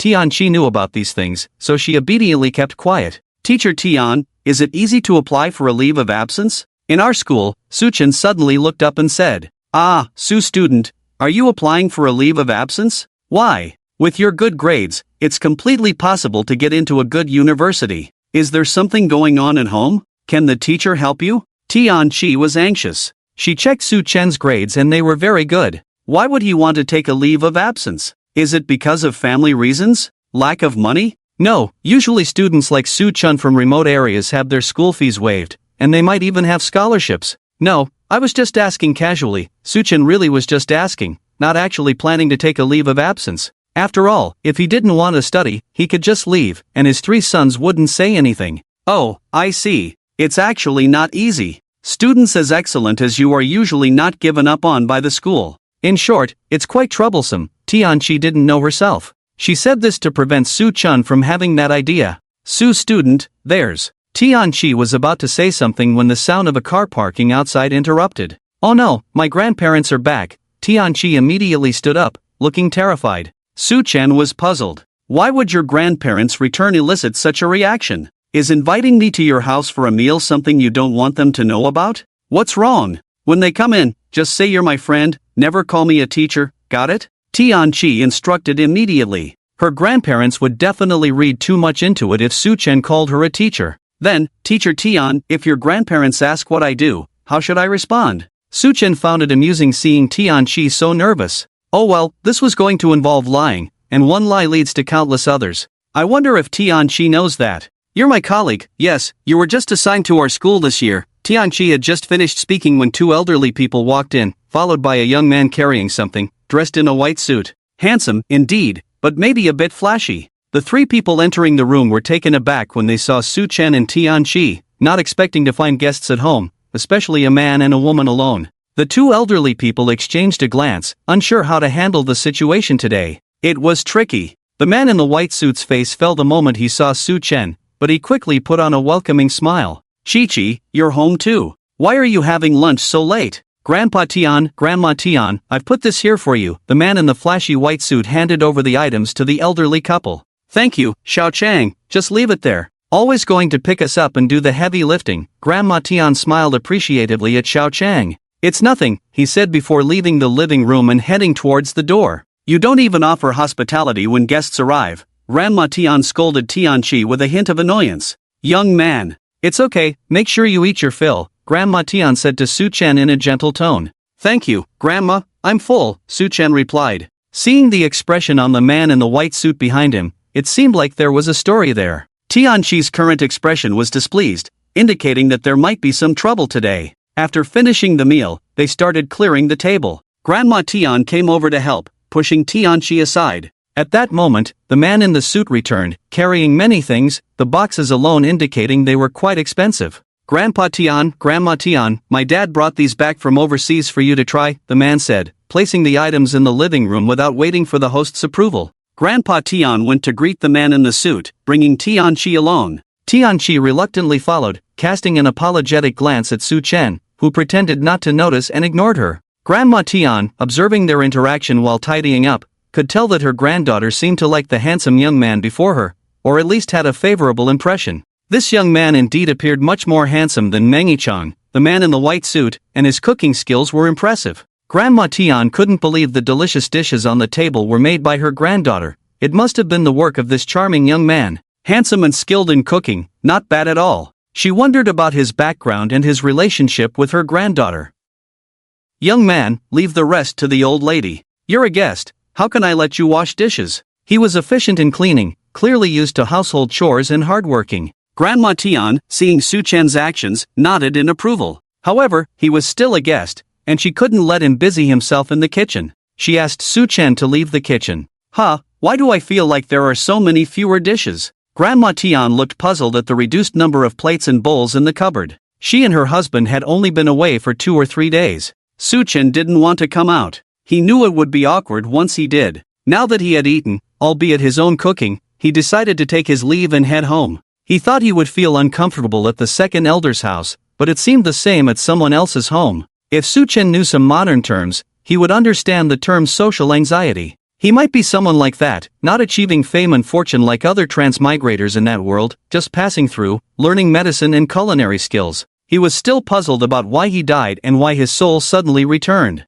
The scene in the living room was awkward, with Tianqi sitting silently while the man conversed with the elders. Well, I'll be heading back now, Mr. Tian, Su Chen almost called him Mr. Tian teacher, but corrected himself in time. Even if he made a mistake, it wouldn't matter, as he had never thought anything would happen between them. Oh, let me walk you out. Tianqi immediately stood up, feeling somewhat embarrassed. She had intended to thank Su Chen for saving her life by preparing a table full of dishes, but in the end, he had cooked for her instead. She even asked him to help with the cleaning, not behaving like a host at all. No need, I know the way out. And you must be Grandpa Tian. Goodbye, I'll visit you again next time. Su Chen bid farewell to the old man. Or how about staying for dinner, young man? Grandpa Tian seemed to be assessing Su Chen, who didn't exude any special aura, lacking the rumored domineering presence but displaying maturity beyond his years. There was nothing particularly special about Su Chen compared to the man in the white suit. Well then, Su Chen made a decisive choice without hesitation. Feeling uncomfortable already, staying here would only invite trouble. He had come this time to avoid Tianqi disrupting his life. Young man, stay for dinner. I'll cook tonight. Let Chi show you around first. Grandma Tian emerged from the kitchen and quickly stopped Su Chen, exchanging a glance with Grandpa Tian. Yes, let me show you around first, Tianqi said, pulling Su Chen away like they were escaping, leaving the three of them staring at each other. The man in the suit stood up, grinding his teeth as he watched the two leave. Xiaoyi, sit down. Don't mind her, she's just impulsive, Grandpa Tian said, noticing the suit man's expression. Both he and Grandma Tian knew the man in the suit was interested in Tianqi. They actually quite liked him, polite, well-bred, and with a good background. His job was respectable too. Grandma Tian was interested in him for these reasons, but Grandpa Tian had a different opinion. He found the man in the suit somewhat sinister, despite his good disguise. With his age and experience, Grandpa Tian could see through the man's true nature at a glance. It's nothing, Grandpa Tian. Maybe he's Chi-Chi's colleague. Where were we? Ah, yes, business planning. The man in the suit quickly changed his demeanor, engaging Grandpa Tian in conversation to win him over. Grandma Tian wasn't interested in these matters. She used to like the man in the suit, but upon comparison, she was more inclined towards Su Chen, heading outside. Outside, the two headed straight for Su Chen's electric bike parked in the corner. Tian Lasher, you can let go now. Su Chen took out his keys, preparing to leave. Tianqi was still holding his hand, oblivious or perhaps intentionally ignoring his attempts to break free. Oh, don't overthink it. Let me take you out for a walk. My grandma said you should stay for dinner tonight. You should listen to the elderly. Tianqi quickly released Su Chen's hand, blushing and avoiding eye contact. No need, Tian Laosher. I'll leave now. Please inform your grandparents. Su Chen put on his helmet, ready to ride off. Tianqi panicked and grabbed the back of Su Chen's bike. Young man, stay for dinner. Chi-Chi will take your colleague out to play and buy the groceries for tonight. Can you handle the shopping? Don't buy too much, there's plenty in the fridge, Grandma Tian intervened, intrigued by the relationship between the two. Seeing Tianqi's shy demeanor, she seemed captivated by the young man. Alright, Grandma, Tianqi, seeing Su Chen hesitating, hopped onto his bike. Thank you, Grandma, Su Chen remained polite. He had forgotten something when he came over, bringing a gift. After all, he was visiting a teacher's home. He hadn't realized Tianqi lived with her grandparents, or he would have brought a gift. It seemed he hadn't considered Tianqi as just a teacher. No trouble at all, Grandma Tian waved, smiling as Su Chen and Tianqi left the yard. Deng, unable to see the two, shook her head. She had heard the young man call her granddaughter Tian Laosher, indicating they were colleagues. However, she hadn't heard how her granddaughter addressed him, which would reveal the extent of their relationship. For the Tian family, it was impossible to marry their granddaughter to an ordinary person. Even if the elderly couple agreed, Tianqi's parents would not approve. So annoying, always trying to please my grandparents, just to get close to me, Tianqi started complaining as soon as they left the yard. Teacher Tian, where are we going? Or should we buy groceries first? Su Chen didn't know what Tianqi was complaining about, but he didn't care. Well, it's hard to refuse the kindness of the elderly. Let's buy groceries. So the two went to buy groceries again. They had been there in the morning, and usually, this kind of market had good finds, like some good Chinese yam or quality dried goods. Since they were at the market, they decided to take a look. If they found something good, they could use it as a gift for the elders. They couldn't go empty-handed. At the market, Tianqi kept talking, Su Chen picked, and in the end, Tianqi paid. Oh, young lady, your boyfriend really knows how to live. Ordinary people wouldn't know, the auntie selling vegetables teased with a smile. No, blushing, Tianqi pulled Su Chen away, who didn't bother to explain. Explanations were useless and would only make things worse. After buying groceries, Su Chen went to the dried goods market. Tianqi didn't know why Su Chen came here. Her grandmother's message didn't ask for any dried goods. Su Chen, do you need to buy something? My grandmother says many things here are fake, Tianqi whispered to Su Chen. She was almost a head shorter than him, which in modern terms would be considered cute height difference, so she had to stand on her tiptoes to speak. Yeah, I know, Su Chen replied. He knew very well that he had been ripped off the first time he shopped in a place like this, but he had used some physical means to protect his rights. After browsing around, Su Chen spent over 2,000 yuan, buying 2 wild ginseng roots from the 50s. The seller had casually thrown them aside, mistaking them for artificially cultivated ginseng. He also bought some Chinese yam and decided to get something else at the supermarket later. Ever since he understood the concept of the money in the card his second brother gave him, he didn't feel bad about spending that money. After all, it was just a drop in the bucket. Su Chen, why didn't you pay attention to my signals just now? You spent so much money on these two worthless things. Let's go back and reason with them, Tianqi said anxiously as they left the market, her face full of frustration. No need, I know what I'm doing. You wait here, I'll go buy something, Su Chen said, ignoring Tianqi's complaints and entering a supermarket to buy a box of high-calcium milk. Why are you buying these? I don't like them. Tianqi saw what Su Chen was holding and pouted, wondering why he bought them. Su Chen remained silent, unsure of how to deal with Tianqi, who was supposed to be a teacher. Seeing Su Chen ignore her, Tianqi was about to say something when she suddenly remembered that these items were for her grandparents, not for herself. Her face turned red again. Should we head back now? Su Chen had bought what he needed, but it was still early. If they went back, they would just be sitting around, which was quite boring. I'll take you somewhere. Get in the car quickly. Tianqi remembered a place and urged Su Chen to hurry. Seeing her so excited, Su Chen thought she was going to drive. In 10 minutes, they arrived at the place Tianqi mentioned, a small artificial lake with a pavilion in the middle. They could drive the electric car directly to the pavilion and park next to it. On the way, Tianqi bought 2 cups of milk tea. They each found a place to sit, with some distance between them. Su Chen was drinking this kind of thing for the first time, feeling indescribable, as if it was no better than drinking water for him. Aren't you curious about who that guy is? Tianqi looked at Su Chen, her face full of anticipation. Unfortunately, Su Chen didn't say anything, just calmly looking at himself. You must be curious, Tianqi, feeling good about herself, assumed Su Chen was curious and began talking about the guy. The guy's name was Mangi Chang, from the school next to Tianqi's, a year older than her. They met during a dormitory gathering since they were both from Xin High. Mangi Chang was very attentive to Tianqi, even openly pursued her later on.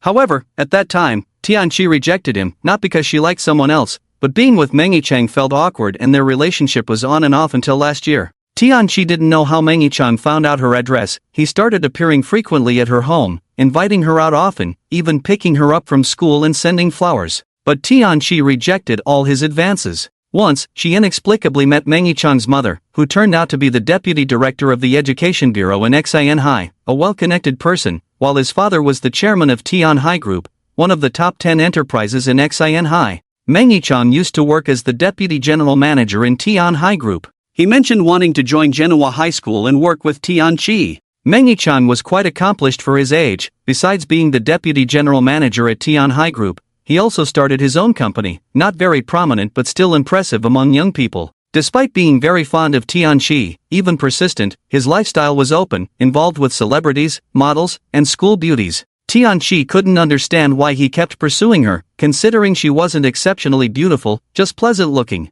I'm puzzled. What does that guy find attractive about me, chasing me relentlessly? Tianqi, feeling frustrated, took a sip of her milk tea. Su Chen chuckled. Perhaps he wasn't interested in her but in her family background. Having such a grand courtyard upon retirement indicated a high-ranking official, who would have connections leading to money-making opportunities. Tianqi, does Mangi Chang know what your parents do? Su Chen asked to confirm his thoughts. He probably doesn't know. Since middle school, my grandmother has been taking care of me. I'm not sure what my parents do, just that they are in the capital city, Tianqi replied, knowing some details but hesitant to reveal everything. Then your grandparents were probably government officials, with significant positions, Su Chen continued probing. Oh, how did you know that? Tianqi looked surprised. Su Chen now understood that Tianqi was most likely from a high-ranking family but raised by a nanny, hence not fully aware of her parents' affairs. If he could see it, he believed others could too. The people living in this courtyard are not ordinary, right? Su Chen asked further, but Tianqi remained silent, her expression confirming Su Chen's assumption that this seemingly inconspicuous rest home was actually quite remarkable. Mangi Chang must have noticed something, prompting his relentless pursuit of Tianqi. Su Chen, can you speak more clearly? Hey, I'm your teacher, you should respect me. Answer my questions directly. Su Chen's vague and mysterious words frustrated Tianqi. Teacher Tian, we can go back now. You've been rambling on for over an hour. Su Chen stood up. As a bystander, some things were quite interesting, like now, he didn't want to get involved in this matter. You, Tianqi huffed, wondering what Su Chen meant. Was he implying she was too talkative? It was unreasonable, but she still had to get on the car obediently.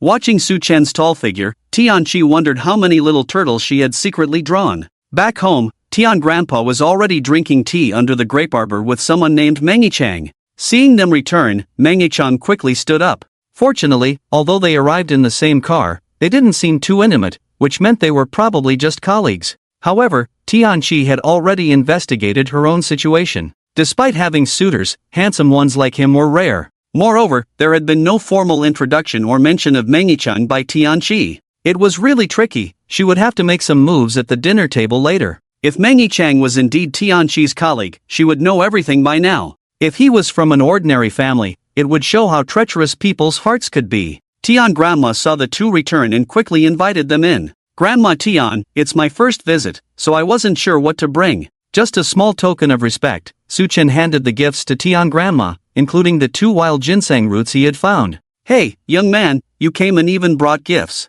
That's a good start. Su Chen rarely visited others' homes, so he hadn't paid attention to bringing gifts. Tian Grandma took the gifts and saw they were ordinary items. Her smile became even warmer. Ordinary was good, but she wondered what was inside the small bag. It felt like 2 licorice roots. Could it be cordyceps? She decided not to dwell on it, as long as it wasn't like the expensive gifts Mangi Chang usually brought. I didn't know Teacher Tian lived with you all. I thought she lived alone. My apologies for my ignorance. Su Chen was very sincere. If he had known Tianqi lived with her family, he probably wouldn't have come. Never mind that. Chi-Chi, take your guest out to chat with your grandpa and Mengi-chang. By the way, I still don't know your colleague's name. You're really something, not even introducing him properly, just saying he's your classmate and nothing else. Tian grandma put away the gifts and started cooking, but she wasn't sure how to address Su Chen. Grandma, I'm Su Chen, with Su from Noon and Chen from Culture. You can call me Xiaoshu or Xiaowen. Su Chen was being modest, no one had ever called him that before.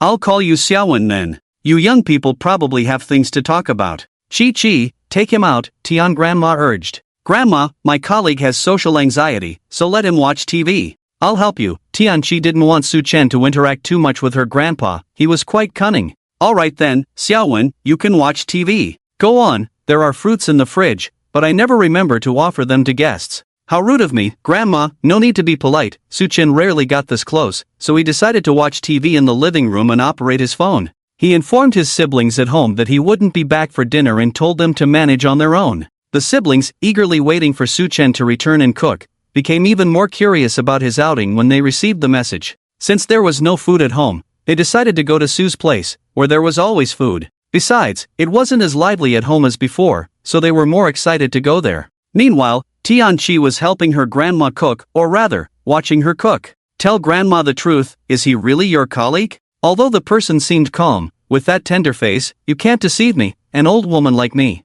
You can deceive me, but you can never deceive your grandfather, Grandma Tian whispered softly, her voice barely audible. Of course, he's just a colleague, just graduated, definitely looks young. Could he even be my student? Would I bring a male student home for dinner? Am I that kind of person, your granddaughter? Tianqi, although feeling extremely guilty inside, still maintained a tough exterior, speaking with righteousness. Who knows, I haven't heard about you dating all these years. I suspect you might be one of those. As for bringing a male student, it's not impossible for you to do such a thing. Why did you bring someone while we were away? Tianqi was raised by Grandma Tian since she was young, and it was clear that this girl was not telling the truth. Oh, I didn't know you weren't here. They helped me, so I invited them for dinner. I made sure everything was clean and hygienic, so I decided to cook myself. Nonsense, you girl. I won't ask you anymore. Your grandfather will find out later. And if you don't like Xiao Chang, just tell him clearly, so he stops bothering both of us. Your grandfather and I are getting annoyed. Seeing her granddaughter still trying to argue, Grandma Tian felt helpless. This girl could be so stubborn at times. I don't like him. I've told you and him before. Besides, I always feel his motives are impure. In fact, Tianqi had a feeling before, but today, Su Chen woke her up, making her even more certain about her thoughts. Alright, you're not bothering me here anymore. Go and spend time with your colleague. By the way, why are there so many dishes missing, especially the plates? Grandma Tian looked at the sterilizer cabinet, puzzled, and asked Tianqi. I accidentally broke some, Tianqi said, feeling embarrassed. I knew it. Did they also cook lunch? Yes, they did. You can go now. Grandma Tian dismissed her, feeling a headache coming on whenever she saw her granddaughter. Tianqi sat down next to Su Chen on the sofa in the living room. Su Chen was watching a period drama, which happened to be on when he sat down. He hadn't touched the remote control. Tianqi hadn't spoken to Su Chen the whole time. She didn't know where to start. Su Chen seemed like a mystery she wanted to unravel. These past few days, she observed that Su Chen was relatively aloof, spending more time with the girl from their class who called him Little Grandpa. She hadn't seen him doing much else and was a very quiet person. Even though he claimed to be from the mountains, his expensive electric car and luxurious clothes didn't fit the image of a poor mountain dweller. Su Chen was a bit puzzled. Why did Tianqi keep glancing at him unintentionally? Did he have something on his face? She had been acting strange all day. If the love expert Wen Shiran were here, she would definitely explain it to Su Chen. Finally, it was time for dinner, and the dishes were exceptionally lavish for the evening meal, with 5 people dining. Lunch had been for 2 people, so having 4 dishes and a soup was already extravagant. Dinner was even more extravagant, with 9 dishes. As the sky darkened outside, everyone took their seats. Have a drink? Grandpa Tian suggested. Sure, Grandpa, I'll drink with you, Mengi-chang replied promptly. He was never afraid of drinking with anyone, and since Grandpa Tian had spoken, the man sitting next to Tianqi would surely drink too. He planned to get him drunk so he would talk nonsense, which was exactly what he wanted. Chi-Chi, go help me get that bottle of wine your grandfather gave me. Grandpa Tian pointed to his study. Tianqi glanced at her grandmother, received a nod, and then went upstairs to fetch the wine. Young man, you haven't introduced yourself yet. Grandpa Tian smiled at Su Chen. No wonder Tianqi felt that her grandfather was the slyest of them all, sending Tianqi away before asking Su Chen to avoid collusion. I'm Su Chen, Shi-Chi's colleague. Just graduated. Grandma Tian jumped in first, knowing her husband's doubts. Don't think that just because you're smiling like that, you don't have ulterior motives. I see. I'll call you Xiaowen then.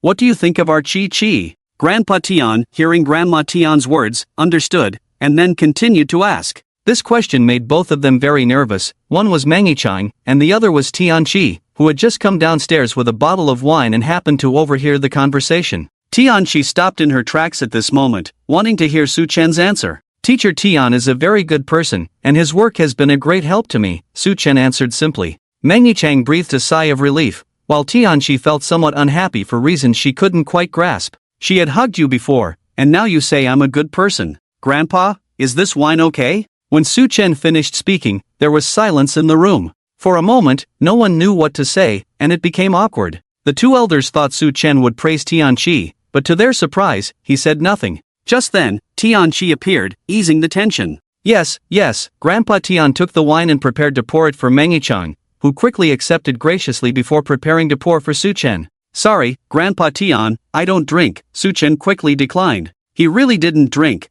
believing that alcohol could lead to trouble. Xiao Su, this is not appropriate. When Grandpa offers you a drink, you should accept. It's basic etiquette. Just half a cup, you can't refuse. It was clear that Su Chen couldn't drink, which Mangichang found satisfying internally, although his face seemed to be speaking up for Su Chen. Sorry, Grandpa Tian, I have to drive back later, so I won't drink. I can't handle alcohol well myself, Su Chen reiterated. Grandpa Tian remained expressionless, the bottle of wine frozen in his hand. Mangichang was pleased. If the old man was upset, the young man would have even less of a chance. Grandpa, Tianqi spoke up, fearing the situation would escalate. How could Su Chen possibly drink? He was still a student. Besides, Grandpa's wine was strong, and Su Chen might not even be of legal drinking age.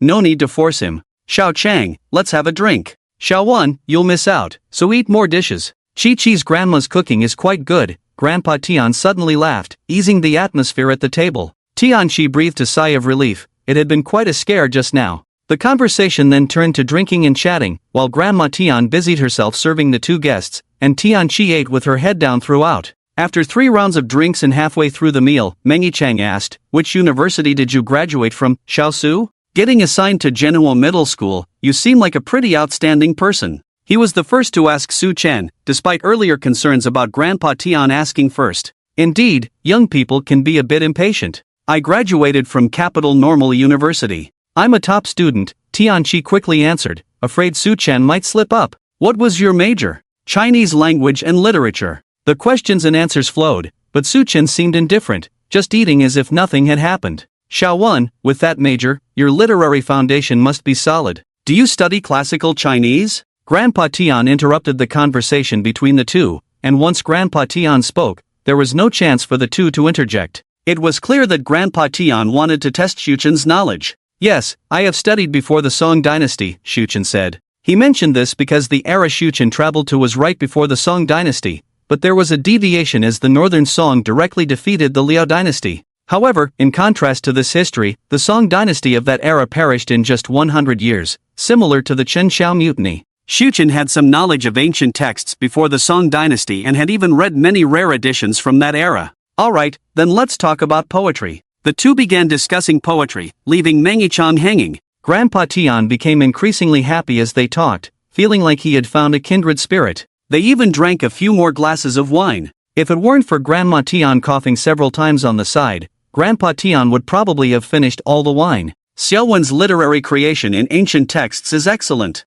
We should discuss it further when we have time. The boy is disrespectful, Xu Chen said. Rarely did Xu Chen encounter someone so congenial, so he readily agreed. After dinner, everyone sat under the grape arbor drinking tea, with Grandma Tian and Tianqi present. Chi-Chi, I have 2 tickets for a concert tomorrow at noon. Let's go together. Mangichang took out 2 tickets and handed them to Tianqi. He had intended to bring them out during dinner, but Grandpa Tian and Xu Chen were engrossed in their conversation. Tianqi didn't quite understand everything, but she felt a strong sense of admiration. She thought that if Xu Chen lived in ancient times, he would be a talented and knowledgeable individual. I'll go tomorrow. Go ahead and have a good chat with Xiaoshang, Grandma Tian interrupted Tianqi, especially emphasizing the words have a good chat, hinting at something deeper. Alright, Tianqi understood the implication and knew she had to make things clear. After a brief conversation, Xiuchen prepared to leave. Meng Yichang also got ready to depart because he had been drinking and needed to wait for his driver.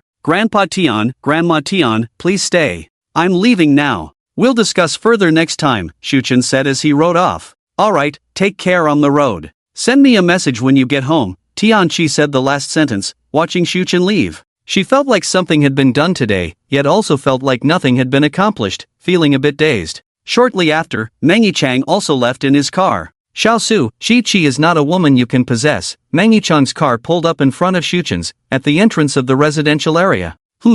And? Xiuchen remained calm and composed. What I mean is, it's not easy to get into Genoa High School. Don't lose your job because of this. Also, if you need money, let me know. 100,000? 1 million? Meng Yichang said ominously. Oh, is there anything else? If not, I'll be on my way. Oh, and here's a piece of advice for you, live well and don't do anything foolish, Xiuchen said, bypassing the car in front and leaving. Damn it, Meng Yichang cursed. Meng Xiao, do you need me to find someone? No need, let's investigate first. Let's go, to the charm dance bar, to cool off. When Xiuchen returned home, no one was there. However, he wasn't concerned about the two siblings, they were already grown up, and their physical fitness was good. Wenchuren had even learned some martial arts from him, so nothing would happen.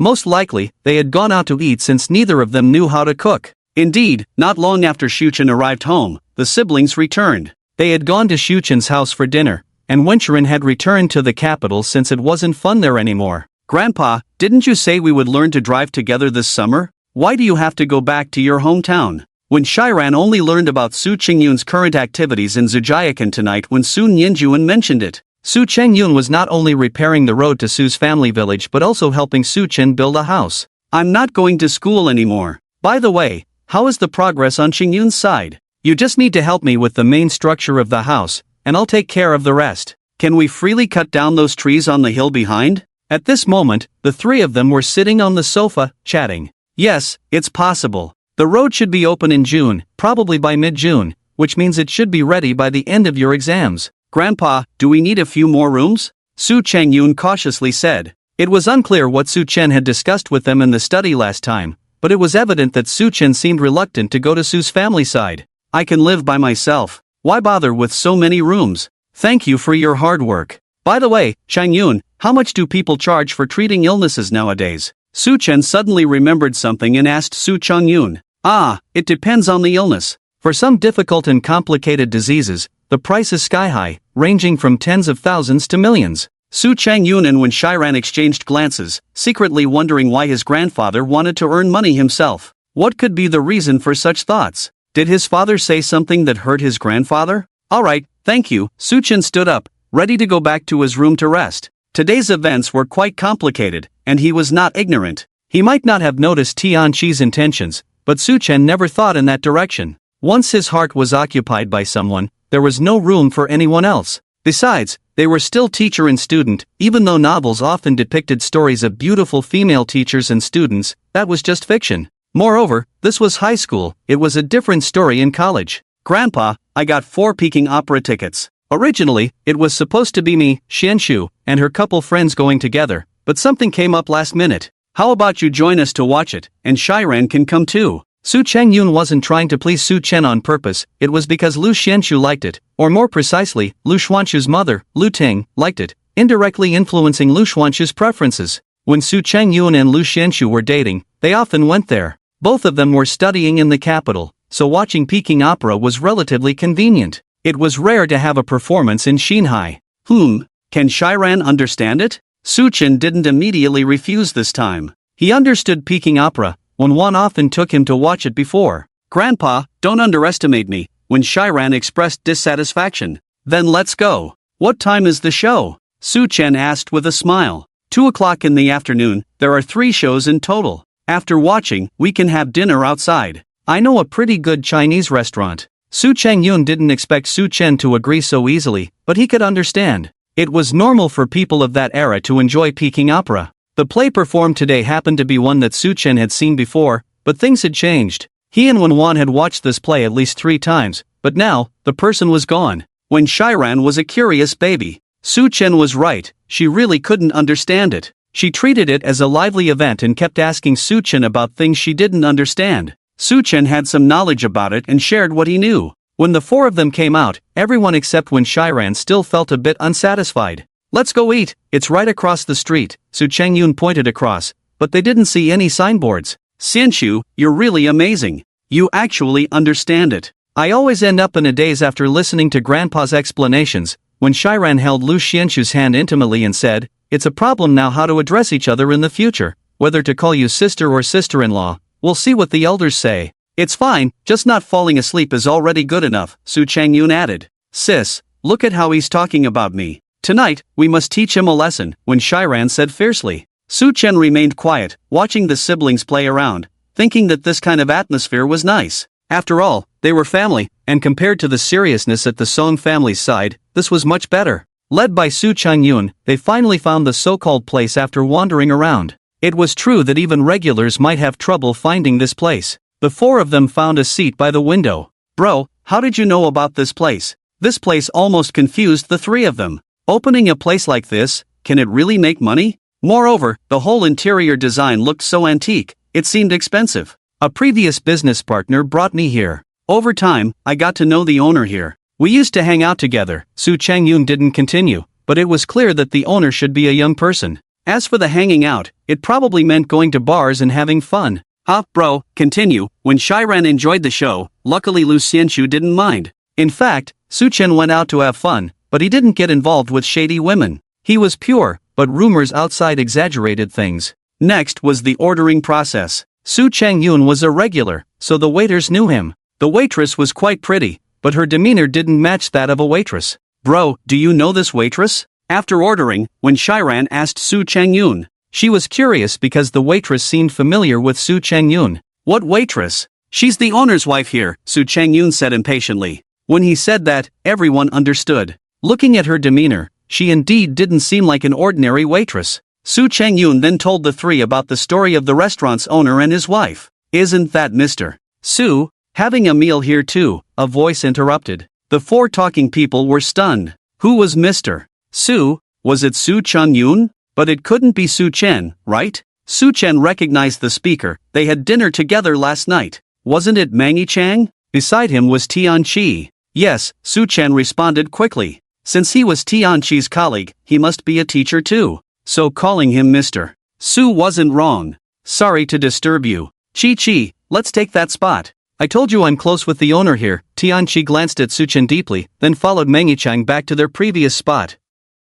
"Mr. Su, Grandpa, why are you being called that?" "Wait, wasn't that our school's teacher, Tian Chi?" When Shiran was full of question marks now. How did her grandpa become Mr. Su? "It's teacher Tian." Su Chen explained the incident of going to Tian Chi's house for dinner yesterday. There was nothing to keep secret, it was just that Su Chen helped Tian Chi, so she invited him for dinner. Coincidentally, they met Mangi Chang, so he lied about being Tian Chi's colleague. "Oh, Grandpa, I remember who this guy is now. He used to come to the school every day to deliver flowers, driving a black sports car, quite flashy, always wearing a white suit. So that's his name, huh? What a dream." Hearing Su Chen's words, when Shiran finally recalled the rumors at school about this flashy man in a suit who used his connections to transfer several male teachers who were close to Tian Chi. That's why she had a strong impression of him. Why did he say they were colleagues? "I don't get it," when Shiran muttered to herself. Su Chengyun and Lu Xianxu probably caught on to something as well. It seemed that Tian Chi had some thoughts about this young and handsome grandpa, but they weren't sure what Su Chen was thinking. The food arrived quickly, tasting good as expected. It was no wonder that in such a secluded place, it was so popular that many people who came later couldn't find a seat and had to wait in the waiting area, mostly consisting of influential figures. "Chengyun, can you help me transport my electric bike to Zujiakan later?" Su Chen threw out this suggestion as a way to start a conversation. If the bike could be taken there, he could purchase what he needed and transport it there, which would be more convenient. "Sure, Grandpa, just let me know when you need it," Chengyun agreed without much thought. He was currently the most favored one, even his father had to step aside. He knew about Su Chen's medical skills and martial arts, especially his ability to save lives. He was a valuable ally.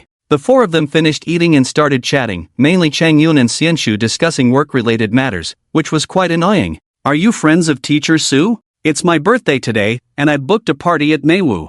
Would you like to join us? Mangi Chang and Tianqi approached their table, and Mangi Chang politely extended the invitation. No need, I have to work tomorrow. Chang Yun was fed up with this person's lack of tact. He had never encountered someone so clueless. Why disturb us? You can go on your own. What about Teacher Su? Is he of the same opinion? Mangi Chang asked with a smile. Let's go, you guys head back first. Su Chen stood up, picked up a cup of untouched water, and walked over to Tianqi, supporting her. Drink the water, Su Chen's voice was commanding. Tianqi, who was a bit drunk with flushed cheeks, obediently took a sip. Mangi Chang saw Su Chen's actions and instantly felt a surge of anger. Damn, who does this country bumpkin think he is, exerting such force? Tianqi was now half leaning on Su Chen's chest. Soon, Tianqi's demeanor changed. Thank you, Tianqi whispered softly. She then noticed Wen Shiran's ambiguous expression and immediately stood up from Su Chen's embrace. She didn't know why she had suddenly felt dizzy just now,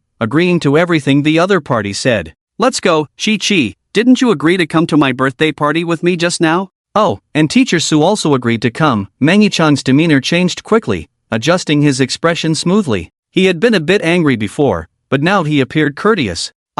Tianqi felt frustrated. When did she agree, and when did Su Chen agree? Let's go outside and catch a cab, she said, leading the way. Mangi Chang flashed a sly smile, thinking that once she attended, he could manipulate the situation however he pleased. Seeing the person leave, the other three still didn't quite understand what had happened, especially the miraculous moment just now when one person, who was originally quite drunk, woke up after drinking the water in Su Chen's hand. This was too incredible to believe, and why did Su Chen agree to attend this birthday party? This was completely unexpected. Doesn't Su Chen like peace and quiet? Tianqi is a teacher at our school. We met during the camping trip. The two classes were helping each other back then. Let me tell you, this teacher Tian might have a liking for Grandpa, she just doesn't know it herself, Wen Shiran said mysteriously. Alright, stop making up stories about Grandpa. I'll take you back first. I want to go check it out. I don't want Grandpa to suffer any losses later. Su Changyun glared at Wen Shiran. He was quite familiar with the charm dance bar.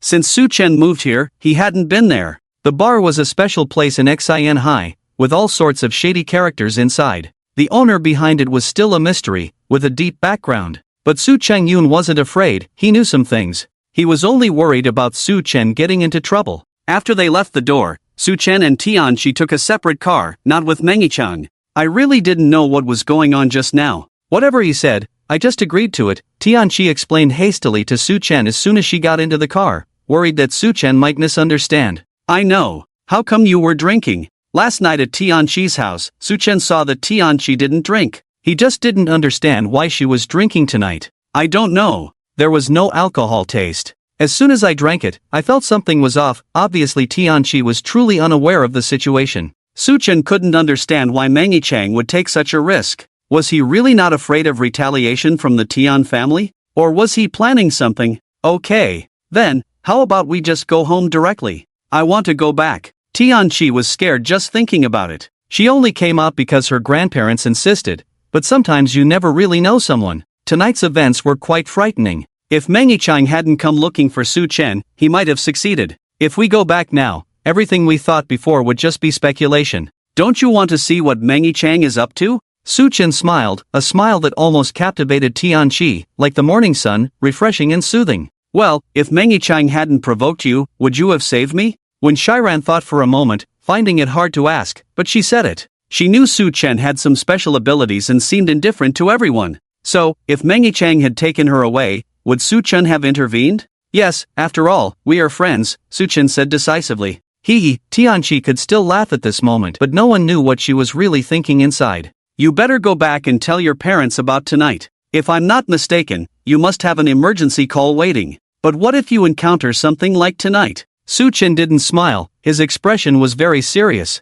The driver in front glanced at the handsome couple through the rearview mirror, wondering what they were talking about. He hoped they wouldn't shut him out later. I understand. Tianqi was scared just thinking about it. If Su Chen hadn't been there tonight, the consequences would have been unimaginable. The atmosphere inside the car suddenly quieted down. Su Chen, are you really that one student's grandfather? By the way, Who are the other two young people? They look quite wealthy. And why were you at that restaurant? The private dishes there are very expensive. I checked the menu, and each dish costs hundreds, remarked Tianqi. Tianqi asked a series of questions, but Su Chen didn't answer her. In his opinion, it was troublesome. If he hadn't gone to Tianqi's house, none of this would have happened. It was really strange. Why did Tianqi recognize Su Chen so quickly? This was something he had never expected. Was it his voice? Seeing Su Chen ignoring her, Tianqi turned her head to look out the window, feeling sulky by herself. She didn't know what had happened. In front of Su Chen, she always acted like a little woman, even though she was actually his teacher and much older than him.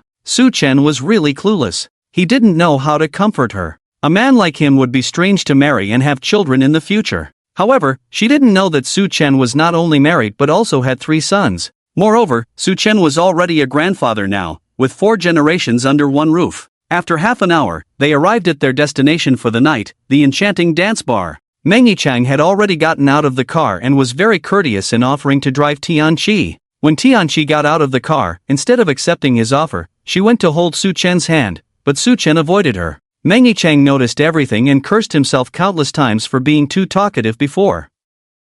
What a great opportunity he had missed. He thought that talking too much could be fatal, just like in TV shows and novels where villains often met their end due to talking too much. Chi, let's go. Meng Yishan originally wanted to go and hold Tianqi's hand, especially since Su Chen had just avoided her. She must be extremely sad now, so his presence would surely help mend her fragile heart. Teacher Su, let's go. You wouldn't miss out, right? Putting on airs in public, going to those high-end private restaurants. Don't worry, I've booked the entire bar for tonight. You can eat whatever you want inside, don't be shy. Meng Yichang could see that Tianqi liked Su Chen, but Su Chen kept avoiding her, which made him angry. It was frustrating to see the woman he liked showing interest in someone else, only to be ignored by that person. He had to vent his frustration. Even though he was only 25 this year, he had dated numerous women, but Tianqi was still inexperienced. Let's go. It was just going to a bar. When Su Chen had single-handedly fought off 100 bandits with a sword, he didn't even bat an eye. What was this in comparison? Su Chen took a big step forward, and Tianqi immediately followed, trying to link her arm with his. You have to protect me tonight, after all, I said I wanted to go back just now. Tianqi turned the tables and threatened Su Chen, looking mischievous. All right. He had studied this world and realized that besides firearms posing a threat, he might be invincible here. If not invincible, he could at least take on 100 opponents alone. According to the rules of Manhwa, there were strict regulations on firearms. At most, like the last time in the alley, people wielded baseball bats and steel pipes. The two walked ahead, leaving the host Meng Yichang behind, making him feel like a follower. Fortunately, the people at the entrance stopped them. The venue is booked for tonight. Unless invited by the host, I'm sorry, please come back another day. The 2 men at the entrance said coolly, with polite words but a condescending tone. Oh my, why so impolite? These are my guests. How can you be so rude? Meng Yichang came out from behind to defuse the situation, but the look he gave Su Chen was disdainful. Look, without me, you can't even enter this place. Good evening, young Master Meng. The 2 men quickly nodded and bowed to greet Meng Yichang. Good. After work tonight, go out and have a good meal, my friends. Meng Yichang took out a wad of money from his pocket and gave it to one of them. Thank you, Mr. Meng. The 2 men in black smiled broadly, their eyes showing a hint of disdain towards Su Chen and Tianqi, despite their good looks. They were dressed too casually, too plainly. One of them even doubted if his work clothes were more expensive than the outfits of these two. Su Chen paid no attention to the black-clad men's looks, but Tianqi, on the other hand, seemed unfamiliar with such situations and hid behind Su Chen. Meng Yichang, unperturbed, entered the bar first, with the 2 following behind him but not together. They found a quiet spot inside the bar and sat down. Meng Yichang seemed to be a regular here, familiar with the place. The bar was now filled with dozens of people, all handsome and beautiful, but heavily made up, and the scent of perfume filled the air. Glancing around, Su Chen realized it must be Meng Yichang's birthday. If he didn't invite trouble upon himself, he wouldn't act, but could he really resist? If he didn't step forward, Meng Yichang would surely bring Tianqi here and display her like an object to everyone. What might happen next was anyone's guess. Meng Yichang spotted Su Chen's location and was engaged in conversation with a group of people, occasionally glancing over with a malicious look. Despite the dim and noisy atmosphere of the bar, Su Chen's vision and hearing were sharp, a trait perhaps honed from martial arts practice. As the group dispersed, a new group of women surrounded Meng Yichang. He seemed to be politely declining their advances, smiling warmly towards their direction, or rather, affectionately. It seemed like there was something brewing tonight. In this environment, the two of them felt somewhat bored, especially Tianqi, who couldn't drink. After what had happened recently, she dared not continue drinking. Su Chen, on the other hand, never drank, and his reasons remained unspoken. He had not touched the food on the table, and seeing Su Chen not eating, Tianqi refrained from touching it as well. She stuck close to Su Chen for security, feeling a slight thrill in her heart, reminiscent of that night. Su Chen, I'm a bit hungry, Tianqi said with a hint of grievance. She hadn't eaten much earlier and had only had a colorless, tasteless drink that left her feeling fuzzy. Her stomach still rumbled with hunger. There's food on the table. Don't worry, everything's fine, Su Chen reassured her. Taking care of Tianqi seemed more troublesome than taking care of Song Yanran, truly a heart-wrenching task. In Su Chen's mind, he almost saw Tianqi as a granddaughter, given the years of memories he had, making even the Song brothers seem young in comparison. Why didn't you say so earlier? Tianqi began eating upon hearing Su Chen's words, maintaining a refined demeanor. Su Chen couldn't help but wonder why Tianqi, in terms of appearance, might not necessarily surpass the beauties in the room, who were also compliant. Moreover, Tianqi had mentioned that Meng Yichang's family was much better off than most, so why was he so desperately pursuing someone who didn't like him? Could Tianqi really be the daughter of the mayor of Xin Hai? The birthday party in the venue commenced, hosted by a tall, beautiful woman who seemed to even outshine Su Chen in height, with a figure to match. She was eloquent and invited Meng Yichang to the center stage, offering words of blessing. It was then time for Meng Yichang's friends to come up and present gifts. The most extravagant gift turned out to be a $1 million car, a gift from a man around 50 years old, referred to as Uncle Long by Meng Yichang. He was the owner of the bar. That female host was being overly dramatic, practically clinging to Meng Yichang. Su Chen, aren't you eating? I think they are so superficial, it's either cars, money, or watches. If someone gave me these for my birthday, I would definitely refuse, Tianqi said disdainfully while glancing at the stage. Su Chen didn't respond to Tianqi. Tianqi must not lack these things. As long as she asks, someone will readily offer them. If her parents are indeed high-ranking officials, which Su Chen couldn't be certain of, but Grandpa Tian and Grandma Tian are definitely retired high-ranking officials. Someone who doesn't lack material possessions would surely look down on such things. When Uncle Long gave Meng Yichang a sports car, the envy in the audience's eyes was evident. A sports car, a luxury item, is something most people desire but can't easily attain. Su Chen, why aren't you answering me? Honestly, I have no idea what my parents are up to now. They don't care about me, so I don't pay much attention to their affairs. I only see them around Chinese New Year, and sometimes not even then. I always stick with my grandparents. I never lacked basic necessities growing up, but everything I have is ordinary. Even my cute little car, I saved up for it after starting work. I really don't like these things in the scene, Tianqi explained to Su Chen. She rarely brought friends home since there were too many nosy people. Just the location of the neighborhood and the numerous family photos would reveal too much. Eat quickly. If everything's fine, we'll leave, Su Chen said, feeling a bit bored, expecting some excitement but finding everything quite dull. However, Su Chen's intuition told him things were not that simple. If they were, the person wouldn't have provoked him earlier. Currently, Meng Yichang was speaking on stage, expressing gratitude and saying a bunch of nonsense, looking pleased with himself, oblivious to the fact that he had angered many just moments ago. Tonight, with all my friends here, I want to announce something. But before that, let me tell you a story, Meng Yichang said, his eyes fixed on Su Chen's direction, drawing many others' gazes along with his. The story was about how he met Tianqi and how she captivated him. In short, he was deeply enchanted by Tianqi and vowed not to marry anyone else in this lifetime, without mentioning her name, just referring to her as a girl. At my repeated invitation, this girl is also here tonight to celebrate my 26th birthday, Meng Yichang announced, and the spotlight suddenly shone on Tianqi's location, drawing everyone's attention. It was dark before, but now the brightness was overwhelming. Tianqi felt a bit overwhelmed, especially since Su Chen, the annoying one, was standing a distance away from her. Chi-Chi, I love you, Meng Yichang declared passionately, surrounded by rose petals, slowly approaching Tianqi with a bouquet of red roses.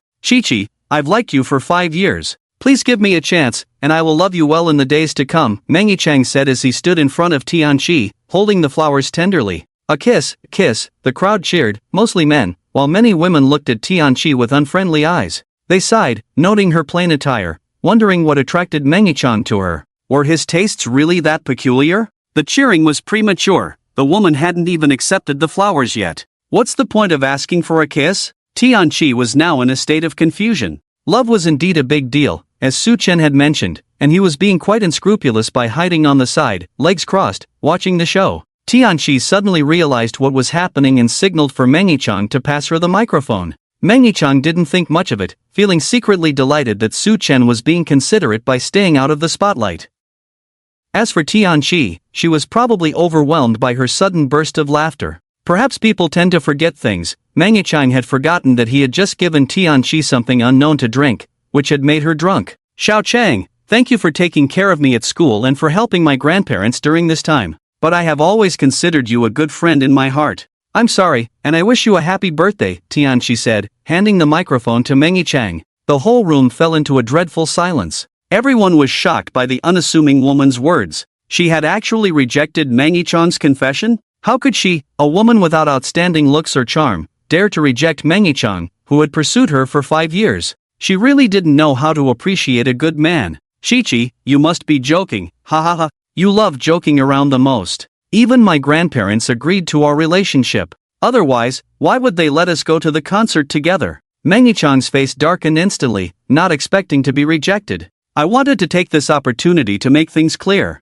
I have never liked you, and don't think I don't know about your other affairs. Tianqi didn't take the microphone, but Mangi-chan heard her words. The tension between them escalated. Mangi-chan's face darkened completely, but he held back. Shichi and I were just joking. Oh well, it seems I still can't catch her eye. I need comfort tonight, sob sob sob. Mangi-chan tossed the flowers aside and turned back to the stage. That was just a joke. Let's all have a good time tonight and enjoy ourselves. Mangi-chan's words instantly lifted the atmosphere, but keen observers could see the darkness in his eyes. What happened earlier was no joke, he had been harshly rejected. Many wondered how Mangi-chan would punish this woman. In the Meiwu bar, another kind of paradise, laws meant nothing, and might made right. Su Chen, what do you mean by hiding so far away? Didn't you see how awkward I was just now? Tianqi leaned towards Su Chen, her whole body pressing against him. Even she had thrown caution to the wind in this environment, showing unusual boldness. If she were to recall this later, she would probably want to disappear.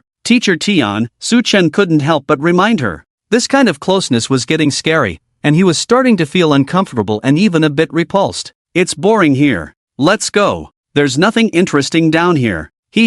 I've had my revenge tonight.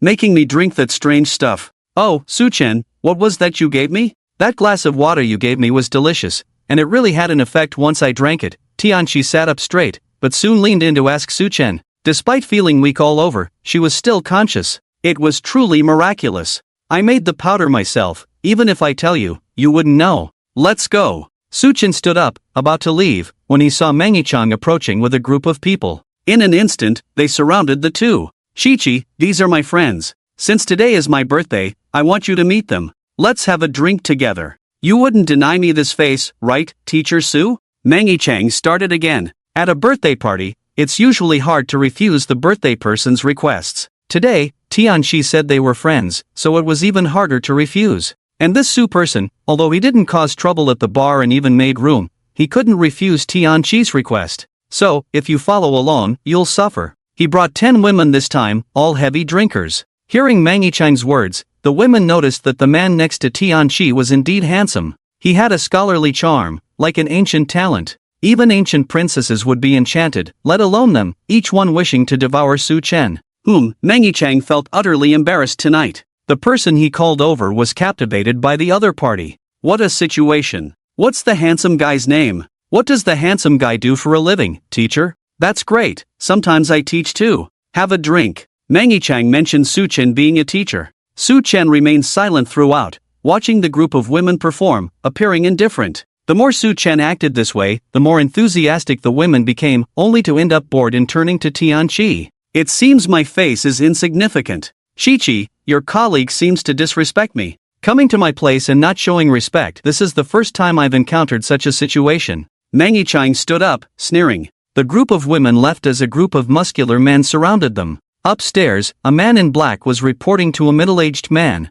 Boss Long, what about Meng Xiao? The man in black kindly reminded him. What's there to fear? This is my territory. Even the local big shots have to behave here. Boss Long gestured for the man in black to be quiet. He had only 4 fingers on one hand, the legendary figure in Xinhai Road, Jiu Tu Long. What do you want? Believe me, I'll call the police. Seeing the malicious group approaching, she shouted angrily. Laughter erupted around. Chi-Chi, this is the enchanting dance bar. Call the police? Will they dare to come? It's simple, you and your colleague must drink. Not drinking means disrespecting me. At this point, Mangi-chan hadn't resorted to force yet, perhaps out of consideration for something, maybe Tianqi's parents.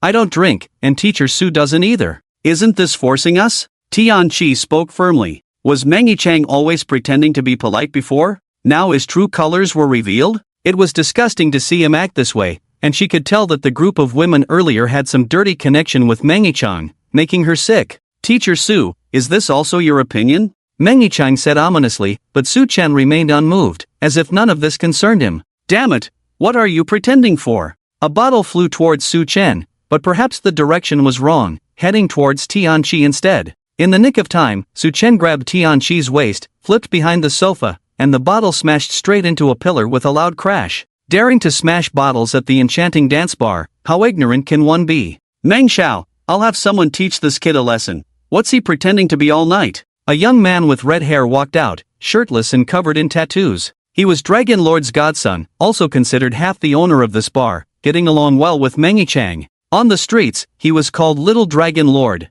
Most people referred to him as Little Dragon Brother. Little Dragon Brother, no need to get angry, they are all my friends, just saving face for me. Although Mangi-chan seemed to be speaking up for Su-chan and the others, he was actually adding fuel to the fire. Alright, Meng Xiao's birthday, I'll give you face. Little Dragon Brother took a bottle from the table, clearly high in alcohol content, and threw it directly at Su-chan, who casually caught it. Kid, drink this bottle, apologize to Meng Xiao for me, then crawl between my legs. As for that woman, she stays to warm Meng Xiao's bed, or else don't even think about leaving the enchanting dance bar, Little Dragon Brother said aggressively, with some fierce-looking men already closing in, giving off the vibe that regardless of whether Su-chan drank or not, they were going to beat him up badly. Su-chan, don't drink, I'll call the police. Tianqi was getting anxious, reaching for her phone to make the call. Two people rushed over to snatch Tianqi's phone. Su-chan acted swiftly, kicking them away at lightning speed, causing screams to echo through the venue. Ha, just want to see me drink, huh? Watch, later all of you will have to play with me, Su-chan said, pulling Tianqi behind him, then smashing a bottle with one hand, instantly releasing a strong alcohol scent,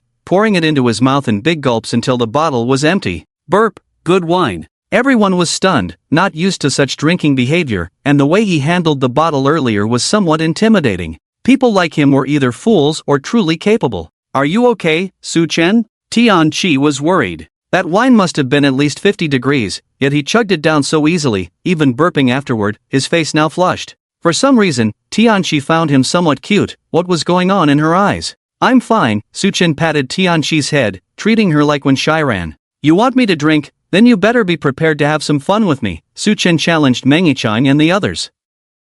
Bring it on, as long as you don't kill him, teach him a lesson. That arrogant guy who doesn't know his place, Little Dragon Brother, fearless, couldn't tolerate the challenge, but Mangi-chan was starting to feel afraid. He wasn't stupid, not a brainless second-generation rich kid. On the contrary, he was quite clever. Seeing Su-chan's series of actions earlier, he guessed a possibility that Su-chan was probably Tianqi's bodyguard arranged by her parents for protection. This bodyguard had such skills, confirming his family's speculation was correct. Now they had really offended him, and they needed to consider their way out. While Mangi-chan was still lost in thought, Little Dragon Brother's men had already charged towards Su-chan. The bar had cleared out, with the man called Dragon Lord watching with interest from the second floor. Zhaoke Manhuing, Wu Go Shuang Shui Ming. Su-chan was excited at this moment, perhaps due to the alcohol. He started reciting poetry, one hand protecting Tianqi from harm, while the other faced the enemies. What a fool, still blabbering nonsense. Little Dragon Brother put his arm around Mangi-chan's shoulder. Already on the stage, the two were here to watch the show, but Mangi-chan clearly had no interest in watching. Silver saddles reflect white horses, swift as shooting stars. At this moment, Tianqi couldn't understand what Su-chan was up to, but despite her words, she didn't stop moving. With each line of poetry recited, several people fell to the ground. Although Su-chan's punches and kicks didn't seem very fast to them, and he even seemed a bit drunk, each strike accurately hit the people on their side, knocking them down without getting back up. When 10 steps kill a man, 1,000 miles leave no trace, Su-chan had already taken down over a dozen people by the time he said this line. The others no longer mindlessly rushed forward. They could see that the guy in front of them wasn't just showing off but actually had skills. It was clear he was a wolf in sheep's clothing. Damn it, grab your weapons, you fools. Little Dragon Lord was starting to feel trapped. He realized that even if he went up, he might not be able to handle this person. Mangi-chan was regretting his decisions but had no choice now. His only hope was to not let these two individuals leave, or else he and his entire family would be doomed. When the matter is concluded, brush off your clothes and leave, hiding deeply your name and person. Seeing the hesitant crowd, Suchen approached the table, grabbed a bottle, and just like before, he drank it all in one go. After finishing, he flung the bottle towards the wall, and it disappeared into it. Young man, don't be too arrogant in your actions. The Dragon Lord, accompanied by his 4 henchmen known as the 4 Great Kings, had appeared in front of the group. Each of them had taken lives with their own hands. After leisurely drinking its shilling, unsheath your sword and cross it before your knees. Basic respect for elders. Haven't your parents taught you anything about it? How did they raise you? The Dragon Lord reprimanded, never having been so blatantly ignored before. Bang! Amidst the crowd's surprise, the Dragon Lord who was just lecturing moments ago was kicked and sent flying over 10 meters away. The speed was unimaginable, leaving everyone gasping in shock. This was the Dragon Lord, being kicked by an unknown, unassuming young man. Kill him, I'll pay 5 million for his life, the Dragon Lord said viciously. The crowd hesitated. That was 5 million, a sum most would never earn in their lifetime. Their gazes towards Suchen turned cruel, and they all grabbed their weapons, from machetes to steel pipes. Eat the roasted meat of Zhu Hai, raise your cup and advise Hoing. Suchen continued reciting poetry, lost in his own world. Let's go, it's 5 million. Another wave of people charged forward. After 3 cups, they agreed, the 5 mountains seemed light. With various sounds of impact, this new group of attackers fell in different positions, including one of the so-called 4 Great Kings. Tianqi, held in Suchen's arms, completely forgot about being surrounded by nearly 100 people. Her eyes were fixed on Suchen in admiration. This was the man she should admire, someone who excelled in both literary and martial arts, someone who had come to her rescue at a critical moment. In ancient times, she would have willingly given herself to such a man for his bravery and charm. After the dazzle fades, the rainbow of courage emerges. Saving Zhao with a golden hammer, the city of Handan is first astonished. 2 heroes of 1,000 autumns, shining in the grand city of Dalian. Human greed knows no bounds. The temptation of 5 million for a life was enough to make people keep charging forward, despite the poetic warnings. Now, only about 10 people remained on the field. Mangi-chan had probably hidden somewhere out of fear. The remaining 10 were the Dragon Lord's last resort, akin to the ancient dead warriors and their protectors, all skilled fighters who had just descended from the building. Watching the dozen or so people, including the one called Little Dragon Lord, hesitating to come forward, Suchen opened another bottle of wine. Just like before, he drank it as if it were water, tossing the bottle aside next to the previous one, still embedded in the wall. Wiping the wine from the corner of his mouth with his sleeve, he continued to watch the group in front of him. In Tianqi's eyes, there was nothing else but Suchen. This man was too handsome, his casual demeanor making anyone feel dizzy. Even if my hero's bones turn to dust, I will not be ashamed in this world. What a load of nonsense. Little Dragon Lord launched the first attack. Not to mention that Little Dragon Lord's attack was decent. Suchen felt excited, he had been excited even before. Come at me together. Suchen shouted, and when had these people ever suffered such humiliation? They all rushed forward, engaging in a brawl with Suchen, filling the entire bar with the sounds of fighting and bodies crashing into things. Who can match your excellency, the white-haired Taoist? Finishing his last sentence while intoxicated, Suchen and Tianqi were the only ones left standing in the chaos. The bar was a mess, with people lying everywhere in pain and agony. Suchen wanted to drink a 4th bottle, but seeing that no one was getting up anymore, his interest waned. Suchen let go of Tianqi, and she immediately felt lightheaded, rushing to the side to vomit.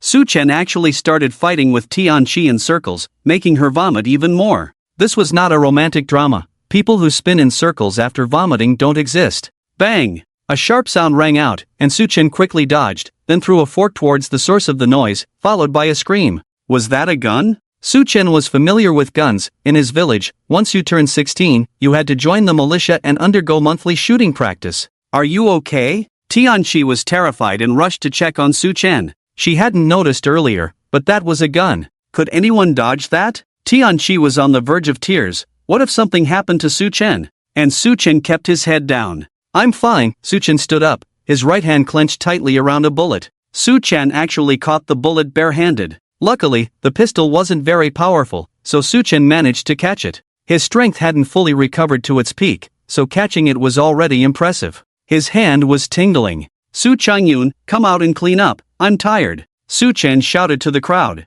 Alright, Grandpa. In an inconspicuous corner, Su Changyun walked out slowly, smiling on the outside but not calm inside. He wouldn't need to watch martial arts dramas anymore. Thinking back to Su Chen's poem today, it was enough to describe the scene. He had heard when Shiran mentioned that this grandpa had martial arts skills, but he didn't expect him to be this strong. But a gun had just been fired. He didn't know if anyone was hurt. He had to go check immediately. Grandpa, you're not shot, are you? Su Changyun put away his playful expression. He had already come out when the gun went off. Su Chen tossed the bullet in his hand to Su Changyun, who caught it. Catching a bullet barehanded, was this grandpa even human? It seemed like he would have to stick close to this thigh in the future. Grandpa, you two go outside and rest, I'll clean up here. The situation just now was dangerous, but fortunately, Su Chen was unharmed. However, Su Chen had asked Su Changyun not to come out. When Su Changyun entered the bar, he happened to see Mengichan confessing to Tianqi. Su Chen gave Su Changyun a signal, telling him not to show up unless called. Alright, you're okay, Teacher Tian. Su Chen nodded, then turned to look at Tianqi. I'm fine. Tianqi couldn't help but feel a little scared as she looked at the people lying all over the ground. Who exactly was Su Chen? He claimed to be a child from the countryside one moment, and then a member of a special department the next. The person who was just eating with Su Chen was clearly calling him Grandpa. Could it be that Su Chen had been deceiving people all along? In fact, Su Chen's identity was far from simple. He was the young master of a prestigious family, here to enjoy life and experience it. The more Tianqi thought about it, the more absurd it seemed. She couldn't help but think back to her college days and the CEO novels her roommates used to read. Could Su Chen be the legendary CEO from those stories? Watching the two of them leave, Su Changyun made a phone call, and soon a group of men in black suits stormed into the bar. Young Master Su, we've always kept to ourselves, and when you visited here before, I showed you respect. Little Dragon recognized Su Changyun at first glance. He couldn't understand why Su Changyun was here, let alone why he had brought people with him. His tone was angry but restrained, as everyone knew Su Changyun, the only son of Su Bancheng. Moreover, Su Changyun's own company was not to be underestimated, and the Su family had a security company that could be considered their bodyguards. These men were all ex-soldiers who had signed cooperation agreements with the government. Sometimes when the government or police couldn't intervene, the Su family's security company would step in, almost like a semi-government entity. Even Little Dragon, let alone the Dragon Lord wailing in the corner, feared Su Changyun. I was just passing by and happened to come to pick up my elder, Su Changyun said with a smile. At this moment, no matter how you looked at him, he seemed like an antagonist, a villain who had succeeded. Perhaps this was how Su Changyun used to be. Elder, that young man, me, Little Dragon suddenly remembered Mr. Su, and the fact that this Su Changyun shared the same surname as Mr. Su made him wonder if they were related. Ah, my elder is so cruel, thinking I could be of help. It seems I'm not needed at all. Su Changyun squatted down and said to Little Dragon. Little Dragon was still somewhat indignant. You dare call yourself Little Dragon in front of young Master Su? Does your Dragon Lord at home know? Su Changyun patted Little Dragon's face mockingly. Little Dragon's attitude suddenly changed, becoming ingratiating. Very clever. From now on, you call the shots here. As for the losses here, you should know who to ask for compensation. Su Changyun stood up, clapped his hands, and walked towards the Dragon Lord, whose hand was pinned to the wall by a fork. Thank you, young Master Su. I will make sure everything is taken care of. Although Su Changyun had already walked past, Little Dragon continued to kowtow. Su Changyun didn't even spare him a glance as he went over to the Dragon Lord. Smiling at this once legendary figure, it was said that this man had once fought 100 men single-handedly with a machete. But now, it seemed his grandfather was even more formidable, as one move from him could be fatal. Young Master Su, leave yourself a way out. Do you know who stands behind me? The Dragon Lord endured the pain and looked at Su Changyun. Who? Isn't it Shin Jinbin? The useless son of the Wei Long group? He has to call himself my little brother in front of me. What are you compared to him? Su Changyun spoke directly. Shin Jinbin, known as the #1 young master in Xin High, was arrogant and even Mani Chang treated him like nothing. The reason the Dragon Lord had given a car to Mani Chang was because this kid had invested millions and was interested in the Mon family's company. Do you, Su Nianjuan, know what his son has done? The Dragon Lord still harbored a sense of luck. Perhaps this was an unauthorized move. Typically, the security company under the Su family's control was in the hands of Su Nianjuan. This time, Su Changyun unexpectedly brought it out. So, he was willing to bet that Su Changyun had come out on his own. Ha! There's no need to trouble the old lord with this. By the way, after today, there will be no Dragon Lord. Illegal possession of firearms, as well as the lives on your hands, it seems you won't be able to escape. From now on, your good son will manage this place. Su Changyun didn't want to see him begging. Two men in black immediately came over, lifted the Dragon Lord, and started walking out. No need to think, there must be other cars waiting outside. As for what the future holds, whether it's execution or life imprisonment, that remains unknown. Su Changyun walked out of the charm dance bar, glanced back at the sign. It had changed, but it wasn't him. As for how Shin Jinbin behind the scenes would operate, that was not his concern. Grandpa has taken care of it. Su Changyun went straight to the front passenger seat of the car, with Tianqi already leaning against Su Chen in the back, chatting. Well, don't get involved in shady stuff. The songs and Zus don't allow it, understand? Otherwise, I won't hesitate to put family aside for the greater good. Discuss the follow-up arrangements with your father. Su Chen said sternly, upholding righteousness. He didn't want his descendants to get involved in illicit activities. Moreover, whether the eldest or the youngest, they were all government officials and couldn't afford to be tainted by such things. Don't worry, Grandpa, I won't. This security company was set up by my father to accommodate some special retired soldiers from Uncle Zhao's side. Rest assured, they are all working for the government and the country. Su Changyun speculated that his grandfather must have been a righteous hero in ancient times. Alright, let's go to teacher Tian's house first. While Su Chen was still speaking, the phone rang, Tianqi's phone. Tianqi had just woken up, groggily fumbling for her phone. Hello, why haven't you come back yet? You didn't reply to the messages. Little Chang said you left with that teacher Su. The voice on the other end was an elderly person, probably Tian grandma calling. Mangi Chang actually dares to call you guys? This hypocrite. Tianqi immediately woke up, realizing she had been leaning on Su Chen and might have drooled. Sometimes a woman's logic is different. Shouldn't she be concerned about why Mangi Chang was calling her grandmother? What's going on? Little Chang said you went to a hotel with teacher Su? Is that true? Your grandpa and I are coming to find you now. Nonsense, I'm on my way home now. I'll talk when I get there. Tianqi hung up the phone. Please drop me off at home, it's a hassle. Tianqi said softly. Let's go, XX residential area. The black car sped towards the designated location. There was silence in the car, with Tianqi chatting with her grandmother on the phone,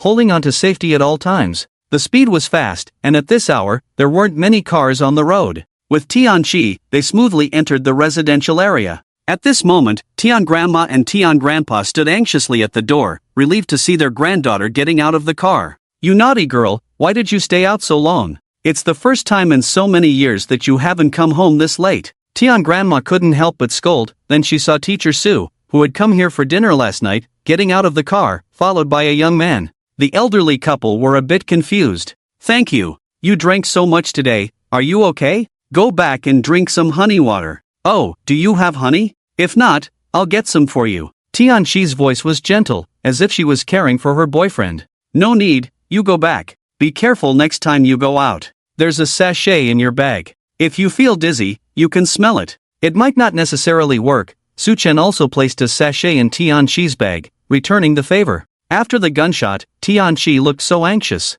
Tianqi felt sweet inside, softly responding. Goodbye, Grandpa Tian, Grandma Tian, Su Chen said as he got into the car. Obviously, Su Changyun knew these two old people. Watching the black car gradually drive away, it seemed like his granddaughter's soul was also leaving with the car. He kept looking into the distance, sighing. The cabbage he raised seemed to have attracted a pig. It's just that this Mr. Su exuded mystery and kept everyone at a distance, difficult to get along with. It was unclear what he was thinking, but it seemed he had no such intentions. What are you looking at? They're gone. Let's go inside. You were supposed to go to the concert with Xiao Chang. How did you end up with Mr. Su? Grandma Tian said irritably, suspecting her granddaughter was truly in love. The three entered the house, and Tianqi recounted everything that happened that night, especially drinking that unknown beverage and the failed confession followed by a fight. People are not always what they seem. Tonight, we have to rely on Mr. Su. Old Tian, it's your fault for misjudging people.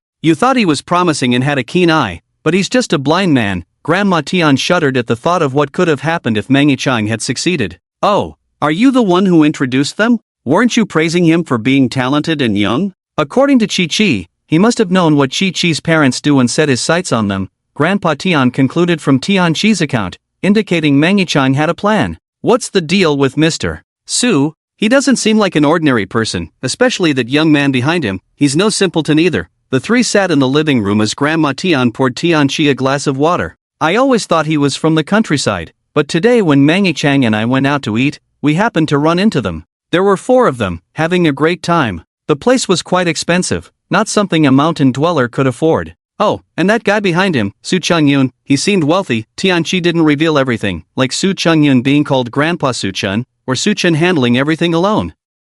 Su Changyun? Su Nianjuan's son? Oh, they're both surnamed Su, maybe they really are related to the Su family. Alright, Chi, go rest for now. Okay, Tianchi said and went upstairs. Grandma Tian clearly had more to say, but Grandpa Tian gave her a look. Why won't you let me speak? I want to know what our granddaughter thinks of him. Is it the Su family, like Su Bancheng? Is our granddaughter not good enough for them? Grandma Tian said angrily, wanting to get to the bottom of things. Oh, listen to me, that's not what I meant. Everything is still uncertain, and you saw how that young man kept his distance from our granddaughter. If she's the one making advances, and when did the Su family get such a descendant, we don't know. You saw it too. If that person is really Su Changyun, why would he be so respectful to that young man? Moreover, although our granddaughter was raised by us, matters of marriage are to be decided by her parents. Behind the Zus are the Songs and Wens. The Songs are your son's political enemies. Do you know why your son was transferred back to Xinhai?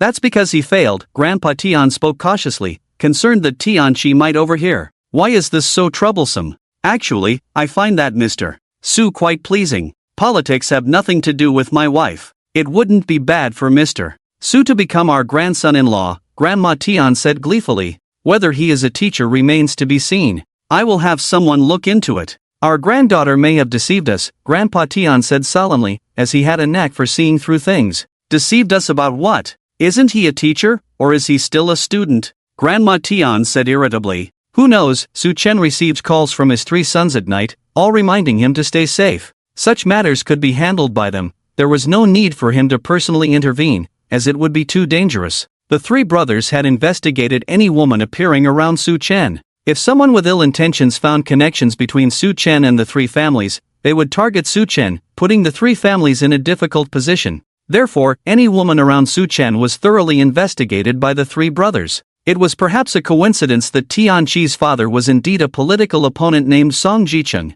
It wasn't a major issue, just differing political views. However, the 3 brothers hadn't decided whether they could accept Su Chen being in a relationship. By Wednesday, Li Shun from the class still hadn't returned, leading to various speculations about him dropping out due to family issues or his mother remarrying. Oddly, discussions about this were happening in other classes but not in class 2 of the 2nd year. Su Chen's life was simple. He had absorbed all the high school textbooks in his mind. Although not as brilliant as geniuses, he could easily pass the exams for any domestic university he chose. At noon, Su Chen was called to the office, unsure why Yu Wenjing wanted to see him. Following Yu Wenjing, he was puzzled as they didn't seem to be heading to the office of a teacher from class 2 but rather towards a teacher from class 1. You teacher, this route doesn't seem right, Su Chen spoke, genuinely unaware of why Yu Wenjing was taking him to the office of a class 1 teacher. I didn't call you, it was Tianchi's father who wanted to see you. Kid, what's going on between you and Tianchi's father? Why do you blush when he's mentioned? Students can date as long as it doesn't affect their studies, but students and teachers dating is not allowed here, Yu Wenjing said solemnly, even stopping in her tracks. Nothing happened, you teacher. I just want to study, Su Chen replied earnestly, uncertain about continuing his studies next semester. That's good to hear. It's unlikely anyway. You've only known each other for a short time. Let's go, I'll take you there. I still need to have lunch. Yu Wenjing quickly led Su Chen to Tianchi's office. Tianchi was still there, grading papers, alone in the office. Tian teacher, I've brought him to you. If there's anything wrong, scold him as much as you want. After you're done scolding, I'll continue in the afternoon. Yu Wenjing knocked on the door and spoke from outside, showing no intention of entering. Thank you, you teacher. I'll treat you to milk tea this afternoon. Tianchi's heart leaped with joy at the sight of Su Chen. You're too polite. Remember to give me 5 candies, Yu Wenjing said and walked away, a woman who spoke with hidden intentions. Su Chen entered the office and stood 1 meter away from Tianchi's desk. Teacher Tian, may I ask why you called me here? If there's nothing important, I'd like to go eat. Su Chen's tone was respectful, which displeased Tianchi, who pouted. I can't just find you for no reason, Tianchi said in a coquettish voice, immediately regretting it as she felt her tone sounded too childish, making her shyly lower her head. Teacher Tian, if there's really nothing, I'll go eat now. Suchen turned to leave. If it weren't for Tianqi being a teacher, he would have thought she was teasing him. "No, sit down, or I'll tell someone you hugged me," Tianqi threatened, standing up. "Then, why did teacher Tian call me?" Suchen took a deep breath, found a seat, relieved that the office was empty, preventing their conversation from sparking rumors. "My grandfather wants to invite you for dinner this Saturday." Tianqi wouldn't have dared to face Suchen if her grandfather hadn't insisted on inviting him over. "Sorry, I'm busy." Suchen truly had plans to visit the capital on Saturday. He had promised Song Jiqing to visit his ailing father-in-law during the summer break, and Saturday coincided with the old man's 90th birthday. "How about Sunday night? What are you doing on Saturday? A date?" Tianqi's heart raced, fearing Suchen's response. "No, I'm going to the capital on Saturday." Even if he wasn't, Suchen wasn't keen on dining at Tian's house.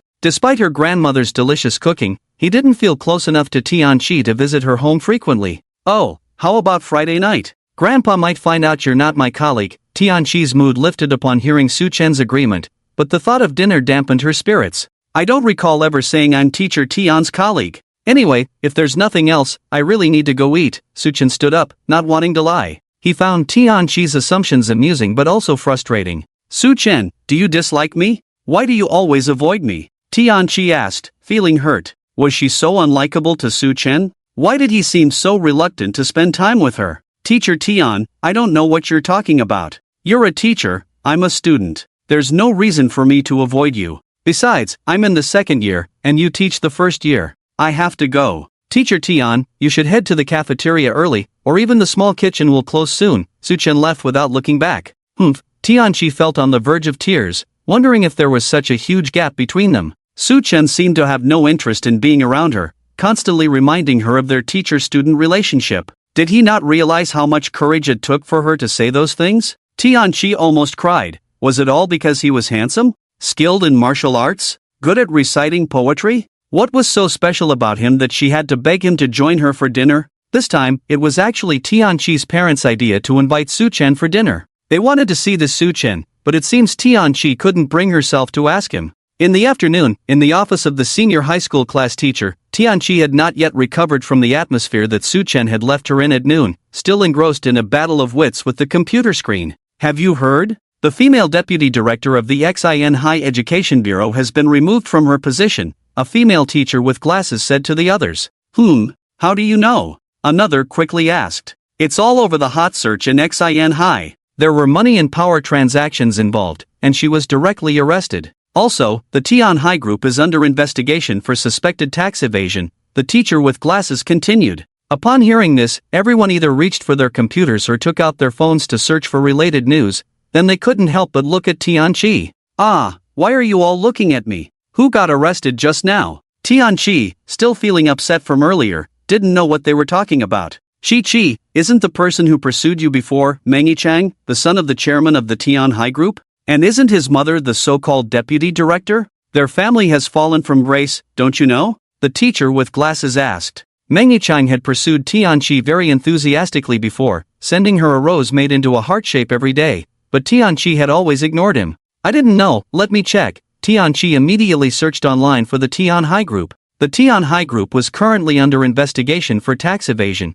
and the whole situation was quite strange. It all started when a couple of idle troublemakers caused a scene at the Tian High Group, and Meng Chang directly gave them 1 million yuan. Although the Tian High Group reported the incident to the police, it not only brought the police but also the economic investigation and tax authorities. It was quite a coincidence that on the same day, Meng Chang's mother was removed from her position. After reading the news, the first thing Tianqi thought of was that her grandparents must have told her parents, and her parents should have taken action. But thinking about it, it wasn't very likely. Her parents were so busy, how could they have time to deal with her affairs? So, was it Sui? But Tianqi quickly dismissed her own thoughts. How could it be Su Chen? He was someone who avoided trouble. Then it must be Su Chungyun. After checking, Su Chungyun might not be well known to many, but Su Nianjuan was a familiar figure, known as Su half the city. Could it be them? It seemed very likely, and Su Chungyun even called Su Chen grandpa. If that was the case, a grandson seeking justice for his grandfather would make sense. Tianqi's spirits were low all afternoon, and in the end, it was all Su Chen's fault. She wasn't bad-looking herself. And when it came down to it, she was only 6 years older than him. So what? Isn't it said that age doesn't matter in love? Lost in these random thoughts, Tianqi returned home after work. Seeing the car parked at the entrance of the yard, she knew her parents had returned. The car was quite distinctive, and only someone close to the family would come to the yard in such a car. Tianqi composed herself and greeted her parents with a neutral expression on her face. Stepping inside, she saw her father talking to her grandfather. The father and son didn't see eye to eye on many political matters and often argued. Fortunately, they weren't arguing at the moment but looking at two grassroots-like objects. Wait, why did Tianqi find them so familiar? Wasn't this Su Chen, the one she had said was being deceived? Chi, you're back. What do you have to say about your colleague? Do you have time? Grandpa Tian asked as he saw his granddaughter walk in. They don't have time, saying they have to go to the capital on Saturday. Tianqi pouted, set things down, and prepared to go to the kitchen to see what her mother and grandmother were cooking. The two men in the living room were too boring, always talking about politics. Chi, wait a moment. The gift your colleague gave is very precious. These two are genuine wild mountain ginseng, from the 50s. They are worth hundreds of thousands on the market. Grandpa Tian stopped Tianqi. Grandpa, to be honest, he only spent 2,000 yuan on a bunch of stuff that looks like weeds. I thought he was being scammed. Besides, since he gave it to you and Grandma, you should accept it. Tianqi knew that with Su Chen's attitude today, he would never take the gift back. Speak nicely. Tian Xiurong, Tianqi's father, couldn't help but frown. This daughter of his was really spoiled by her parents, speaking without restraint. I'll ignore you guys. Tianqi ignored her father and went straight to the kitchen. Father, when I was preparing to investigate the matter you mentioned about Chi, I found out that someone else was already investigating them and has taken action.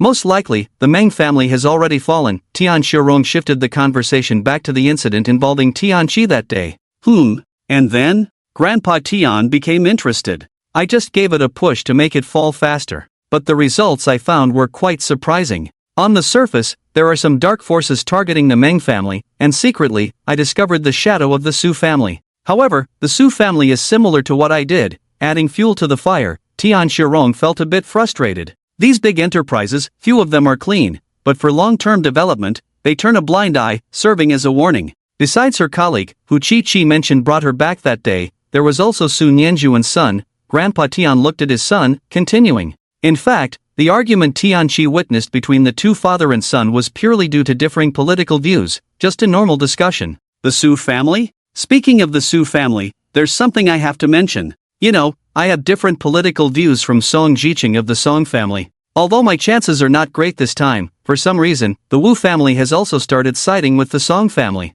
During the meeting in the capital, the Wu family and Song Jiqing were seen chatting and laughing. So my chances this time are almost gone, he said with some frustration. Promotion is considered from all aspects, and Tian Xiurong's and Song Jiqing's abilities are on par, but he is at a disadvantage due to lack of support. Moreover, his wife is involved in scientific research, while Song Jiqing's wife rarely appears in public, unlike the recent frequent appearances. This puts him at a disadvantage, as sometimes spouses are required to accompany on business trips. What does this have to do with this time? We still haven't figured out the identity of that young man. Plan before acting, that's how it should always be, Grandpa Tian advised Tian Xiurong. No, father, what I mean is that it's rare for me to cooperate with the Song family. After all, we have a common enemy, which is not allowed. Their influence is gradually growing. We alone cannot handle it, Tian Xiurong explained. You figure it out. Also, both of you should pay attention to your daughter. She's 24, and it's very likely she likes that Mr.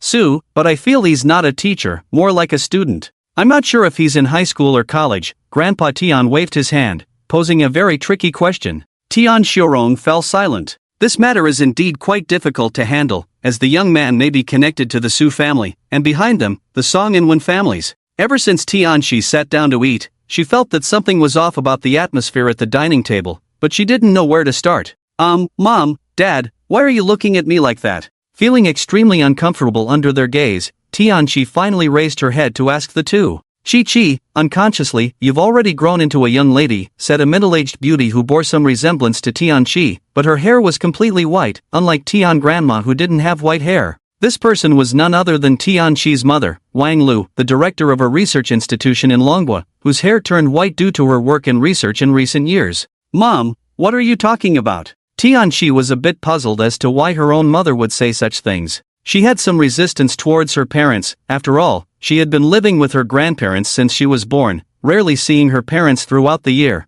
and her mother never even hugged her. But after learning about her mother's job, she couldn't help but feel a sense of respect and understand that it was her way of indirectly protecting her, although she still had some resistance. Tell us about that, Mr. Sue's matter. Your grandparents have mentioned it many times, and also about what happened that night. Wang Lu looked at her daughter, whom she believed in so much, feeling deeply indebted, but sometimes she had to temporarily ignore certain things due to her chosen profession. Ah, Mr. Su, it's really nothing, just a normal colleague relationship. Your grandparents should have told you about what happened that night. I didn't even notice that someone with the surname Meng could be like that. But it's all in the past, and besides, he's already fallen from grace. Dad, did you have something to do with it? Tianqi's father worked in the government and held a high position, as she could see his face on TV. But she didn't care much, as she had been living with her grandparents since she was young, not really knowing who her parents were. No, someone else did it. By the way, do you know what Mr. Su's family does?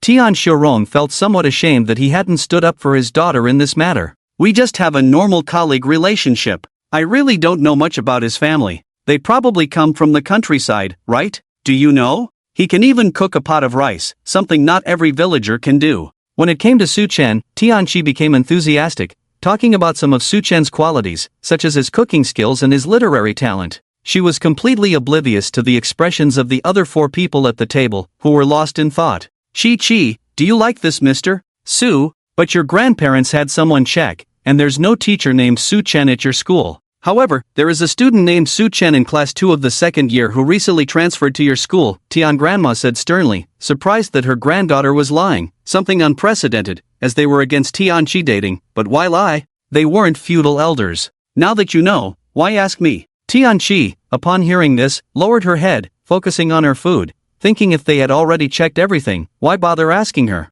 Were they just playing games? Chi, that's not what your grandma meant. We just want to know if you really like that boy named Su Chen, because from what we found out, he might not be a child from the mountains. We're just worried you might be deceived. Wang Lu quickly added, realizing that her daughter must truly like this boy named Su Chen, to the extent of angering her own grandmother who raised her. I don't know, I don't even know if I like him or not, and he doesn't seem to care about me. Deceive what? What's there for me to be deceived about? My household registration is with my grandparents. Can ordinary people know that? Tianqi was already feeling a bit down today. Being looked down upon by Su Chen and then receiving lectures in turns from 4 people when she got home, she felt extremely wrong now, almost on the verge of tears. Tianqi, of course, knew that Su Chen was no ordinary person. Just from that grandeur that day and the group of soldiers he had been with before, it was certain that he had some special background, perhaps belonging to some special department of the country. Alright, it's Chi-Chi's freedom to like whoever she wants. Why do you 2 men need our daughter to marry someone? I absolutely won't allow it here. Grandpa Tian gently tapped the table, silencing everyone. I'm sorry, I shouldn't have lost my temper. It's just that when I invited him to dinner at home today, he refused several times, which made me feel a bit wronged. Actually, I'm not sure if I like him now. Maybe it's because he saved me that night. You don't need to worry. Besides, he's a student and I'm a teacher. We can't be together. I'm full, you all enjoy your meal, Tianqi said, standing up to leave. Chi, wait, don't you want to know about Su Chen's background? Tian Xiaorong spoke up. Sure enough, as soon as he mentioned it, Tianqi obediently sat back down, and the 4 of them looked at each other, wondering if they really liked him. You see, as soon as Su Chen's background was mentioned, she immediately sat back down, looking at Tian Xiaorong with anticipation, as if urging him to continue. That day when he escorted you back, the person beside Su Chen was Su Nianjuan's son. You may not know who Su Nianjuan is, but you should know Su Bancheng from Xinhai. Your grandparents said that person showed great respect to Su Chen, from which we can infer that Su Chen is from the Su family and holds a high status. As for how high, we don't know, but I want to tell you, Chi, if you really like that boy, you must tell me. Behind the Su family are the Song family and the Wen family. You may not be very clear about these, but just know that the Song family has different political views from your father and me. So if you really have such thoughts, you must tell your father and me as soon as possible so we can be prepared, Tian Xiaorong said earnestly. He had been in conflict with Song Jiqing for so many years, and suddenly one day, his daughter was going to be involved with someone related to the Song family. He didn't know how to face this for a while, so he was giving Tianqi a heads up. Chi, we don't oppose whoever you choose to be with, as long as they have good character, even if they are an ordinary person, your father and I have no objections. If the situation your father mentioned arises, we hope you will tell us immediately, Wang Lu added from the side. Okay, I understand, Mom and Dad. I'm sorry to make you worry, and Grandpa and Grandma as well. I will tell you right away. You all enjoy your meal, I'm going back to my room. Tianqi was not unreasonable.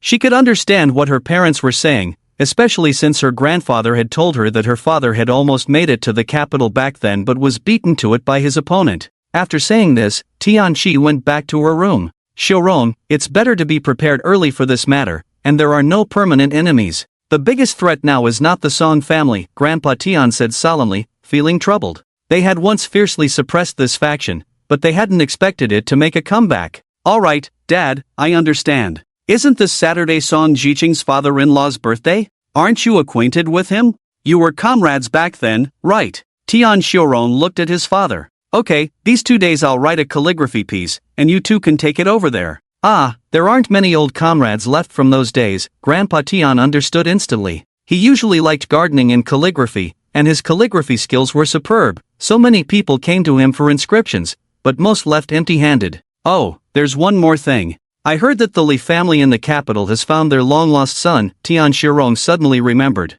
The Li family that you can't handle? Old Master Tian frowned. Yes, my soon-to-be excellent assistant, Tian Xiaorong sneered. Are you scared? I'm not scared. Then what's the point? In the blink of an eye, it was Friday night. These days, Su Chen hadn't seen Tianqi again, and Tianqi hadn't bothered him either, giving him an unusual peace. Tonight, they were going to Su's house for dinner. Since Su Chen left last time, he hadn't returned for a meal. This time, Su Nianjuan was a bit nervous, feeling nothing of the dominance he usually exuded in the business world. For some reason, Su Nianjuan felt that Su Chen, as a father, was becoming more dignified. Grandpa, tomorrow Changyun, Xianshu, and Shiran will accompany you. Sister-in-law said to liven things up over there, so I thought of bringing these juniors along. Where Su Chen was, the atmosphere at the dinner table would be somewhat subdued, with little conversation. Su Nianjuan was getting on in years, but in front of Su Chen, he was like a son, showing him some reverence. Alright, you arrange it. By the way, have Changyun and Xianshu registered yet?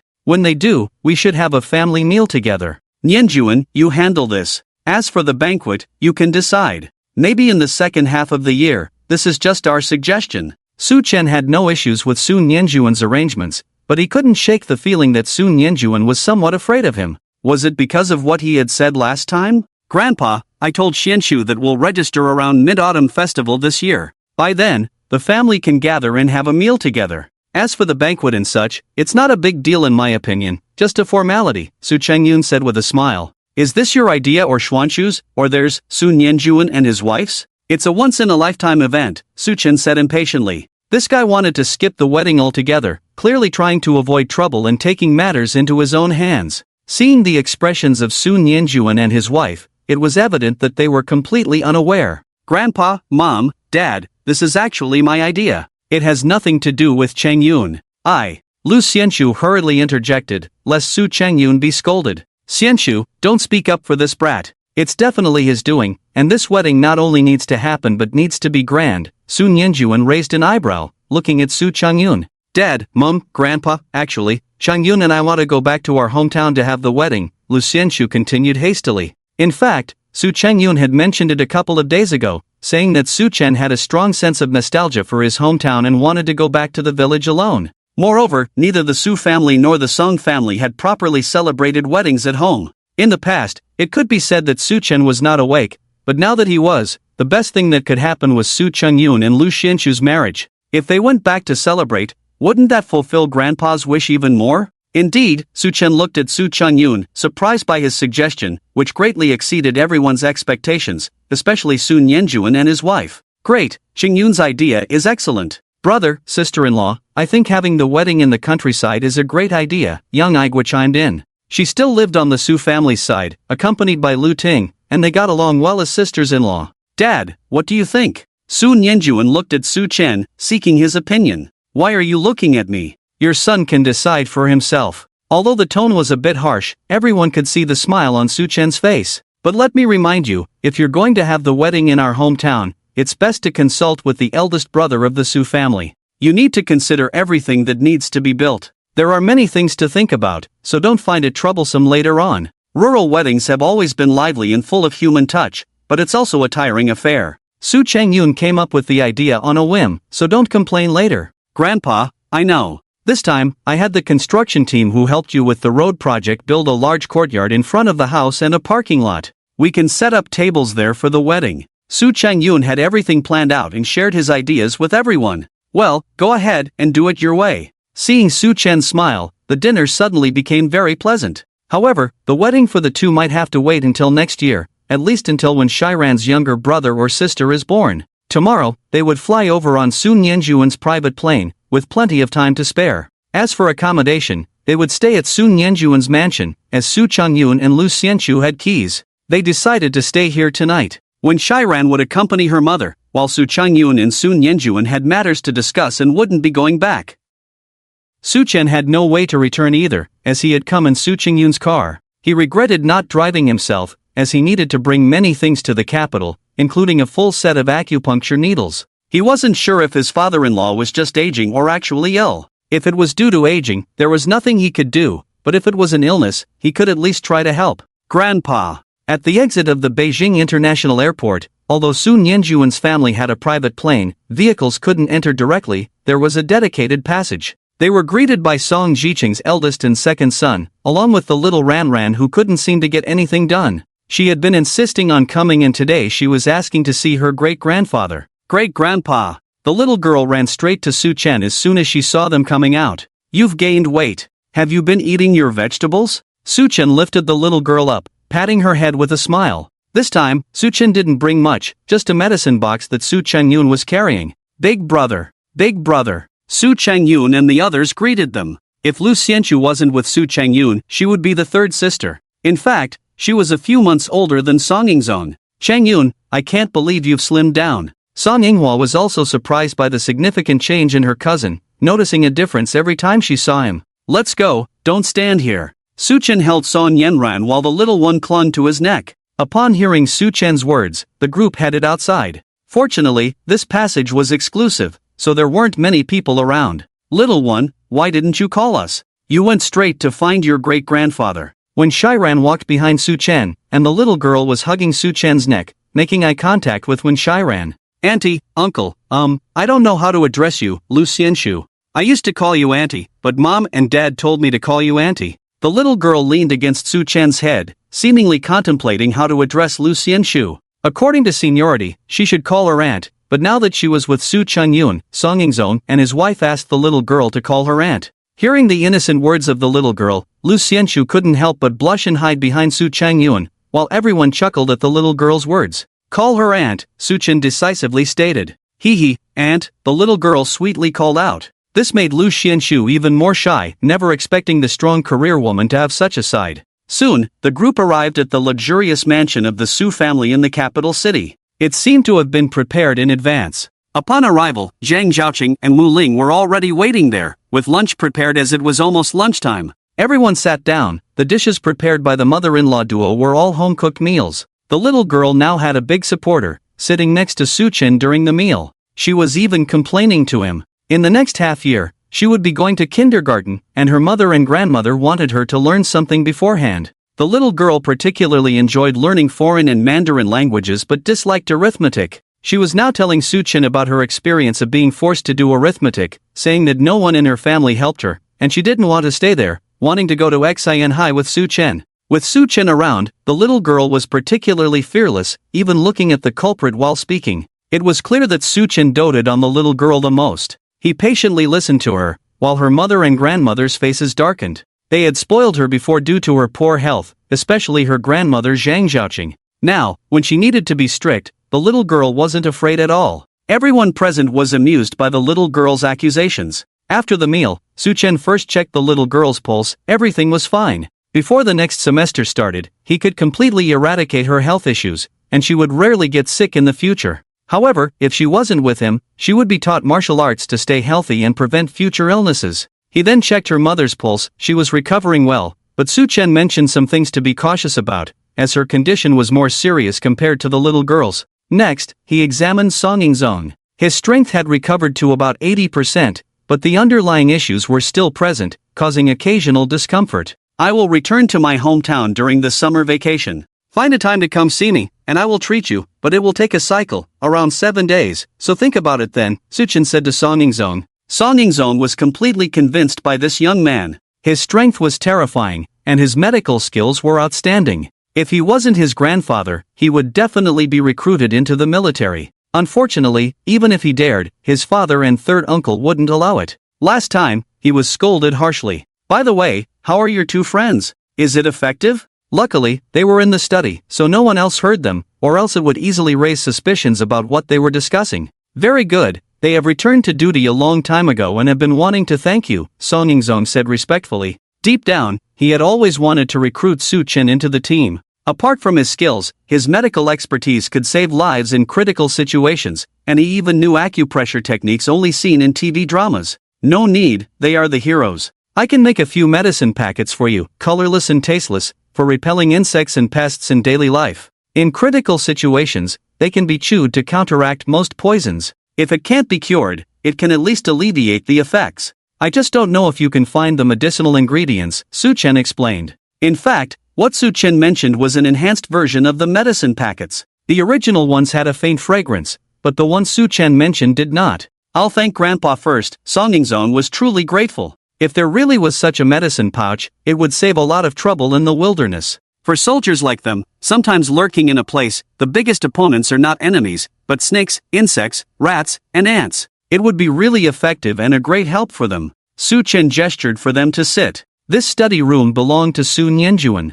Actually, Su Chen couldn't understand why Su Nianjuan, among the three of them, didn't seem like a scholar at all. But both this study room and the one on the other side in Xian High were luxurious, while the eldest, Song Jiqing, had a very plain one. There happened to be paper and pen in the study, so they wrote down the needed herbs. Many of them were unheard of by Song Yingzong. These herbs are extremely rare, so we won't be able to make many. It's up to you. Also, it's best to set up a workshop here after summer vacation. Su Chen handed the list of herbs to Song Yingzong, who carefully put them in his pocket. Although Su Chen didn't ask about what happened after that night, Song Yingzong still shared some information, mainly about the crimes of that group of people who had been active in the southwestern border area, causing a lot of trouble. Originally a group of several hundred people, Song Yingzong led a team to dismantle their base, and it was during that operation that he was poisoned and injured. Yingzong, do you know about your grandfather's situation? Su Chen came to the capital this time to visit Song Yingzong's grandfather, but no one had informed him about the situation at the Zhang family along the way. Not to mention the illness, no one even mentioned the composition of the Zhang family members. Song Yingzong was taken aback. Did his parents forget to tell Yue Yai about his grandfather's situation? Upon a random thought, it might be that his parents had forgotten, so he recounted what he knew. The Zhang family was currently in an awkward situation. Zhang Laoyi, the father of the eldest daughter-in-law, was named Zhang Zengmian. He had fought bravely in the past and later participated in the country's construction. As long as he was around, everyone would show him respect. However, due to the war injuries from his youth, he had accumulated illnesses over the years, which had worsened with age. It was strange because ordinary injuries wouldn't have such an effect, but Zhang Laoyi's condition was very severe. Zhang Laoyi also had two sons, Zhang Zhaogua and Zhang Xiaoman, the elder of whom was in a good position but was getting old and about to retire soon. As for the younger son, he was in the military and was also nearing retirement age, having been transferred to the logistics department. The second generation of the Zhang family was almost ready to leave the stage. Song Yingzong wasn't very clear about the third generation. He only knew this much, as his parents rarely talked about them. Previously, the Song family had a lot of troubles, so it was only now that he had the opportunity to think about his maternal family. At 4 o'clock in the afternoon, they were all ready to set off when they saw the dusty Song Jiqing arrive. As soon as he came, he explained to Su Chen why he had only just appeared. Originally, they were preparing to leave from the study room, but Song Jiqing came back to explain why he had arrived at that moment. Su Chen decided to call the couple into the study room since there were things he needed to discuss with them. Have you informed the Zhang family? In what capacity am I appearing? Su Chen looked solemnly at the two of them. He still didn't know if everything was arranged properly. Originally, this matter was supposed to wait until summer vacation. If it weren't for the worsening illness, he wouldn't have rushed over like this. So, what was his identity? As Song Jiqing's father, would they accept him over there? Father, you are currently in what capacity, so present yourself accordingly. There's no need to worry about what others think, and besides, the people present are all insiders. There will also be people from the Wu family coming. The Wu family has all met you, Song Jiqing said firmly, his identity ensuring that Su Chen would receive the respect he deserved. Moreover, father, this time there are no representatives from the maternal side. I don't know the specific reason, so we are all family, Zhang Zhaoming added. Forget it, just follow the usual arrangements when the time comes. I will handle it with Chang Yun. Su Chen waved his hand. In fact, he was still afraid of trouble. He knew his eldest son could perfectly solve the problem, a fact he was very sure of, considering that his son's position was one that many people would find unbelievable.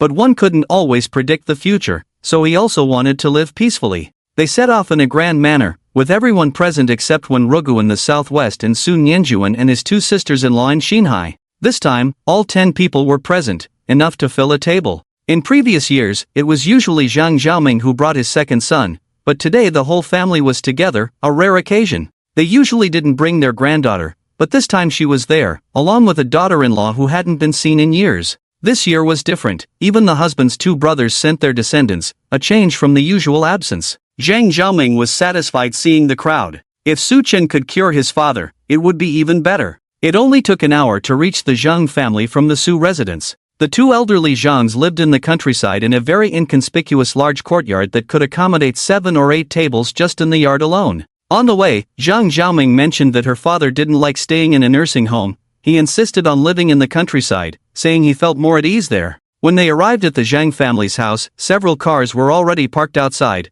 and 2 people were standing at the entrance, one around 60 with some white hair, and the other in his 40s. As the people got out of the cars, Song Jiqing and Zhang Zhaoming led the way. Big brother, big brother. The two called out to the older man, who was probably Zhang Zhaoming's older brother, Zhang Zhaogua. Aunt, uncle. The man beside them also greeted. He was the older man's eldest son, Zhang Yanli, and also Zhang Zhaoming's eldest nephew. Call her little girl, Su Chen whispered to Song Yanran, whom he was holding. Hello, uncle, hello, uncle. The little girl's voice immediately caught the old man's attention. This is Yinghua's daughter. She couldn't be brought out before, but now she can. It's also the first time you're meeting her, Zhang Zhaoming introduced. Alright, let's go in. Mother has been asking why you haven't arrived yet. Zhang Zhaogua led the group into the Zhang family's house. Although it looked ordinary from the outside, the interior was well equipped, and the space felt particularly large. As they entered the courtyard, 2 young men came out to serve tea to everyone. They were Zhang Zhaoming's grandnephews, one in college and the other in high school.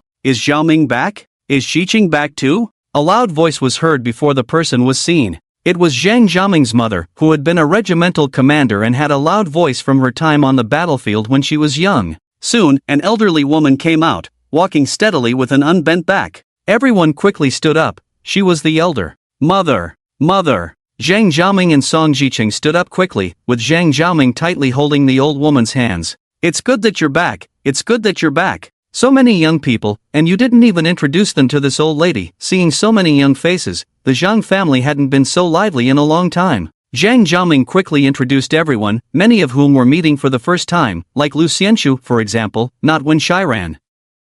Grandma, you haven't introduced me yet. The little girl took small steps through the crowd and approached Zhang Zhaoqing, her eyes wide open as she blinked at the old lady. Who is this lovely little one? The old lady lifted the little girl up. Mom, please put her down. Your health. Zhang Zhaoqing was worried about the old lady's health. What's there to be afraid of? Isn't that right, little one? What should you call me? I am your grandma's mother. The old lady held the little girl, wanting to play with her. She knew this little girl since she was born weak and sickly. This was the first time she held her. Mom, what should I call her? The little girl pondered for a while, then looked helplessly at her mother Wuling for guidance. Great-grandma, Wuling smiled and said. Their daughter was truly a happy child, just not good at tattling. Great-grandma, the little girl sweetly called out. Ah, the old lady patted the little girl's head. She really cherished this little one. Soon, other members of the Zhang family appeared, the second son Zhang Zhaoman, and his son Zhang Yanyi, who had been busy in the kitchen earlier. So many people. Aunt, uncle, you're back. A lively woman walked in. She was Zhang Zhaogua's youngest daughter Zhang Yi, currently a deputy captain in the criminal police team, a spirited person.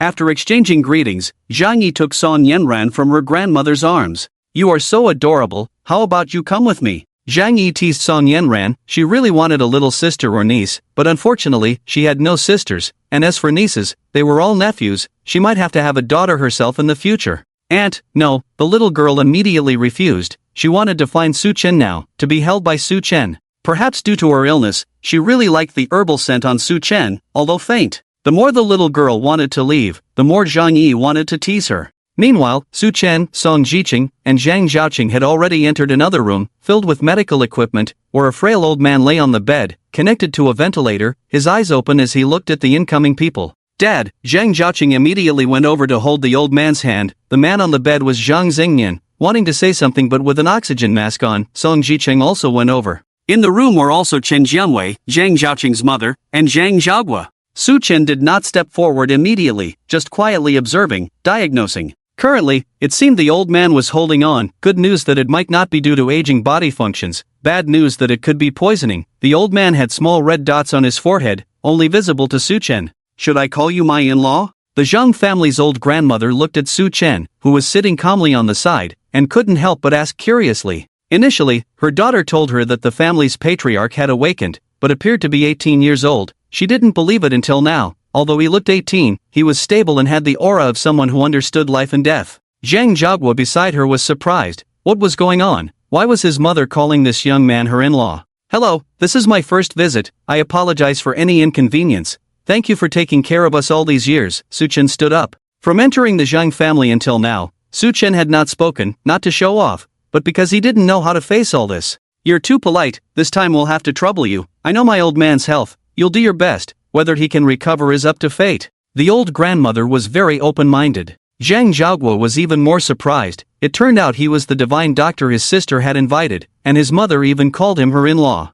"Mom, what is this?" Zhang Zhaoqing couldn't help but ask his mother. The situation in front of him was somewhat unbelievable. "This is your sister's father-in-law, you should call him uncle." Zhang's grandmother was actually uncertain, not because of Su Chen's identity, but because of his medical skills. Although she saw Wuling today and she could walk freely now, she still had doubts in her heart. "Uncle," Zhang Zhaogua said nervously. Su Chen nodded, then carried the medical kit to the bed. The two people beside the bed quickly made room as Su Chen was about to examine the old man. As the examination deepened, his brows furrowed, and everyone present felt tense. "Dad!" Zhang Zhaoqing couldn't help but speak first. Before she got married, her father had always been the one who cherished her the most, and seeing him deteriorate year by year was the most heartbreaking for her. "I want to ask if your family used to practice martial arts, had fights with people, like those from the East?" After finishing the examination, Su Chen turned to Zhang's grandmother. "Yes, there were some ninjas, over a dozen of them. He was seriously injured that time. Could it be because of that?" Zhang's grandmother pondered for a moment. "Partly. Get me paper and pen, I'll write it down. Prepare these things quickly, it might take a while." "Don't let anyone disturb me during this time," Su Chen said, and someone quickly handed him paper and pen. He swiftly wrote it down and handed it to Song Jiqing. "Prepare these things as soon as possible." "Okay, Zhaoqing, stay here, everyone else leave. It might take a while, you don't have to wait for us to have your meal." Su Chen opened the medical kit, specially made by Su Chengyun, containing mainly a set of gold and silver needles. People in the room gradually left. Although Zhang Zhaogua had doubts in his heart, he knew his little sister wouldn't harm their father. Since this young man could help, he must be confident. Moreover, this young man turned out to be his little sister's father-in-law, which completely caught him off guard. Could this be the husband of the late Miss Song from the Song family for half a century? It was too fantastical. Even at 60, he couldn't believe it. "After I administer the needles, remove all these miscellaneous things from your body.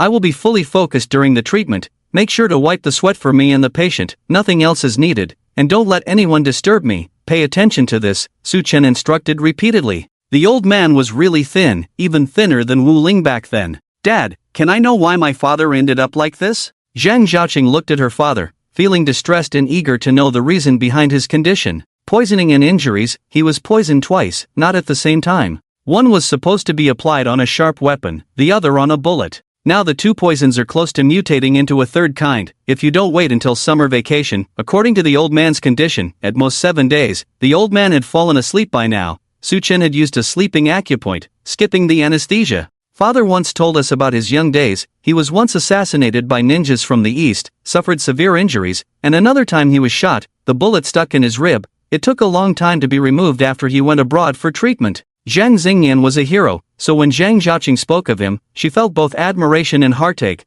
for her father, who had been a hero all his life, now suffering so much. "All right, I'm going to start now. If anything happens midway, don't intervene, I know what I'm doing," Su Chen said, then swiftly began needling, and one could clearly feel as if the whole person was enveloped in a certain aura.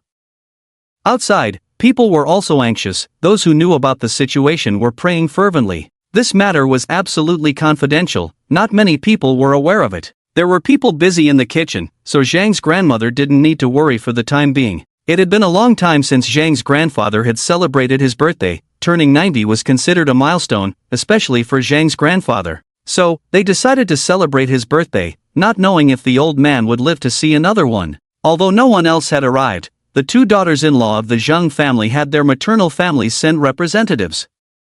It was different from what Zhang Zhaoqing had mentioned earlier, but Xuchen was unaware of this. Why are you here? The most unexpected guest tonight was Tian Shurong, and somehow, he had been seated next to Song Jiqing, both maintaining a polite smile. My father and Zhang's grandfather were comrades in arms before. I only recently found out. Since it's rare for Zhang's grandfather to celebrate his birthday, I decided to come, Tian Shurong answered truthfully. Considering this, they should not be at odds, they should stand together. Thank you for remembering the old man. Zhang's grandfather had mentioned having a comrade in arms whose life was intertwined with his. The two families did not interact often due to his poor health and the high status of that comrade. It seemed that Tian's family was that comrade, making Zhang's grandfather the elder in their relationship. There's no need to thank us. I wanted to visit the old man. Is that not possible? Tian Shurong intended to personally hand over the gift to the old man but was ushered in and only met Zhang's grandmother, not the birthday celebrant. Yes, it's quite serious, Song Jiqing briefly informed Tian Shurong.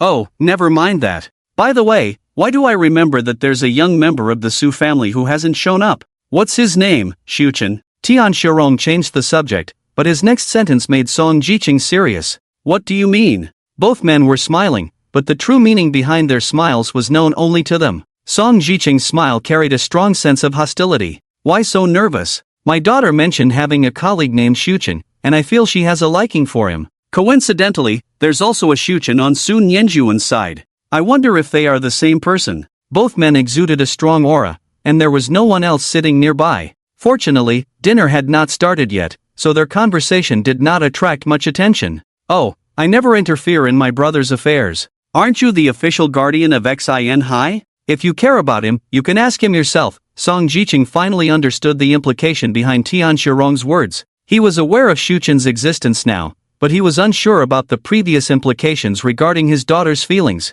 Was Tian trying to make amends? Enough beating around the bush. We now have a common enemy. Why can't we cooperate? Tian Shurong was straightforward. As you say, Song Jiqing weighed the pros and cons for a long time before making a decision. However, their cooperation would remain clandestine, maintaining the status quo publicly. I heard that there's someone in the capital who has awakened after 50 years of slumber. It seems this person has some connection to your Song family? The tension that had eased was suddenly heightened by Tian Shurong's words, leaving Song Jiqing serious. What do you mean? Song Jiqing's smile disappeared, replaced by a stern expression. I'm just reminding you that what I know, certain people and families also know. Well, it's pointless to talk to you. I'll go speak with Auntie. Tian Shurong stood up, heading towards the liveliest area, where Zhang's grandmother was. Father, Song Yinghua had actually wanted to come over long ago. He stood aside listening to the intense conversation between the two, waiting for the right moment to approach. Once the other person left, Song Yinghua finally dared to step forward.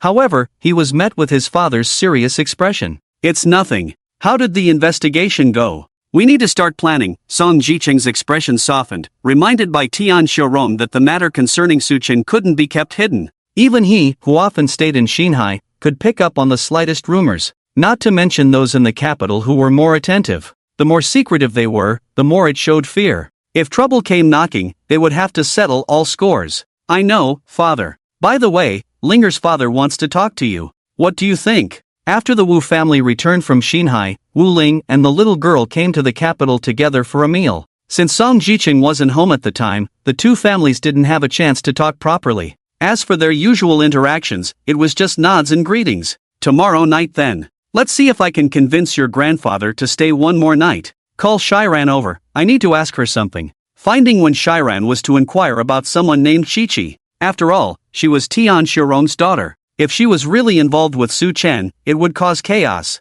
Soon, when Shiran walked over. Chi-Chi? Tian Chi-Chi, a teacher from our school. She used to talk to my grandfather a lot during camping. When Shiran quickly mentioned the name, Chi-Chi, with the surname Tian, that was the only name that fit. Song Jiqing dismissed when Shiran. He hadn't thought in that direction during the investigation, causing a headache. If it turned out true, he would end up 2 generations below Tian Shirong for nothing. The guests tonight consisted of 5 tables, with only 1 table from the Song family. Tian Shirong came with his wife, who wore a hat to hide her young age but white hair. The rest were family members. However, some were puzzled by the absence of Zhang Jiaqing, the youngest daughter of the Zhang family. Since Song Jicheng had arrived, Zhang Jiaqing should have been there. The banquet soon began, a mix of warmth and sadness. The head of the Zhang family didn't have many days left, and this birthday might be his last. So, the atmosphere was somewhat heavy. Yet, they had to show happiness for the old man. The most carefree was Su Chungyun, who had started teasing Zhang Enyi.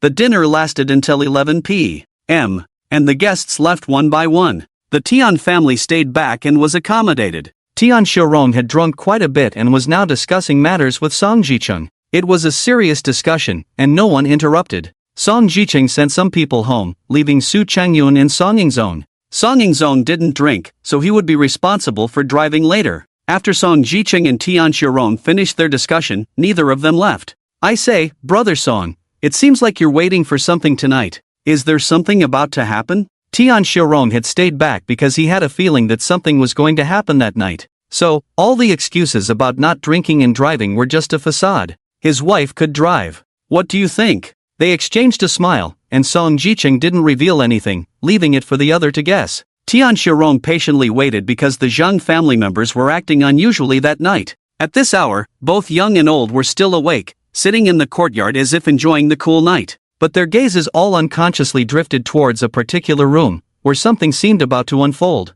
It was already midnight, and it had been over 6 hours since Su Chen had started treating old Master Zhang. The people outside were still waiting anxiously. In the quiet environment, the room's door opened. Someone come and help. Zhang Zhaoming's voice echoed, and everyone stood up. Those who knew the situation and those who didn't all looked inside. Soon, Su Changyun and Song Yingzong entered the room and saw Su Chen collapsed on the floor, a pool of dark blood beside him. Tell the Zhang family that the person is likely to wake up soon. Give him some water first, feed him after he eats, then give him the medicine, Su Chen weakly said. It was more draining to treat this person than it was to treat wuling before, and this time his own strength was even greater than before, making it all the more tragic. Father, I understand, Zhang Zhaoming said, a mix of happiness and worry in her voice. She was happy to see that the patient on the bed no longer had that pained expression and seemed to be at ease. She worried about Su Chen's well-being. If Su Chen's recovery came at the cost of his own health, it would not be worth it, and he wouldn't be able to explain to the 3 families. With Su Qingyun's support, they left the room. The people surrounding them, especially Song Jicheng, were most concerned and hurried to check on them. Take me back. I need a quiet room, Su Chen whispered. Okay, leaving the rest to Song Jicheng to explain. You've been poisoned, Su Chen weakly said to Tian Shirong's wife as they passed by. Can you cure it? Tian Shirong hurriedly asked. But by then, Su Chen had already fainted. He was exhausted, and it was already a struggle for him to hold on until now. The 2 brothers quickly took Su Chen out, got into the car, and sped away. Tian Shirong and his wife were still pondering Su Chen's words. Of course, they didn't know that the person they had just encountered was Su Chen himself. It was nighttime, and Su Chen hadn't even lifted his head. Tian Shirong's wife was the most excited, as if she had seen hope. Don't worry. We have temporarily formed an alliance with the Song family. Since this person was sent by the Song family, we can find him through them, Tian Shirong reassured his wife. There were only a few people left in the courtyard, as everyone else had crowded into the room.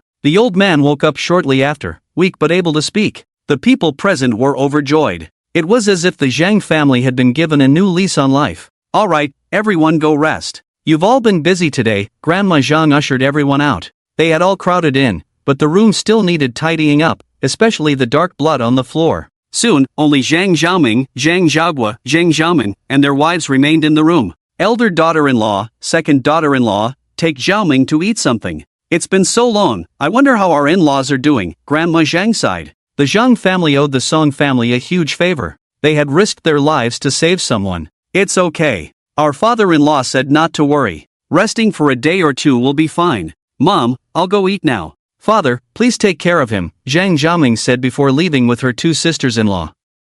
The room was left with the 3 Zhang family members and the old man on the sickbed. They were asked to leave because the old man had something to say. The 3 of them gathered around him. Remember this favor, the old man of the Zhang family said weakly, leaning in to speak.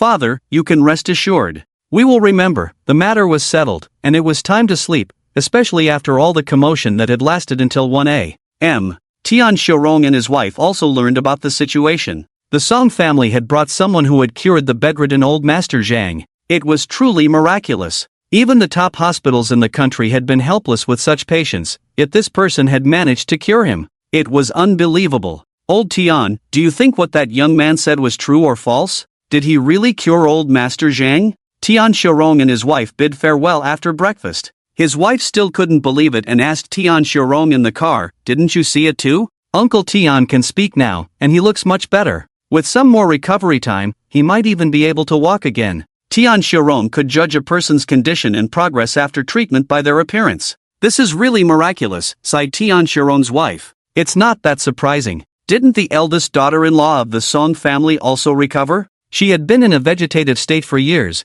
but today she's up and about. It seems like the Song family has found a remarkable person." Tian Xiaorong's wife, Wang Lu, was feeling a bit downcast. "Lu, there must be a solution. Don't be so disheartened. Our daughters are not yet married." Wang Lu's health was deteriorating day by day, which was one of the reasons why they didn't spend much time with Tianqi lately. Although they weren't as busy as before in the past 2 years, they still didn't see Tianqi often, perhaps due to this consideration. After visiting Grandpa Zhang in the morning, Song Jiqing and the others hurried back to the Su family's side, as Su Chen had been unconscious the previous night. "How is your grandfather doing?" they asked Su Chungyun as soon as they returned. "Similar to how we treated the eldest sister-in-law before. Her breathing is normal. It's best not to disturb her in this condition, and we probably won't need a doctor," Su Chungyun advised, warning against complicating things by calling a doctor. "Alright, you guys take care of her at home." Song Jiqing was very busy. He stayed at home for the morning and then went out in the afternoon to handle matters. He had to go abroad for an inspection, so he asked Su Nianjuan to arrange leave for when Shiran and Su Chen. The duration was uncertain, unlike last time when Su Chen's leave was for 3 days. When Shiran could have gone back to school, but under the pretext of taking care of her grandfather, she stayed. Her academic performance was good, so missing a day or two was acceptable. 2 days had passed, and Su Chen still hadn't woken up. Grandma Zhang personally went to the Su family to visit Su Chen, but she didn't see him. She chatted with her daughter for a long time and left in a hurry that evening.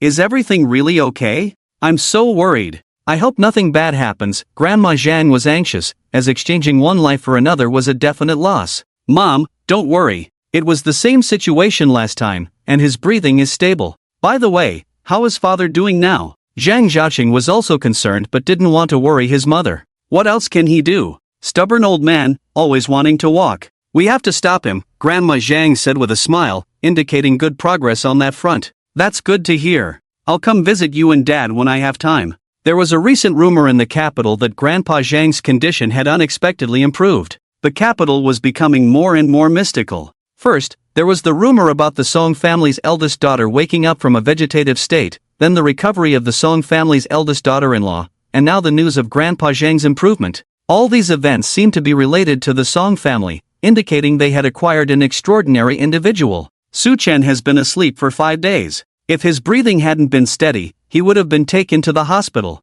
He woke up on the 5th day in the afternoon, feeling exhausted from this prolonged unconsciousness. Despite being in a coma, he was still somewhat aware but unable to wake up. During his unconsciousness, his inner strength was slowly recovering. He noticed a pattern. Each time he fainted, his strength surpassed the previous level upon waking up. This was something he had never experienced in the other world. However, there was a downside to waking up this time. He was ravenous. He astonished everyone by eating 10 bowls of rice in a row. "Grandpa, you finished all of Ranyan's food." The little girl looked at Su Chen with a pitiful expression. Su Chen had just woken up, taken a bath, and coincidentally arrived at mealtime. He ended up finishing all the food cooked for the family. "You have quite the appetite. Do you have money with you?" Su Chen patted the little girl's head. She was always well-behaved and adorable, now the darling of the family. Since leaving Xin High, her 2 aunts had been constantly talking about her. "If it weren't for summer vacation, would you like to come with me to live in the mountains for a while? I can teach you some things." Su Chen thought about passing on his martial arts to the little girl. The others were too old to learn, and Wen Ran and Su Chengyun were only learning basic martial arts.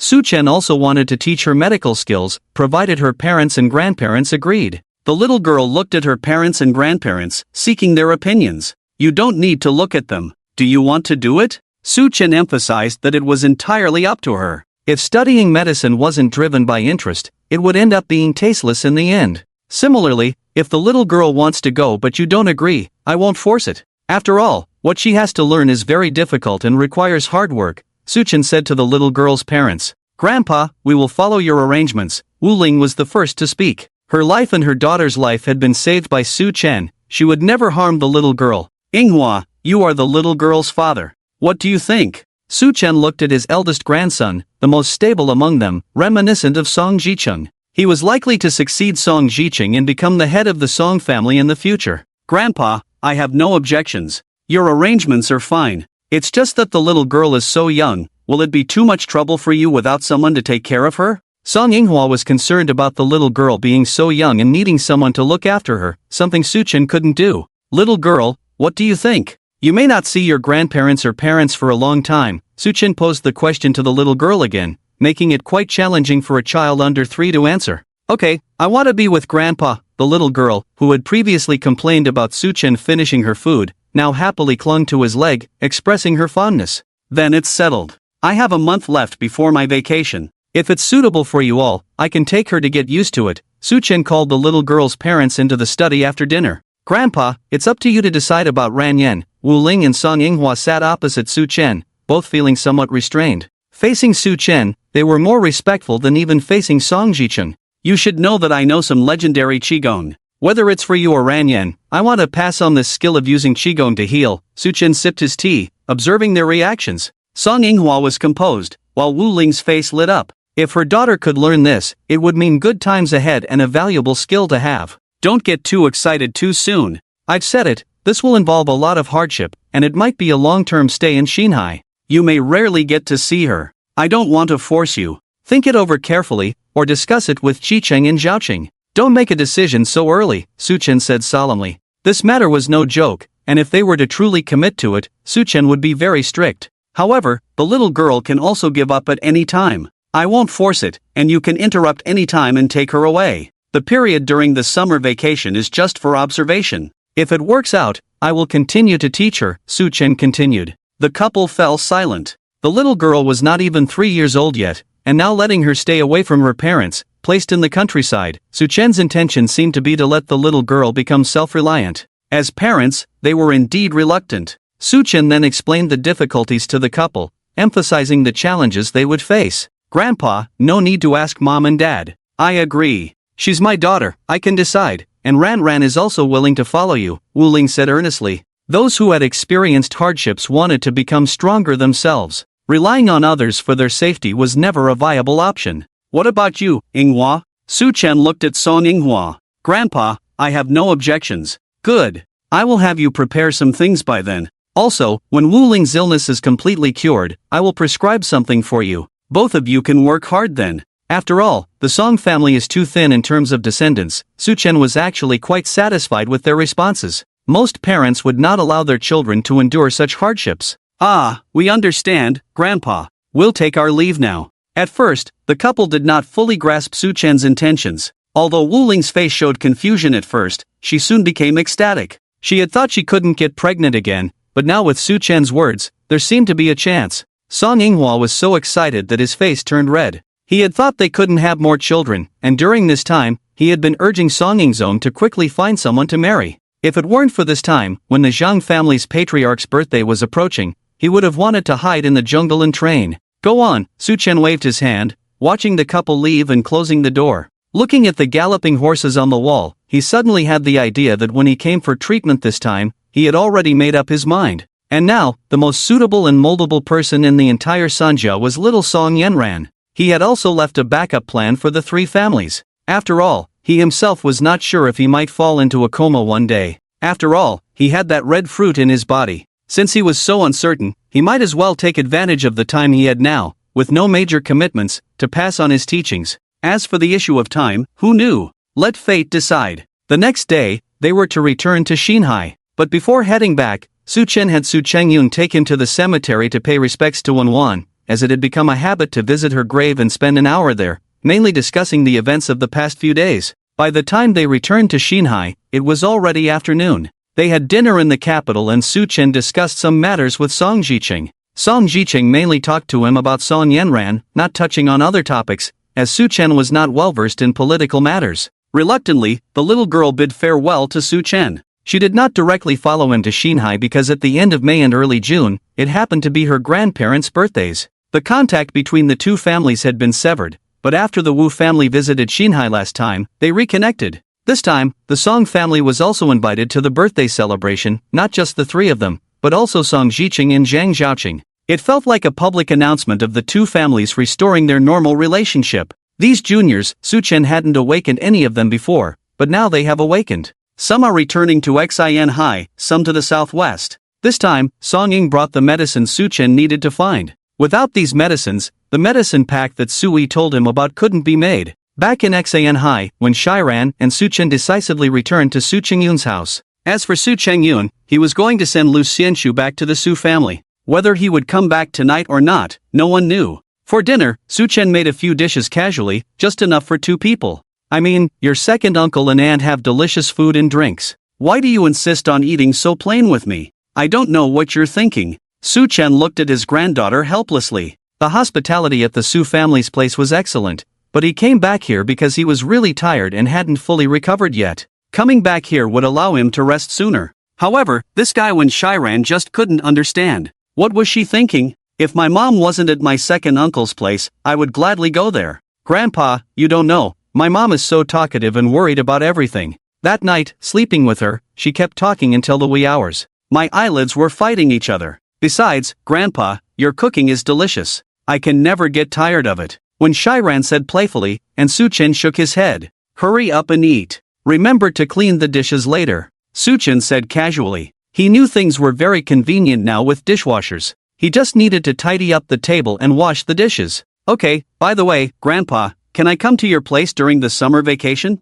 I want to take my friends camping. Is that okay? When Shiran felt a bit neglected, Grandpa was going to pass something to Song Yenran instead of her. She felt a bit disappointed and thought about how to bridge the gap. She realized she had been a bit tactless in the past, but now, even though she joked with Sui, she was more considerate. It's up to you. There are houses in the village. You can stay there. Camping? I won't help you cook then. Su Chen was mainly worried about the trouble and his social anxiety. Going alone was one thing, but now she wanted to bring people. Did this granddaughter really not understand him at all? He wasn't good at socializing. Don't underestimate us. After dinner, Su Chen went straight back to his room, took a shower, and rested. He needed to recover. Even when resting, he could sense what was happening outside. Su Chengyun eventually came back, just a bit late. Regardless of what time Su Chengyun and Wen Shiran went to bed, Su Chen would wake them up at 6 a.m. sharp the next day for exercise. Su Chengyun had started training with weights,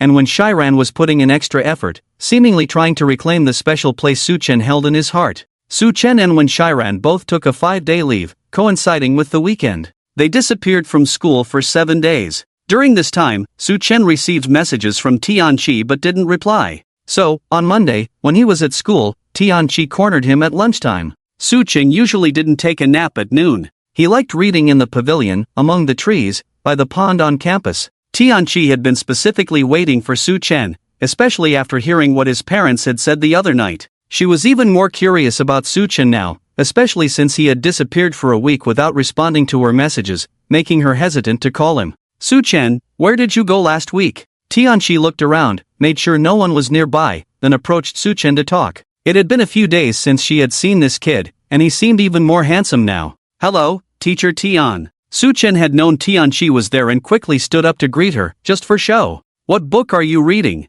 Is it A Brief History of Time? Tianqi was somewhat dissatisfied with being called by that name. It would have been better to call herself by her own name. Moreover, Su Chen was not looking at textbooks but at extracurricular books. Wasn't this a bit ignorant? Su Chen did not answer her. After greeting her, he continued reading as if Tianqi's arrival was as inconsequential as air, which made Tianqi somewhat angry. Hey, why didn't you reply to my messages? Don't you know I was worried about you? Tianqi's courage just built up, dissipated, and she blushed as she spoke. Of course, that's not what I meant. As a teacher, it's concern for the students, Su Chen said, somewhat awkwardly. Tianqi realized the ambiguity in his words and turned her face away from Su Chen. Thank you for your concern, teacher. I don't usually check my phone, and I don't have any issues. Besides, My family can take care of me. Was teacher Tian being overly concerned? Yuan Jing, Su Chen's homeroom teacher, just made a phone call. The call was answered by Wen Shiran. Listening to teacher Tian's tone, it felt like she was concerned about a very special person.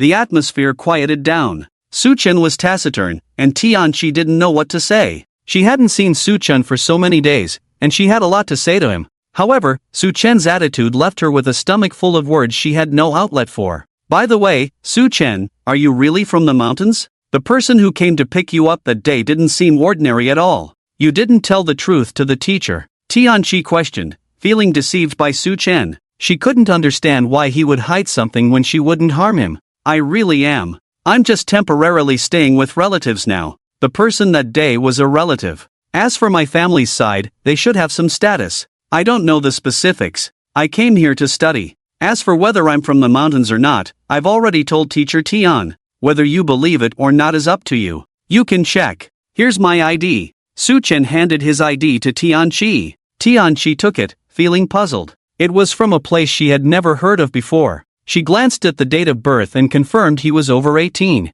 Su teacher, can I have my ID back? I need to go back to the classroom. Su Chen reached out his hand, unable to remain silent. Tianqi looked at Su Chen's ID as if she was observing a rare animal. Oh, Tianqi returned the ID to Su Chen. Goodbye, teacher. Su Chen had initially wanted to continue reading, but seeing Tianqi here, he realized he couldn't concentrate. He decided to leave. Su Chen, are you really avoiding me? Tianqi anxiously stood up, feeling a bit aggrieved. She had lowered herself so much. Why was this stubborn man unmoved? No, teacher, you're overthinking. You're my teacher, how could I avoid you? If there's nothing else, I'll leave. The more they talked, the more entangled it became. Although he wasn't a charmer, Su Chen had read some psychology books and knew what he was doing. Su Chen, you must reply to the teacher's messages in the future. The teacher is also concerned about you. After all, you saved the teacher twice. Can you promise the teacher that? Tianqi adjusted her tone, trying to sound playful and pleading.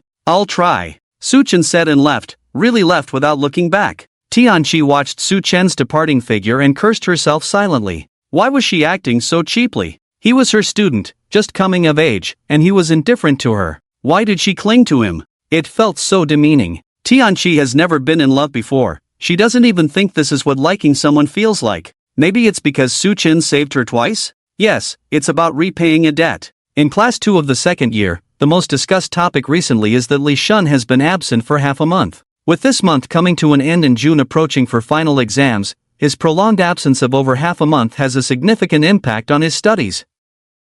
Today, Li Shun's absence continues, leading to more speculations among classmates. Some say he might have dropped out, while others believe he might have passed away. The rumors are endless. Finally, as school ends, when Shiran and Wei Weiwei are chatting and laughing as they push a cart ahead, Su Chen walks behind, lost in his thoughts. There's a line of luxury cars at the school gate. Oh my, which rich kid from our school is here now? Even Wan Yuhao doesn't have this kind of presence, right? The students' discussions reach the trio's ears, and the school gate is already crowded. Su Chen, being taller, can see that the gate is filled with black luxury cars, blocking the students' way out. It's unclear which rich second-generation kid is showing off again, but the school's renowned rich kid is Wu Yuao, although he doesn't seem to be this ostentatious. A group of well-trained individuals in black suits and sunglasses start getting out of the luxury cars, all looking uniform. Then, a young man in a red suit steps out of one of the cars. Isn't that Li Shun? The Li Shun from class 2 of the second year. What's going on?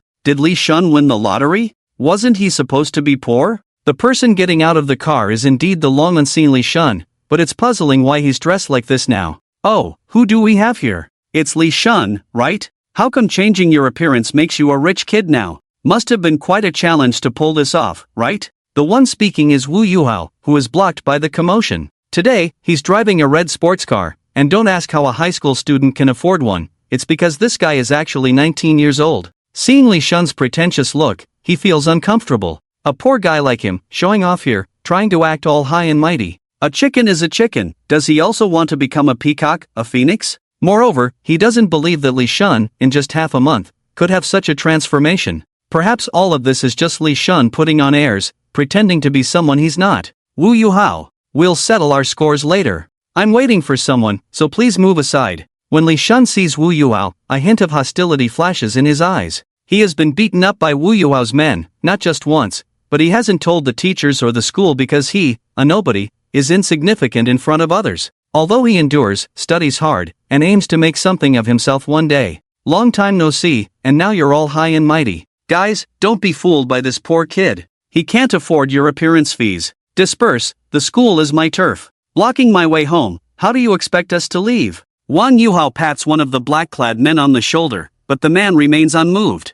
High and mighty? Is that how it is? Wang Yuhao hasn't faced such a setback in a long time. These black-clad men in front of him are not giving him any face, and the worst part is that Li Shun doesn't even spare him a glance. Wang Yuhao, you're asking for trouble. I can make you regret it. Hongguo, hold back. As Li Shun finishes speaking, one of the black-clad men approaches Wang Yuhao. Wang Yuhao is a local bully in this area and has some martial arts skills. Instead of running, he charges at the man in the suit, but in an instant, there's a loud bang, and Wang Yuhao is kicked and thrown onto his sports car, shattering the windshield. Wang Yuhao lets out a painful cry. Now he was a little scared. The expression of this man in black was similar to that of the Lord Hu at home, both exuding a fierce aura. He wondered why he was having such bad luck. First encountering Su Chen, and now Li Shun, he didn't know what stroke of luck he had to be able to hire such a powerful individual. Li Shun and his men approached step by step, while Wang Yuhao's cries grew louder. Wang Yuhao, this is some interest I've collected.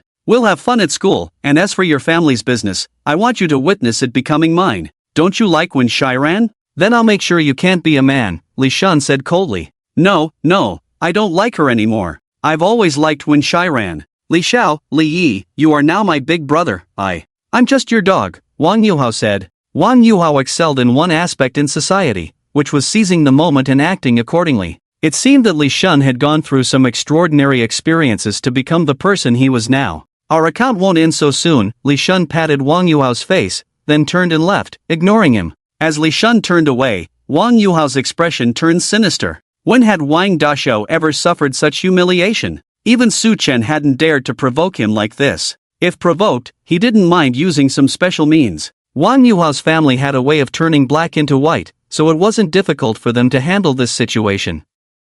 After blocking the road for half an hour, Wang Yuhao found an opportunity to slip away discreetly. Meanwhile, on Li Shun's side, after about half an hour, the man in black and Li Shun exchanged a few words, then took a call and left. With the departure of the luxury car fleet, the school area finally became accessible again. Many students captured these events on camera and posted them online with captions like "The Dragon King returns, 30 years east of the river, 30 years west of the river." After the incident at the end of the school day, Su Chen's brow furrowed. He felt that things were not as simple as they seemed. If Li Shun had been jealous and resentful before, now he showed a dangerous glint in his eyes. Such a person was very dangerous, sometimes acting recklessly. Today, Li Shun's demeanor indicated that he was waiting for someone, and seeing flowers in the car, it was likely he was waiting for a woman. Looking around the school, if Li Shun had feelings for anyone, it would only be for Wen Shiran. Initially, he had even been jealous of Su Chen for her. Although later he found out that Su Chen was Wen Shiran's relative, they still didn't speak. "Grandpa, what's wrong with Li Shun? Did he win the lottery or something?" At the dinner table that evening, everyone still felt like the events after school were surreal. Maybe he returned to his original family, Su Chen speculated. The strength of those men in black and the numerous luxury cars indicated a return to his roots, as selling lottery tickets wouldn't explain the situation. "Ha? What do you mean?" When Shiran still didn't understand why someone would suddenly become rich overnight, even if they won the lottery. "Didn't you say Li Shun came from a single-parent family, with only his mother at home? It's very likely that his influential mother found them, or maybe his biological father did. His biological father must either have power himself or come from a powerful family. It should be something like that," Su Chen explained. Sudden wealth didn't necessarily come from winning the lottery, it could also be related to a powerful family or the return of a dragon king. "What are you talking about?" Su Changyun was puzzled, not understanding what the two were discussing. When Shiran then explained the events of the afternoon to Su Changyun. "Why is it so coincidental? I heard that the second in command at Xin High was parachuted in, and his surname is also Li. Could there be a connection?" Su Changyun said mysteriously. "This doesn't make any sense at all. I was going to say we are all descendants of Su Xian, really." When Shiran couldn't help but laugh and cry. Sometimes his second brother's imagination was truly out of this world. That's putting it nicely. The less flattering way to put it would be nonsense. The next day at school, everyone was indeed still discussing the events of yesterday afternoon. It was said that Wang Yuhao was very low-key today, being brought to school by someone, and there was no news about Li Shun's punishment. This led everyone to wonder, could it be that Li Shun's current strength is even greater than Wang Yuhao's? During the second class in the morning, it was the homeroom teacher Yu Wenjing's class. However, there was someone behind her, the one who had been on leave for half a month and was seen in the explosive scene yesterday afternoon, Li Shun. Li Shun walked up to the platform and wrote the 3 characters Li Zijian on the blackboard. Hello, everyone. Long time no see. I am not only your old classmate but also your new classmate. My original name is Li Shun,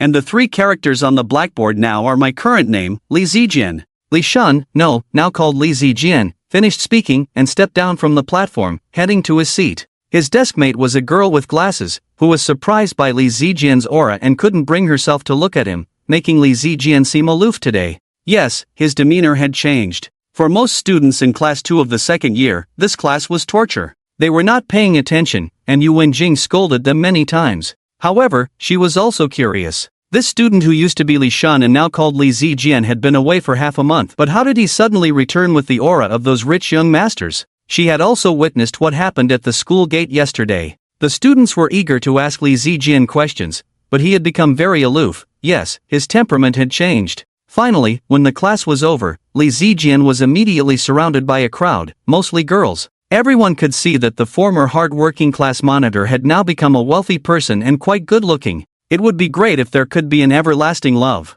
Everyone, this Saturday night, at the New High International Hotel, my parents are hosting a dinner to invite all of you classmates. Thank you for taking care of me. Li Zijian walked to the platform, turned on the microphone, and said. In an instant, the classroom erupted like a pot boiling over. There were very few wealthy students in the entire class, and the New High International Hotel was a well-known hotel in the entire New High area, where a single table could cost tens of thousands. Now, hearing that Li Zijian, who had been looked down upon before, was actually inviting everyone to dinner, everyone was naturally happy. It would be a great experience to dine at such a place, but it would also be talked about for a long time. Stop. I hope all of you will bring your parents. I will send invitations to everyone later. Li Zijian made a very gentlemanly bow and then returned to his seat to start distributing the invitations. And on Li Zijian's invitation list, there was also the homeroom teacher Yu Wenjing. Not everyone would think of going. Aside from Su Chen and Wen Shiran, there were a few people in the class who did not go to collect the invitations. It was clear that Li Zijian was being ignored by some, notably his deskmate, who did not go to collect his invitation for some unknown reason. Shiran, I was actually waiting for you yesterday, but it caused a bad impression. I have reflected on it. Here is the invitation. Please come on Saturday, and also, this one is for Su. Could you please give it to him? Li Zijian said with a self-assured and charming smile. I'm sorry, as the class monitor, I might not have time. I have to go to my second uncle's house for dinner that day. When Shiran directly refused. If she didn't like something, she just didn't like it. She knew that Li Zijian was very jealous, especially since the first time she took Su Chen out for dinner, Li Zijian gave her a very bad impression and had been cold towards her ever since. Shiran, everyone is going. It wouldn't be good if you don't go. Li Zijian's expression changed quickly, but he still quickly smiled. At this moment, the surrounding classmates also echoed, and with her deskmate Qin Yuqing as the class monitor and her best friend Wei Weiwei also accepting, she was really in a difficult situation now, especially since Su Chen was not in class and she didn't know where he had gone. Well, I'll accept it for now. If I can't make it later, I'll inform the class group. When Shiran reluctantly accepted the invitation. Judging by the style of the invitation, she felt that it must be quite expensive. Li Zijian had indeed become wealthy. Seeing Wen Shiran accept, Li Zijian felt a sense of accomplishment and left, but he quickly recovered. It seemed that someone had trained him in certain things in the past 10 days. For someone of his age, how many conspiracies and tricks could there be? How many could remain calm and composed? But now Li Zijian seemed to be developing in that direction. Grandpa, should we go? Today, when Shiran didn't drive, so Su Chen had to go with her. When Shiran spent the whole afternoon today feeling nervous until she left the school. Her heart only slightly calmed down because she was afraid. She was afraid that Li Zijian would do something out of line, like a campus confession or blocking the school gate. It would be very interesting if such things happened to others, but if it happened to her, it would be embarrassingly awkward. You've accepted the invitation. How can you not go? Teacher Yu has also mentioned it in the group chat, urging everyone to go if possible. What can you do? Suchin didn't mind, he was just curious about what Li Zijian was up to. It wasn't a birthday, not a festival, and definitely not a graduation party. He was inviting classmates to dinner at a 5-star hotel. It was quite intriguing. Suchin was curious about what Li Zijian was up to, and he could tell that Li Zijian hadn't given up on Wen Shiran. So, it was better to confront it directly. Oh, at that time, everyone was talking about it. Could I have refused? Wen Shiran also regretted it. She had indeed accepted a hot potato. Fortunately, Suchen was going too. As long as Grandpa went, there wouldn't be any problem. Grandpa was a hidden expert. After dinner, with so many people, nothing should go wrong. Besides, Teacher Yu is also going, Suchen reassured. It wouldn't be fair to blame Wen Shiran now that she had accepted the invitation. It would be great if this problem could be solved in one go. The end of June was the final exam, so the monthly exam in May was cancelled, giving everyone more time to study. Also, next week was a holiday, and the school would be used as an exam venue, so classes would only be held until Wednesday next week. By Wednesday, all the school books had to be taken home or stored in a specially prepared classroom at school. Time flew by, and it was already Saturday. When Shiran made plans to go shopping with the class monitor and Wei Weiwei in the afternoon because she had accepted Li Zijian's invitation for the evening, so she arranged to meet Su Chen later. Ran, what do you think about Li Shan? In a bubble tea shop in a mall, Wei Weiwei asked Wen Shiran. What could there be? I never thought about it, and I don't know what you're thinking, Li Shun said to others from beginning to end. Li Shun had never confessed his feelings, and Wen Shiran had never given Li Shun, no, it should be Li Zijian, any indication to do anything. The two of them just had normal discussions about studying, and it was unclear who spread the rumor that Li Zijian was pursuing Wen Shiran. It was very likely that Wen Shiran herself started the rumor, which led to him being beaten up by Wang Yuhao several times. So, he couldn't be called a licking dog at all. During high school, we should focus on studying. I support Ran, Xin Yuqing chimed in. Among the three of them, Xin Yuqing appeared the most mature.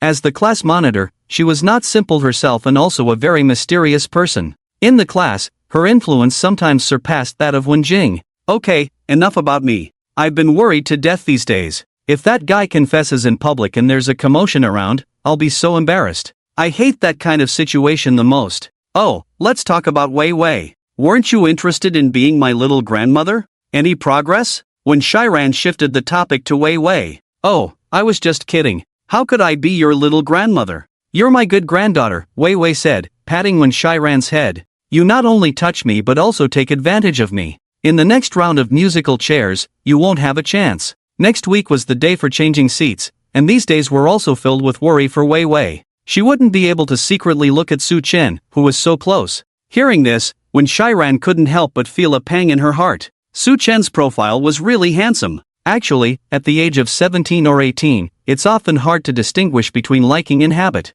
Perhaps she just wanted to appreciate beautiful things. Look, isn't that Li Zijian? Xin Yuqing suddenly pointed into the distance where some luxury goods were displayed. The three of them were exhausted and had come into the mall to have bubble tea and enjoy the air conditioning. Oh my, it's really him. Such a grand entrance, Wei Wei couldn't help but exclaim. When Shiran also saw it. There were 4 men in black in front and 2 behind, following Li Zijian and a middle-aged woman. There were also 2 young ladies in suits helping them carry bags. The middle-aged woman was probably Li Zijian's mother, but it was just speculation. Celebrities on TV are probably like this, right? Isn't it too much with 6 men in black and 2 ladies helping with bags? Wei Wei said in amazement. In fact, the 3 of them came from families with considerable power, but at this innocent age, no one really cared about that. Hey, hide yourselves. If he sees you first and comes over here, it'll be awkward. Sometimes it's hard to know what to say to Wen Shiran, as whatever is said seems to happen. Li Zijian really did look over and then whispered something to the middle-aged woman before heading towards them with the 4 men in black. Ran, you jinx. This is going to be awkward, Wei Wei and Xin Yuqing teased Wen Shiran. Sometimes she had the skill of speaking things into existence, commonly known as being a jinx. Hello, classmates, Li Zijian pretended to be a gentleman. The 3 of them were unimpressed by Li Zijian, and it was clear that his actions were forced and gave off a feeling of trying too hard. However, the other girls drinking bubble tea didn't think the same way. Today, Li Zijian was dressed in a blue suit with gold-rimmed glasses, giving off the aura of a successful person or a wealthy young man. Hello, Li Zijian, what brings you here? Seeing the 2 not speaking, Xin Yuqing had to speak up to avoid an awkward silence. I was out shopping with my mother, how could I drink such low-class stuff? I remember there's a nice cafe around here, why don't we go there instead? For some reason, Li Zijian found himself standing in front of the bubble tea shop he had always avoided. The main reason was that a cup from this brand cost around 20 yuan, which was considered quite expensive. The old Li Zijian would never have set foot in here, but now, looking at this bubble tea shop, he felt a strong sense of disdain. Drinking this kind of bubble tea was beneath his current status. No, we don't like coffee, Qin Yuqing spoke up as her two friends were busy on their phones, completely ignoring Li Zijian as if he were invisible. Luckily, this awkward moment didn't last long as Li Zijian received a phone call and left, probably his mother calling him. As soon as he left, the other two raised their heads. I'll remember this, pretending to be dead on me, I'll make you regret it, Qin Yuqing said fiercely, even though the three of them were in a playful banter. Zijian, did you meet a friend? The cafe Li Zijian mentioned earlier was the upscale place where his mother, Zheng Peiyu, was now sitting in front of him. Yes, mother. Li Zijian was becoming increasingly afraid of his mother. He had once complained about her, wondering why he didn't have a father, why their family was different and so poor. Since he started studying, Li Zijian had been living off scholarships, as his mother's earnings mostly went to alcohol. Yes, his mother drank every day, neglected his affairs, and even hit him. This led to Li Zijian excelling academically but harboring a twisted inner self. His mother's sudden change caught him off guard, and she remained as strict as ever, quick to resort to physical punishment. Do you know who they are? Zijian, your position has changed now, your status is different. Do you understand? Not everyone is suitable to be your companion, especially girls. It's fine to have fun, but don't get emotionally involved. Your marriage must be decided by your grandparents and great-grandparents. You should be aware of this, Zheng Peiyu said solemnly, instilling in Li Zijian the values of their family. In some families, they might not care about external relationships, but the one at home must be a suitable match, without any falsehood. Mother, the girl in the white shirt is the one I like, her family. Li Zijian urgently interrupted. He wanted to tell his mother that things had changed since they were poor before, and the old Li Shun was gone, now he was Li Zijian. Shut up. How about the promise you made to me before? Have you learned anything in the past half-month? It's fine to have fun, but don't talk about liking someone in front of me. Emotions will only affect your future. Zheng Peiyu immediately cut off Li Zijian, her expression serious. Zijian, I'm sorry for not teaching you properly before, but now I will personally guide you. Although your grandfather's side is powerful, I've been away for 20 years. Emotions can indeed be diluted by time. We must tread carefully. On the Li family's side, you have a cousin. Son, I want to groom you as the successor of the Li family. Those who had been following them before were now gone, or Zheng Peiyu wouldn't have said such things. That day, did you use the Li family's resources? What did you do? Did you just want to see that girl? If you really like someone, it's not impossible, but the things I teach you, you must not slack off, and even if you really like someone, you won't have a future together. At most, you can keep her as a mistress. In Zheng Peiyu's eyes, the Wen family is just at a comfortable level, drinking this kind of milk tea, how much better can their family be? Mother, I understand, I won't do it again next time. Li Zijian lowered his head, his mother's words piercing his heart like needles, shaking his inner self. Before returning to the family, although the family was poor, he could receive praise from others based on his excellent grades, and there were girls who liked him. At that time, he still felt happy, but this happiness couldn't be sustained at home. Now, although he is financially satisfied and holds power, it is still his mother, who used to drink heavily and now lectures him in various ways. Sometimes he feels really tired, thinking it was simpler when all he needed to do was study hard. Alright, let's go back. Get ready. Tonight, you need to shine in front of your classmates. This is the compensation your father and I have given you over the years. The evening gathering was actually to make Li Zijian look good in front of his classmates. Oh, what about that one person? Can you handle him? If not, Zheng Peiyu suddenly remembered that her son had been bullied several times by a rich second-generation student at school. Mother, I can handle that kid, Li Zijian said firmly. If he couldn't handle someone like Wang Yuhao, he would surely disappoint his mother. He might get scolded or even face family punishment. Zheng Peiyu nodded in satisfaction. Confidence is key. Coincidentally, as they were leaving, they happened to see Wen Shiran and two others also preparing to leave. In fact, the three of them were going to where Wen Shiran currently lived to find Su Chen and then go together to tonight's banquet. Zheng Peiyu glanced at the three, especially Wen Shiran, then left with Li Zijian. Is that Li Shun's mother? Sometimes people can't help but stick to old habits and still call him Li Shun. Qin Yuqing was one of them. After all, they had been classmates for 2 years. Suddenly changing a name was indeed a bit awkward. People's impressions are really strange. Her attire really resembles that of a wealthy lady, especially the way she looks at Ran. It feels malicious. Wei whispered to the two, as it's not good to talk about others behind their backs. I don't know either. I haven't even met her. It's so strange. When Shiran felt helpless. She didn't understand the situation. Why did Li Zijian's mother look at her with a warning in her eyes? Could it be that she thinks you're seducing her son? Judging by their attitude, they must have hit the jackpot. Don't delay someone else's son's fortune, Wei nervously said, but what she said was quite close to the truth. Li Zijian's mother had indeed set her sights on a girl for her son, but the girl's family background was stronger than theirs, so her son had a lot to learn before he could win her over. Wei, what nonsense are you talking about? Seduce what? Forget it, I'm going back to take a nap. Are you guys coming to my place or not? If not, I'm leaving first. We're coming. Let's go. Wei knew that when Shiran and Su Chen lived together, so she was curious to see what Su Chen's place looked like. They say boys' rooms are usually messy, and she hadn't seen it yet. Xin Yuqing was simply bored, and she was curious about Su Chen as well. When Su Chen first appeared, she was curious. There were 2 points of curiosity. One was the relationship between Su Chen and Sun Hai's Sun Yanjuan, and the relationship with Wen Shiran. Could they really be relatives? The other curiosity was about Su Chen himself because he didn't seem at all like a typical high school student. When the three returned to Wen Shiran's home, they saw Su Chen eating as soon as they entered. They were puzzled by the return of the three. Wasn't the meeting point agreed upon? Why had they come back? With outsiders present, Wen Shiran could only call Su Chen young master, and the other 2 girls were also visiting for the first time, filled with curiosity. Who could afford to live in such a large flat? Their family couldn't be simple. Su Chen, as usual, was quiet and asked the 3 if they wanted to eat together. If they did, he could cook something. If not, that was fine too. Luckily, the 3 had already eaten at the mall and had a cup of milk tea. After dinner, Su Chen cleaned up and went back to his room. Ran, is this how Su behaves at home? Xin Yuqing curiously asked Wen Shiran. Shouldn't he be watching TV in the living room under normal circumstances? Could this be what they call social anxiety? No, that's not right. Although they weren't very familiar with Su Chen, they ate together every day. Yes, young master is always like this. Just get used to it. Let's do our own thing. Wen Shiran shrugged it off. Even when she and Su Chengyun were at home before, Su Chen spent his weekends like this, very disciplined, unless something came up, like the last time they went to see Peking Opera. The 3 had intended to rest, but when they arrived at Wen Shiran's place, she brought out the aeroplane chessboard, and they ended up playing until Su Chen changed into a different outfit and came out to the living room. Grandpa, can you drive me? I don't feel like driving. After tidying up, they realized it was already late in the evening and they needed to get going.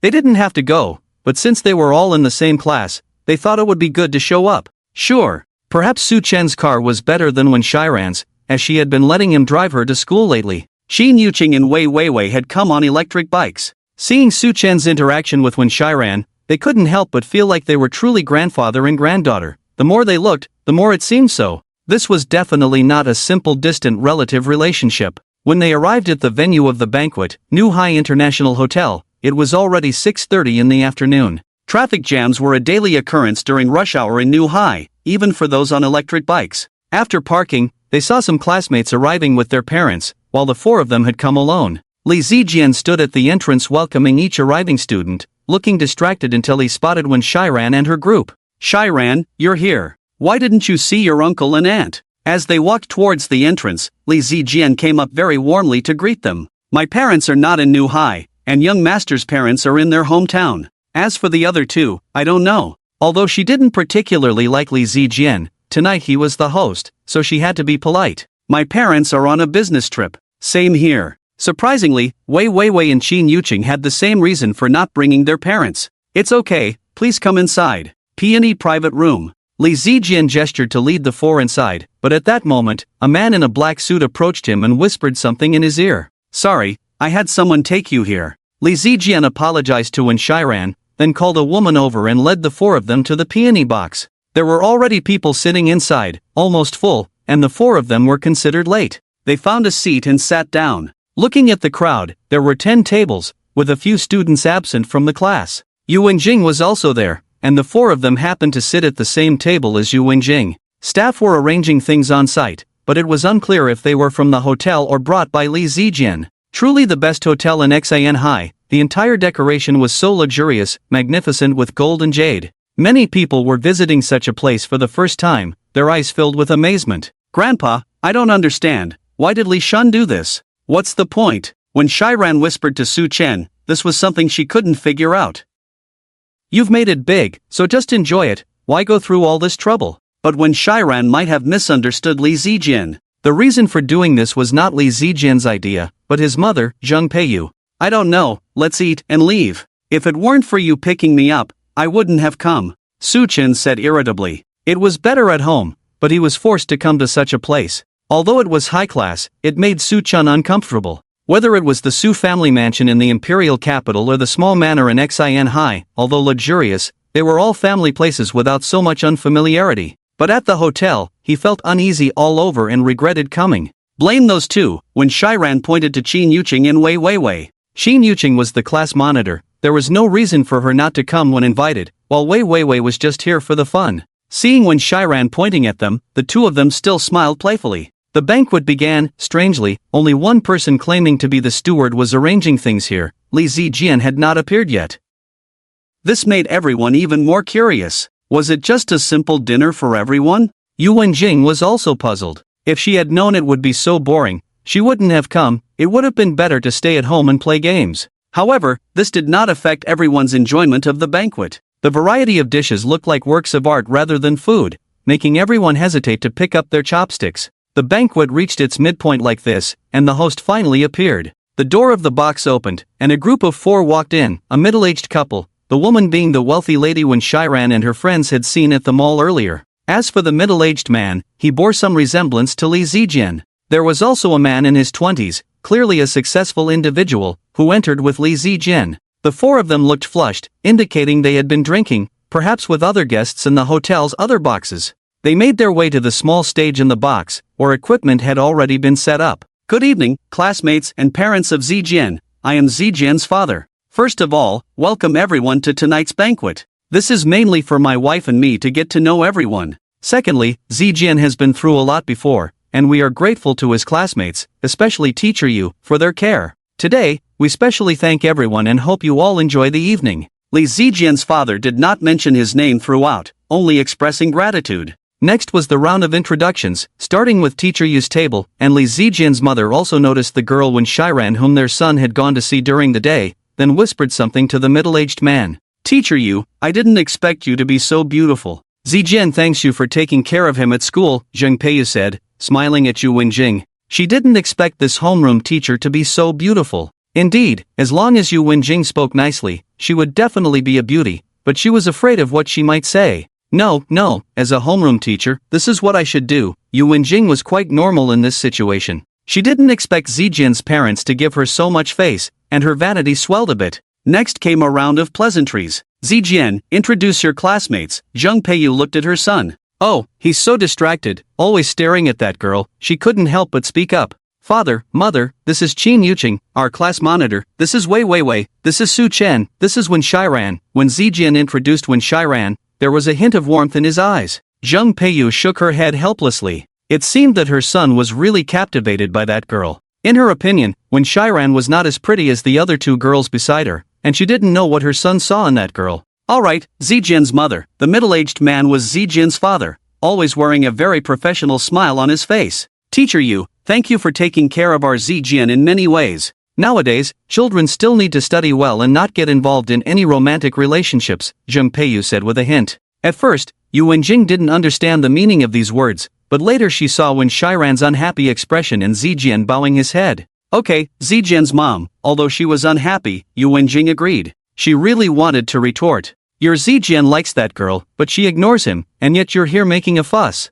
Weiwei, why are you pulling me? She's talking about me, as if I seduced her son. I'm not eating, Grandpa, I want to eat grilled skewers. When Shiran was extremely angry. Just now, Zheng Peiyu's gaze at her was like looking at a fox spirit. Her temper almost made her curse. The meal seemed completely unappetizing now. She coquettishly said to Su Chen. Okay, I'll have it prepared. Su Chen took out his phone to call someone, most likely Su Chengyun. Among the whole extended family, the most favored one was definitely Son Yenran. So, the competition for the second position became about Su Chengyun responding to Wen Shiran. The two eldest members of the family were not involved in this, and only these two were vying for Su Chen's favor, both openly and secretly. When Su Chen mentioned going back to his hometown for the summer vacation, Wen Shiran almost decided not to study and go with him. If Su Chen hadn't said he wouldn't take anyone, she would probably have gone. Su Changyun also had this idea. The two coincidentally thought of the same thing, that they must go find Su Chen during the summer vacation. Throughout the banquet, it seemed like Zijian's parents were showing off for Zijian, mainly his mother, who gave off a pretentious vibe. She had a certain charm, and many girls whispered that they wished their future mothers-in-law would be as elegant. However, her words were a warning to everyone not to try to seduce her son with any ulterior motives, as her son had status. Some parents had already figured out Zijian's father's identity, the deputy mayor of Xinhai, who had just arrived. However, Su Chen and the others were unaware of this. Feeling bored, Wen Shiran prepared to leave. Since Wen Shiran was leaving, Su Chen naturally followed suit. After all, he had come with Wen Shiran. Wei Weiwei also prepared to leave with them. Originally, Xin Yuqing was going to leave too, but she was stopped by Yu Wenjing, probably because there was something to discuss. "Miss Wen, please come with us. Our lady has something to discuss with you." As the three were about to leave the hotel, they were stopped by a man and a woman. "Why would your lady want to see me?" "I don't know you," Wen Shiran said, hiding behind Su Chen. "My lady is the mother of Master Li Zijian. Please come with us and don't make things difficult," the two insisted firmly. Their demeanor suggested that they might resort to force if she refused, and it was evident they were skilled in martial arts. "This is a society governed by law. We will call the police," Wei Wei said, taking out her phone. The man and woman swiftly moved towards Wei Wei, thinking they had the upper hand, but Su Chen caught both of their outstretched hands. "You can talk, but no violence," Su Chen said expressionlessly, then with a swift motion, he sent the two flying several meters away, drawing the attention of the people in the lobby. "Lead the way," Su Chen calmly uttered, gesturing for Wei Wei to put away her phone. The two were still bewildered. The impact of Su Chen's move was overwhelming. They were bodyguards hired by the family, skilled in protecting others, but this young man had effortlessly subdued them both. They were left feeling powerless, unsure of what had just hit them. "This way, please." Initially intending to take only Wen Shiran, they now had two more individuals. They were unsure if their lady would be displeased. She had a bad temper and was quick to scold. Guided by the two, the three arrived at a luxurious private room where Li Zijian's family and several distinguished guests were present. Zheng Peiyu glanced at the unexpected trio, wondering why three were sent to fetch one person. "Please, have a seat." Without dwelling on the matter, Zheng Peiyu saw an opportunity to confront the girl before her. She had misunderstood the situation. It wasn't the girl who liked her son, but rather her son who had one-sided feelings. This realization fueled Zheng Peiyu's anger. How dare this girl reject her son's affection? "Auntie, there's no need. If you have something to say it directly," Wen Shiran retorted, her temper flaring, especially under the scrutinizing gazes of Zheng Peiyu and the others at the table. "I heard my son confess to you, and you rejected him? Is my son not good enough for you? I want to know what your parents do." Zheng Peiyu's condescending tone irked Wen Shiran, as well as the two who had accompanied her. "Auntie, you must be joking. It's not that I'm not good enough for your son, but rather, in the future, please ask your son not to disturb me. As for my parents' occupation, I fail to see how it concerns you. Your interference seems unwarranted." With Su Chen by her side, Wen Shiran was confident her grandfather wouldn't let her suffer. What an ill-mannered and sharp-tongued girl. "Does your family have any upbringing?" An elderly woman sitting next to Zheng Peiyu suddenly spoke up, her voice laced with sarcasm. "Whether my family has upbringing is none of your concern. Is there anything else? If not, we will take our leave," Su Chen intervened, holding on to Wen Shiran. Is this young man the girl's lover? Why is he speaking up? Let's teach these youngsters a lesson." The old woman continued, her anger rising inexplicably at the sight of Su Chen and Wen Shiran, stirring up memories of her own youth. "Li Zijian, is this also your intention?" Wei Weiwei asked anxiously. Li Zijian was also helpless, as his attempts to speak were repeatedly suppressed by his own mother. "All right, we'll take a detour from now on," Wen Shiran remarked upon seeing the situation. As the three of them prepared to leave, suddenly four people blocked their path. "A little lesson will do, don't overdo it," the old woman said lightly. Li Zijian pleaded with the old woman, even addressing her as auntie, but she ended up scolding him instead. "Step aside," Su Chen said calmly, but the tone of his voice made the four people in front of him take a step back. "What are you doing? Come on, do you think our family feeds you for free?" The old man couldn't contain his anger. Who would have thought that a single sentence from this young man would actually scare the four people into retreating? Where does that leave her dignity? Moreover, these 4 people were brought from the imperial capital. Upon hearing the old woman's words, the 4 people surrounded Su Chen. Su Chen gently pushed Wen Shiran back, urging her and Wei Weiwei to move away from the battlefield. The 4 people seemed to be adopting a defensive formation, and the space in the private room was relatively large, allowing for various tactics. Additionally, 2 more people entered, standing guard beside the group of diners. These 2 were noticeably older and, in Su Chen's eyes, still formidable. They were probably what ancient families referred to as offerings. Although the 4 people had Su Chen surrounded, his calm demeanor made them uncertain. Was he a true master or just pretending? Based on their experience, anyone pretending in this situation was most likely a fool. The diners at the table watched with interest, seemingly accustomed to such occurrences. Eventually, unable to resist any longer, the 4 people began to attack Su Chen. Su Chen didn't dodge, instead grabbing one person's fist and slamming it heavily against the wall, then kicking another person who remained on the ground unable to get up. The remaining 2 individuals, seeing this, started to lose heart. Who would have thought that under attack from 4 people, Su Chen managed to evade 2 and knock down the other 2? This display of strength was truly terrifying. However, despite their efforts, the 2 continued to attack Su Chen. One threw a heavy punch, which Su Chen caught with one hand, then punched back, sending both attackers flying. May we leave now? The diners were all stunned by Su Chen's formidable strength. The old woman, who had been about to intervene, restrained herself, as the 2 elderly men whispered in her ear. Seeing no objections, Su Chen left with the 2 women, and as they departed, silence fell among the group. Su, you're so amazing. Is this the legendary Kung Fu? Wei Weiwei was excited, as if she had just experienced something thrilling. Perhaps due to the excitement, her cheeks were flushed, while Wen Shiran remained composed. This wasn't the first time she had seen Su Chen in action, and for her family, it was nothing out of the ordinary. Well, let's go. Stay safe on the way, Su Chen said briefly, then swiftly departed with Wen Shiran. They were not taking the same route as Wei Weiwei, who had come with Wei Weiwei and Qin Yuqing to Wen Shiran's house. At the hotel entrance, the elderly man who had been in the private room earlier watched Su Chen's retreating figure and murmured to himself. Is there really such a thing as true energy in this world? I don't know, came the reply. Back in the private room, the old woman was still angry. Aunt, why are you so angry when you see those 2 classmates of Zijin? Zheng Peiyu sat beside the old woman, asking in confusion. I don't know why, but when I saw that man, I thought of that bitch giving birth to triplets, damn it. The old woman actually cursed, leaving everyone speechless. Whatever made her curse like that, it must have been something personal. Su Chen and Wen Shiran returned home, and as soon as they opened the door, they were greeted by the aroma of grilled skewers. Su Chengwen was already enjoying a drink in the living room. On a day like this, drinking ice-cold beer and eating grilled skewers was pure bliss. I've been waiting for half an hour. You guys are unbelievable. That's the best hotel in Xin Hai, and you come back to eat grilled skewers.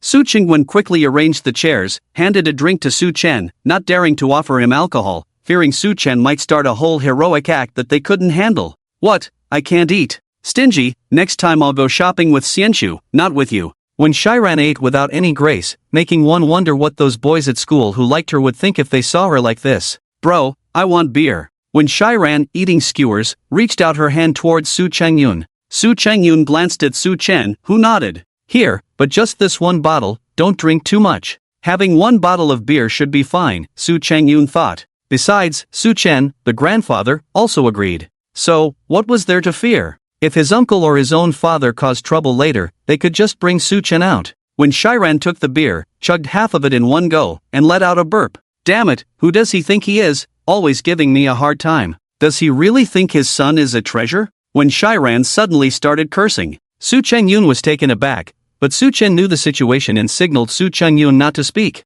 Li Zijian's mother, the whole night pretending to be something she's not. Damn it, one would think their family is the top clan in Longhua. Have I mentioned that my dad is a theater commander? My eldest uncle is a high-ranking government official? My second uncle is the richest man in the country. And here I am, going to school every day on an electric bike. This is what living a good life is about, not pretending. What does it have to do with her whether I have manners or not? Hey, what are you looking at? Eat, Grandpa, you eat, these chicken wings are delicious. Su Chengyun, come drink. When Shiran unexpectedly had such a bold moment. Just now, Su Chengyun quietly took out his phone and recorded it. His sister seemed to be someone who got drunk easily, now starting to talk nonsense, curse, and not even call him brother, just his name. Every good thing about the Zhang family, humph, especially that old woman today, acting as if we owe them money, so annoying. Good for Grandpa, beating them up. After downing a bottle of wine, when Shiran started rambling, cursing the old woman from today and Li Zijian.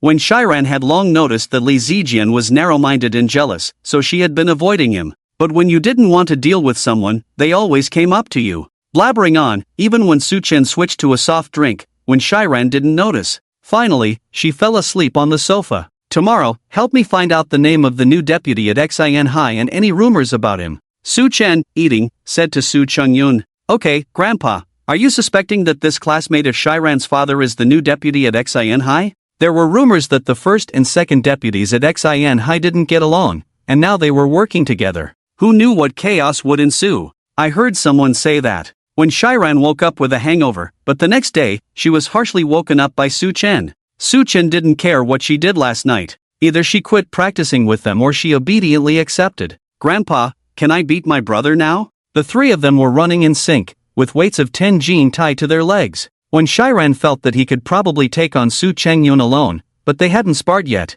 Su Chen had tailored his teaching to each of them. You can give it a try. Su Chen stopped in his tracks. Alright, when Shiran, somewhat lacking in sportsmanship, immediately attacked Su Chengyun. When Shiran, that's not fair, Su Chengyun had been on guard since when Shiran started talking. Sure enough, his cousin was really attacking him. It was their first time sparring, following Su Chen's instructions meticulously. When Shiran, speed up your strikes. Su Chengyun, your kicks are too slow. Su Chen provided guidance from the sidelines. When the three of them returned home, the siblings collapsed on the couch, exhausted. Who would have thought that sparring would be more tiring than regular running? It had been over 2 months of training with Su Chen, almost 3 months. Su Chengyun had transformed from a chubby guy to a handsome man with sharp features and a newfound charisma. During this time, the company's executive suggested that Su Chengyun should consider a career in modeling with his looks, outshining the current heartthrobs. When Shiran's transformation was in her improved physical condition and healthier, more radiant skin.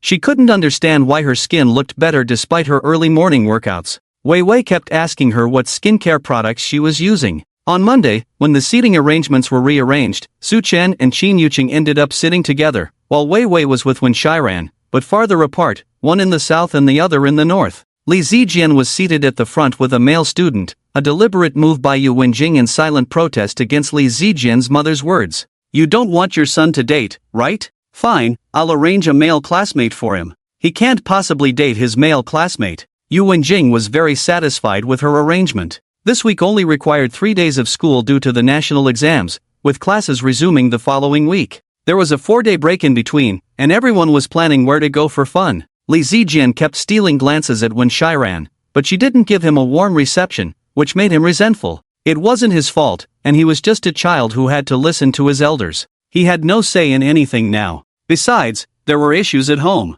He and his mother had just returned, and they had already heard his parents argue at least 3 times. It was tough. On Wednesday, at noon, Su Chen was reading by the school's artificial lake when a beautiful figure approached him stealthily. Su Chen didn't even lift his head, he already knew who it was because of the unique fragrance she carried. Su Chen had a keen sense of smell, as most medical students did. Su Chen, where are you planning to go for the summer? It was Tian Qi who had come. She hadn't spoken to Su Chen for a few days and wanted to startle him, but seeing Su Chen's composed demeanor, it seemed she hadn't succeeded. I'm going back to my hometown. What's up, teacher Tian? Su Chen regarded Tian Qi as a teacher, so he politely stood up and greeted her. Can I come to your place? Tian Qi wanted to see if Su Chen was really from the mountains as he claimed, or if he was deceiving him. After all, the information he received from his parents and grandparents indicated that Su Chen held a significant position in the Su family. But why did he keep saying he was from the countryside? I don't really have a place to stay, the house is quite small, Su Chen said, not wanting to be disturbed. He wanted to live quietly for a while, teach his apprentice, and grow some vegetables. It's okay, just give me the address. My friend and I will drive over. By the way, Su Chen, do you have a girlfriend? Is there someone you like? Tian Qi asked, feeling uneasy. Although she had asked before, the situation was different now. She couldn't quite figure out her feelings towards Su Chen. Initially, she was drawn to his subtle sadness and aloofness, then he saved her, which piqued her curiosity. The next thing was the incident at the bar. Even though it could have been avoided, it happened, and she felt excited. The image of Su Chen reciting poetry while fighting kept replaying in her mind, so elegant and ethereal that she knew she would never forget it. I don't have a girlfriend, but there is someone I like, Su-chen replied, not looking at Tianqi but gazing at the artificial lake with a hint of depth in his voice.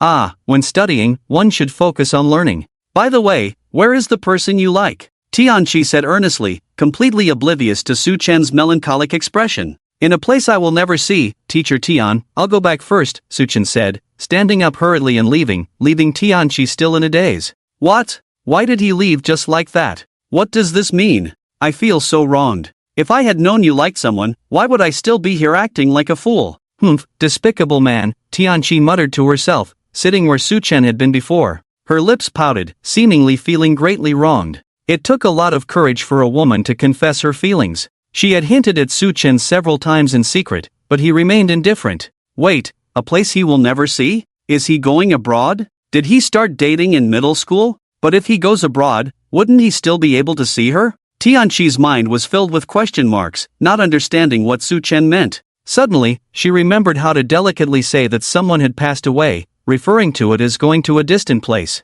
Could it be that the person Su-chen liked had already passed away? If that was the case, everything made sense. His aloofness, his disinterest in playing with other students, the sorrow in his eyes, maybe the person he liked had passed away. Su-chen, let sister comfort your wounded heart. This is a way to repay a debt. Yes, that's it, Tianqi mumbled to herself. On Thursday, Su-chen, Su Changyun, and Wen Shiran, the tag-along, set off for their hometown. With the modern transportation, they reached the village in half a day. After dropping off their belongings, they headed straight to the Su family village to see how things were progressing. The road has been repaired, a cement road that leads directly to the big rock in Shujia village. In front, there is a place built like a parking lot, without damaging the pear trees and big rock of Shujia village. A small path extends to a platform piled with construction materials. This place used to be Shuchen's family home. According to Shuchen's idea, there is a small platform at the entrance to plant some flowers and grass. Inside is a courtyard with a total of 4 rooms,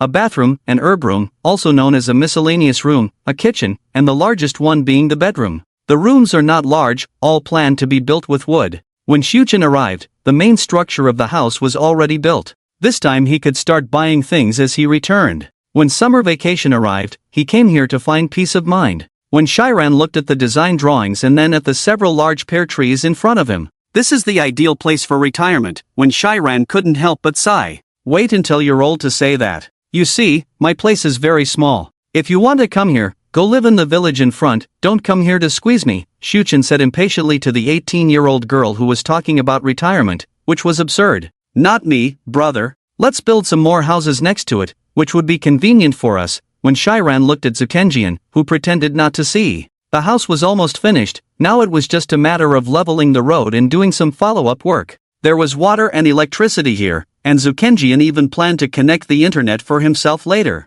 Whether Shuchen would use it was his own business, he wanted to do this job properly. It seemed that it would be completed in a few days. Back in the village, after a tiring day, Zukenjian deliberately drove a van this time for the convenience of transporting things later. This visit was to check the progress. If the progress was good, they could start bringing things in. If it was slow, they would start with the houses in the village. In the evening, when Shiran was enthusiastically telling Wei Wei about the house Shuchen wanted to work on. Wei, let me tell you, that is truly my dream love nest. Behind it is a forest, next to it is a stream, and in front of the door are several large pear trees. The design really gives a sense of seclusion, especially with a bit of internet connection, hee. Perhaps that was the reason why when Shiran called it a dream love nest, as staying there for a week without electricity or internet would be difficult. Ran, you're like an old man, do you really want to live in seclusion? Will he come back to school then? Wei had a feeling that Shuchen didn't want to come back to school, he seemed to want to live in that village forever.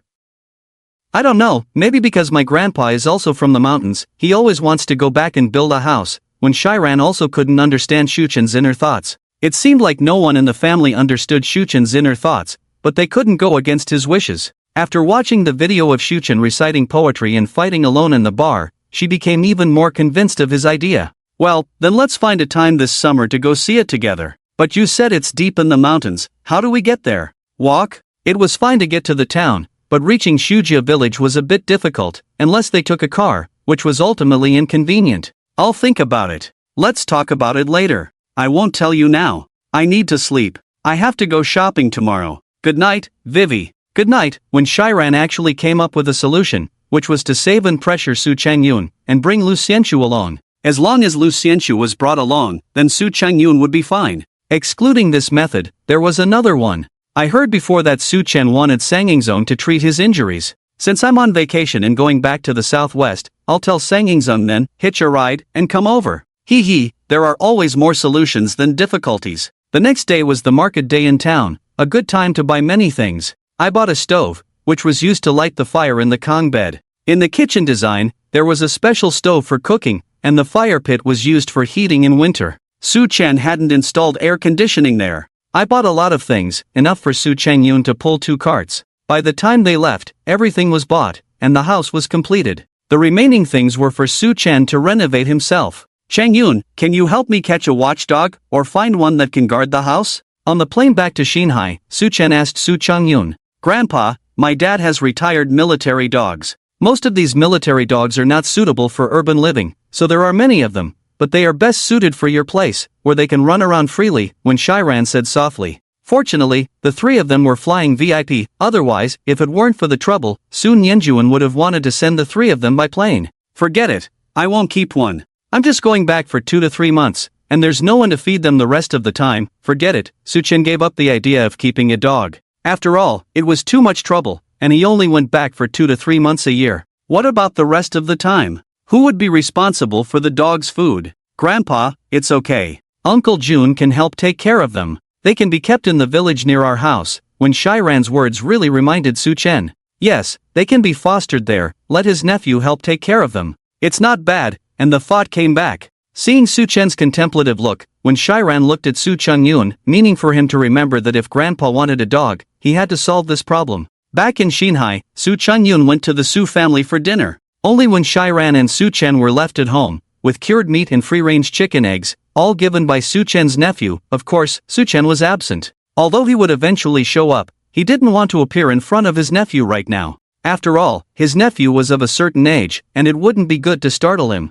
Su Changyun went to the Su family for dinner mainly to report on what happened when he went back to his hometown. Then he mentioned that Su Chen would return to that place during the summer vacation and his idea of getting a dog. This was simple. Su Nianjuan immediately went to find one Rugu, and all the procedures were in place. They could bring the dog over directly when the time came. I wonder why father wants to go back to live in that mountain. This was said during dinner, and Lu Ting was a bit puzzled. Perhaps it's like fallen leaves returning to their roots, Su Nianjuan sighed. He increasingly felt that Su Chen's soul was that of an old man. After seeing off the college entrance exam students, the second-year students began their intense study life. Next semester, they would be in their final year and would need to attend evening self-study sessions. With the departure of the high school seniors, the school suddenly felt much quieter. Today was the day the high school seniors left the school for the last time to attend the flag-raising ceremony. During the day, they would leave their mark at the school, and in the evening, the sophomores and juniors would organize a program to bid farewell to the seniors. Today's school is difficult to attend classes, filled with the laughter and chatter of senior high school students. The teaching building echoes with applause, cheers, and songs. At this moment, in the campus groves and by the lake, openly walking together, holding hands, are the seniors. Teachers turn a blind eye at this time, some even reminding students that if they don't act bravely, they will miss out. The friendships among high school students are pure, as are the romances. When you get to university, you'll realize that the girl who ate cafeteria food with you and faced the day without makeup in high school is unlikely to be encountered again. Teacher you, can we disturb you for a moment? 5 or 6 female students holding notebooks knocked on the door of class 2 of the second year. They were all wearing makeup, truly in the prime of youth. What's up? Speak up. Although only 27 or 28, Yu Wenjing couldn't help but feel uplifted seeing this group of bright and youthful girls. Thank you, Teacher Yu. We're here to find student Su Chen. This is something we wrote, and we want him to read it and leave comments. The leader, known as the school flower of the senior class, looked a bit shy as she glanced into the classroom. When she saw Su Chen, she couldn't help but lower her head. She actually had a fondness for Su Chen at first, part of the group writing love letters. However, she gradually stopped as she was about to graduate and go to university, with her aspiration to go to the capital city. Su Chen was only in the second year, with more than a year left in school. If they continued their relationship, it would lead nowhere. Since there was no future, there was no need to start. Alright, wait a moment. Su Chen, come get your stuff, Yu Wenjing shouted in Su Chen's direction. If anyone had such popularity, it was probably Su Chen. Su-chen also noticed the group of senior sisters at the classroom door and the outstanding girl among them, with beautiful eyes. Since Yu Wenjing called, he needed to stand up and walk over. The group was surprised that teacher Yu called Su-chen out, and they all took photos with him. Fortunately, everyone was polite, just linking arms with Su-chen. When it was the turn of the school flower's senior sister, she was different. She directly kissed Su-chen on the cheek, captured perfectly in the photo. Su-chen was a bit bewildered and blushing. What just happened? Was he really kissed? Shaking his head at the stack of papers they handed him, he thought these girls were really bold. Back at his seat, Su-chen began to read and leave messages for them. The entire class period was spent on this, and his workload increased. The seniors knew there was a tough guy in the second year who aced Chinese, his handwriting truly beautiful. Su-chen's morning was wasted, and in the afternoon, those who wrote love letters in the morning came to collect them, knowing Su-chen never accepted them. All of this made one person jealous, the one who had previously spoken up for Su-chen and Wen Shiran, Li Zijian. Could he not understand why, now that he had money, status, and generosity, he wasn't as popular as before? Not just with Wen Shiran, but why weren't other classmates trying to curry favor with him? Seeing the low-key Su-chen being so well liked by everyone in the class, his heart felt uneasy, especially after witnessing Su-chen's actions that day. The biggest recent event at school was Wang Yuhao dropping out. His father also withdrew from the school's shareholder sequence, and Wang Yuhao's father's name was no longer on the board of directors. In his place was a lady named Zheng Peiyu. Yes, this Zheng Peiyu is Li Zijian's mother. As for how she managed to become a board member, that remains unknown. Rumors at school suggest that Li Zijian caused Wang Yuhao's family to go bankrupt, leading to Wang Yuhao's disappearance from school out of embarrassment, which ultimately led to his withdrawal. Some even say that Li Zijian had Wang Yuhao severely beaten, rendering him unable to return to school. In summary, all the rumors point to Wang Yuhao's family being ruined, with Li Zijian being the culprit. It is said that Wang Yuhao had privately confronted Li Zijian multiple times before, and Li Zijian was now seeking revenge. It seems like the return of the Dragon King trend, and Li Zijian is now seen as the returning Dragon King, avenging past wrongs. However, the girl who didn't like him before still doesn't like him. Wang Yuhao often questioned himself, wondering if he wasn't the protagonist after all. Zijian, how's school life? Do you want me to help you transfer to the capital? Zheng Peiyu had lunch with Li Zijian at a luxurious hotel off-campus. Those who had once bullied them had received their comeuppance, but in the process, many innocents were affected. It's fine, no need. I'm doing well here, mother. Li Zijian kept his head down, unable to meet his mother's eyes. Genoa High School was one of the best in Xin High, with only two others that could compare. His mother suggesting a transfer to the capital meant she must have argued with his father. Really? How's that girl named Ran? Zijian, I advise you, you can never be with her. Do you know why Granny was so angry that night? Because that girl Ran is the daughter of the scoundrel's third son, as Granny calls her, and that surname Su might be related to the scoundrel's second son. They are enemies, do you understand? Zheng Peiyu had someone investigate. Su-chen's information was under Sun Yanjuan, a distant uncle. This identity was peculiar, and it took some time to understand. However, Wen Shiran's identity was easier to uncover, and the girl was not simple at all. Mother, what's Shiran's background? Why did Granny curse the scoundrel? Li Zijian suddenly looked up, very interested. Zijian, that girl Ran's father is the highest-ranking official in the southwest military region, and the Su family in Xin High is her great-uncle. What do you think? After Zheng Peiyu finished speaking, Li Zijian fell into deep thought. So, Wen Shiran's background was not simple at all. No wonder Li Zijian was downcast in the afternoon. He truly liked Wen Shiran. Ever since he first saw her, he wondered why she never looked his way. Was it because he spread rumors about him and Wen Shiran dating? Was it because he used his position to deal with some male classmates who were close to Wen Shiran? Could all of this be wrong? The evening party was prepared by the juniors for the seniors, and the senior students could also perform.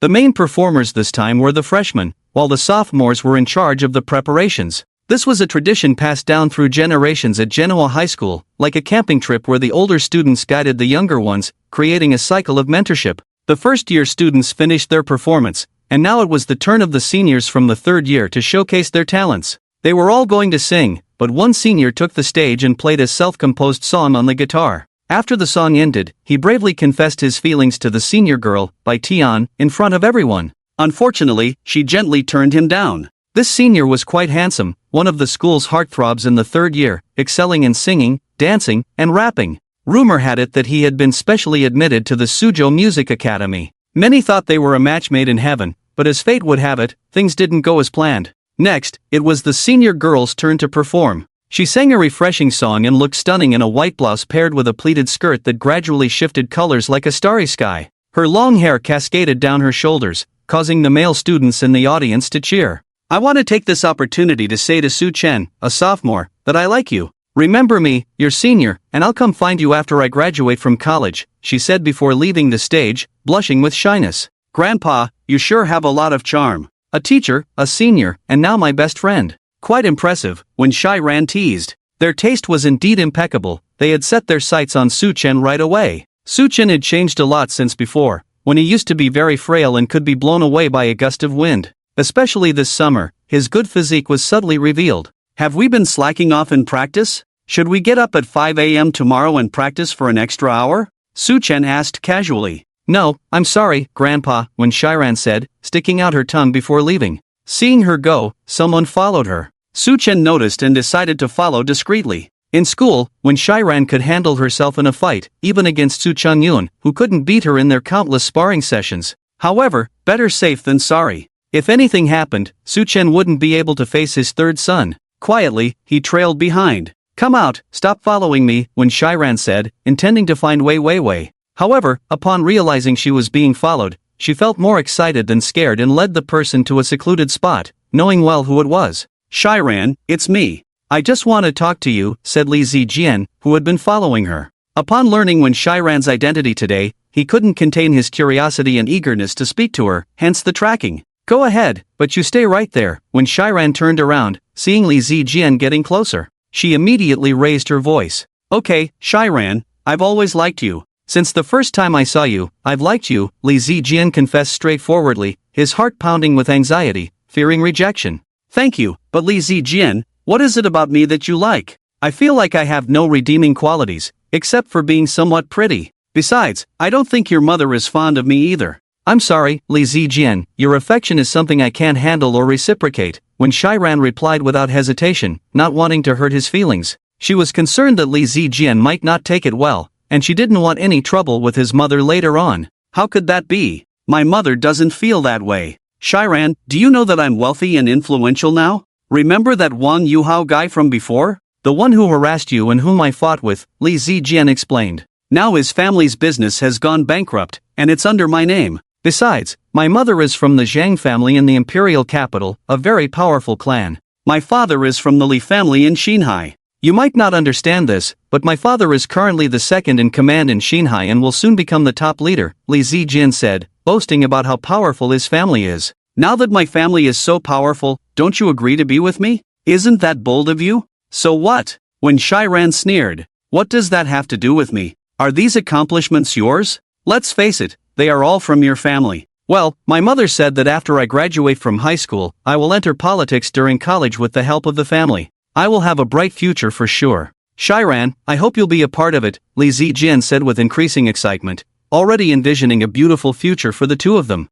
Stop. First, I don't like you. Second, I'm not interested in your family background. If there's nothing else, can I leave? When Shiran was getting impatient, ready to go. When Shiran, don't think I don't know. It's just because of your good background. I understood when you rejected me before, but now you dare to reject me again. Why? Li Zijian's face turned angry, as if he wanted to devour when Shiran. You're so boring. If I don't like you, I don't like you. Even if your dad is the second in command of the country, I still don't like you. Move aside, I'm leaving. When Shiran really wanted to hit someone. She had endured enough. Why so much nonsense? If I didn't like you when you had no money, why should I like you now that you're wealthy? Shiran. Smack. The sound of a heavy object hitting the ground was followed by Li Zijian's painful howl. It turned out that Li Zijian tried to grab when Shiran's hand, but she swiftly threw him over her shoulder, sending him flying 3 meters away. You thought I was an easy target? With these words, when Shiran left gracefully, leaving Li Zijian wailing in pain. He didn't understand why his secret protector hadn't shown up. If they had, they could have at least intervened earlier. But now, he was left to suffer alone. In the dark not far away, 3 men in black lay neatly on the ground. They weren't dead, just knocked out. It was undoubtedly the work of Su Chen. As a result of this incident, Li Zijian took 2 days off and only returned to school on the 3rd day. His gaze towards Wen Shiran was no longer affectionate but malicious. That night, in a secluded place, Wen Shiran had thrown him around, and he fell ill upon returning home. He blamed it all on Wen Shiran's actions. However, he didn't dare to do anything to her at school. His two bodyguards, a man and a woman, warned him not to mess with Su Chen. If he provoked Wen Shiran, Su Chen would surely come to settle the score. Given Su Chen's invincible performance at the hotel, Li Zijian could only resort to killing her with his eyes. In the past few days, something happened. When Rugu sent a military dog from the southwest, a German shepherd, to be precise. To ensure Su Chen's better care, they even changed its diet to match those rural dogs, feeding it rice. The military dog was currently being raised at the Su family's residence, and Su Chen hadn't found the time to see it yet. Another thing is that Song Yenran will be coming to Xinhai next week. She will be brought by her father and grandfather. They are coming over to discuss some matters. Wen Rugu will also come over at that time to pick up his wife and Wen Shiran to go over there. However, Wen Rugu has been hesitating whether to pick up his wife or not. They say the first 3 months of pregnancy are crucial, and long-distance travel might not be ideal. This time, Song Yenran was brought back by two big men to let her slowly adapt to the days with Su Chen. Fortunately, the little one has learned to dress herself, walk steadily, and even do simple addition and subtraction within 10. Although wuling agreed so readily at first, she couldn't help but shed tears after her daughter left. This is not about enjoyment but enduring hardship. During their time in Xinhai, she knows how Su Chen trained Su Chengyun and Wen Shiran. Although the training for Song Yenran won't be as intense, it will still be tough. Time flew by, and by the end of the month, the family had a rare reunion. The eldest and the third son also came over, with the eldest mainly bringing some medical supplies that Su Chen had asked them to buy, such as herbs and tools. They had dinner at Su's house, and the next day was the final exam. After the exam, Su Chen returned to his hometown, leaving the results to Wen Shiran. Su Chen also saw the dog at Su's house, looking truly majestic and understanding, although not very active. Wen Rugu said that this dog had retired early and had been kept in the government compound. When Su Chen expressed interest, the dog was sent over. Compared to others, this dog looks fierce but is very gentle. Being already 8 years old, almost 9, in human years, it's considered middle-aged heading towards old age. Su Chen was satisfied with the dog because besides guarding, it also watches over Song Yenran. With this dog around, the little one has added security, preventing accidents. So far, the child and the dog get along well. Su Chengyun accompanied Su Chen back home with quite a lot of things to transport, including an electric bike and 2 large boxes of the little one's belongings. Because of this, Su Chengyun decided to buy a refrigerator. After dinner, Su Chen had Su Chengyun take him home, and as for what the 3 brothers discussed, as long as it didn't concern him, he temporarily ignored it. Previously, Su Chen had saved Zhang Zhaoqing's father-in-law in the capital, and now he was able to walk again, appearing in the public eye. This surprised the people in the capital, as they didn't expect Zhang's father-in-law's illness to be cured. Song Jiqing brought their gratitude and invited Su Chen to visit their home. Su Chen agreed, but the timing would be discussed later. The exam schedule was tight, with 3 days of exams followed by returning to school on the 4th day to move desks. The second-year students would move to the exclusive classroom for the 3rd year, and there would be some personnel changes in the 3rd year. Additionally, when they reached the 3rd year, Yu Wenjing would have an assistant class teacher, similar to an internship, for a year before officially taking on the role of class teacher the following year. Apart from these events, there was also a class meeting and the election of the next term's class leaders. Elections usually began at this time, with the condition that you hadn't applied for a class transfer.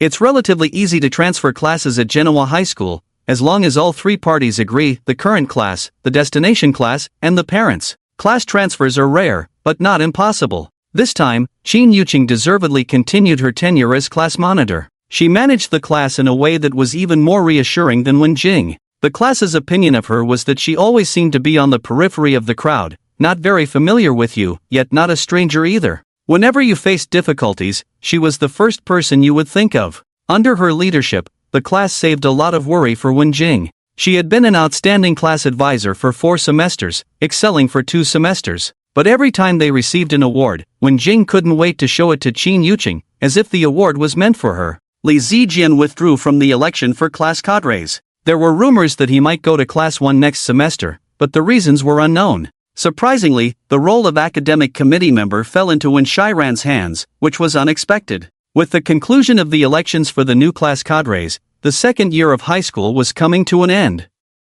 The next semester would mark the beginning of the intense journey into the world of the 3rd year of high school. Many people were still looking forward to it. After packing up, Suchen started to pack his things. He needed to bring his own clothes, while other items could be bought in the town nearby. Tonight, Song Yenran was also at Su Qingyun's place. In the coming days, she would endure hardships with Su Chen. If when Shiran found out about this, she would definitely be the first to exclaim, I'll go, I'll go. Su Chen had no experience in taking care of children, but judging by Song Yenran's mature demeanor, it shouldn't be too difficult, right? Even if she cried, he wouldn't know how to comfort her. He still believed in the saying that strict teachers produce outstanding students. Is everything else arranged? Mainly some items for shipping. This time, they would be taking Su Nianjuan's private plane, so many things could be transported directly. After Su Changyun put the arrangements in place, Su Chen, having put the little girl to sleep, went to the living room and said to Su Changyun, everything is arranged, Grandpa. Do you need to hire a nanny to take care of little Ranran?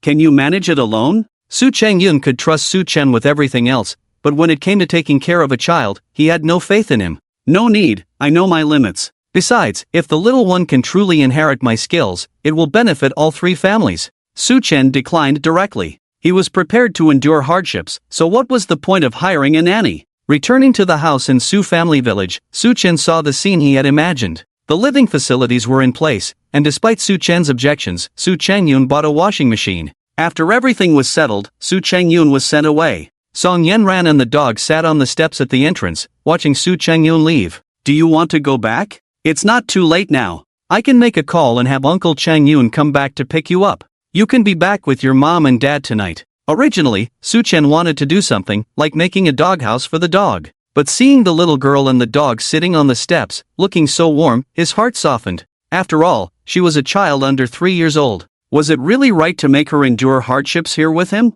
Would it be too cruel? Besides, he had no experience in taking care of children. He wasn't afraid of getting sick himself, but what if the child felt homesick and started crying? Soothing a child was a skill in itself. Grandpa, no need. Ranran wants to learn skills from Grandpa, learn great skills, protect Mom, protect Grandma, and also protect Grandpa. The little girl's speech was still a bit unclear. When he first met her, she was very weak, and he unknowingly took her outside. Now she had gained weight. Alright, then how about giving the dog a name? It's not good to keep calling it dog, right? In fact, the military dog already had a name, but Suchen didn't like it, so he always called it dog. As for the little girl, she called it Big Dog. Naming is hard, the little girl said, tilting her head and looking at Su Chen, then at the dog. Grandpa, the big dog's head is so black, its paws are black too, its back is also black, let's call it Big Black. German shepherds are like this, so it's not wrong to name it this way. This military dog now has a brand new name, Big Black. Alright, let's call it Big Black. Today we won't study anything else. You stay here with Big Black, I'll go make a nest for him. Big Black, watch over your little master. Planning to build a house for Big Black, I originally wanted to live a quiet life, but Su Changyun, for some unknown reason, equipped everything in the house except for a TV and computer, washing machine, refrigerator, water heater, all there, even Wi-Fi. Well, this is no quiet life, it's clearly a vacation. And this Big Black is quite big, currently weighing around 40 pounds. Honestly, Song Yenran could ride on it, running around everywhere. Grandpa, I'll go with you. The little girl stood up, patted her bottom, and touched Big Black. Okay, let her come along, this way she can watch too. Tomorrow, we'll go to town to buy some vegetable seeds, to plant some fast-growing ones, and also get some onions and garlic. Back in the yard, Su Chen prepared to build Big Black's nest in the yard, to guard the house. Seeing Su Chen doing carpentry work, the little girl and Big Black sat respectfully on the side watching. Grandpa, can't Big Black sleep with us? The little girl asked a question that had been lingering in her mind for a long time. When she was still at the Xinhai Su family, she was very close to Big Black. Big Black was a good dog that protected its master all the way. Since then, she had been wondering why the dog couldn't sleep on the bed with her. If you want to snuggle with Big Black, I can make this nest bigger. Su Chen didn't stop his work, smiling as he spoke. No need. After much contemplation, the little girl ultimately chose to abandon Big Black. Big Black remained expressionless, probably having foreseen this situation long ago. In fact, Big Black's state of mind was quite similar to Su Chen's, both thinking about retirement. After an hour, the nest for Big Black was finally built. Su Chen even thought about drainage, although the design was a bit off and was constantly criticized by the little girl as ugly. With this task completed, it was now 3 o'clock in the afternoon. Lunch was over, but dinner was still far off. It was the little girl who reminded Su Chen that they hadn't eaten lunch. The little girl said she was hungry, and only then did Su Chen remember. His work was also done. Boiling water, he made milk for the little girl and instant noodles for himself. The best place to eat in the countryside was on the steps, where Big Black also got a big sausage. The two of them, along with the dog, sat on the steps, eating what they had in their hands. It was Su Chen's first time eating instant noodles, and the taste was not bad. "Grandpa, is the sun going to set soon? It's getting lower and lower." The Su family village was halfway up the mountain, surrounded by mountains. But the view was far-reaching, with the Shinsuan village visible, as well as a few unknown villages. It was already afternoon, hence the little girl's question. "Yes, hurry up and drink. Later we'll go see if there are any small shrimps in the river." Tomorrow they would go to town to see if there were any kittens for sale. In the countryside, not having a cat was not an option, as mice could steal everything. "Grandpa, I'm full." The little girl showed her milk bottle to Su Chen, looking proud. She was just waiting for Su Chen to praise her.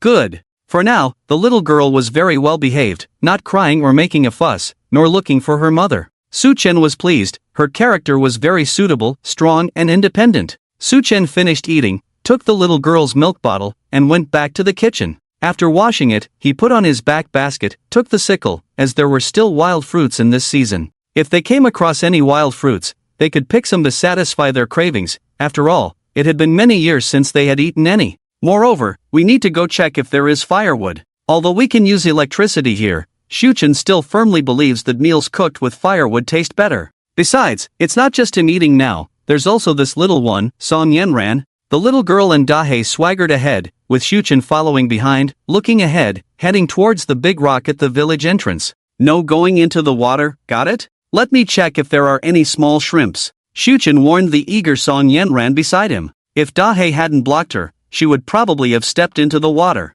The little girl was wearing small cloth shoes, while Su Chen wore the suitable liberation shoes for the countryside. He didn't go into the water, just looked from afar. Not only were there small shrimps, but it seemed there were also small fish, which was unexpected. Fish could actually be found in such a high place. "Grandpa, look, what's that?" Song Yenran exclaimed in excitement as if she had discovered something extraordinary, pointing her little hand towards the edge of the pond. "That's a small crab. Don't go catch it, or it might pinch your hand." Su Chen looked over and saw a crab the size of an adult's thumb walking towards the shore. Taking the little girl with him, Su Chen unconsciously spoke with reduplication, perhaps influenced by the little girl. "Grandpa, can we raise it?" The little girl looked at Su Chen expectantly, her big eyes blinking cutely. "All right, but let's come back later first. I'll carry you, and we'll go pick some wild fruits, okay?" There was a small pond in the courtyard. Originally, Su Chen had thought of putting fruits in it during the summer, like chilled watermelons. So, the initial design plan for Su Chen had such a pond, which was built. Who knew Su Chen would buy a refrigerator for himself? As for whether to raise something in the pond, since the little girl wanted to raise a crab, then let her do it. Okay, Song Yenran agreed cheerfully, standing obediently in place. Su Chen put down the basket, then lifted the little girl and placed her in the basket. Carrying the basket, he didn't know what the little girl was laughing about, as her laughter filled the journey. Coming to this mountain was also to let the little girl learn and find many herbs, and he could start teaching her. "See this? The leaves and stems have thorns, but its roots can be used as medicine, with a significant effect on treating coughs." Su Chen pointed to a plant, but this herb needed to be combined with other things. Grandpa, I remember its smell. It's not very pleasant." The little girl nodded, looking particularly serious. There was indeed a faint smell, but the little girl's nose seemed very sensitive. She had been sticking to him before, apparently because he carried a scent of medicinal herbs that most people couldn't detect. It was strange to him too. "Hold on tight, we need to continue our journey," Su Chen reminded. Seeing the little girl holding on, the basket wasn't that big, but the little one was tiny, so when she stood up, only her little head was visible. The main road was difficult to walk on, or rather, few people came here, so there was no path. The trees outside should have naturally grown after the people here had left, as this whole area was previously used for planting corn and sweet potatoes. Great-grandfather, there's a dark thing over there, not sure what it is, a little head is peeking out of it, Song Yenran whispered in Su Chen's ear, as if afraid of scaring the thing away. Su Chen followed the direction pointed by the little girl's finger and indeed saw a dark nest. Without thinking, Su Chen knew what the little girl had seen. It must be a red-legged squirrel, a farmer's archenemy that swarmed to eat corn. Difficult to catch, Su Chen saw one scurry in as he looked over. Squirrel nests were haphazardly made with twigs and leaves, nothing like the intricate bird nests. "Oh, another one!" the little girl exclaimed in delight. The sound made the red squirrels look over. As Su-chen observed them, he noted their oval-shaped heads, bright red heads and backs, milky white bellies, and most strikingly, their large tails. The little girl couldn't take her eyes off them. "Yes, they're squirrels. See their big tails? That's their trademark. When great-grandfather used to grow corn here, they often came to steal some," Su-chen explained. With keen senses and sharp eyesight, Su-chen, a skilled worker, could see up to at least 50 meters away. Yet, Song Yenran's ability to spot the squirrels from afar showed her exceptional vision. Why weren't these red squirrels afraid of humans? Was this place so remote? Ah, they're the villains, stealing great-grandfather's corn. "Humph, I wanted to catch one and keep it," the little girl huffed, a tinge of regret on her face. "Let's move forward a bit more before heading back. We haven't picked any wild fruits yet." Su-chen could catch one for the little girl, but could these wild creatures be tamed? Their sharp teeth might pose a threat, and they could return to steal when he planted crops later. As they continued, the dog suddenly stopped, sniffing around and growling fiercely as if sensing a wild beast ahead. "All right, Blackie, quiet down. I know what it is," Su-chen said, noticing the disturbed ground, ginseng leaves, and remnants nearby. He guessed there were wild boars around. In the past, he would have alerted others upon finding wild boars, but now, as long as they didn't approach him, he wouldn't provoke them. "Great-grandfather, what is it?" The little girl peered at the mess on the ground. "Wild boars. When they run out of food, they start eating things like this, bamboo shoots and such. In the past, wild boars not only ate corn but also sweet potatoes and even harmed people," Su-chen explained. Not far ahead, they saw a tree laden with clusters of yellow fruits, wild yellow-skin fruits. Su-chen remembered eating them as a child, mistaking them for regular fruits, but the elders claimed they were medicinal. The fruits were small, and as Su-chen picked one and tasted it, his face wrinkled from the sourness and bitterness, indicating they weren't fully ripe. He ate the skin and fruit together, as the elders had mentioned its medicinal properties, knowledge he gained later in his medical studies. "Great-grandfather, I want to eat too," the little girl, unaware of Su-chen's expression, saw him eat and wanted a taste. Su-chen picked one, peeled it for her, and handed it over. "Don't eat the seeds, okay?" Su-chen cautioned her to prevent choking, knowing how sour it was and curious about her reaction after eating it. Sour, the little girl took a bite, shuddering all over from the sourness. Her face twisted, but she still swallowed the fruit and spat out the seeds. "It's not ripe yet. Let's come back in a week, but I'm afraid the squirrels might come and snatch them." Carrying the little girl on his back, they started walking back. Although it was still bright outside, the sun was about to set. Su-chen stood on a small platform, took out his phone, and snapped a few photos for social media. On the way down the mountain, Su-chen found several wild fruits. One was called cold rice ball, growing in clusters of 5 on a vine, the size of a palm, resembling a honeycomb. When ripe, it would turn red or dark red, but now it was clearly not mature yet, with many parts still green. He also discovered a type of wild fruit called chicken claw, scientifically known as Ziziphus jujuba. It seemed that in some places, people used it to make wine. Su-chen used to enjoy eating it as a child because its appearance resembled a chicken claw, hence the local name. Surprisingly, it had borne fruit, although the fruits were still quite small. Su-chen tasted one, finding it slightly bitter, indicating it needed more time to ripen. Along the way, the little girl kept asking questions. Over the years, Su-chen had forgotten many things, struggling to recall them instantly. "Grandpa, something flew past." Su-chen was explaining herbs to the little girl when she suddenly interrupted, pointing in a direction. It was a small creature, gray and about the size of a palm. "That's a flying squirrel. They can glide with their arms and legs spread out when flying," Su-chen explained. Although he referred to it as a flying squirrel, the locals called it a flying rat. These creatures were cuter than squirrels and didn't damage crops. Sometimes villagers even fed them, despite their fear of humans. So cute, the little girl found everything adorable, from squirrels and birds to even grasshoppers she saw on the road.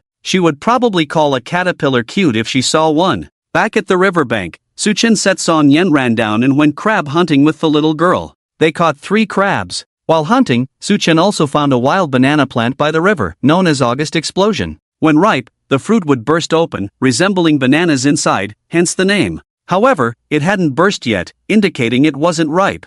The little girl and De-hei walked ahead. The little girl seemed tired, rubbing her eyes and lacking her usual energy. By the time they reached home, it was already dark. Su-chen settled the little girl in bed for a nap, leaving De-hei to watch over her. Then he filled the small pond with water, placing the crabs inside. He thought about catching some fish and shrimp to raise there when he had time. After checking on the little girl, who had fallen asleep, Su-chen realized she was truly exhausted. They had traveled from the sea to here today, with her only napping briefly in the car. She hadn't slept properly all day, and with the exciting trip to the mountains in the afternoon, she must have been longing for rest. Su-chen headed to the kitchen to prepare dinner. With the little girl around, he had to cook the food softer and cater to her taste while cooking. Su-chen realized that taking care of a child was not as simple as he had initially thought. It would probably exhaust him in the end. How could the child's parents trust him with their little one? After preparing the meal, as Su-chen entered the bedroom, he saw the little girl sitting on the bed, head down, lost in thought.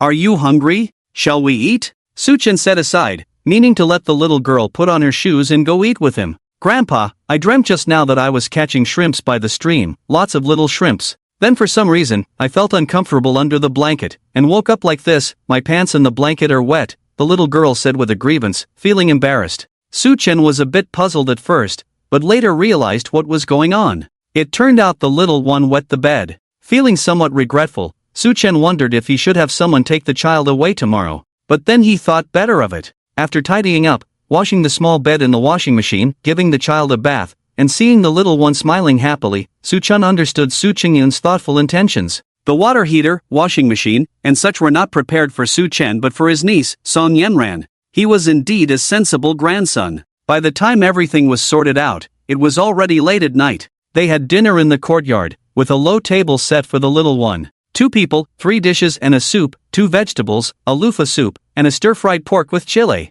"Grandpa," the little girl whispered as she ate with a spoon. "What's wrong?" Su-chen looked at her, wondering why she called him. "It's not on purpose, blame the shrimps," Xiaoranran said, still troubled by wetting the bed earlier. It was surprising to see a 3-year-old feeling ashamed. "Okay, you can sleep with me tonight, but no bedwetting, okay? Otherwise, we'll have to squeeze in with Big Black," Su-chen said casually. He didn't mind the bedwetting, at least his bed was still fine. Most of the little one's things were still in boxes, so they would make do for the night. Big Black was indeed a well-trained military dog. While they ate, it sat quietly, not trying to snatch food that fell on the ground unless commanded. After dinner, Su-chen prepared the leftovers brought by Su Chengyun for the dog, served in its own bowl, more like a basin. Just as he finished, Su-chen received a call from his eldest son, Song Jicheng. He went outside to take the call and saw Song Yenran sitting on a small stool in the courtyard, happily watching Big Black eat. Song Jicheng mainly called to greet Su-chen and report on the situation with the Zheng family's patriarch.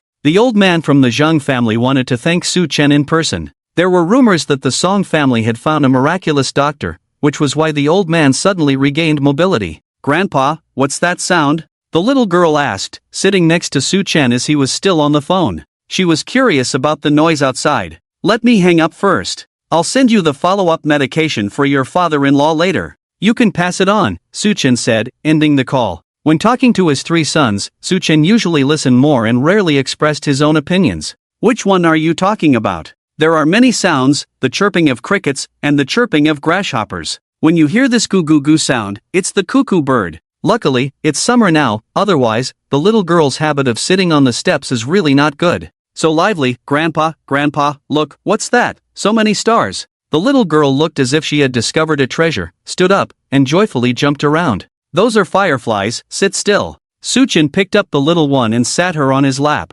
Da-hei had finished eating by now and came out to lie down next to Su-chen. At this moment, Su Chengyun's phone rang again. Su-chen had asked him to check on that Li Zijian before. Although Su-chen already knew that Li Zijian was the son of the second in command at Xinhai, Su Chengyun had more information. Li Zijian's mother was from the Zheng family in the capital, and the eldest daughter of the Zheng family had a long-standing feud with Wenwan because the man she liked didn't like her but liked Wenwan instead. It was quite dramatic. "Uncle Chengyun." Su-chen turned on the speakerphone in video because the little girl seemed eager to talk to the person on the other end of the call. Xiaoranran, have you eaten?" Su Chengyun seemed to be having dinner at Su's house. He showed everyone on the video call, and the little girl greeted them one by one. It didn't last long since they were about to have dinner, so they hung up after a while. Soon after, he received a call from the third brother, Wenrugu. Su-chen was starting to suspect if the 3 families had planned to call him at the same time. "Dad, Mom, you don't need to worry.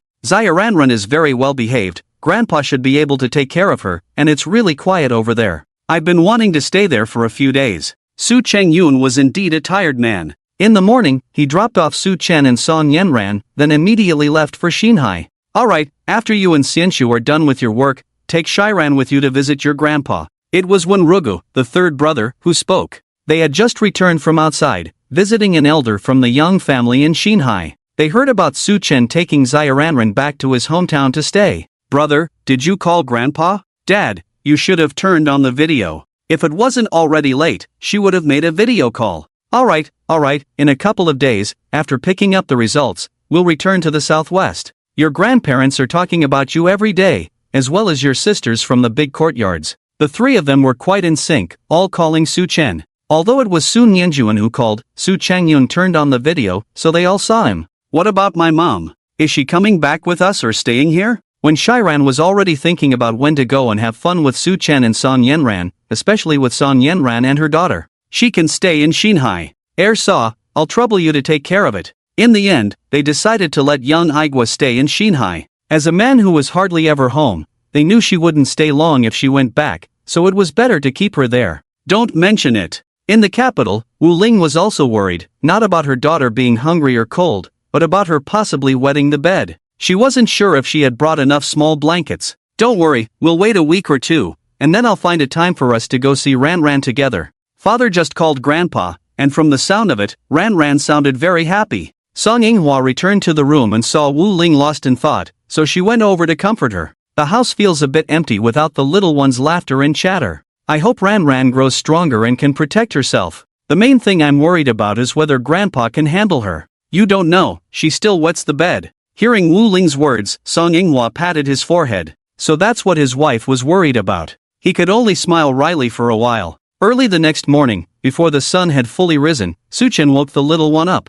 She hadn't wet the bed last night, and it was the best time to exercise in the morning. Today, Su Chen was officially teaching the little one. Starting with breathing exercises, the air in the mountains in the early morning was excellent but slightly cool. Su Chen put a little jacket on the little girl, and they sat on the big rock by the river. Song Yenran was indeed the child Su Chen had chosen at first sight, inheriting the family's skills. This little one, when called, didn't cry or fuss. She just sat on the bed contemplating life, dressed herself, put on her shoes, and followed Su Chen to practice breathing on the big rock, all calm and quiet. Perhaps the little girl knew that her great-grandfather was passing on something remarkable to her. Su Chen looked at Song Yenran, who had meditated with him for an hour, very satisfied. He was confident that he could train a guardian for the three families. Let's go back, wash up, have breakfast, and then we have to go to the market. Su Chen stood up and called the little one. Grandpa, my legs are numb. The little girl opened her eyes upon hearing Su Chen's voice. She had just entered a clear state of mind,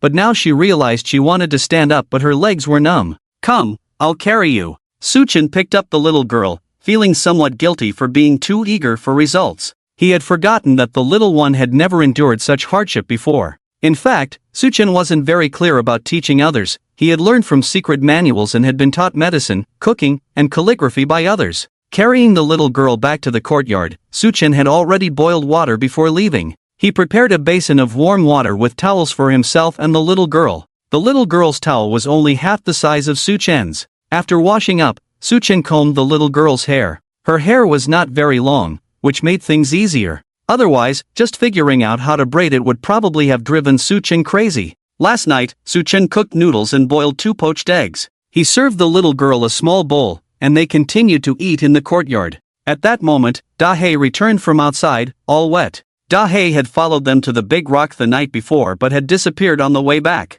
Judging by his appearance, Su Chen guessed that Da Hei had gone to relieve himself. Don't look at the dog, eat well. We'll go to town later. It took less than an hour to drive to town from here. Su Chen had his electric bike, so it should take about an hour to get there. Su Chen had installed a trunk on the bike for the little one to sit on safely. Okay. The little girl earnestly started eating her noodles. Su Chen noticed that she liked egg yolks but not whites. She even finished the soup. Su Chen realized that the egg whites were left untouched in the bowl. It dawned on him that the little girl was probably afraid of being scolded by him, so she remained silent. In the end, Su Chen ate the egg whites and gave her his egg yolk. After the meal, Su Chen packed a bag, closed the door, and took the little girl out. They arrived at the newly built parking lot, where there were 2 brick houses. One of them had a charging station for Su Chen's electric bike. He pulled out the bike, took out 2 helmets, one large and one small, and put the small one on the little girl. "You stay home and watch the house, don't follow me." With that, Suchen got on the bike and said to Dahe, who was following them, "Dabi, be good, I'll ask Grandpa to buy you a big bone." The little girl's voice was crisp and particularly pleasant to hear. Upon hearing both the old master and the young master say so, Dabi didn't hesitate and walked directly towards home. "Hold on to my clothes, okay? Don't move around," Suchen reminded again. "Okay," the little girl sweetly agreed. Suchen rode his electric bike towards the town, coming down from the mountain onto the main road that led to the village. Over the years, many people had returned to cultivate the land in the surrounding villages, so there were still some signs of life. Finally arriving at Hechen village, the road widened significantly, with quite a few vehicles heading in one direction, including tricycles, electric bikes, vans, and even tractors. It seemed that after all these years, the market day still attracted many people. In the past, they used to start their journey in the middle of the night to reach the market. Now, it took less than an hour to get there. The little girl was very interested in everything along the way. Luckily there was a fixed bench for her to sit on, otherwise, she wouldn't have been able to ride the bike at all. Wearing a white helmet with cat ears, she looked adorable and attracted many onlookers along the way. The little girl was not shy and greeted people openly. Perhaps being ill for the past 2 years had suppressed her nature, and now she was very warm and friendly. Suchen, on the other hand, was quite the opposite, somewhat socially anxious, but the little girl insisted on greeting people, forcing him to engage in conversations. He regretted bringing her out, she was acting wild. Upon reaching the town and parking the bike, Suchen carried the little girl and began to stroll around. This market day was one of the liveliest days in town, second only to the New Year period. People from miles around would come to buy their essentials. In recent years, the young people from the village had moved to the big cities, so it wasn't as bustling as before. Suchen first went to the place selling seeds, some vegetable seeds that needed planting. They couldn't come to town every day to buy vegetables. Although the two of them didn't eat much in a day, Suchen also wanted to find some wild vegetables. The little girl didn't have much hair, so after removing the helmet, Suchen put on a stylish sun hat for her. With her cute face, she called everyone auntie, melting the hearts of the women who inquired about her village. Thanks to the little girl, Suchen saved quite a bit on his purchases. "Grandpa, Ruru is thirsty." The sun was still quite strong that day. Although the little girl was wearing short sleeves, Suchen had brought a jacket for her and applied something that smelled good, as recommended by wuling. "Come, have a drink." Suchen found a shady spot where they sold cold noodles. He took out a small water bottle from his backpack, specifically for the little girl, as her resistance was still weak. Suchen ordered a bowl of cold noodles and a cup of mint water. After the little girl finished her water and watched Suchen eat the cold noodles with eager eyes, she truly resembled a little greedy cat, craving everything, even watching Dabi eat. One might think she was eyeing the food in the big yellow bowl. "You can only have a little bit of this mint water, okay?" Suchen wasn't sure if the little girl could eat the cold noodles, so he didn't give her any. Instead, he used a straw to let her drink the mint water. The little girl took a sip, and her face lit up with joy. It was indeed a hot day, and her forehead was sweaty. Suchen could tell she really liked the mint water, but she was obedient and only took a sip. "Do you want to eat something, or should we go back home and I'll cook for you?" "It's still quite early, around 10 o'clock. It's already so hot at this time, I wonder how much hotter it will get by noon." "It's so hot, let's go back and eat. It's cool at home, especially with those pear trees in front of the door providing good shade from the sun. That's why the little one likes to sit on the doorstep." "Alright, let's go buy some more things and then head back, okay?" "Okay," the little girl said, but her eyes were still fixed on the mint water. "You can have another sip." Seeing this, Suchen couldn't help but smile. Isn't it good to see the little one happy? With his high medical skills, dealing with the little one's minor ailments is a piece of cake. Being cautious all the time, when will the little girl grow up? "Grandpa, it's so nice." The little girl smiled and took another sip. She closed her eyes in enjoyment. It's just mint water, after all. Leaving the stall, they bought some vegetables, fresh meat, and a few blocks of tofu at the strong insistence of the little girl. However, Suchen didn't plan on letting her eat too much. The backpack was full, and he was carrying 2 bags of groceries. With one hand holding the little girl, who wanted to walk after seeing so many things, Suchen refused. It wouldn't be good if this adorable little baby got lost. They arrived at the parking spot. A small black dog was napping next to their car. "Grandpa, a puppy." The little girl's voice was full of surprise. Suchen could sense that the little girl had an inexplicable fondness for these small animals. If he hadn't been holding her, she would have gone over to play with the little black dog. Su-chen went over to shoo the dog away, then placed the little one in the seat, secured everything, put on the helmet, and got ready to go back for lunch. The little black dog seemed like a stray, all dirty. It looked about 2 months old, a typical village mongrel, like the big yellow one. "You can go now, we already have one at home." Originally, they had gotten a dog to keep the little girl company and watch over her. The big black one at home was doing a great job, acting like a nanny, always by the little girl's side. Su-chen had no intention of keeping this little black pup. It was so small, probably still nursing, difficult to raise, and being a stray, it could carry many diseases without vaccinations. But for some reason, the little black dog kept lingering around Su-chen, whining and grunting. Su-chen was about to drive away, out of sight, out of mind. "Grandpa, can we keep it? I can eat less." The little girl thought Su-chen didn't want to keep the dog because there wasn't enough food at home. She knew the big black one ate a lot, so she thought if she ate less, she could give the leftovers to the little black dog and keep it. "Really? If we keep it, then Ranon can take care of it in the future." Su-chen was joking. The little girl still needed care. How could she take care of a puppy? Yes. The little girl agreed cheerfully. Since Su-chen was already prepared to leave, he had to find a plastic bag and put the little black dog in it. There happened to be a pet hospital nearby, so he took the little black dog in, went through the procedures, dewormed and vaccinated it. Now he knew the little black dog was about 2 months old, born from a big yellow one, and was a stray around the area. The little girl sat quietly, watching the animals in the shop. After finishing these tasks, they could finally go back. The hospital provided a cardboard box, and the little dog was inside the alley. Su-chen placed the stretcher at the foot of the car. If it weren't for this little black dog, they would probably have been home by now. Since the little girl wanted to keep this dog, then let her keep it. It's not like they can't afford it. As Su-chen's car drove away, a dirty yellow dog watched them leave. This dog was skinny, almost skin and bones, perhaps the mother of the little black dog.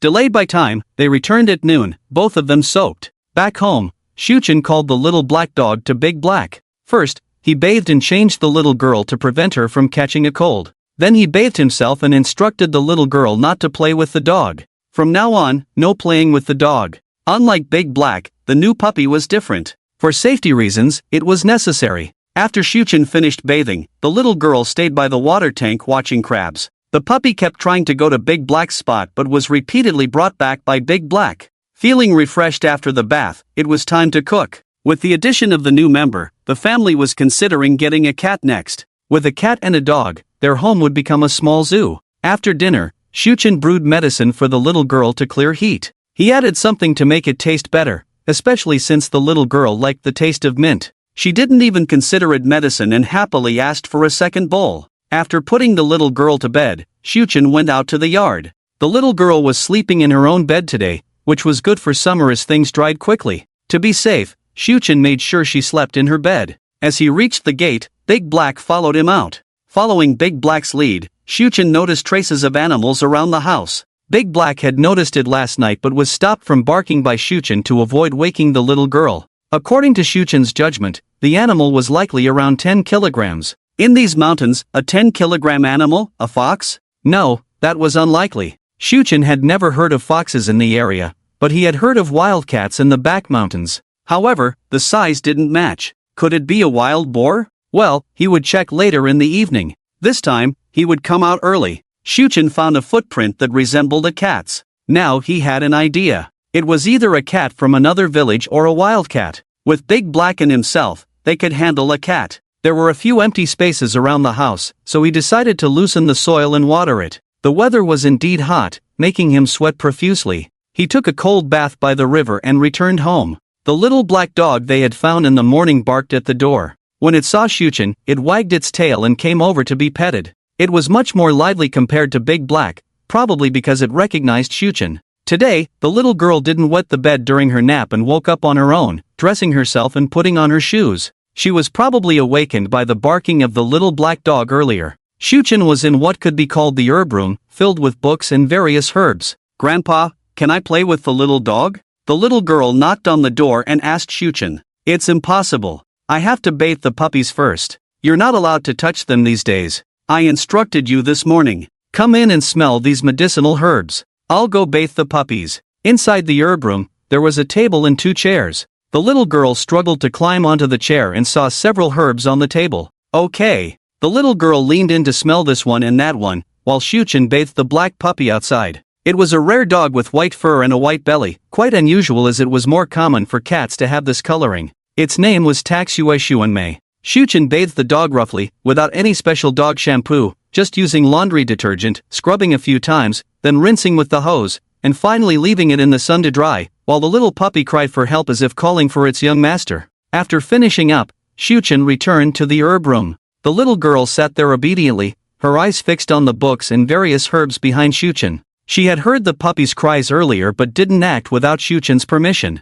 Alright, the first herb is Qingma. Look at the blackboard and read with me. There was a small blackboard with the 2 characters written on it by Shuchen. This herb was commonly found in the wild and its seeds, leaves, and roots were all medicinal. Shuchen had picked them yesterday, so they could clearly see what they looked like. The little girl followed Shuchen in reading and then clumsily wrote the characters on paper. She then read the names of the other herbs one by one as Shuchen instructed her.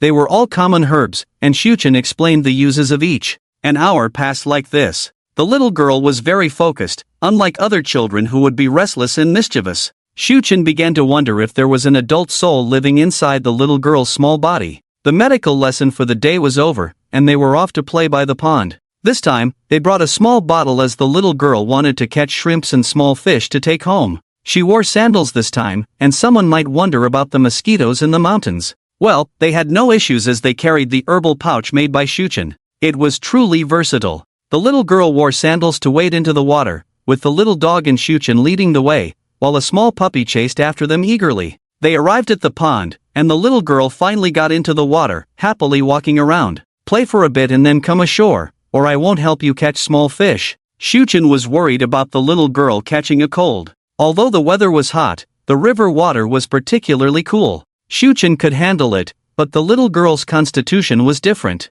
Okay, Grandpa. She agreed and stopped playing around, instead using a ladle to catch shrimps. Grandpa, I caught some shrimps, but I don't know how to get them out. She caught a small fish, and Shuchen, drawn by the girl's voice, walked over to see 2 small creatures swimming in the ladle. These aren't shrimps, they're water insects. Shrimps are a different color, but these can be fed to the fish. Shuchen took the ladle from the little girl, carefully transferring the 2 water insects and the fish she caught into the bottle. They busied themselves for half an hour, and as the sun began to set, Shuchen asked the little girl to wait for him while he released the day's catch back into the pond. Then he returned to start his afternoon practice, this time beginning to teach the girl some rhymes. On a large rock, a big and a small figure were meditating. Below the rock, Big Black was sleeping, while Little Black was playing around. The sounds of birds and cicadas occasionally echoed through the mountain forest. After finishing their practice, Shuchen took the little girl to change shoes and went to the field. Shuchen turned the soil, watered it from a nearby source, planted seeds, and unearthed a few small creatures like crickets, which Shuchen called soil puppies.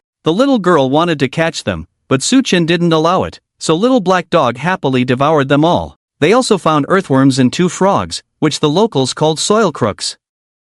Little Black Dog couldn't catch them and ended up chasing them away. Song Yenran, unable to join in, directed Little Black from the sidelines. Back home in the evening, lights inside and outside the courtyard were all lit up, making it the only illuminated place for miles around the mountains. The little girl went to see crabs and shrimps in the small pond, while Shuchen cooked dinner. The day passed relatively quickly, and they enjoyed a pot of stewed tofu for dinner, a choice insisted upon by the little girl. Compared to the first day, the little girl was more talkative that evening, asking questions about things she didn't understand, like where the sun went after setting or if Little Black Dog had a mother. Shuchen found it challenging to answer without confusing her. Don't feed Little Black Dog anything, Shuchen sternly warned. Little Black Dog couldn't behave like Big Black, who could sleep peacefully while the owner ate. Little Black Dog kept sniffing around the table, enticed by the aroma. Shuchen caught the little girl sneaking meat to Little Black Dog twice. Grandpa, is Little Black Dog hungry? Look, it keeps moving around, the little girl said earnestly while eating.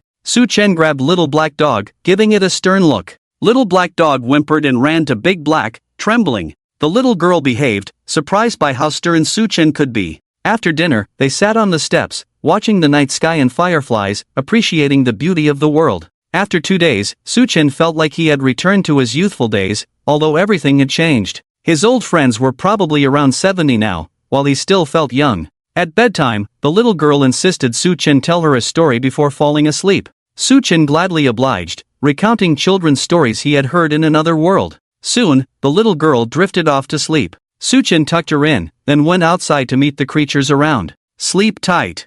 I'll go check on our little friends here, Suchin whispered to Big Black, who lowered his head. Little Black Dog was fast asleep, even snoring softly. Suchin went outside, listening to the surroundings, then leaped onto a pear tree. He saw a figure sneaking towards the house at the back. Not wanting to disturb them, Suchin heard the struggle of a mouse. It had only been 2 days, and already a mouse had found its way here. It seemed even the mice in this area were lonely. That dark figure, having caught a mouse, was about to leave when suddenly it seemed to sense something. It released the mouse, which was no longer struggling, and warily looked ahead. Suchin had somehow appeared on the path back for this dark figure. Meow, the dark figure hissed at Suchin, as if about to pounce and tear him apart. In that moment, moonlight spilled over, allowing Suchin to truly see what this dark figure was: a cat. Its fur was usually gray-brown, with a fluffy tail adorned with black stripes, longer limbs than a typical house cat, giving the impression of a rural tabby cat at first glance. But Suchin thought otherwise. The cat was quite large in size, with a big frame, weighing around 10 pounds by estimation. Its gaze was off, filled with a murderous wildness, unmistakably a feral cat. The wild cat seemed injured, limping slightly, with what appeared to be a scar on its face, resembling a tough guy from the streets. Roar, the wild cat's growls grew louder, as if trying to intimidate Suchin to drive him away, but Suchin remained unfazed. No, I don't want to fight with you. You're injured. Let's make a deal. There are plenty of mice here. Help me catch them, and I'll give you a home. I can also treat your wounds. Living in the mountains, one must consider the mouse problem. Suchin had initially thought of catching a cat to keep as a pet, but now there was one readily available. Besides, wild cats, compared to domestic ones, were more independent, able to survive without relying on their owners. Even though Suchin was starting school in September, the wild cat would fare better than Big Black and Little Black, being more self-sufficient. The wild cat seemed ungrateful, continuing to growl at Suchin and drawing closer. Honestly, it's best not to provoke a wild cat if you're an ordinary person, as their aggression is quite strong, and getting injured accidentally wouldn't be good. Seeing Suchin stand his ground, the wild cat lunged at him. Suchin swiftly jabbed a silver needle, causing the wild cat to collapse. It couldn't move, but its eyes remained sharp. Suchin lifted the wild cat and returned to the herb room, treating its wound, which was festering. Without treatment, the cat's leg would likely be useless. Suchin pondered what kind of animal it could be: a wild boar, a wolf? But there were no wolves around here. Maybe an eagle? In the past, there had been fights between dogs and eagles in the Shujia village. After tending to the wound, Suchin carried the wild cat to the door and silently waited for it to wake up. 10 minutes later, the wild cat stirred, immediately resuming its growls at Suchin. Ignoring it, Suchin got up, closed the door, and went back inside. Another day passed, with a slight difference. Suchin took the little girl to play by the river near the mountain road. The river was larger and more fun, and after 2 days, the girl had memorized all the herbs Suchin had taught her on the first day, able to find them accurately in the wild. Suchin was delighted, seeing her natural talent. That night, Suchin heard the same sound again. When he reached the door, he found a large rat weighing about a pound lying there. In the grass not far away, a wild cat was hiding. Suchin had seen it earlier. This little guy was returning the favor, knowing he had treated it the day before. After accepting the rat, the wild cat vanished from the bushes. For 3 consecutive nights, the wild cat brought large rats. Suchin knew where the wild cat was hiding and wanted to thank it, but he really didn't eat rats. He thought it over. If he didn't accept them, what if the wild cat got angry? Accepting them would only mean a bit of trouble for himself, needing to deal with them. Today is the 5th day since they arrived here. Suchin and Xiao Ranran returned from town once again, this time to go to the market. They bought a small blanket because Xiao Ranran's was too thick for daytime use. They also needed to buy some meat for the 4 meat eaters at home. Suchin and Dehei ate the most, while Xiao Hei and Xiao Ranran ate less. After washing up and having lunch, the little girl finished her milk and was sent by Suchin to take a nap. Suchin went to water the fields to prevent the sun from scorching everything. He thought about setting up a shade structure like a melon shed to protect the crops. Carrying a bucket, he returned home. Dehei looked alertly towards the mountain, where a motorcycle was approaching. It was Suchin's 60-year-old nephew and his 30-year-old grandson. Suchin recognized them and realized that the older man was the true head of the 3 families in terms of age. Back home, Suchin took off his shoes, prepared some cups, and sat in the yard waiting for the 2 visitors. Is anyone home? Is it Chun Yun? A voice called from outside. It was Su Dinghua. Soon, the 2 men arrived at the door and saw Suchin sitting in the yard. Oh, it's you, my cousin's classmate. When did you move here? I thought it was Chung Yun and them living here, Su Dingwa said, surprised to see Su Chen. Normally, this place was built by Su Chengyun, so why was Su Chen living here? Come, have a seat. It's so hot today. Let's have some cold water, Su Chen said, not getting up to greet them. Su Dingwa's father, Su Weijun, pulled him up and remained silent as they entered the yard. He observed Su Chen intently. Dad, what's wrong? Sit down. It's too hot today. This is the old place of the Su family village. Chung Yin wouldn't cause trouble, Su Dingwa said, confused by his father's behavior. You must be the younger uncle, right? Su Weijun hesitantly asked. In his impression, his younger uncle Su Chen had always been calm and composed. Seeing Su Chen sitting in the yard, Su Weijun suddenly understood. Su Chen's ambiguous words about the Su family made sense now. Su Weijun couldn't comprehend why Chung Yun was investing so much in this place, but seeing Su Chen, he realized the significance. Su Chen's vague statements about the family were clearer now, especially since those who had visited Su Chen in the past were no longer alive. Dad, how is it possible? How could your younger uncle be so young? Su Dingwa immediately rejected what his father said. The young man in front of him, even Su Chung-yun said was Wen Shiran's classmate. How could he be their legendary grandfather? Wei Jun, it's been many years, you've turned all white. Su Chen finally arrived at this moment, his heart still in turmoil. Young uncle, you're awake. Dingwa, come and kowtow to your grandfather. Your grandfather Su Chen, the one I often told you about, the one in that photo. Su Weijun was very excited, quickly calling his son over. No need, come and sit. Su Chen invited the two to sit down. Su Dingwa was still in a daze, sitting down blankly, drinking cold water, looking at his father, then at Su Chen. Weijun, thank you for taking care of my parents. Su Chen had heard from Song Jiqing that when they were young, gentle, and had to take care of 3 children in the capital, as well as 2 elderly people, they couldn't come to take care of Su Chen's parents. They had originally planned to invite them to the capital, but being lifelong farmers, they couldn't leave their homeland. Although they were reluctant to leave their son, they still went back to the mountains, only to pass away a few years later. When Wan brought the 3 children over, but before that, it was Su Weijun's parents and Su Weijun who took care of everything. So Su Chen's gratitude was sincere. Young uncle, we are all family. You actually woke up, and still look the same as before, it's truly unbelievable. Hearing Su Chen admitted himself, Su Weijun was extremely excited. Dad, don't get too excited, watch your blood pressure. Seeing Su Weijun's face turning red, Su Dingwa quickly spoke up, as most elderly people tend to have high blood pressure. Yes, I woke up, but what can I do now? Your grandmother is no longer with us, I suddenly gained 3 sons, several grandsons, and now still, great-grandfather. Su Chen's words were interrupted as he heard Song Yanran already at the bedroom door, sweetly calling out to him, probably a bit shy, only sticking her head out. Come here. With Su Chen's call, the little girl ran over and was picked up by Su Chen. Hello, Grandpa, hello Uncle. Su Chen whispered in the little girl's ear who to address, and the little girl turned around and greeted the two. Alright, this must be Jiqing's granddaughter. Grandpa didn't bring a red envelope, it's the first time we meet, we should give a red envelope. Su Weijun smiled, suddenly feeling a bit reproachful towards his son for not being prepared. After all, he had heard last Qingming that the little girl was doing well, and had even visited the village last time, just didn't go over. Usually, only Su Nianjuan's family would go to Su Weijun's house for meals. No need for that. Next, Su Chen listened to Su Weijun talk about the past. During this time, Su Chen didn't forget to let the little girl go in and study on her own. By the time all this was said, the sun had set, and despite Su Chen's insistence, the father and son had to agree to stay for dinner.